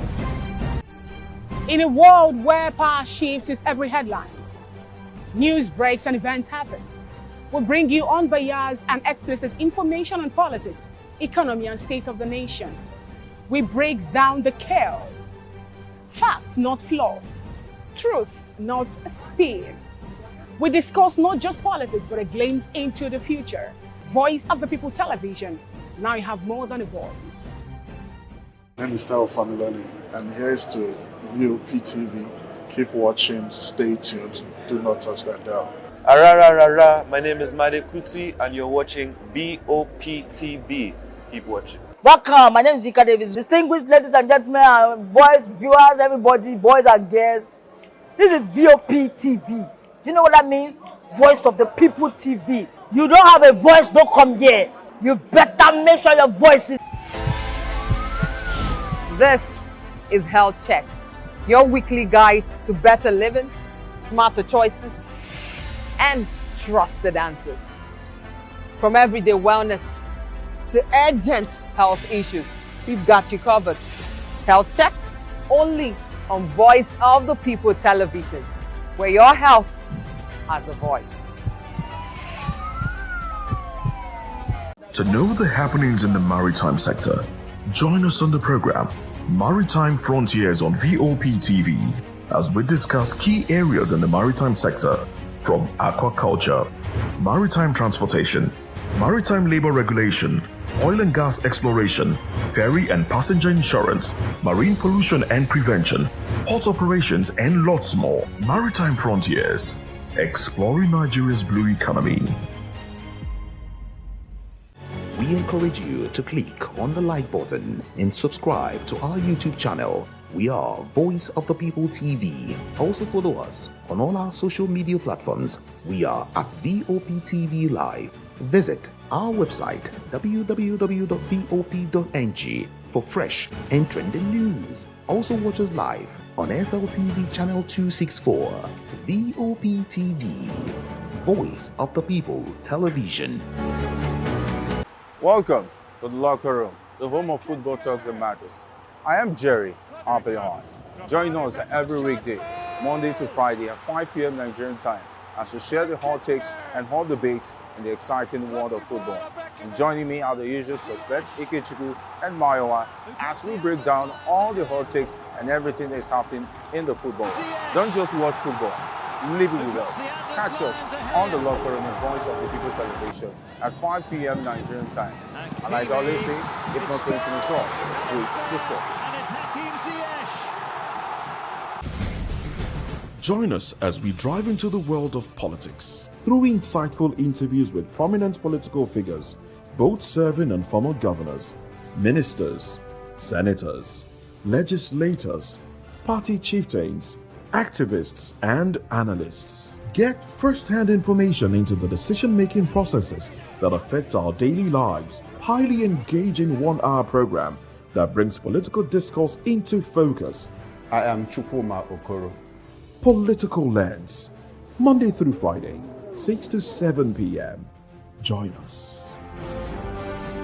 In a world where truth is the ultimate power and opinions scream the loudest, it's time to wade through the noise.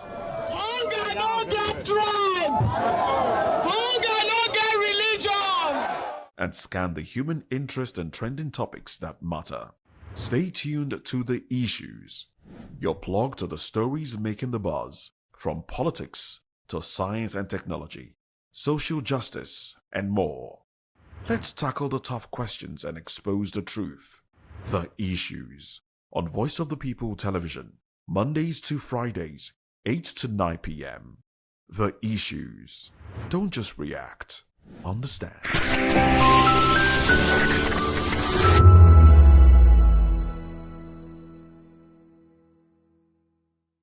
It was all glitz and glamour at the 9th edition of the All African Music Awards, which kicked off in Lagos, Nigeria, from January 7th to January 11th, 2026, drawing Africa's music elite and global entertainment figures to celebrate the continent's creative talents.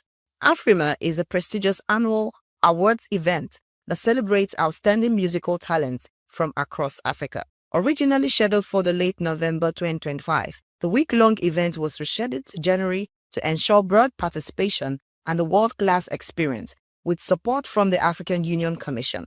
the federal government of Nigeria, and the Lagos state government as hosts.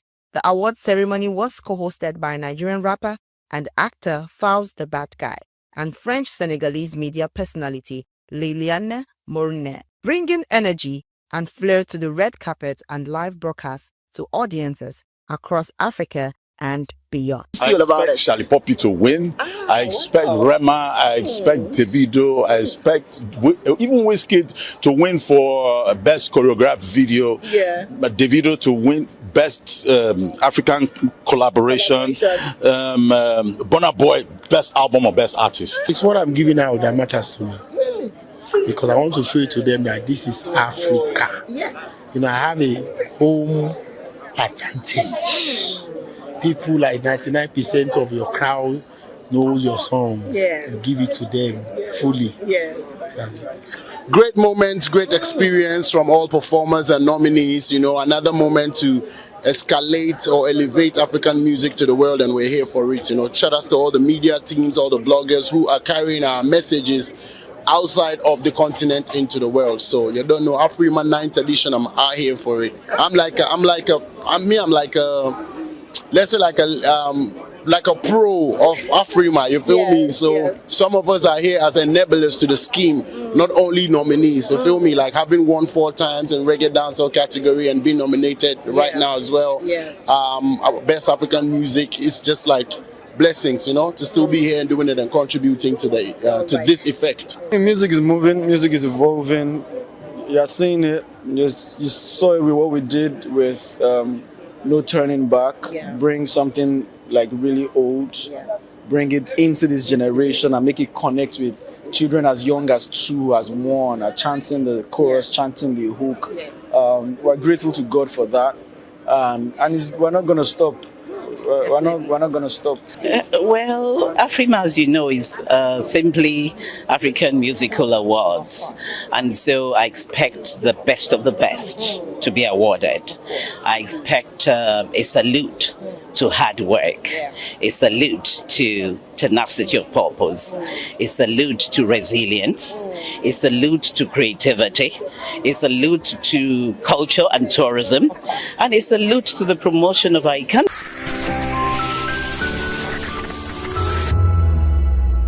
Behind every broken desk lies a broken promise. Education shapes the nations. But who is asking the right questions? Introducing Edu Dialogue, the show that goes beyond the surface, exposes the cracks, the corruption, and the silence in Nigeria's education system. Edu Dialogue, Saturdays, 3 p.m., only on VOP TV. We break the biggest stories, from missing funds to policy failures. We ask the tough questions and demand real answers. Edu Dialogue, this Saturday, 3 p.m. on Voice of the People Television.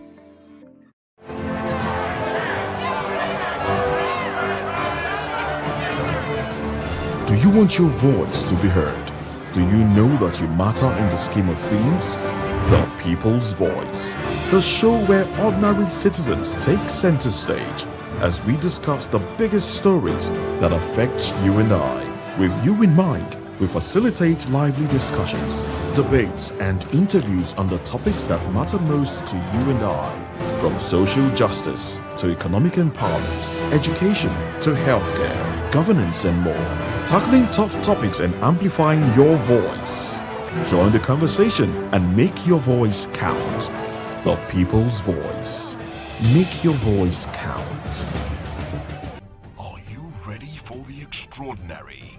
Something big is happening on your screen. Introducing VOP TV. Now streaming on SLTV channel 264. From breaking news to captivating conversations, news analysis, giving you all sides to the story. We break in-depth discussions on the issues that matter, from politics to sports, entertainment, and lifestyle. VOP TV on SLTV channel 264. Join us as we redefine what television means to you. Voice of the People Television, VOP TV. Now you have more than a voice.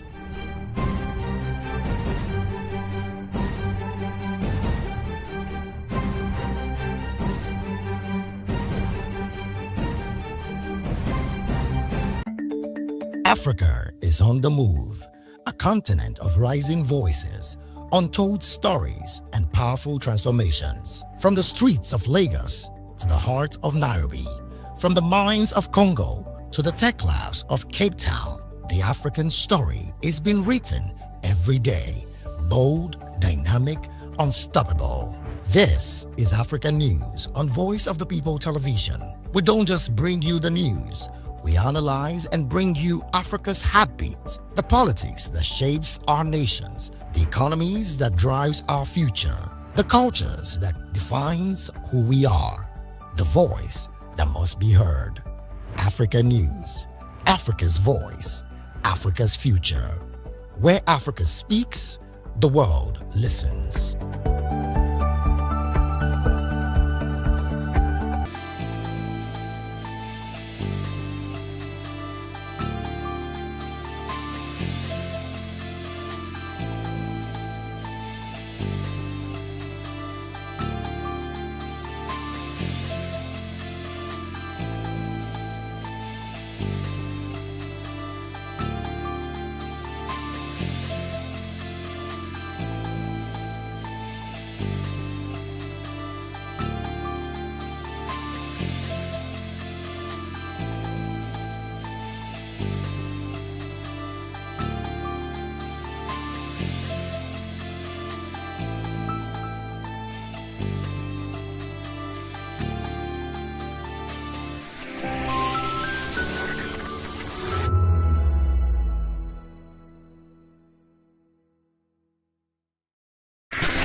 Hello there, good evening, and welcome to the weekend edition of Political Lens. I am Chukuma Okoro. In case you don't know, we are broadcasting from Lagos, the center of excellence, and we are streaming live on SLTV channel 264, on YouTube and other social media platforms. We are at VOP TV Live.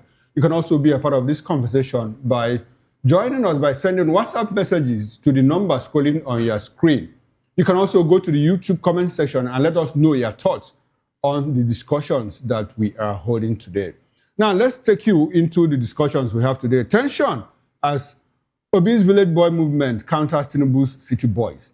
Obi article to test popularity with direct primaries. 6 hidden changes in the new Electoral Act. And El-Rufai's troubles worsen as missing Daddy Atta's case is reopened. Let's bring in our guests. We've been joined in the studio here in Lagos, where we're broadcasting from, by Dr. Peter Anosike. Peter is a philosopher, journalist, business consultant, and political affairs analyst. Good evening, Peter, and thanks for coming to Thank you for having me. We'll also be joined in the course of the show by Luka Biniyad. Luka is a veteran journalist and former spokesperson of the Southern Kaduna People's Union, SOCAPO. Now, the spokesperson of the Middle Belt Forum. He's going to join us in the course of the show. Now, Peter, let's run into it. Supporters of President Bola Tinubu and former Anambra Governor Peter Obi are intensifying grassroots mobilization ahead of the 2027 presidential election, following the launch of the Village Boys movement in Abuja. Unveiled by its convener, Mazi Tochukwu Ezeoke, the platform positions itself as a civic alternative to what it calls the city boy culture, arguing for end prosperity, service-driven leadership, and accountability over proximity to power and displays of wealth. Ezeoke described the movement as anchored on 3 principles: wealth must follow value, power must follow service, and leadership must follow accountability. While clarifying that it is not anti-urban, he framed the initiative as a moral contrast to politics fueled by access to state resources. He cited Peter Obi's tenure as Anambra governor as an example of fiscal prudence and transparency, stressing that Nigeria needs standards rather than a messianic figure. The group adopted the motto, "On board, unafraid, unstoppable," signaling resistance to vote buying and political intimidation. It announced plans for a 2 million man march across all 36 states of the Federation and the Federal Capital Territory, alongside grassroots organizing from village to polling unit level, focusing on civic education, budget monitoring, and election integrity as part of a broader push to reshape Nigeria's political culture towards productivity and ethical governance. Dr. Anosike, let's have your reaction to this movement. Clash of ideas to propel and promote governance. Is it commendable or what? What do you see? What do you see happening? Well, City Boys movement and City Village movement. Well, the truth is that I don't even think if there are cities in this country. I don't think if we have cities in this country, because Lagos has been described as one of the most dangerous places to live in the world. I bet it's still a city. That's by your own definition. No, by urban planning definition. By your own definition. The fact, okay. So I don't even think if or there are cities that warrant city boys. Okay. And I don't even know their mission and vision. Understand? Okay. And the members that I've seen, that the members of the city boys that I've seen so far, especially from the southeast, are people without integrity, people with questionable wealth, questionable character, and everything. But Dr. Anosike, I wouldn't want us to reduce the city boy movement to a southeastern thing. I mean, I say those that I've seen, especially in the southeast. Especially in the southeast. I don't know of the other areas. I want us to look at it at a broader level. They say that charity begins at home.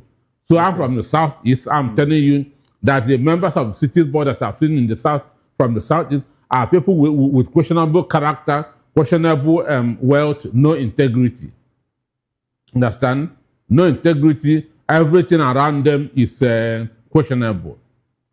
So, but from what you read out from the village boys, politics should be people over profit and moral over money. So for me, I will align more with the village boy than the city boys. No, okay. Before we get into reasons why you will align with the village boys, rather than the city boys, I want us to look at the city boys movement, at the national level. It is Seyi Tinubu, the president's son, is the grand patron, so apparently it's powered by him. Seyi is a lawyer by training. He has a foundation, the Nuella Foundation, that has been doing a lot, for the less privileged, sharing palliatives during Ramadan and all of that. And according to them... What is his business? His business. What is Seyi's business? He's a lawyer. He's a lawyer. He's a trained lawyer. Where has he practiced? UK trained lawyer. Have you ever seen him in court? I don't want to... Have you ever seen him in court? What business is he into? Hold on. That he is sharing palliatives. He owns a foundation. He could have businesses. He has business. Mention one. No, it's not my responsibility. That's why I'm talking about questionable wealth, questionable character, and so on and so forth. But he apparently was doing well before his father became president, wasn't he? What business is he into? He's a businessman. What is his own area of business? Okay, you don't know. I don't know. No, the fact that you don't know, the fact that it's not my position to enlighten you. The fact that you don't know. Since you know, you should enlighten me. I'm telling you that it's a That's why I said the members of the city boys are people with questionable wealth, questionable character, no integrity. They are just there to avoid EFCC and DSS, period. Dr. Anosike, they are just there to avoid EFCC and the DSS. But in all of this, none of the people that you mentioned, especially if you want us to go to the southeast, now the people that you mentioned, none of them is undergoing investigations by the EFCC. None of them has been arrested or apprehended by the Many EFCC. of them have cases in court. That you know? Obi Kubana has cases in court. Okay, civil cases or criminal cases? A case is a case. No. There are differences. I mean, there are differences. There's a difference between... Which one do you have in court? Both civil and criminal, which one do you have in court? I'm at liberty. And you have cases in court too. It concerns me. I said, which one do you have in court? I'm at liberty not to tell you because it's my personal affair. I'm not the person we are interrogating now. We are interrogating the people you said that have questionable character. And I'm telling you that because you brought in the angle of the EFCC, none of them is undergoing investigation to the best of my knowledge, except and you said they have cases in court, and I asked, is it criminal or civil cases? Anybody can have a civil case. It doesn't matter. I don't have any. I said anybody. I don't have any. Now, let's get away from all this argument. The guiding ethics, of the City Boy movement, CBM, as I call them, is accountable leadership, inclusive growth, and opportunities for all, Why that of the Village Boys movement is wealth must follow value, power must follow service, and leadership That's must follow integrity. accountability. Moral over money, people over profit. And that's what P2B stood for. That's what P2B is practicing up to date. Okay, so you don't like accountable leadership and inclusive growth opportunities. What for have all. they accounted? Where has City Boys people been tested? Okay, now you're trying to create more like some kind of division, or you want us to compare notes between the president and Peter Obi, because both movements one represent are working for the president, one are working for is working for Peter Obi. Is that what you want us Sure. Let us go into it.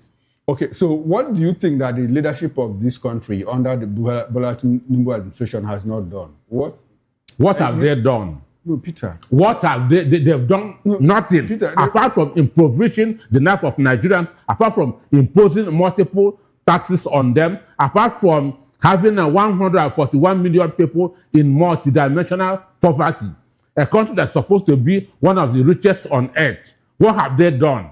But they are trying to promote accountable leadership, inclusive growth and opportunities. On paper. On paper. Politics is about the street. Okay, so politics is about you don't street. appreciate of the fact that the president has rolled out NEL fund, for university students in Nigeria, indigent students to access loans to further their education. It doesn't. Where that idea is borrowed from United States, it has never worked. Really? If you have been following American politics, in 2024, Biden was talking about canceling the debts that the students have, that the beneficiaries couldn't pay. Biden, you Google it, did he eventually succeed? Did he cancel? The Senate refused to approve it. Okay, but at some point, a mass of Americans have been educated using that track. So isn't it something that we can replicate here? The basic thing is to get education first. But I also know about a lot of people in the United States that have paid back. Because there are jobs there. Okay. In Nigeria, are there jobs? If there are jobs, and they are not paying, the NEL fund, the grants, the education grant in the US is not working. How can you explain that? I say it has not worked because they are finding it difficult. You cannot be paying debt and running family at the same time. Okay. It is difficult. They have jobs. Here, there are no jobs. And I'm telling you, that thing will be cancelled very soon because it will not work. Okay, so you think that is not a track we should follow here in Nigeria? It will not work. Have done that. It will not work. Okay. Because the conditions that you start paying immediately after your NYSC, where is that job? People that graduated 5 years ago are still looking for a job up till now. Okay, now we are still interrogating what the president has done, for these people to come and drum up support for him. Can we consider what people... They are just being coerced. They are just being promised money and so on and so forth. Okay, let's examine the other side. People that say we promote what? Wealth must follow value, power must follow service, and all of that. The P2B people, what have they done? What has P2B done? What P2B did. A blind man has seen what P2B did. A blind man has seen what P2B Dr. did. Osike, you seem to come across as you are combative. You don't need to be all A blind man, educate our viewers. A blind man has seen what P2B did. To deserve their support. One, P2B is the most prudent politician in this country. Okay. He lives it, he practices. How many governors left money in the account of the state while he was exiting? How many governors? Tinubu left Lagos State in debt in 2007. Google it and you see it. P2B left Anambra State in credit in 2013. Understand me? So you cannot, and the check the allocation of Lagos State and Anambra State when both of them were in office. That's where we begin to judge who is You will the also better. recall that at some point, the Lagos state government under Bola Ahmed Tinubu was owed 3 years of their local government funds by the Obasanjo. Which was paid in 2004 after the Justice Owaya's judgment. Okay. So shouldn't that have slowed development during his time? During his time? Yes. You know how development is. Capital projects, some of them take time to mature, to be executed and all of that. When the money was paid, you go back and do what you didn't do. Okay. Understand me? You go back and do what you did not do. The money that was sealed between 2001, because when that happened was when he created the LCDS, yes. which up to today has not become functional. LCDS, are they not functioning? They are not functional. I don't get it. What do you mean? One, what I mean is that in the federation account, Lagos State still have 20 local governments. And so when Lagos State gets the money, they split it between the local government areas and the LCDS. Which means what he did, the federal government is yet to recognize it up to date. But that was the judgment of the Supreme Court. You cannot create local governments. It's an act of parliament. And until parliament does that, it's either you collapse or you don't expect to get money from the federation account. So whatever you get, that was the Supreme Court judgment. Whatever you get, you can share with whatever. You share. And so that's what they are doing. Is it not working for them? I say that thing that he did up to today, federal government is yet to recognize the LCDS. Okay, so Dr. Anosike, on a scale, between Peter Obi and Tinubu, you think that the people that are the CBM that are supporting Tinubu, that they are misfiring? Is that your position? They are not thinking right. Okay. They don't love this country. Understand me? They have skeletons in their cupboard. Before we'll come to all of that, we'll go to the South. Before Tinubu became president, a lot of Nigerians eulogized him and said, he did well when he was in Lagos and all of that. And that's hype. They thought that he would be able to replicate all of that at the national level.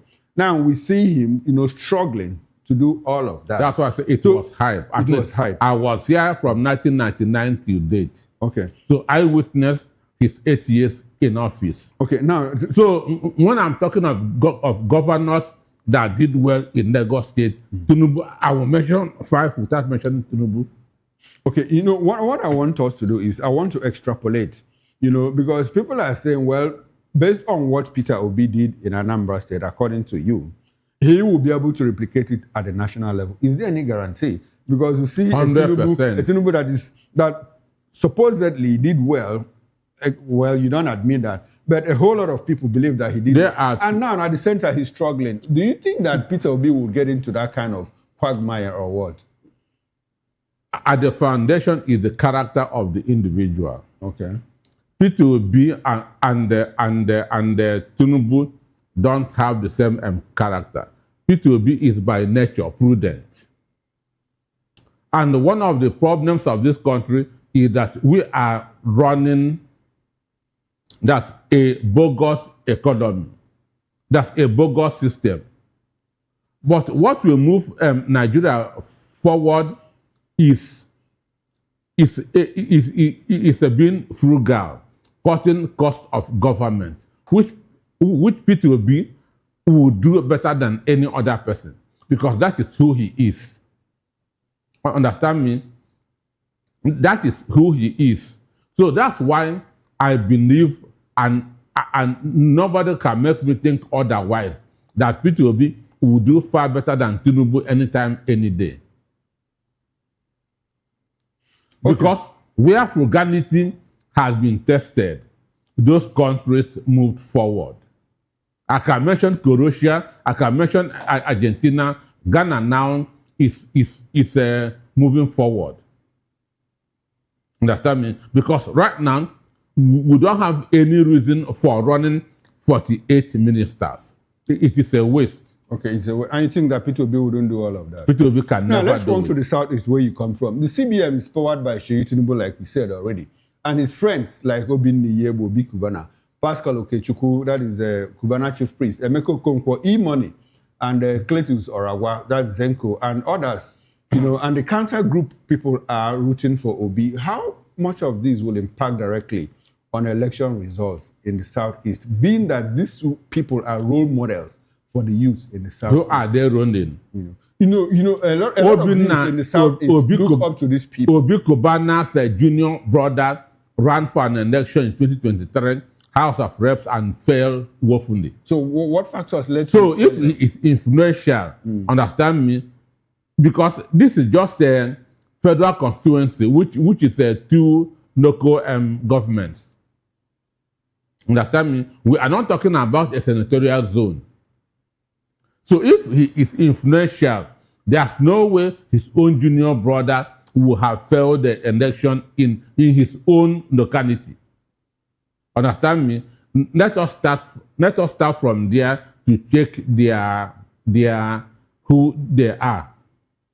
So if Obi Kubana is popular enough, is influential enough, his own junior brother will not have failed election in his own local government. Okay, so you want to dismiss the fact that these young men are not role models, because I know that a lot of young men in the South look up to these people. They want to, in our local parlance, blow like them, and somehow they are somewhat influential. What is their source? No, but the young men that we are looking at, that we are talking about, that active population, that active, useful asset of the population, that demography in the Southeast, they don't know about all of this. What they see them is, oh, these are role models. I want to be like this. And if they are those young people will leave people that they don't, that they know that people will be, like who? They will leave people to be and follow Kubana chief priest. Peter, in reality, you know, in reality, how many young men do you think want to be like Peter Obi? As a matter of fact, Peter Obi is selling character. He's selling integrity. How many people, this generation that we are looking at, what happened in 2023? How many of them want to be like what happened in 2023? Okay. What happened in 2023? Upon that, the whole 5 Southeast governors worked against Peter Obi. Peter Obi triumphed above all of them. Okay. It is this youth. Okay, so you think that the youth will rather look up to Peter Obi than look up to E-Money, Obi Kubana, Kubana Godfather and all of that, Kubana Chief Priest and all of that? There's no doubt about that. Okay, so whatever they are doing in the South is not going to affect. It's just a jamboree. It is just a jamboree. Okay, now, Dr. Anosike, I'll come back to you. Let's quickly run to Luka Biniyat, who has joined us virtually. Luka is a veteran journalist and a former spokesperson of the Southern Kaduna People's Union. He is now the national spokesperson of the Middle Belt Forum. Good evening to you, Luka Biniyat, and thanks for joining us on Political Lens. Well, unfortunately, we lost a connection with him because of network downtime. See what we are talking about. Let's come back to the studio here, where we still have Dr. Peter Anosike, and we are interrogating the effect of the City Boys movement, what they are likely to do in the Southeast. Because the Seyi Tinubu and his friends have more like, you know, taken a group of influential, according to standards, you know, according to opinion outside that these young men are influential. But Dr. Anosike is destroying all of that premise, saying, well, these men are not influential. Assuming that I'm from Sokoto, okay, you can be telling me about them. Okay. Understand me? But not the people that you know. Not the people that I know. Okay. Do you know that the latest thing, there's calls everywhere that they should stop patronizing Obi Kubana's products? Are you aware of it? No, I'm not. If you are not, I'm bringing that to your knowledge. Okay. That's in thing now, as we speak. So is that some kind of business fight or political fight? Why descend to all of that? Because you don't follow somebody who is going on a wrong way. No, but this is politics. People are allowed to support whoever they want to support. Is that not being emotional or overly emotional? Those who are making that call are being very, very, very rational. Okay. They are being very, very rational. And I'm 100% in support of them. No, okay, now, people that we have mentioned, talk about Obinna, Pascal, talk about that's the Cubana chief priest, Oragwa boy, and E-Money. These young men are all businessmen. They are basically not politicians. Is there anything Then wrong? what are they Is doing? there anything wrong in them? What is the trying purpose to of city No, boys? they want to advance their business interest through politics. Okay, they want to advance, but politics is about other people. It's about the people. That's how I understand politics. Okay. Politics is about other people. Politics is about an appraisal of somebody's stewardship. Politics is also about interests. Do you condemn what Elon Musk did with Trump during the 2023 general election in the United States? Do you condemn that? What did he not do? He was supporting Trump because of his business interests. At some point, you know the position that he was given because he supported Trump. Do you condemn that? He ran a very successful business. Okay. Understand? And Donald Trump is... No, Peter, don't qualify it. He's a businessman. He ran a very successful business. No, he's a businessman. If you know the story, Trump if you know the story, if you know the story of Tesla, if you know the story of Tesla, understand me, you know that this guy went extra mile to become who he is. And Donald Trump is impressed with what he has achieved. And you think that this young man just grew from the ashes? You know what have been through in business to get to where they are? I said what for the presidency to recognize what them is and the say, come and do this. what is the source of their income? When you say what is the source of their income, you want to take us back to the issue of has anybody arrested or investigated? I know the story of Elon Musk right from age 10. Okay. Understand me?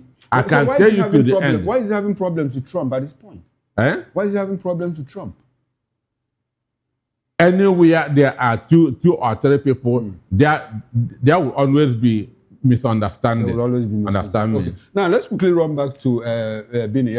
Luca, good evening and thanks for joining us on Political Lens. Good evening, and it's good to be here. Okay, good to have you. Good to have you. We tried to bring you the other time, and the internet took you out. We'll talk about internet connectivity in a bit.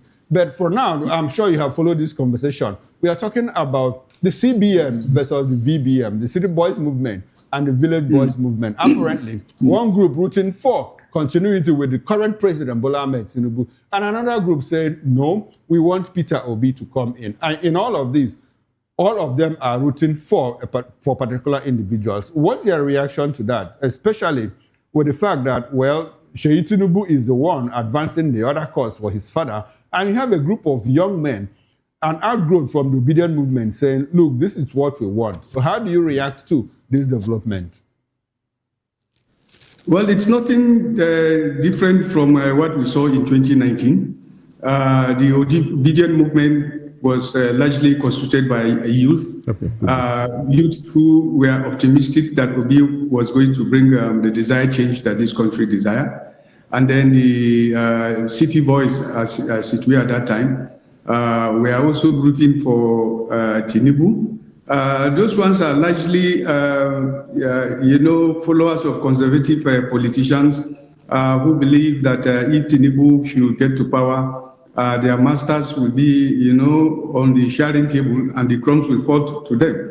So they represent two, different political shades.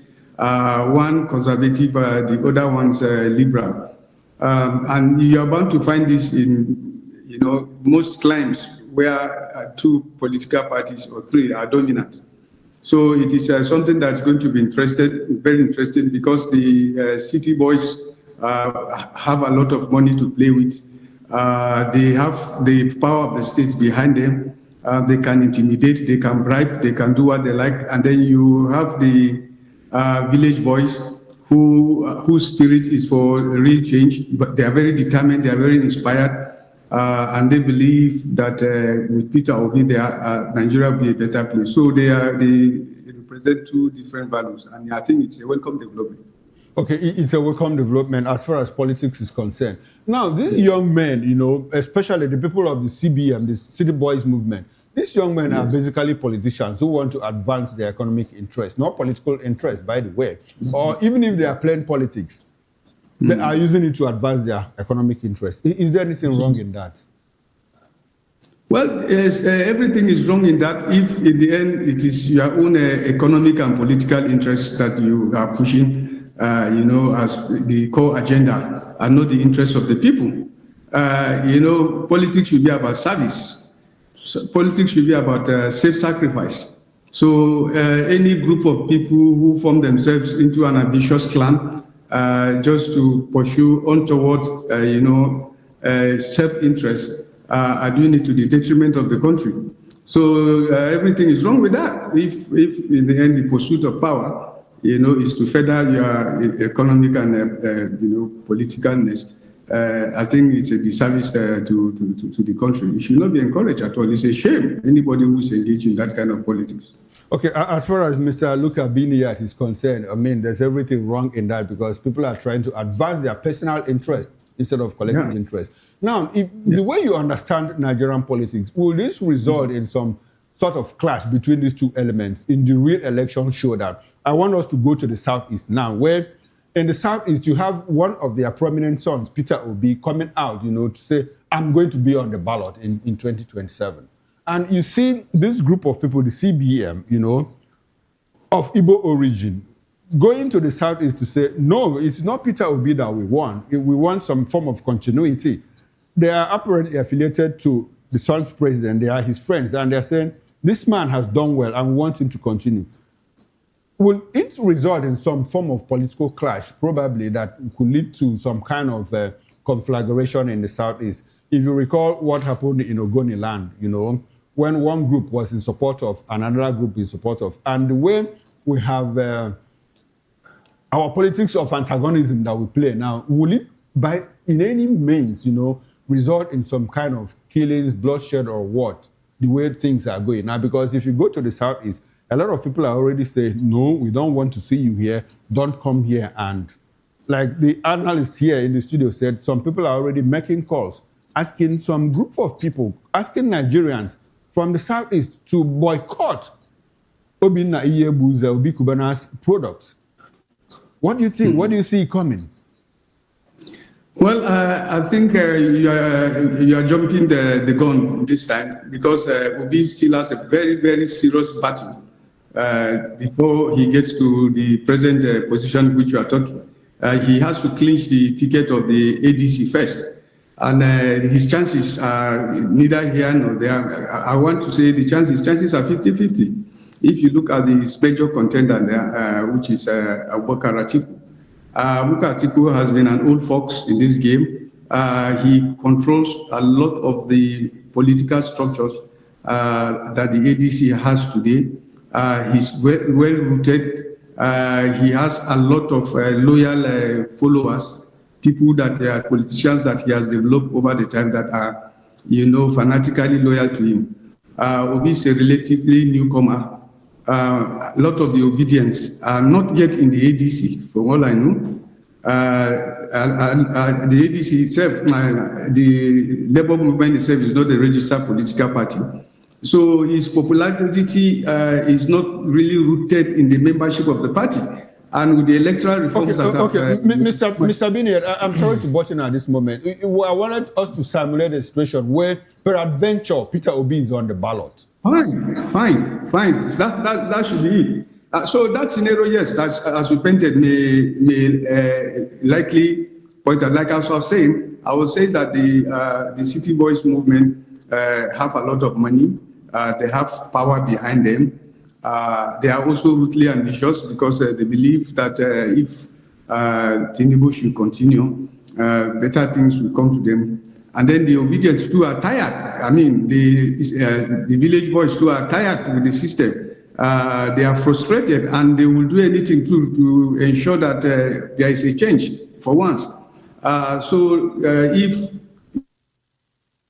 Peter Obi eventually clinches the ticket, these two fronts clash not only in the southeast, maybe even in the southwest, especially in Lagos.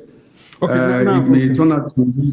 All right, that would be very dangerous, and we just pray that it doesn't get to that. Now, let's segue into the second conversation, which is basically about, and we're going to talk about Atiku and Obi, clinching the presidential ticket of the ADC. President Bola Tinubu recently signed into law the 2026 Electoral Act as amended, passed by the National Assembly, introducing 7 major changes ahead of the 2027 general elections. One key reform tightens voter registration requirements, limiting acceptable identification to only 3 documents: a birth certificate, a Nigerian passport, and a national identification number, NIN. Well, the amendment removes the national identity card and driver's license from the list of valid documents. The bill also introduces a downloadable voter card, allowing citizens to obtain their cards directly from the INEC website, reducing long queues and potentially boosting voter participation. Additionally, it formally approves real-time electronic transmission of election results via INEC's result viewing portal IREV, while permitting a fallback to the physical form EC8A for collation if technical failures occur. Now, that is one that Nigerians have been talking about lately. Another significant reform affects party primaries. That is what we are going to chime in on now. The amendment abolishes indirect primaries and recognizes only direct primaries and consensus candidacy for selecting party nominees. This change aims to curb vote buying during and among delegates and broaden participation among registered party members in candidate selection. Finally, the law adjusts election timetables, timelines, and funding procedures. It reduces the time frame for disbursing election funds to INEC from 12 months to 6 months before elections. It also shortens the deadline for parties to submit candidate lists from 180 to 120 days before elections, and requires INEC to publish the final list of candidates 60 days before election day instead of the previous 150 days requirement. Now, I want us to talk about the issue of the direct primaries. How do you think that might affect, the ADC in choosing their presidential candidate? Now, the provision here, as stipulated by the Electoral Act 2026, which the president signed into law day before yesterday, if the leadership of the party or if members of the party fail to arrive at a consensus, you adopt direct primaries, doing away with delegates. So there is no issue of, delegates come and take $1, delegates come and take $40,000, as happened in the past. If that happens, how do you think that, will it be a test of popularity between Atiku Abubakar and Peter Obi ahead of the 2027 election, talking at the level of the primaries? What do you see coming? Well, if you look at it at the surface, it's a very good development. It's a very exciting development that the delegate system has been abolished, and party members now can directly choose their members. I mean, they are what is called their flag bearer. But you see, like I was saying the other time, I said when it comes to issues of grassroots politics at the national level, Atiku is already long-rooted. He has a lot of clannish supporters all over the country. It is easy for him to mobilize members who are deep pockets like him, and also, use their influence, to seek for, members' loyalty at all the grassroots in Nigeria. Peter will be maybe hugely popular among the masses, among the middle class, the educated youth, the suffering masses, and so on. But he does not have the reach. He does not have the structures. He does not have the political capital, to fight Atiku to clinch the ticket. And put in mind that even when it comes to money politics, as we see, even during the elections, they still try to bribe voters. So removing the delegate system will not still remove the ability of desperate, politicians who wants to be on the ballot to still bribe. So, yes. Okay, so it's going to be business as usual. All right, thank you, Mr. B. Okay, yes, I would like for us to run back to the studio because we need to get into. Peter Obi would not want to be engaged in that kind of practice. Okay. So his chances of being at the ballot, in this dirty Nigerian politics, it's slim as far as you're concerned. Yeah, that's my take. All right, thank you very much. I'll come back to you in a bit. So we'll go to Kaduna State, where you live in, where you are from. Dr. Anosike, how do you react to the direct primaries, as stipulated by the new Electoral Act? Will it be a test of popularity between Atiku and Peter Obi, and what do you think will be the outcome? Well, the primaries is not yet here. Okay. So, and it is too early to begin to shortlist P2B and Atiku. Other people might but come in. both of them are the two major contenders, as it were now. Okay. One, there's no doubt that among the youth in Nigeria, which constitute over 65% of Nigeria population, understand me, P2B is the most popular. Among the youth in the country today, P2B is the most popular, and it is easier to bribe delegates, understand, because there are usually few, understand me. So the direct primaries will be more credible than indirect. Okay, so at this point, it's difficult for you to say who will carry the day. It is very, very difficult until then, because going by football experience, 2 days ago, people were expecting Arsenal to give Wolves 4-0 because Wolves was at the bottom of the league. Okay. While Arsenal was at number 1. But what happened? It ended in a draw. In a draw. So it's too early to predict until the primaries. Okay, until the primaries. All right. We will know. Now let's run to Kaduna State, where the former governor and former FCT Minister El-Rufai is scheduled to be arraigned on February 25th before a federal high court in Abuja in a case filed by Nigeria's Department of State Services, DSS. The three-count charge marked FHC/ABJ/CR/99/2026 and to be heard by Justice Joyce Abdul Malik, accuses him of cyber crimes and violating provisions of the Communications Act, including the alleged unlawful surveillance of the National Security Advisor, Nuhu Ribadu. Separately, Khadija, wife of missing social media influencer Idris Abubakar, popularly known as Daddy Yatta, has expressed sadness over remarks by Bashir El-Rufai, that's El-Rufai's son, mocking a public demand for answers about her husband's disappearance. In an interview with Ronald Mokri, ambassador designate, she said she was deeply hurt by continues to pray for her husband's safe return. Daddy Yatta, a lecturer at the Federal University of Dotson, was abducted outside his Kaduna home on August 2, 2019, and has not been since then. While the disappearance has sparked allegations against El-Rufai's administration, which were denied, the matter resurfaced after El-Rufai, in a recent TV interview, rejected claims of government involvement and instead suggested that Yatta had been critical of former Kadu governor, former APC national chairman Abdullahi Ganduje. He cited an alleged police hint at a possible Kano link while maintaining that Kaduna state authorities bore no responsibility. Mr. Biniyat, Malam El-Rufai seems to have a lot in his hands. Now, walk us through how people in Kaduna react to his travels. Let us know what's going on in Kaduna when the issue of Nasir El-Rufai is brought up in public places, in corner shops, in public places where people sit around and they raise the issue. How do people react? Let us know. People react 25% differently and 75% separately. 75% are very happy.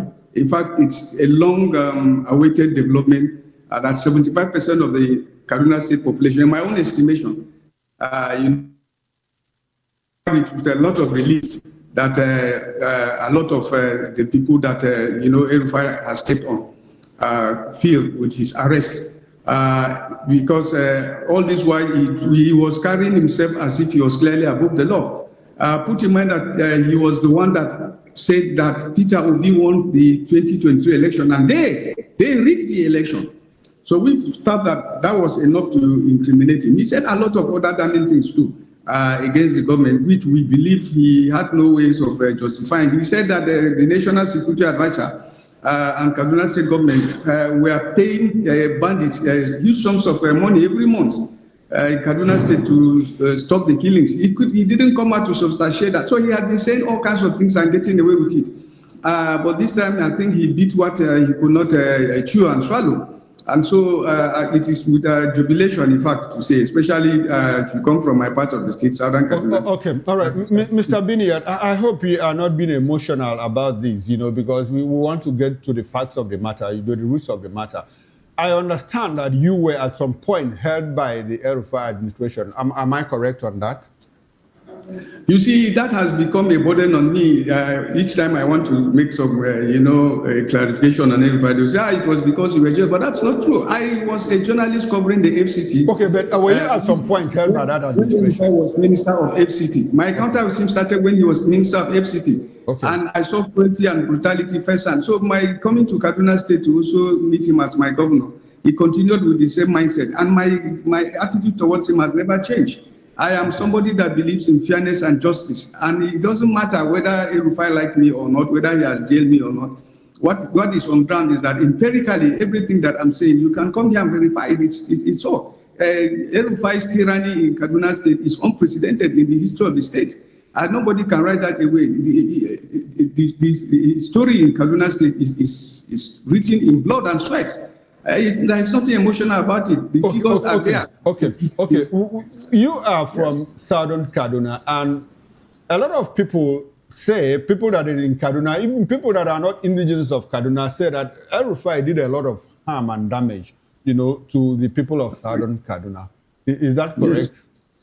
Very correct. It's not only people in Southern Kaduna, but we bear most of the brunt because in his own brutality against the people of Southern Kaduna, he comes out on TV to boast about it. He also dealt with poor people from his own side, demolition of houses, indiscriminate sacking of tens of thousands of workers, even from the other side. He said, disrespect for, court orders and other harmful things. But you see, the Kaduna State is like two states forced into one. Why most of the people from this, why a lot of people from the northern part of Kaduna like El-Rufai, it was because of the clear hatred and brutality he was extending to the Christian South, because we have like two different fronts just forced together to intermarry. So they looked at him as a kind of hero. I like the point that you brought us to this angle. I like the fact that you brought us to this point. A lot of people, at some point, El-Rufai himself said, most of the problem with the people of Southern Kaduna is that they constitute 25% of the population. But they want 50% of the opportunities in Kaduna State. They want 50% of employment opportunities. They want 50% of elective positions. They want 50% of appointive positions. So how will that work? My brother, what fascinates most of us with El-Rufai is that El-Rufai lies with the ease of a hot knife cutting butter. Let me tell you what Southern Kaduna is. Southern Kaduna is not Kaduna South Senatorial District. No. It's like you said, the Middle Belt. The Middle Belt is not central. No. It's larger than that. Southern Kaduna is made up of 12 of the local governments, 12 of the 23 local governments of Kaduna State. 12, not 8.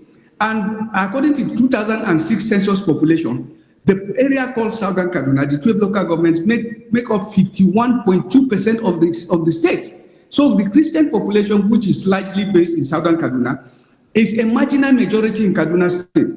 It just portends his crude, ability to sit down and lie without batting an eyelid. Southern Kaduna is far, far bigger than that. And the culture has always been, if the governor is a Christian, the deputy will be a Muslim. If the governor is a Muslim, the deputy will be a governor, because of the fairly balanced in nature of the population.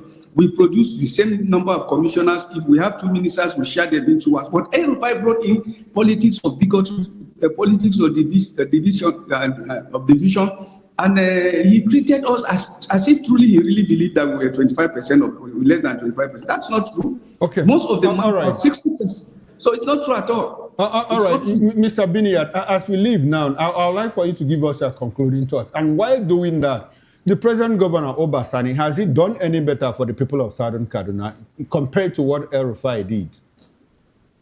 The present governor has tried to bring the state together. He has tried to use suiting political tactics.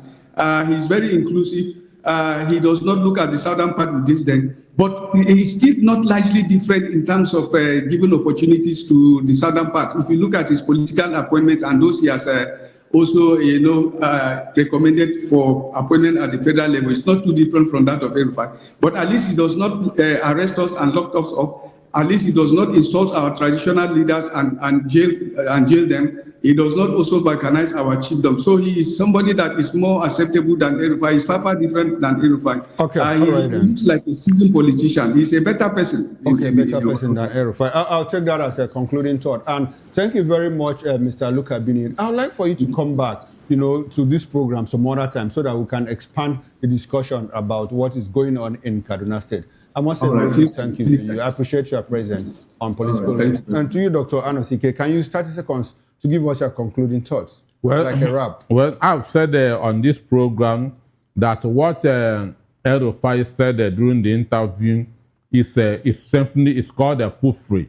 It's a psychological warfare, and that it is not enough to convict him if there are no other corroborating evidences.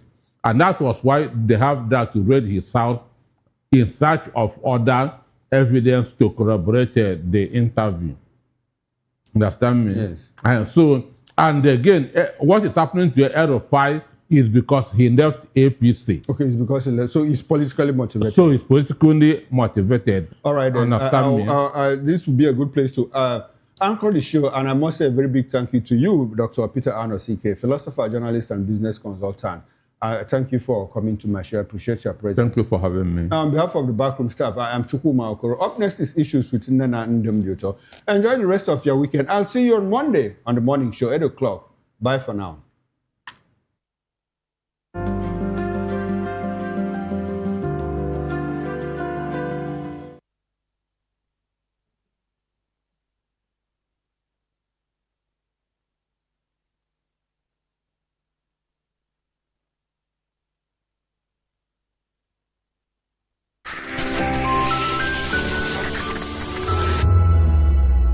This is African News on Voice of the People Television, where we don't just bring you the news, we bring you Africa's heartbeats, the policies that shapes our world, and the economy that determines our future. African News on Voice of the People Television. Stay with us. In a world where power shifts with every headlines, news breaks and events happens, we bring you unbiased and explicit information on politics, economy, and state of the nation. We break down the chaos. Facts, not fluff. Truth, not spin. We discuss not just politics, but a glimpse into the future. Voice of the People Television. Now you have more than a voice. When I first heard VOP, I thought they were talking about me because I'm a voice-over personality. But no, this is Voice of the People TV, and you are riveted forever because this is the place to be. Yo guys, your boy Chella. Shout out to VOP TV. I love you guys. Salut tout le monde, Suspect 95. Là, on est sur VOP TV. On passe un bon temps. J'espère que vous kiffez. On est au Afrima. On est ensemble. VOP TV. Don't see me like a fool because I don't do giddy giddy giddy. VOP, you don't know Stoneware from Ghana representing live and living color. Yeah, Beam Nation president. Outside with it. Bless up. Hello, this is Milo from Ivory Coast. Keep watch Voice of the People TV. Regardez la voix du peuple, la télévision de la voix du peuple. Que Dieu vous bénisse. À très bientôt. Love you so much. Hi guys, what's up? This is Gaze Baba. I am watching VOP TV. Usually you be told to not touch the dial, but I tell you to touch the dial and increase the volume. Like, keep it locked. It's Afro Gospel. Thank you. Hello, my name is Shego Aronzo. You're watching VOP. Don't change the dial. My Joe, fine girl. My Joe, fine babe. Yes, don't touch the dial. This is me, Dr. Adewale Iba. Keep watching VOPT.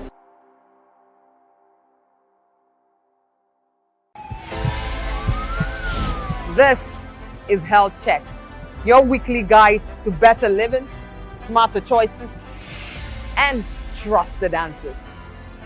From everyday wellness to urgent health issues, we've got you covered. Health Check, only on Voice of the People Television, where your health has a voice. we encourage you to click on the like button and subscribe to our YouTube channel. We are Voice of the People TV. Also follow us on all our social media platforms. We are at VOP TV Live. Visit our website www.vop.ng for fresh and trending news. Also watch us live on SLTV channel 264, VOP TV, Voice of the People Television. The red carpets, awards, the razzmatazz, music, fashion, interviews, and more. Spotlight on Voice of the People Television. Let's feed you with all the juicy stories in the global entertainment space, bringing you the glitz and glamour as it is hot. Stay tuned to Spotlight, 1 p.m. Monday to Friday. Spotlight on VOP TV. Entertainment like never before.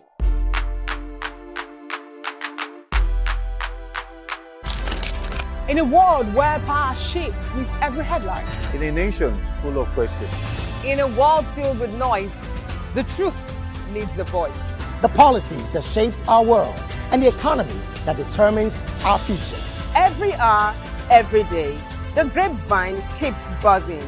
And together, we are committed to telling the stories that shape our world because your voice is our focus. Don't forget, our voice matters the most. Let us come together and share our concerns.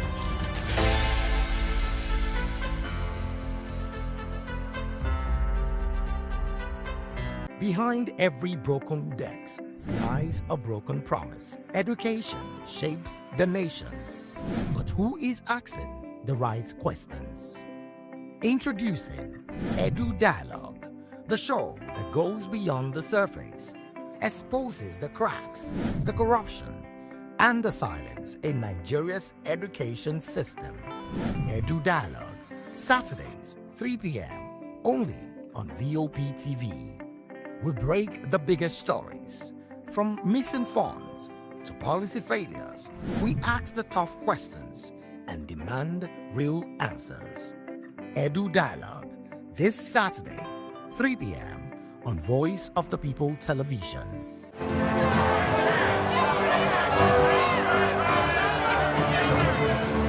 Do you want your voice to be heard? Do you know that you matter in the scheme of things?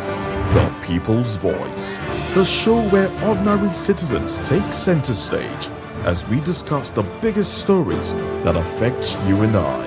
With you in mind, we facilitate lively discussions, debates, and interviews on the topics that matter most to you and I, from social justice to economic empowerment, education to healthcare, governance, and more, tackling tough topics and amplifying your voice.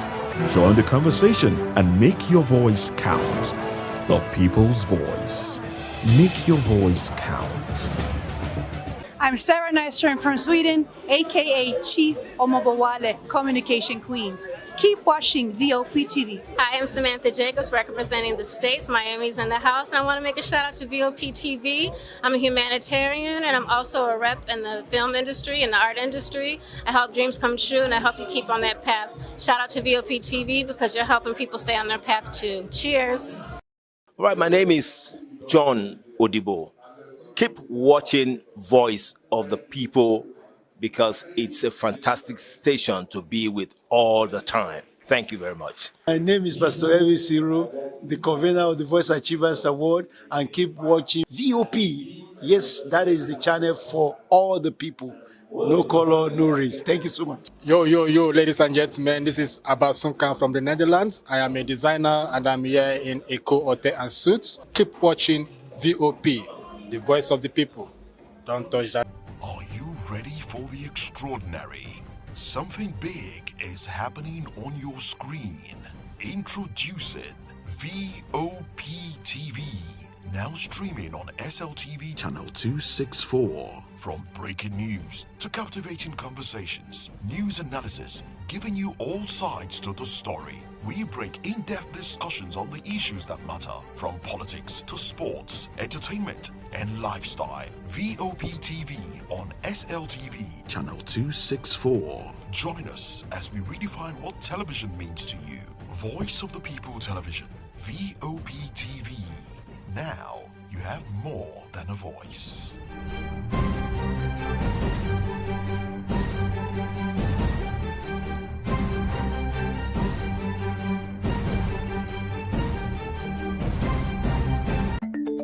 Africa is on the move, a continent of rising voices, untold stories, and powerful transformations. From the streets of Lagos to the heart of Nairobi, from the mines of Congo to the tech labs of Cape Town, the African story is being written every day. Bold, dynamic, unstoppable. This is African News on Voice of the People Television. We don't just bring you the news. We analyze and bring you Africa's heartbeat, the politics that shapes our nations, the economies that drives our future, the cultures that defines who we are, the voice that must be heard. Africa News, Africa's voice, Africa's future. Where Africa speaks, the world listens.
Hello Nigeria, it's another exciting episode of the Issues on Voice of the People Television, and we bring you the most important and pressing issues shaping our nation today.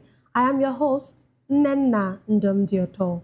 Today on the Issues, we're examining the complexities of Nigeria's politics and governance, from police confirming that 33 persons have been killed in Kebbi attack, to Pengasson faulting executive order on oil revenue. Also, Abuja residents prepare for February 21 local government polls.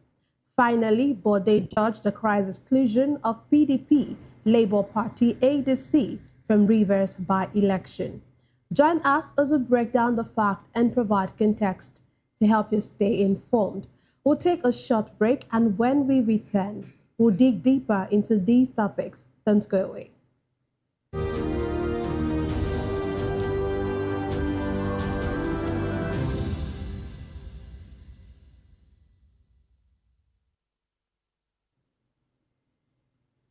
Glad to have you back. Let's dive straight into what we have for you today.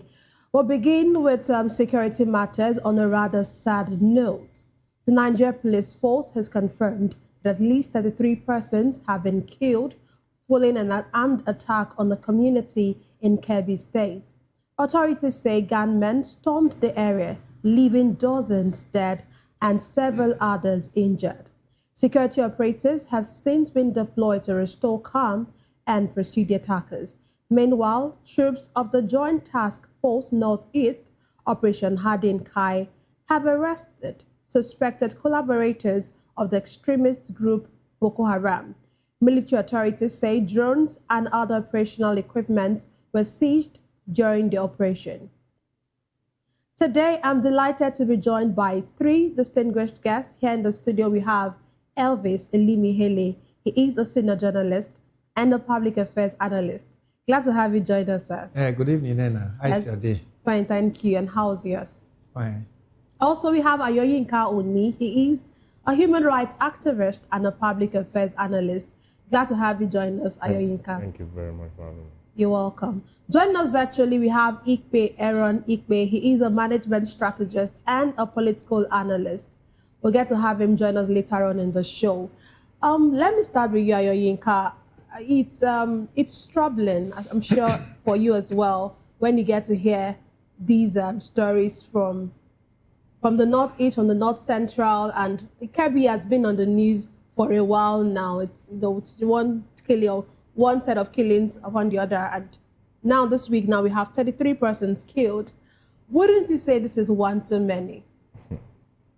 I want to say to Nigerians, and because I always like to speak to Nigerians, that we need to understand that in some developed countries, I would say many developed countries, the animals in the forest are well protected by we than we Nigerian citizens. And it is sad. The only reason why I was not the one killed in Kebbi is because I'm presently not in Kebbi. So, in a nutshell, any of us still alive in Nigeria today could have been the one that died in Kebbi, in Benue, Jos, Kwara, and every other part of the country that we have been having news of deaths every week. In fact, as far as I'm concerned, it's basically every day, and it is basically we citizens, journalists, activists still reacting, through protest and on the media like this. The government has been doing nothing, basically confirming the news when it has been out already by journalists, basically going for condolence visits that has been done so many times. Sometimes if I saw them when they visit the location of an Ondo State monarch that was killed, and I saw the police officers even laughing while they were marching in. I said, these guys are not serious. The issue of security is still a joke to these people, because the 1% of the 1% still feel that they are safe, still feel that they are protected, while Nigerians are dying no longer like chickens anymore. They are basically dying like mosquitoes and flies every day, that you just jam your hands together and they get killed. I'm not going to say, yeah, and pretend and say, oh, the government should wake up, they should do this. The government of Bola Ahmed Tinubu and the statistics governors cannot protect the life and properties of Nigerians. The question is that the Nigerians want to continue to die, but they want to fight for their life. I think Nigerians have to answer that question. Okay, you said the government of Tinubu are not ready to protect Nigerians. So what should Nigerians do? Because really, one of the fundamental human rights that we have as citizens, or the fundamental rights that we have as citizens, is protection of lives. That's by the government. And now here you are saying our president, and of course the state government and all, are not ready to protect us. So what will Nigerians do? That question is a big question. And the question is for all Nigerians. So we will propose and we will, advise, because you cannot continue to be in your country. Because I tell people, you wake up in Lagos and you hear in the news that someone died in Benue, and you are very comfortable. You're not supposed to be comfortable. People will not wake up in New York and hear somebody die in Arizona and they'll be comfortable. The governor or the president will not be able to last another few days in office. Yeah, people die. Nobody is sacked. Nobody resign. Nobody take responsibility. We don't even see their faces. All we just hear are 33 people are dead. These are not 33 chickens. These are not 33 mosquitoes. These are 33 human beings that have family and friends. So in your community, in your local government, in your state, you hear people die. What should you do? For me, the simple issue is that the people did not sit in their home and wait for the next to die. The simple issue is that they must come out and demand for better. Because if you go, like the issue of Jackson, and you try to defend yourself, you might end up in prison and will have to now speak out for you before they get you released, even for, self-defense. So it's not a case where you can carry a weapon and say you want to protect yourself. It's not a case where you can call the security or the police and they already come and protect you. It's a case where you are just waiting to die. The should flood the streets and say enough is enough. If Bola Ahmed Tinubu is saying they cannot protect our life anymore, if the governor is saying they cannot protect our life anymore, if the DPO of this division, if the CPO of this division, they should resign so that another person can come and protect our life. If any community, if any state that they are dying continually like chicken are not doing this, then they are just waiting for themselves to die. They are just waiting for the next person. Because yesterday's complainer or yesterday's protester is today's victim. It was 33 in Kebbi. We're talking about 400 and 170 in Kwara. Before it was another 140 in Benue. It keeps on coming, and there's no solution. The solution is that you flood the street and demand for the resignation of whoever is in charge of their life. Okay, let me come to you, Mr. Elvis. You know, one of the things that was said during this report is that some of the residents actually decided to stand up for themselves. And, you know, it led to a fatal confrontation with the armed group. And that's why, according to the police, many of these people, as in we saw this large number of deaths. Well, the police were even like blaming these people that why did you have to, you know, that things like this need coordinated security intervention. But we've seen many times that the police always don't come on time when these things are reported to them. So what do you make of this? Here are these people coming out to help themselves or to help themselves, because it looks like the security agencies might not be doing that. And then the police, on the other hand, is telling them why are they doing this. So what do you make of it? Nena, it's so painful to hear these stories. And I sympathize with Nigerians in Kebbi that things of this nature, you know, has repeated itself again in Kebbi State. You know, Kebbi was in the news when those children were kidnapped from their hostels in the school. And now Kebbi is back to the news again. But do you know why this matter is becoming so frustrating to discuss, Nena? It's because there are no deterrents. When it happens and nobody is actually reprimanded for his or her failure, it's bound to happen again.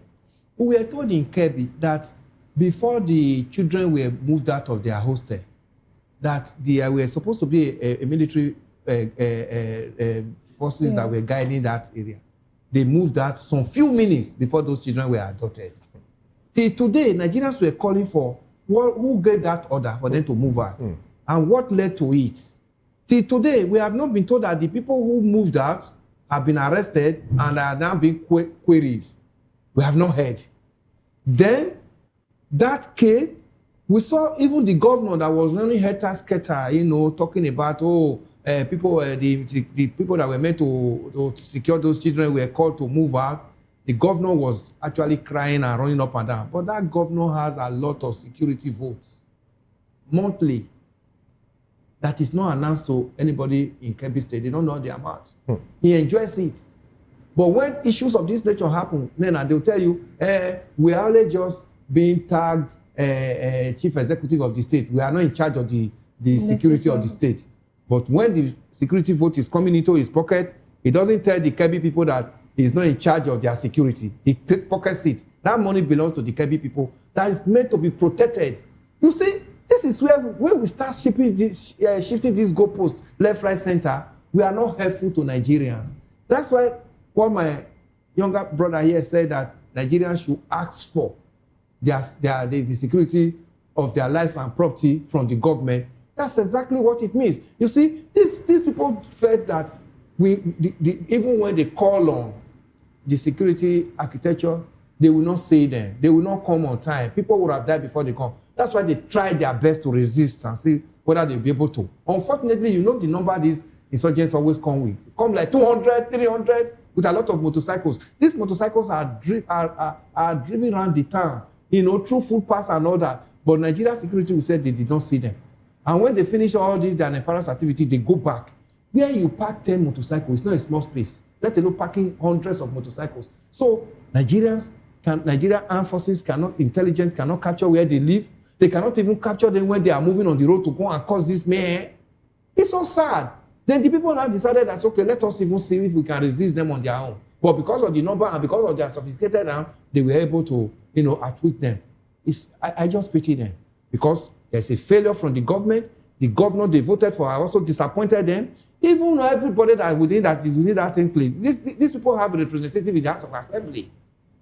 Everybody, every ward you see in Nigeria has a representative, even as a councillor, as chairman, as member of the House of Assembly. Before you now get to the governor, before you now begin to talk of House of Rep and Senate. Tomorrow, what we only hear in Senate is that, oh, the person that is from that constituency will only stand up and announce the number of deaths in his own senatorial district.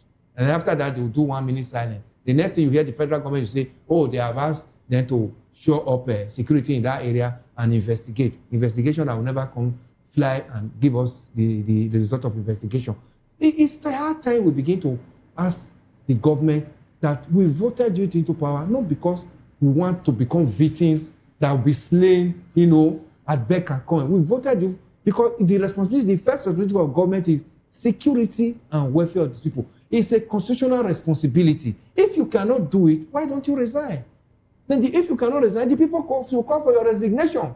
Because this debt is just becoming too many. It's just becoming too much. Okay, we have just shifted away now from Kwara because we have had Operation Savannah Shield in Kwara. Then it has now moved to Kebbi. We don't know the next state now. Kebbi owner is already gone. 30-something is gone. This 30-something is their breadwinners that are gone. But when we are announcing it, you now hear that the next thing that the police also now issue statement, oh, it's just 25. As if these 25 are not human beings. So when these things are trivialized in this manner and deterrent are not meted out to people who failed in their responsibility, things of this nature will continue to happen. Okay, the police, one of the things they said in response to this particular incident, they said they had deployed additional personnel, and you made mention of it, that this is what keeps happening, additional personnel, and then investigations, to be said that investigations will be carried out. Why does it look like we keep having reactionary responses? Does it look like our responses are always, why is it that our responses are always reactionary every time things like this happen, and we don't get to nip these things in the bud? It's because the people have not actually grandstand on this matter that we need to be protected. This reactionary security matter is supposed to be proactive. You don't allow it to happen before you start talking about, we are deploying more. These deployed armed forces that are deployed now, in another 1 week from now, they'll move out. Because one, they don't even have the number to begin to police everywhere. And again, you now discover that most of these areas that are very vulnerable are ungoverned spaces.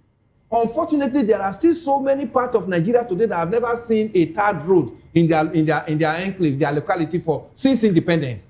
We saw Kajuru in Kaduna when the governor visited, when those people were adopted from the church. These people said they have never seen a governor in their locality all their life. No roads. But that's the place now. That's a state now where the former governor is now being questioned for 400-something billion. No roads. Ungoverned spaces are so many that people sit in the headquarters and forget the people at the fringes that voted them into power. When there are lack of facilities, infrastructure, things of this nature are easily happen. Because even when you even deploy the armed forces from their respective base, if there are no roads to get to that place early enough, these people would have finished committing their mayhem before they arrived here. We also saw it in Woro. Woro is supposed to be like 45 minutes, 1 hour drive from Ilorin. But they said because of the nature of the road, over 4 hours you cannot access Woro. Where is the governance? There's no governance. This is why the people must begin to call for good governance, infrastructure, and protect their lives. Because living in for these so-called politicians that are elected into power, they are only coming to line their pocket and go. The governor insists on humongous security vote every month in that state. Yet you only come to make statement. The statement, we have just made deployment, and the government now, the next thing now is pay condolence visit. After that, the people are left, to continue to wail and remain in the same circumstances that the government plunged them into. It must not continue in this manner. But when you talk about people demanding for good governance, Ayoyinka also mentioned them coming out. But we've seen that things like this don't hold water in this country. We saw the protest that happened last week. We saw how it eventually looked like everyone who was protesting over the National Assembly as a result of the National Assembly issue, it looked like their time out there was just like a waste. So, if you are saying Nigerians should come out, would it really count? Would it really count? It counts. You see, when you are fighting for liberation, Nena, it's not a one-day thing. It's not a sprint. It's a marathon. Don't just think you do it. Today, people are enjoying freedom in America. Go on, the people that died in America, we remember Martin Luther every day. Do you know what it takes for the black and white to not sit down in the same room in America? It wasn't like that. It was not just one day thing. The people that are doing this to us, it's not up to 10% of Nigerians. 200 and something, over 200 and something million. How many are the politicians that are doing this? So if you are saying it was not successful, it's successful in a way. In the first instance, you see the way they hurriedly adjourned sitting and went on recess after they passed that electoral act. Because they know too well that what they have loaded in it, the landmine, they quickly hurried and closed the National Assembly and said they were going on recess. But because Nigerians now interpreted what they said they passed, and Nigerians have now made them to understand that we understand what you are saying, they now hurriedly call for emergency sitting. That sitting alone, that tells you that they hear what we say. They respond to some of our protests. That emergency sitting that they have to cut short the recess and started sitting on this matter is part of the success of what we are protesting about. The protest may not be that, as soon as you just do it, you get 100%. But there are systems. Systems are being in place. You see, they hurriedly came, the House of Rep came, Senate came, and they started meeting. Even when they were meeting, people were still protesting. So it's not just that when you now come out on the street, you expect that, that same day, a military base will be built in your village, then a military barrack will come. It's not like that. Government also have system, you also work in systemic form. As you begin to tell the government, begin to follow it up. It must not be that when you finish, you now retrieve and leave it for them. Leaving it for them, they will never find solution to it. I don't know if you want to chime into this particular question. Yeah, of course, protest is important. Protest works. I've been leading protests in this country for over 10 years now, and I can tell you many results of protest. But the problem, just like it says, that many people expect one-day result. That's one. Also, many people will not come out. They expect somebody to do it for them. I'm going to give you a very quick example. The state of Minnesota pursued ICE, out of their state. And that is a federal might of Trump. By doing what? They occupied everywhere. You will see, if you look at the protests we have led in this country, the crowd, and look at that of the US or the UK, you will see the difference. It is the crowd that gives the message. Yes, sir. So when the president see that kind of crowd, he knows that these people are not here to joke. And he has no choice than to wake up. But I can tell you clearly that in Kirby, in Benue, they are not protesting properly. I've been leading protests in this country for years now. It takes a lot of strength for us to get the Northerners to revolt, except when we did the end-back governance, which many of them joined, but it has still not become a culture like we do here in the Southwest. So protests work, you just have to organize properly. I say it again, the people that are dying in all these northern countries, all these northern states, North Central, Northwest, Northeast, if you want this to stop, you need to demand for the resignation of your governor and the president. And you have to do it in mass. If you don't do that, they're not going to take your life seriously. Bola Ahmed Tinubu does not care about the life of every Nigerian. Neither does your governor. They will just play this service and they will move. If I left for them, it should not be reported. As long as it's not reported, they will rest. Why did Bola Ahmed start talking about insecurity? Until Trump started shooting him. That was his interest. And when he has handled Trump, he's back at enjoying himself. So when you say he has handled Trump, what do you... Handled in the sense of they have reached an agreement. The U.S. is not here to solve the problem of Nigerians. Hope they know. They landed 300 forces. Have Boko Haram stopped attacking. The U.S. are here for their own international politics, not to hand. I've said it here before. The United States of America have never handed any terrorist group in the entire world. They are not going to start with Boko Haram. So if Nigeria is going to end terrorism, it has to be done by proper leadership. Unfortunately, we don't have one. Okay, let's look at the military in the Northeast who say they have arrested some Boko Haram terrorists. And of course, aside from arresting, they took some of their drones and all of that. Would you say that as a win in the midst of all of this that looks like darkness? Would you see that as a win? We've seen. Well, would you see that? Let me just ask. Would you see it as a win? Of course, I will not. Any Nigeria or any citizen that sees that as a win definitely don't know what we have lost. It's just like when I go out there and people are talking about road. what's the latest road now? I think the Calabar, whatever. And they are praising road. I say, what's wrong with you? You have lost so much. People have gone to speed train. People have gone to on the subway system of transportation, and you are rejoicing over a kilometer of road. Doesn't make any sense. The same way, people have died all over the country. So I'll be happy that the military caught some terrorist group. It is not today that the Nigerian military have been catching terrorist group. They caught in Obasanjo's time. Jonathan caught, Buhari caught.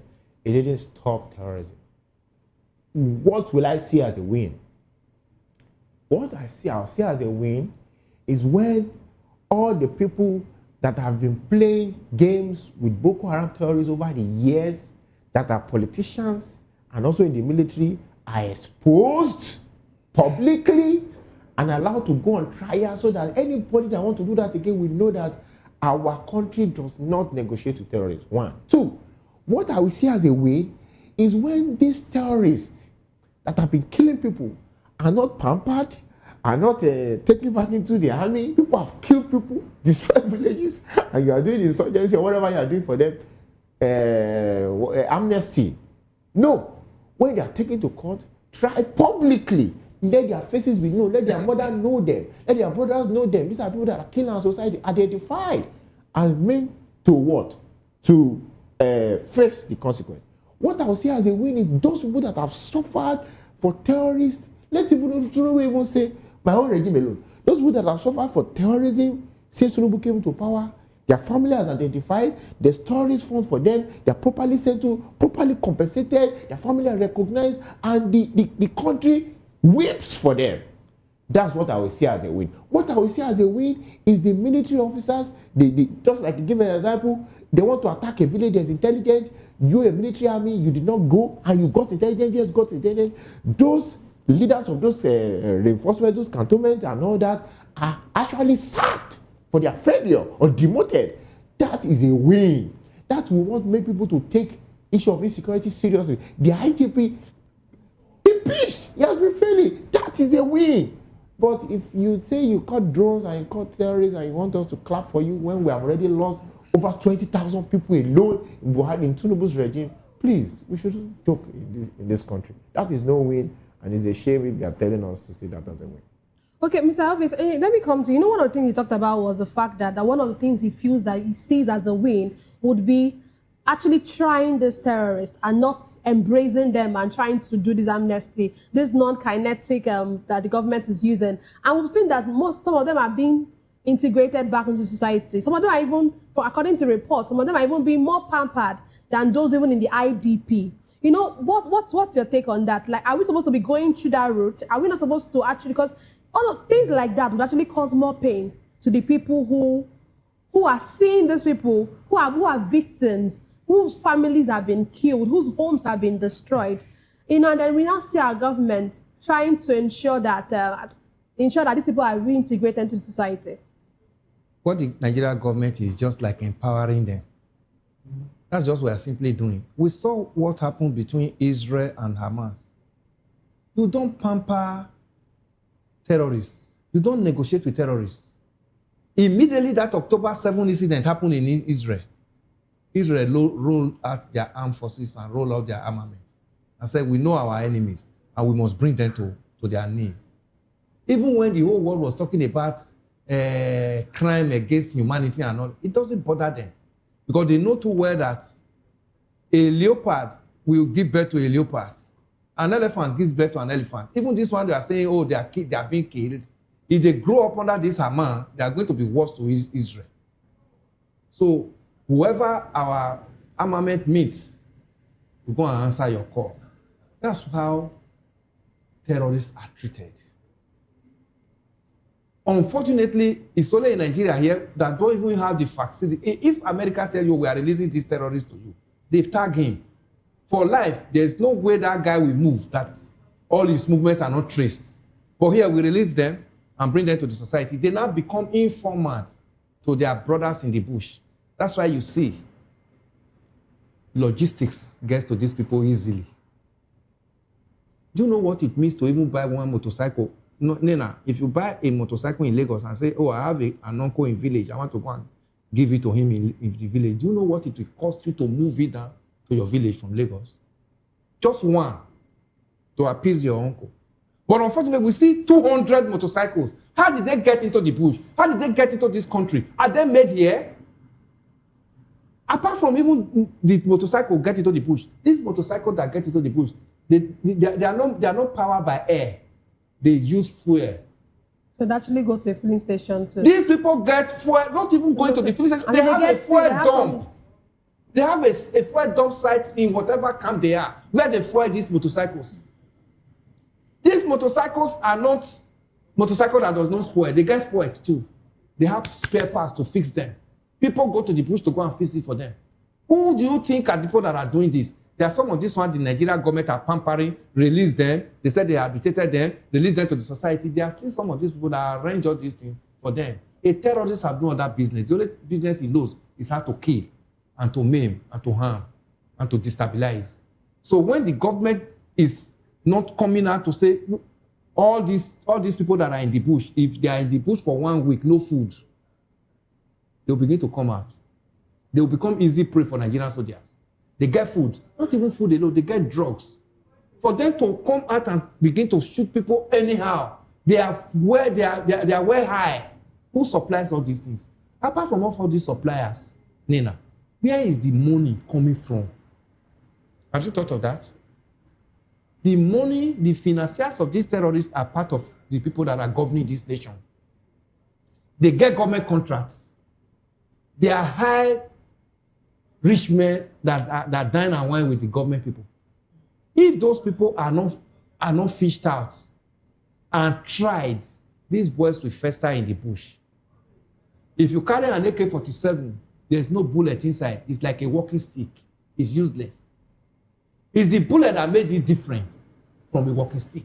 So the people who release these bullets at all time to them, buy it and take it to them in the bush, those are the enemies of Nigeria, not these boys that carry them. If that chain is cut, these boys will be useless in the bush. They'll begin to come out one after the other. And they'll become easy prey for Nigerian armed forces. So if the government is making all these things and sugarcoating it, they know them because they also finance government campaign, finance politicians campaign, and politicians are not ready to bring them out. Nigerians must make them to realize that they are part of their enemies. And that's what we are seeing, Nina. Okay, let's move on. The Petroleum and Natural Gas Senior Staff Association of Nigeria, PENGASSN, has criticized a recent executive order on oil revenue. The national president of PENGASSN, Festus Osifo, who described the order as inconsistent with existing petroleum laws, said it undermines provisions of the Petroleum Industry Act. He lamented that the order is an attack on the legal framework governing oil revenue management and warned that it could distort transparency and accountability mechanisms embedded in the Act. PENGASSN has called on the president to rescind or review the directive, arguing that major policy shifts in the oil sector should undergo broader consultation with stakeholders. Meanwhile, energy expert Nick Agule has described President Bola Tinubu's Executive Order 9 on the direct remittance of oil revenues to the Federation account as perhaps the most significant reform of his government. Speaking during an interview, he insisted that he restores constitutional order and ends what he called the unlawful diversion of Federation revenues. Let me come to you first, Ayo. You went of this executive order, when you got wind of it, do you think it's actually a good one? Do you align with Festus Osifo's saying that this is wrong, or do you align with Nick, who is saying that this is like the best reform that our president has actually done? Well, I will laugh at the energy experts. And the reason is because this is not the first time. Buhari did the same thing. Executive order, direct disbursement, and nothing came out of it. And if you should, some of the things that this president do, sometimes you just smile because they basically almost follow the same calendar. When I remove subsidy, I will use the money I remove to do infrastructure. Later, they will tell you we made 50 million after removing subsidy. The same thing Buhari said, the same thing Jonathan said. It's basically almost like a playwright that someone gives to them. Barry said this also during his time.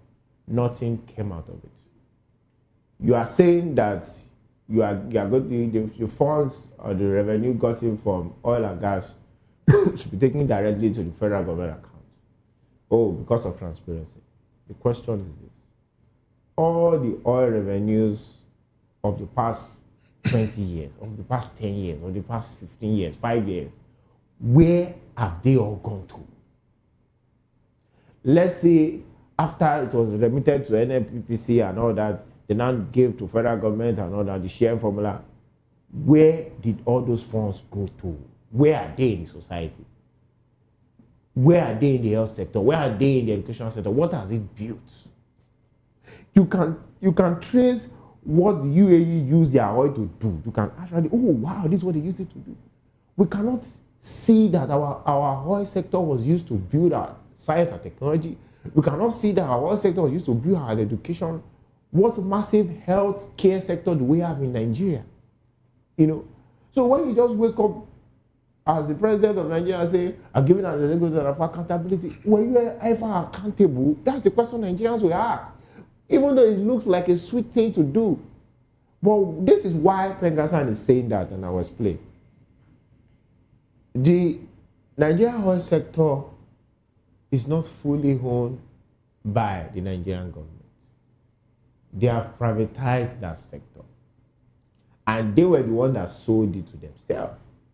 And Pengassan, who are workers under this sector, have been battling with the private sector and the government for years, discussing policies that will favor their workers and them. I also have issues with this union, you know, but they are still our friends in a way, because we protest together sometimes, you know. So they meet government today. These are to handle our workers.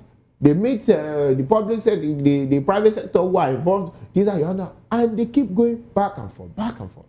So when there is a policy change by the government, it affects them immediately, because the private sectors, who are also their employers in a way, will somehow have to adjust to favor their profits. Do you understand? And that is why he said there should have been proper consultation with them before this executive order are given. But that is not the issue. This is the issue. The issue is that you cannot, as the federal government of Nigeria, privatize your resources, privatize your major sector, excuse me, over the years and expect any progress. Not only that, you have privatized it and you are still subsidizing. It's a lie, I don't know.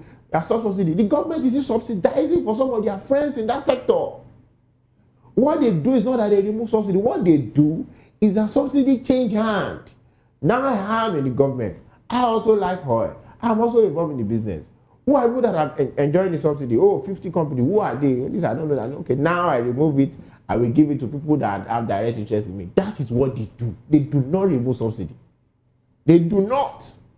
You know, so when you are not in charge of your resources, when you are not exporting your resources that should be exported, when you are just taking your oil and sharing shell and all that, and you later buy it back, you cannot have any meaningful progress.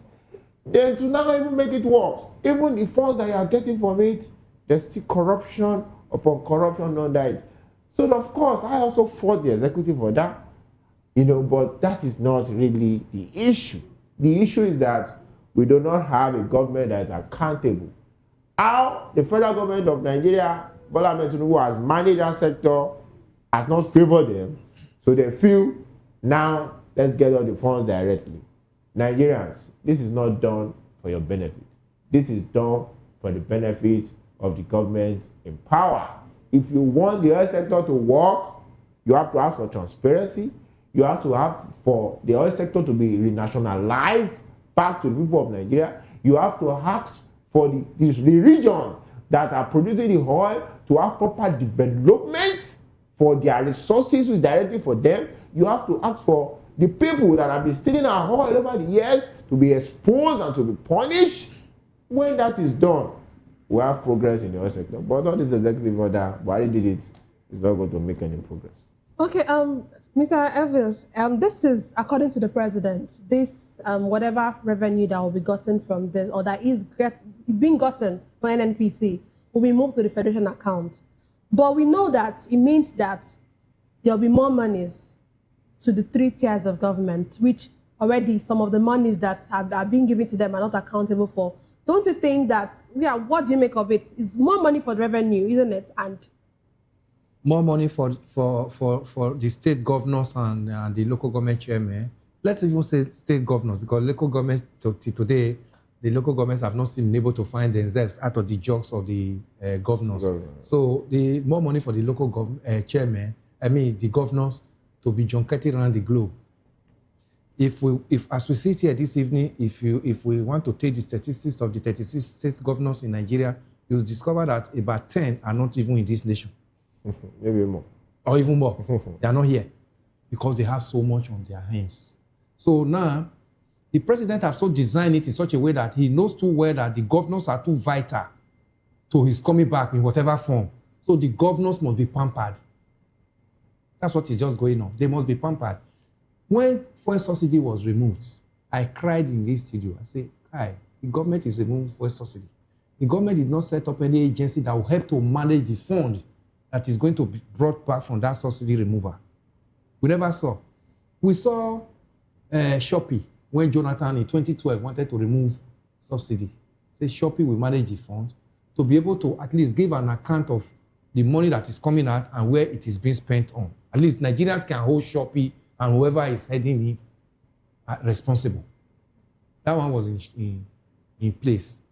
We saw PTF when Abacha brought in petroleum tax into petrol in filling stations. He set up PTF. And you will agree with me that at the time, PTF was the only agency in this nation that everybody can see. You see tying of road, they put PTF. Buying of building of hostels, in higher institution, PTF. Supplying drugs to hospital, PTF. They even label it in the small drug dispensing. Petroleum Trust Fund. Petroleum Trust Fund, it was there. We saw Abacha could do that, even as a military head of state. But President Bola Ahmed Tinubu removed subsidy. The best thing he could do for Nigeria was to plow the money into the hands of governors. Today, the same governors will now tell you that they cannot even provide security for their people because the governors are living large. And the same governors now are the ones that are telling you that 30 or 31 of them are now in APC to bring Tinubu's back. Do you know what that means? He has designed this down that he saw what the governors did, almost not wanting President Obasanjo to return his second tenure, 2003. He saw the power of the governor because he was also a governor there in Lagos State. And he now designed it that by the time I get into power, I'm going to pamper the governors and make them live like emperor in their state. No governor is quarreling with President Tinubu. No governor have issues with President Tinubu because he has so pampered them, he has so made them to live larger than life at the expense of Nigerians. And I was even surprised that day when he was having a forum with the governor. You know what he told them? He said, go back to your state and wet more ground. Remember? He told them. Because he himself knows that what the governors are getting now, very stupidly rich, so humongous, that they are not doing half of what they are getting. That's why he said, go back and wet more ground in your respective state. Have you seen more ground wetted in your state or even in my own state? Like nothing.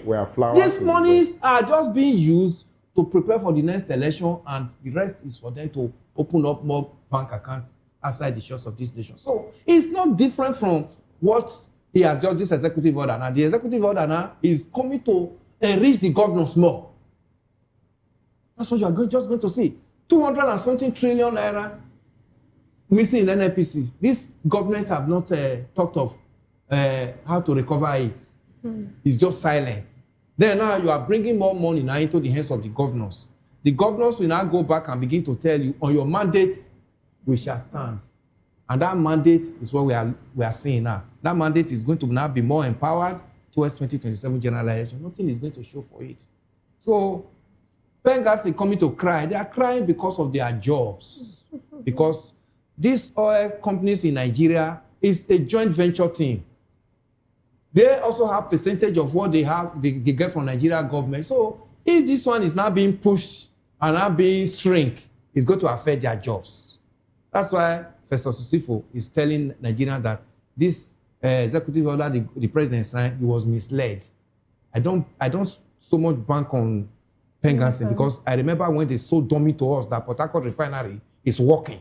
This Festus Osifo was even one that was campaigning for. He even said it recently. Yes. That if the listen is almost can actually work. Yes. If the government wants it to. So he was one of them. He was one of the propagandists who was telling Nigerians that he's working and all that. At the end of the day, Obasanjo, former President Obasanjo said, these things are junks. It will never work.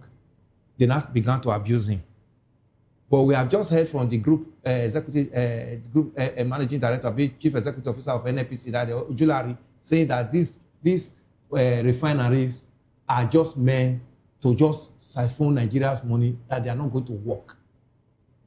Whom are we deceiving? Pengassin has said their own. Obasanjo said this thing will not work. Remember, he sold off all this refinery towards the end of his government in 2007. He sold them off. Before, when Yar'Adua came, Yar'Adua, the northern oligarchy were on his neck because this is where they first start. This is where all of them, their siphoning pipe is in their mouth, draining the oil. He now reversed it. Dangote was one of the buyers. And when that deal failed, that was when he now initiated the Dangote refinery that everybody is now Nigeria. A whole country cannot have a functioning refinery. We are now looking at one individual who has established his own. Now everybody is now looking at Dangote. So whatever you are seeing, whatever executive order the president is signing regarding anything that has to do with the oil industry in Nigeria, the decay and the fraud in Nigeria oil sector, nobody can investigate it. Nobody can audit it. We see today, ask how much barrel are being sold out. Nobody will be able to give you the figure.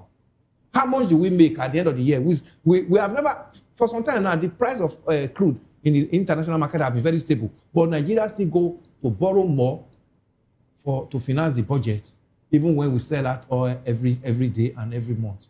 So these are just, robbing Peter to pay Paul. It's just more for the governors to enjoy themselves and have more to campaign for 2027 for them to get back to power.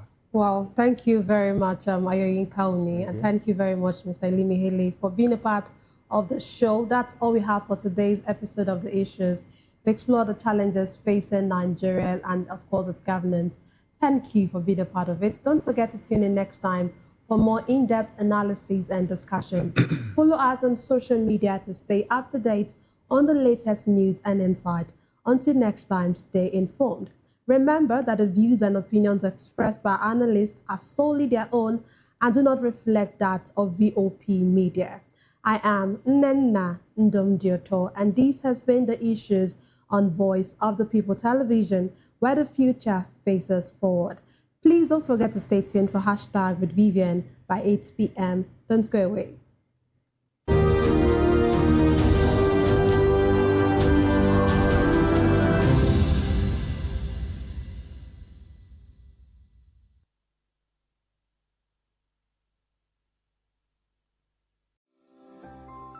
VOP TV. Now, you have more than a voice. In a world where power shifts with every headlines, news breaks and events happens, we bring you unbiased and explicit information on politics, economy, and state of the nation. We break down the chaos. Facts, not fluff. Truth, not spin. We discuss not just politics, but a glimpse into the future. Voice of the People Television. Now you have more than a voice. This is Health Check, your weekly guide to better living, smarter choices, and trusted answers. From everyday wellness to urgent health issues, we've got you covered. Health Check, only on Voice of the People Television, where your health has a voice.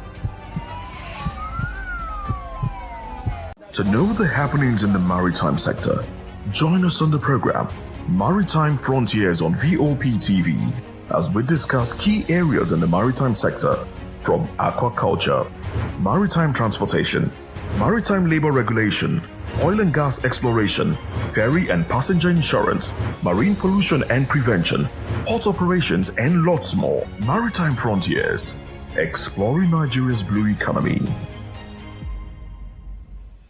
We encourage you to click on the like button and subscribe to our YouTube channel. We are Voice of the People TV. Also follow us on all our social media platforms. We are at VOP TV Live. Visit our website www.vop.ng for fresh and trending news. Also watch us live on SLTV channel 264. VOP TV, Voice of the People Television.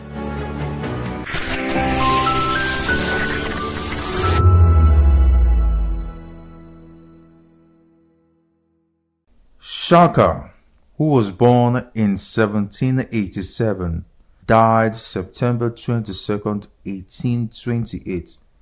Zulu chief, founder of Southern Africa's Zulu Empire.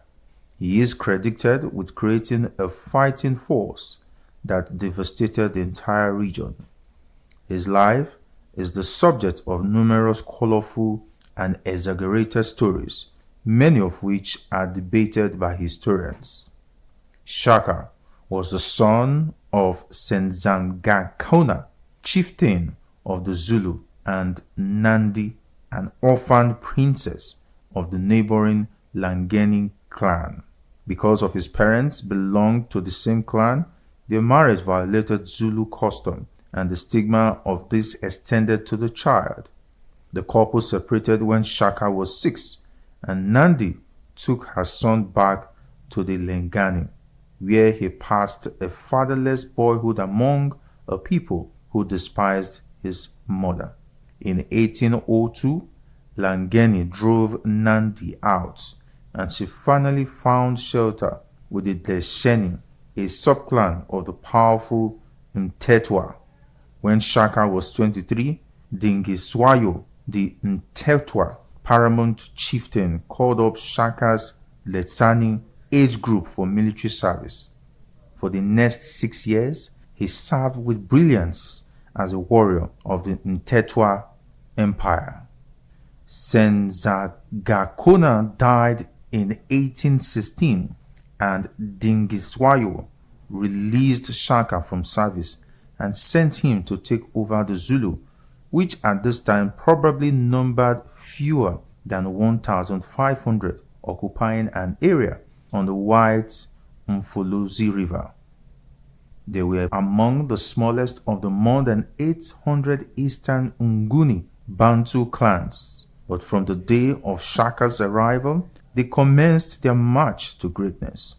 Shaka ruled with an iron hand from the outset, melting out instant death for the slightest opposition.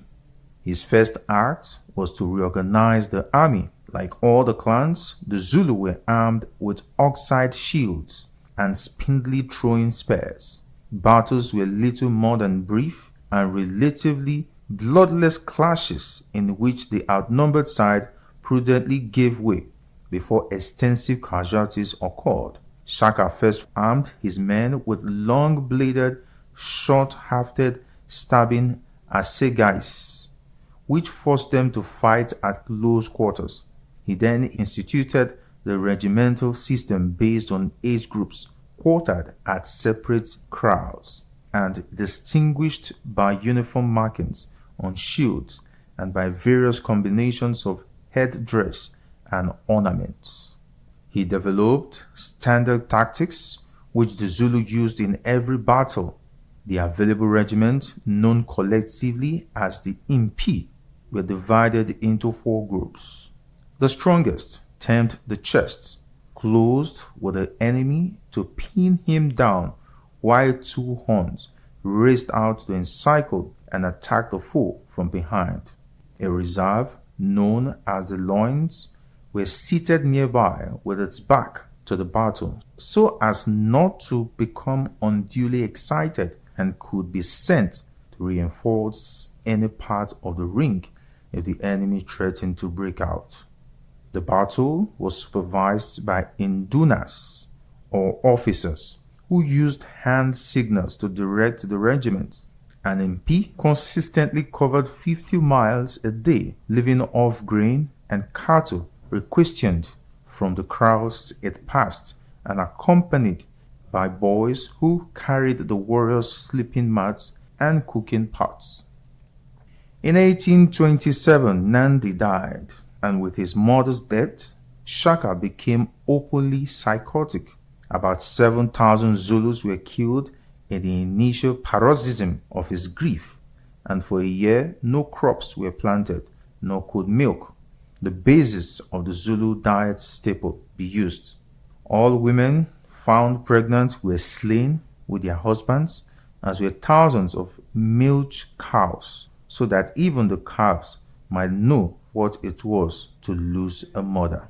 Early in 1828, Shaka sent the MP south in a raid that carried the warriors clear to the borders of the Cape Colony. They had no sooner returned, expecting the usual season's rest, than he sent them off to raid far in the north. It was too much for his associates and two of his half-brothers, Dingane and Mlangana, together with an Induna named Mbopa, murdered him in September of that year.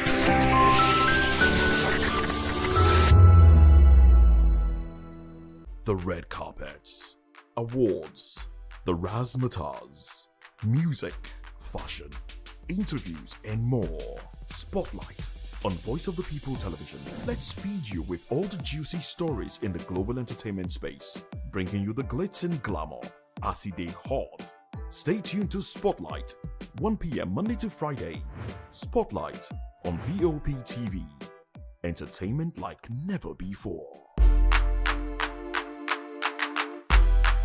Welcome to the locker room, the home of football talk that matters. I am Jerry Apelon.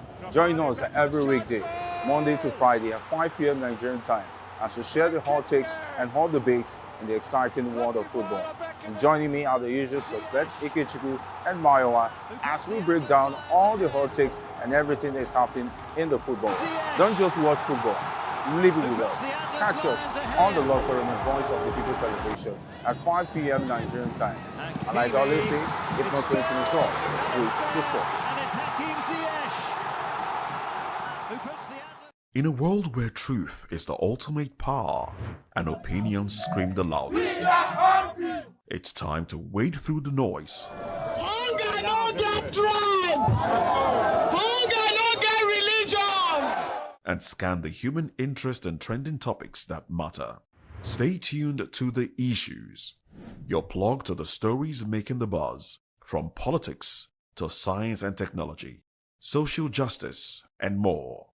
Let's tackle the tough questions and expose the truth. The Issues, on Voice of the People Television, Mondays to Fridays, 8 to 9 p.m. The Issues. Don't just react. Behind every broken desk lies a broken promise. Education shapes the nations. But who is asking the right questions? Introducing Edu Dialogue, the show that goes beyond the surface, exposes the cracks, the corruption, and the silence in Nigeria's education system. Edu Dialogue, Saturdays, 3 p.m. only on VOP TV. We break the biggest stories, from missing funds to policy failures. We ask the tough questions and demand real answers. Edu Dialogue, this Saturday, 3 p.m. on Voice of the People Television. Africa is on the move, a continent of rising voices, untold stories, and powerful transformations. From the streets of Lagos to the heart of Nairobi, from the mines of Congo to the tech labs of Cape Town, the African story is being written every day. Bold, dynamic, unstoppable. This is African News on Voice of the People Television. We don't just bring you the news.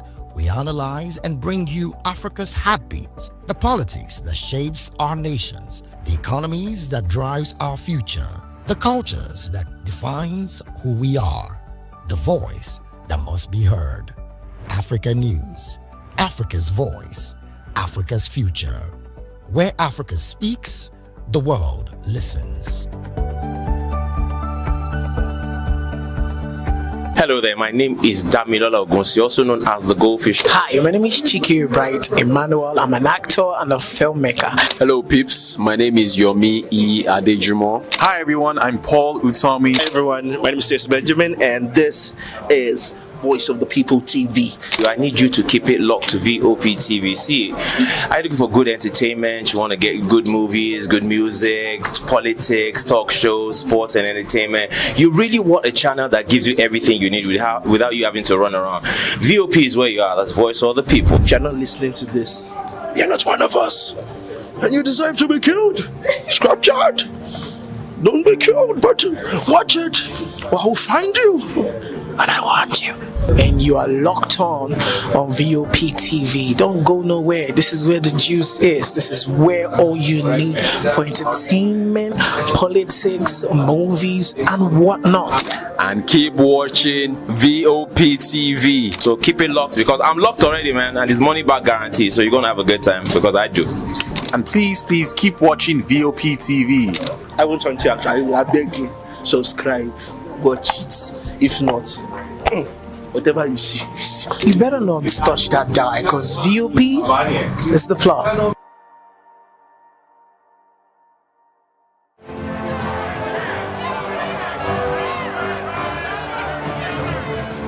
Do you want your voice to be heard?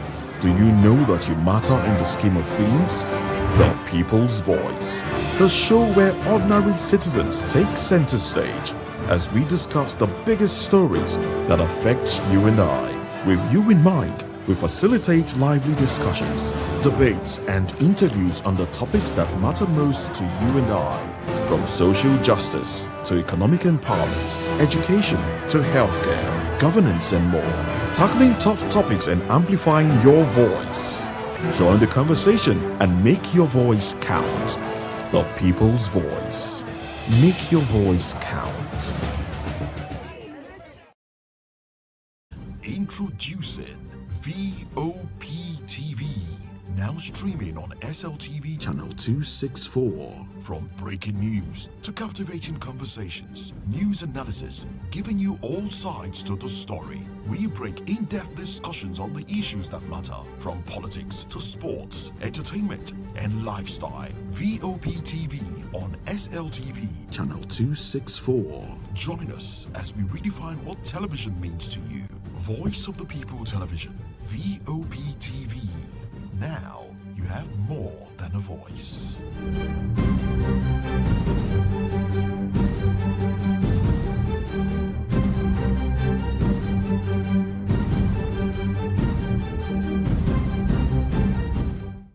In a world where truth is the ultimate power and opinions scream the loudest, it's time to wade through the noise. Hunger no get tribe.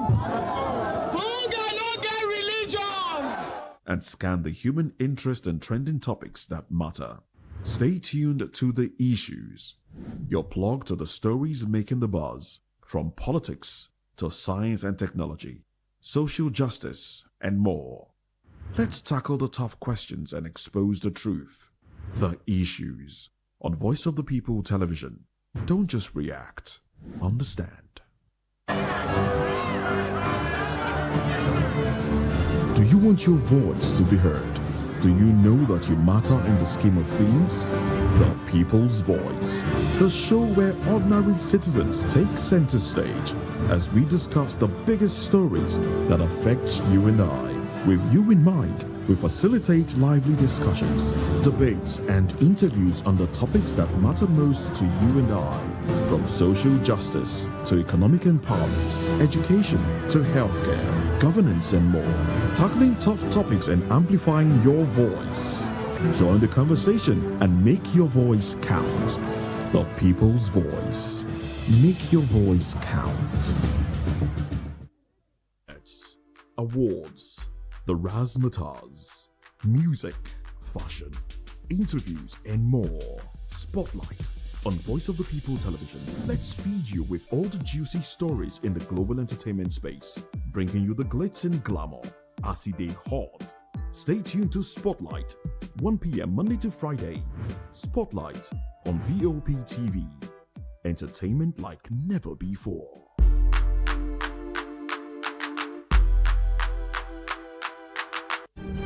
In a world where power shifts with every headlines, news breaks and events happens, we bring you unbiased and explicit information on politics, economy, and state of the nation. We break down the chaos. Facts, not fluff. Truth, not spin. We discuss not just politics, but a glimpse into the future. Voice of the People Television. Now you have more than a voice.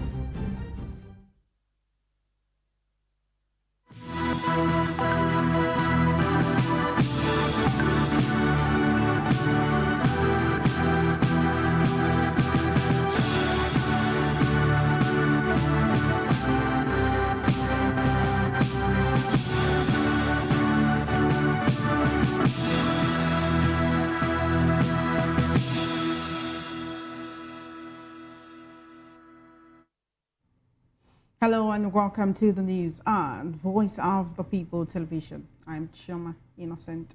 Before we begin the news, kindly visit our website. It's www.vop.ng for fresh and trending news.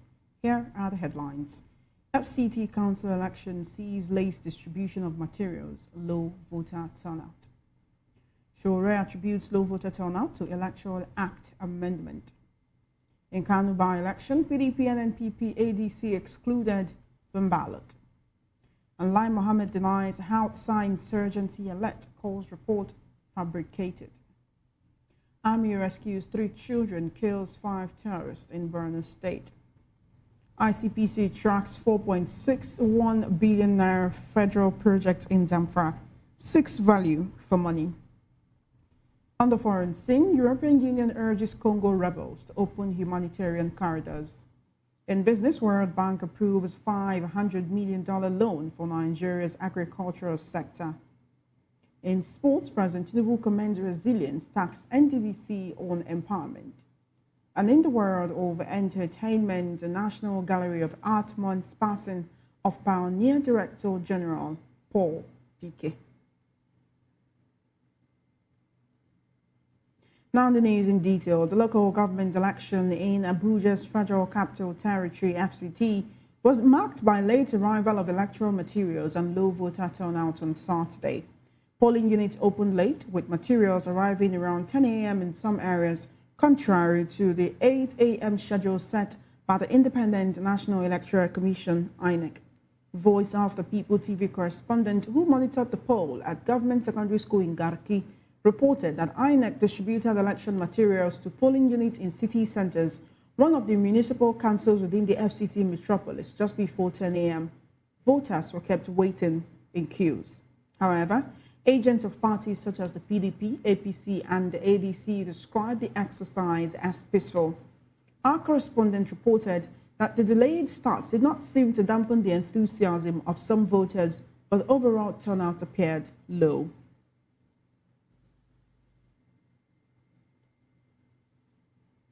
Meanwhile, Omoyele Sowore, the 2023 presidential candidate of the African Action Congress AAC, has blamed the low voter turnout in Saturday's Federal Capital Territory Area Council elections on the signing of the Electoral Act Amendment Bill into law by President Bola Tinubu.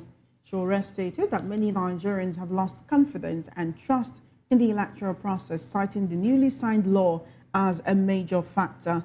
He said the low voter turnout was anticipated and activists had warned the National Assembly about the potential consequences of the bill. Sowore emphasized that the focus should be on the 2027 general elections, urging Nigerians to arm themselves with knowledge, intellect, and commitment to change the course of history. Elsewhere, the Independent National Electoral Commission, INEC, has proceeded with the by-election in Kano State's municipal and Ungogo constituencies, despite the absence of 3 major opposition parties from the ballot. The affected parties are the People's Democratic Party, PDP, the New Nigeria People's Party, NNPP, and the African Democratic Congress, ADC. According to INEC's final list of candidates, 9 parties were declared to contest, including the All Progressives Congress APC, Accord, Action Democratic Party, Action People's Party, African Action Congress, amongst others. The PDP and NNPP have accused the INEC of deliberately excluding them from the exercise, with the PDP claiming it was given insufficient time to conduct primaries and submit candidates. The NNPP's Boniface-led faction also accused INEC of disqualifying its candidates without explanation, vowing to institute legal action against the commission. Meanwhile, the Kano State House of Assembly by-election recorded low voter turnout in several polling units across Kano municipal local government area. Reports say, despite the early arrival of an independent National Electoral Commission officials, many polling units had only a handful of voters as of mid-morning. According to reports, some polling units had a few as 2 to 6 voters casting their ballots by mid-morning. The INEC Resident Electoral Commissioner in Kano, Abdul Zango, attributed the low voter turnout to the timing of the election, which coincided with the Ramadan fasting period, and the general perception that the contest involves few candidates. Now to security matters. Former Minister of Information and Culture, Lai Mohammed, has distanced himself from a viral social media report alleging he raised an alarm over a Hausa insurgency and its sponsors. In a statement, Lai Mohammed described the report as entirely fabricated and a deliberate attempt to mislead the public. The report circulating online falsely claimed the former minister made the remarks during an Ibadan radio station interview. Lai Mohammed urged Nigerians to disregard the alleged interview, warning that spreading such falsehood could sow confusion and heighten tensions. Similarly, the Edo State Police Command has debunked a viral video claiming that 3 men found in the Ugboha and Mendonkian bush were brought from northern Nigeria for kidnapping. The command described the claim as false and capable of causing panic, stating that the men identified themselves as registered hunters. Police say investigations are ongoing to trace the source of the video. Correspondent Rhoda Johnny reports. Has dismissed a viral video claiming that 3 men found in the Ugbowa bush were brought from the northern Nigeria for kidnapping, saying the men were apprehended on February 3, 2026, and told police they are registered hunters who had reported to the Ugbowa division days earlier. The person who made the accusation confirmed that the men are not kidnappers, and residents in the area said they knew one of the men as a legitimate author supporting the police account. My name is Occasion Osege. I'm the chairman of Eastern Hunters Association. That video went there online, so that also all those Alusa, when they do hunting, I know they hear their language. That's why I say whether not the people for Ugbo and I carry the enter bush and apologize.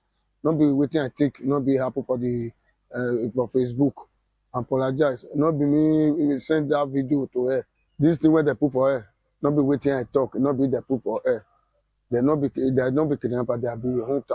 Me no say that be kidnapper, they be hunter because I seen dog and one grass cutter went dog pieces. When my guys they beat them, I tell them say when they leave them, they be who that's it, they be hunter. I beg. When not be waiting I do, not be waiting I talk, not be they put for online. I beg. Then I help him beg the DP of Ugbo. When I they ask them because they not they hear English. They speak when I ask them who bring them call here. DPO for Ugbo, now so they talk, I can't hand over them for police. Now, today, now I can let our people know, say, they are the hunter, they are not the kidnapper. If I say, Shaibu, now hunter, now don't they take the car, they kill meat. And they follow them buy meat. Where we are from 4 years ago back, they follow them buy meat. If one thing now, and they follow them buy meat. Monsale Kingsley. Okay. Yeah. I'm from Ugbowa, Uzobon community. Okay. I was passing by when I was like, I was called to come to Amirocham police station to come and check some of the kidnappers they hold in that place. On my way getting there, I now met Shaibu, which is a hunter. I use dog to hunt. I've known him more than 7 years. I don't know him as a kidnapper. That's what I know about Shaibu. Because I used to buy meat from him. I used to use dog to kill meat. That's how I know Shaibu. Police warned that the video is misleading and could cause panic, adding that investigations into its origin are ongoing, while Commissioner of Police Monday Agbonika urged the public to verify information before sharing on social media and said anyone spreading false reports threatening public peace would face prosecution. Rhoda Johnny, VOP TV News. Many thanks to Rhoda all the way from Benin for that report. Moving on, troops of Operation Hadin Kai have rescued 3 children abducted 2 months ago and neutralized 5 ISWAP terrorists in a fierce battle in the early hours of Saturday in Borno State. The Media Information Officer, Joint Task Force Northeast Operation Hadin Kai, Lieutenant Colonel Sani Uba, who disclosed this in a statement on Saturday, said an 18-year-old terrorist also surrendered in Gaidam, Yobe State. Sani explained that the 5 terrorists were neutralized when the troops made contact with suspected JAS/ISWAP members around Sabsawa village in Borno State during a fighting patrol. In the related development, an 18-year-old terrorist suspect, Abubakar, surrendered to troops in Gaidam, Yobe State and is currently in custody for profiling.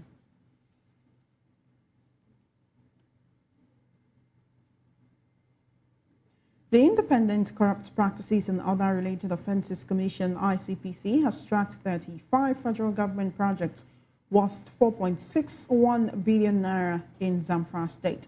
Meritala Bankano, team leader of the tracking exercise, stated this in a news briefing in Guzau on Saturday, emphasizing the aim to ensure value for money.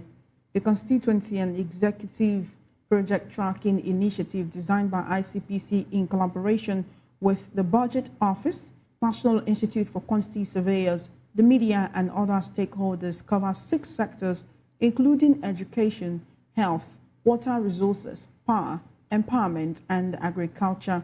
Bankano urged contractors handling the projects, which are at various stages of completion, to expedite work and deliver quality results. You are watching the news on Voice of the People Television. Now joining us virtually for the news analysis segment, we have Muiwa Akintunde, a PR consultant and publisher. Now I've been informed that we do not have him on yet, but when we do have him on, we will definitely get into the news analysis. In the meantime, as Nigerians head to the polls today for the FCT area council elections and simultaneous by-elections in Kano and Rivers State, the exercise is considered a first major electoral outing under the Electoral Act 2026 and widely seen as a dress rehearsal for 2027. Reports say it also serves as a crucial test of the All Progressives Congress APC's strength in the capital, with FCT Minister Nyesom Wike playing a key role in the party's campaign. In Abuja, Wike's influence is on the line as he seeks to deliver the nation's capital for the APC. 2 PDP chairmanship candidates have stepped down for APC candidates in Buhari and Abuja municipal area councils, reportedly following Wike's intervention. The elections are also being closely watched in Rivers, where voters in Ahoda East 2 and Kana 2 constituencies are participating in crucial by-elections. In Kano, the battle is between the New Nigeria People's Party NNPP leader Rabiu Musa Kwankwaso and his estranged godson, APC Governor Abba Kabir Yusuf, for 2 vacant state assembly seats. Earlier, President Bola Tinubu urged voters, security agencies, and officials of the Independent and National Electoral Commission (INEC) to act responsibly during the polls in the FCT, Rivers, and Kano states. In a statement issued in Abuja by his spokesperson, Bayo Ononuga, the president called on eligible voters to turn out peacefully and exercise their civic rights without fear.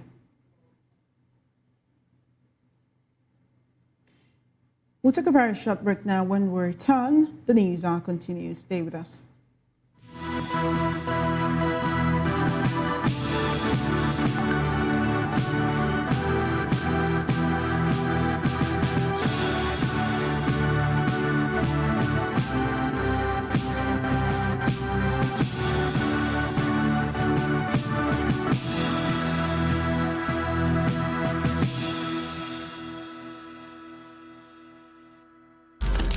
In a a world where power shifts with every headline. In a nation full of questions. In a world filled with noise, the truth needs the voice. The policies that shapes our world and the economy that determines our future. Every hour, every day, the grapevine keeps buzzing. And together, we are committed to telling the stories that shape our world because your voice is our focus. Don't forget, our voice matters the most. Let us come together and share our concerns.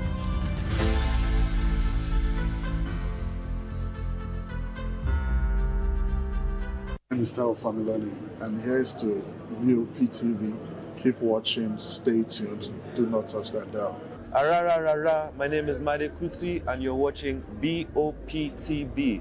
Keep watching. Welcome, my name is Zika Davis. Distinguished ladies and gentlemen, boys, viewers, everybody, boys and girls. This is VOP TV. Do you know what that means? Voice of the People TV. You don't have a voice, don't come here. You better make sure your voice is heard. Are you ready for the extraordinary? Something big is happening on your screen. Introducing VOP TV. Now streaming on SLTV channel 264.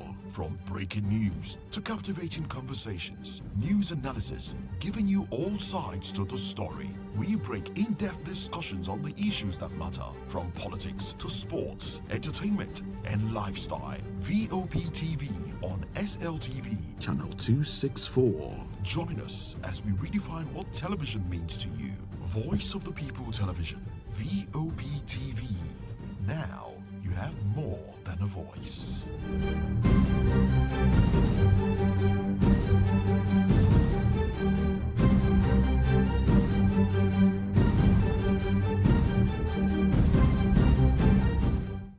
In a world where truth is the ultimate power and opinions scream the loudest, it's time to wade through the noise.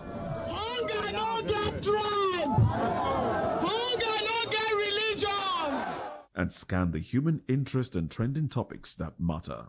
Stay tuned to The Issues, your plug to the stories making the buzz, from politics to science and technology, social justice, and more. Let's tackle the tough questions and expose the truth. The Issues on Voice of the People Television. Don't just react, understand.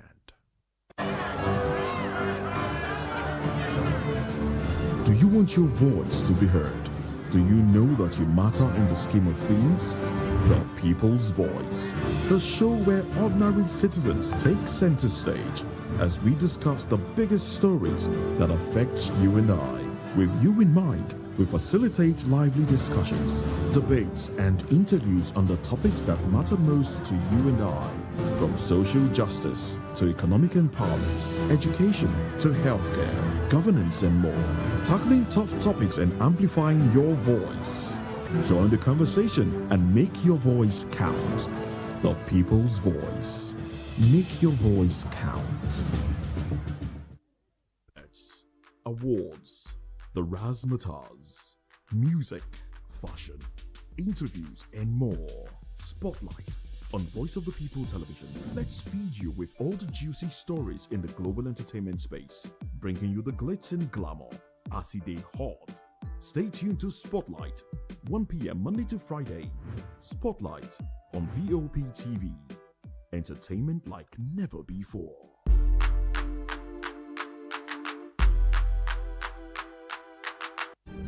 In a world where power shifts with every headlines, news breaks and events happens, we bring you unbiased and explicit information on politics, economy, and state of the nation. We break down the chaos. Facts, not fluff. Truth, not spin. We discuss not just politics, but a glimpse into the future. Voice of the People Television. Now you have more than a voice.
Welcome back. A Lagos Magistrate Court has convicted 17 individuals for engaging in open defecation and urination, sentencing them to pay 40,000 naira each or face 1 month imprisonment. The offenders were apprehended by the Lagos Waste Management Authority, LOMA, and appeared before the court at Bolade, Oshodi. The Lagos State government disclosed this on its official X handle, stating that the convictions demonstrate its commitment to enforcing environmental sanitation laws and promoting public health. The Commissioner for Environment and Water Resources, Tokumbo Wahab, emphasized that open urination and defecation pose serious public health risks and urged residents to use available public sanitation facilities.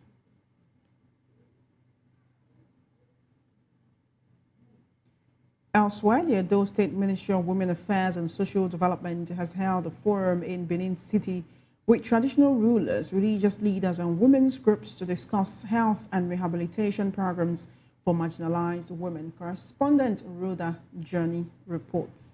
State Ministry of Women Affairs and Social Development held a town hall roundtable in Benin City aimed at restoring the dignity of forgotten women in the states. The event brought together traditional rulers, ministry officials, religious leaders, and women leaders to discuss health initiatives and rehabilitation programs for marginalized women. The Commissioner for Women Affairs delivered a keynote address and led an interactive session, allowing participants to ask questions and share insights. I'm here to talk about the forgotten women of Edo State. These are the women in our rural corners, those living with disabilities, the elderly, and those displaced by circumstance for too long. They have lived in the shadows of our progress, but today we turn the light towards them. The project we flag up today, restoring the dignity of the forgotten women, is more than just a 2-year plan. It is a moral contract. Through this collaboration between the ministry and the Mobile Foundation for Health Security and Rehabilitation, we are committing to ensuring no woman suffers simply because she is out of reach, providing the tools for women to reclaim their economic and social independence, reminding every woman in Edo State that she is seen, she is valued, and she is protected by her government. The meeting concluded with goodwill messages from stakeholders and ministry representatives. Our organization is not an office organization, we are mobile. It is made for the community. So we go to the community. So in going to this community, we want to make sure, first and foremost, they say where there's no information, there is no power. We want to first and foremost start with informing, creating awareness of how these people can restore back that dignity.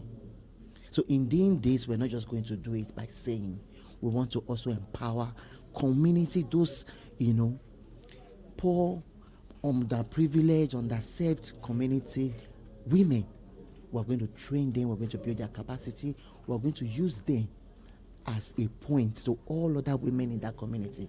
This program is, the Town Hall meeting is a great one.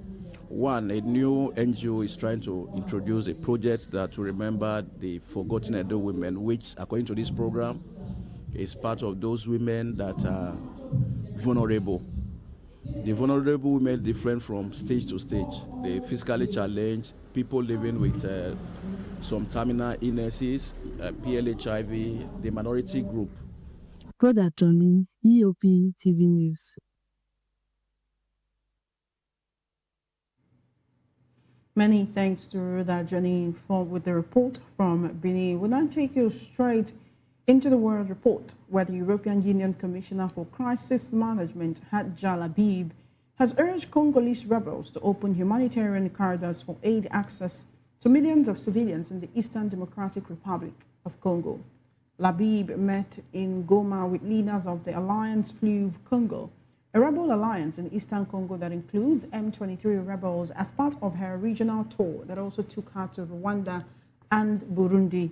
The visit was to assess the humanitarian needs on the ground and advocate for humanitarian access with all parties to the conflict. Labib told newsmen that she had a frank and constructive meeting with representatives of AFCM-23 rebels to press for humanitarian access for millions of civilians in Eastern DRC.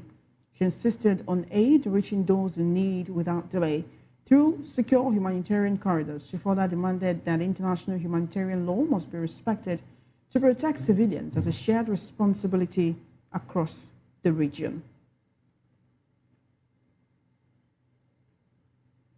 Still on the World Report, in Germany, the ruling conservatives have passed a motion to ban social media use for under 14s and introduce more stringent digital verification checks for teenagers, thereby building momentum for such limits in Germany and elsewhere in Europe. At the party conference in Stuttgart, Chancellor Friedrich Merz's Christian Democratic Union also called for fines for online platforms that failed to enforce such limits, as well as European Union-wide harmonization of age standards. A growing number of countries, including Spain, Greece, France, and Britain, are already looking at similar social media bans or restrictions on accessing platforms like TikTok or Instagram.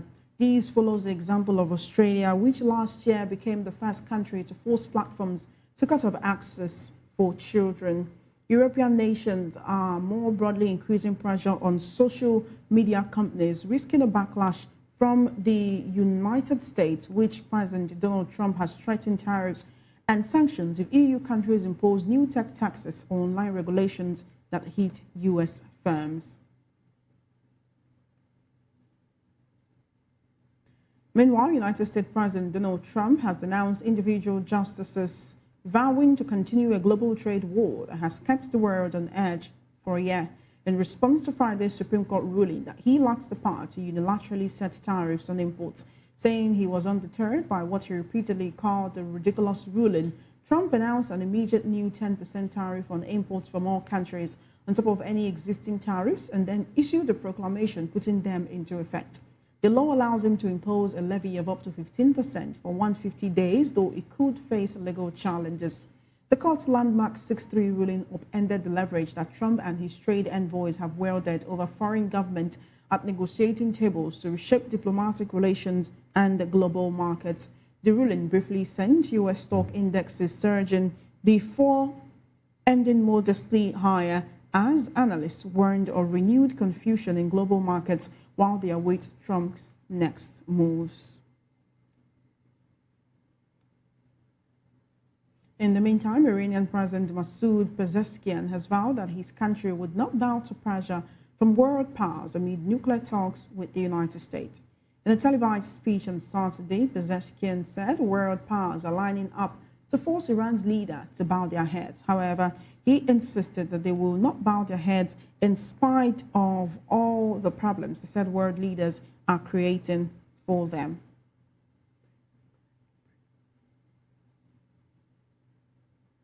You're still watching the news on VOP TV. We'll take a short break now and return with business, sports, and entertainment stars. Stay with us.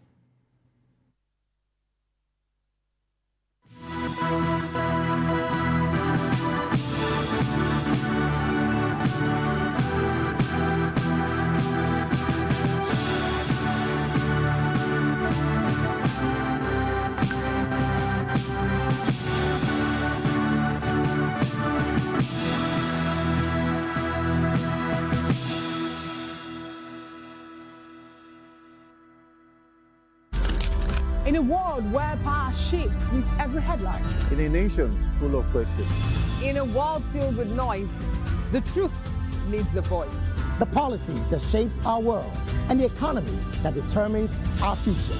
Every hour, every day, the grapevine keeps buzzing. And together, we are committed to telling the stories that shape our world, because your voice is our focus. Don't forget, our voice matters the most. Let us come together and share our concerns.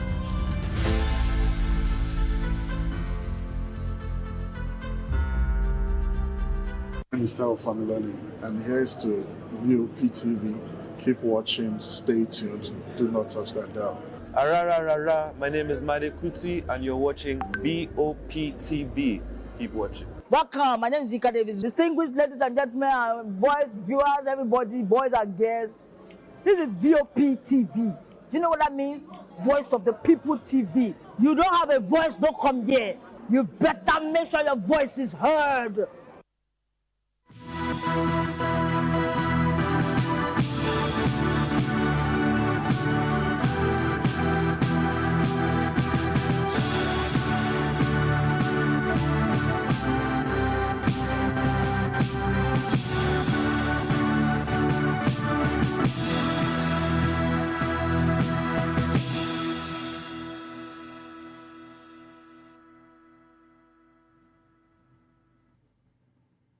Welcome back. Now we take you straight into the world of business, where the World Bank will, in March, approve a $500 million loan for Nigeria to boost agricultural productivity, strengthen value chains, and create jobs. The Nigeria Sustainable Agricultural Value Chains for Growth project aims to address food insecurity and create jobs, with the International Development Association providing the entire credit financing. Nigeria imports approximately $10 billion worth of food annually, and the project will adopt a private sector-led approach to enhance smallholder farmer productivity and integrate them into structured output markets. The project will cover participating states and has a total operation cost of $500 million.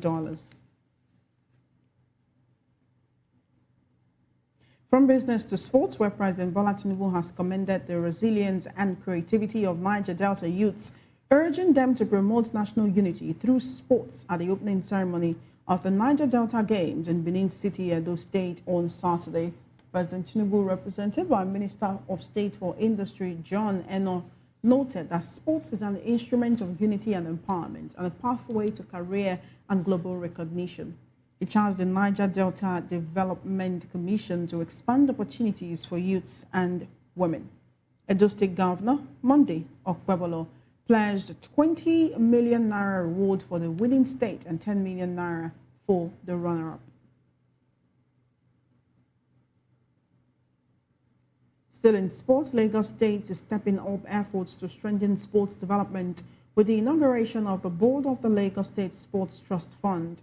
Governor Babajide Sanwo-Olu says the board is expected to mobilize private sector support and boost grassroots and school sports across the state.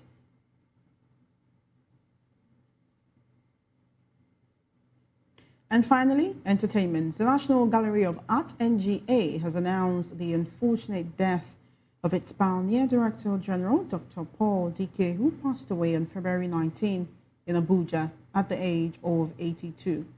Born on June 12, 1944 in Enugu, Anambra State, the late Dr. Dike was a renowned expert in ethnographical, anthropological, and sociological studies. During his tenure, he laid the foundation for the NGA, establishing 25 outstations across the 6 geopolitical zones of Nigeria. He was said to be instrumental in promoting local and international programs that enriched the country's art scene. NGA Director General Ahmed Sodangi described the late Dr. Dike as a professional and beloved family man whose loss has been deeply felt. For his part, Professor Kurdiz Ikwemesi paid tribute, saying the NGA has not lost its legacy despite the overwhelming pain of his passing.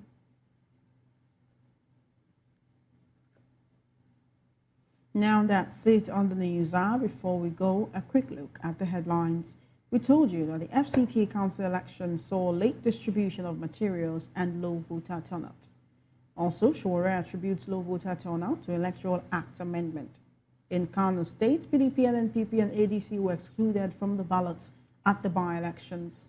Lai Mohammed has denied Hausa insurgency alert calls report fabricated. Army rescues 3 children, kills 5 terrorists in Borno State. ICPC tracks 4.61 billion naira federal project in Zamfara, 6 value for money. On the foreign scene, we told you that the EU has urged Congo rebels to open humanitarian corridors. In business, World Bank has approved $500 million loan for Nigeria's agricultural sector. In sports, President Tinubu commends the resilience and tax NDDC on empowerment. And in the world of entertainment, National Gallery of Art mourns passing of pioneer Director General Paul Dike. You can do all subscribe to our YouTube channel. On YouTube, we are Voice of the People TV, and on other social media platforms, we are at VOP TV Live. If you witness news happening near you, we want to hear from you. Send your eyewitness reports, event coverage requests, photos or videos directly via WhatsApp to 0814-606-4057. You can also reach our newsroom by email at news@vop.ng. I'm Chioma Innocent. Thank you for watching.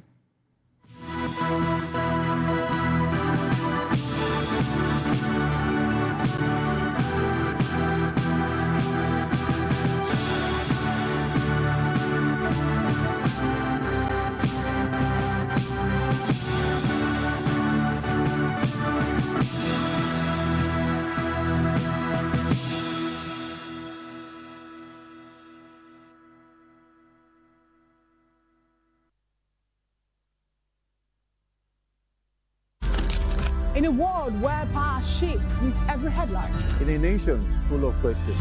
In a world filled with noise, the truth needs a voice. The policies that shapes our world and the economy that determines our future. Every hour, every day, the grapevine keeps buzzing. And together, we are committed to telling the stories that shape our world because your voice is our focus. Don't forget, our voice matters the most. Let us come together and share our concerns.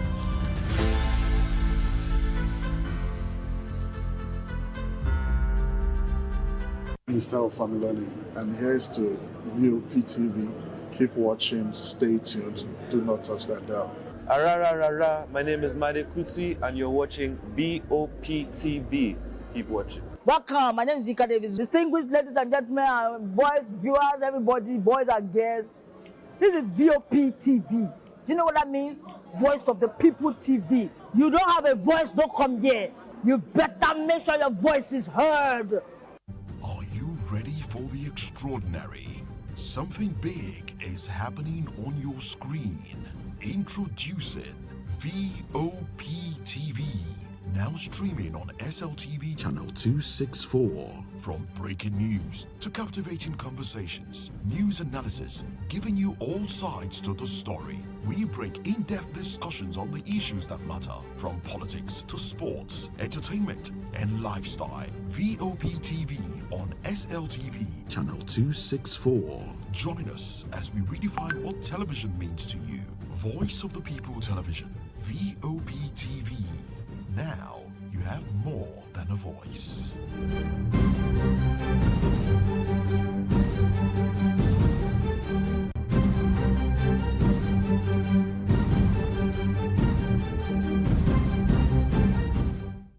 In a world where truth is the ultimate power and opinions scream the loudest, it's time to wade through the noise. Hunger no get tribe. Hunger no get religion. And scan the human interest and trending topics that matter. Stay tuned to The Issues, your plug to the stories making the buzz, from politics to science and technology, social justice, and more. Let's tackle the tough questions and expose the truth. The Issues on Voice of the People Television. Don't just react, understand. Do you want your voice to be heard? Do you know that you matter in the scheme of things? The People's Voice, the show where ordinary citizens take center stage as we discuss the biggest stories that affect you and I. With you in mind, we facilitate lively discussions, debates, and interviews on the topics that matter most to you and I, from social justice to economic empowerment, education to healthcare, governance, and more, tackling tough topics and amplifying your voice. Join the conversation and make your voice count. The People's Voice. Make your voice count. That's awards. The Razzmatazz.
influential fashion, interviews, and more. Spotlight on Voice of the People.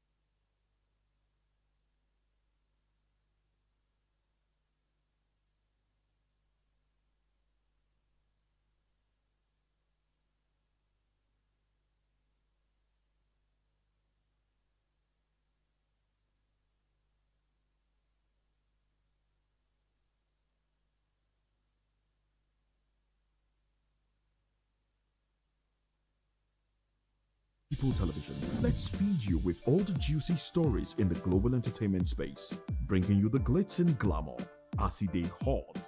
Stay tuned to Spotlight, 1 p.m. Monday to Friday. Spotlight on VOP TV. Entertainment like never before.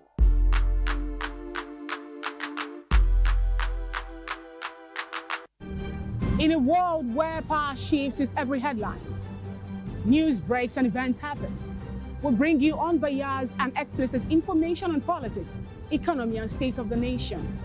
We break down the chaos. Facts, not fluff. Truth, not spin. We discuss not just politics, but a glimpse into the future. Voice of the People Television. Now you have more than a voice.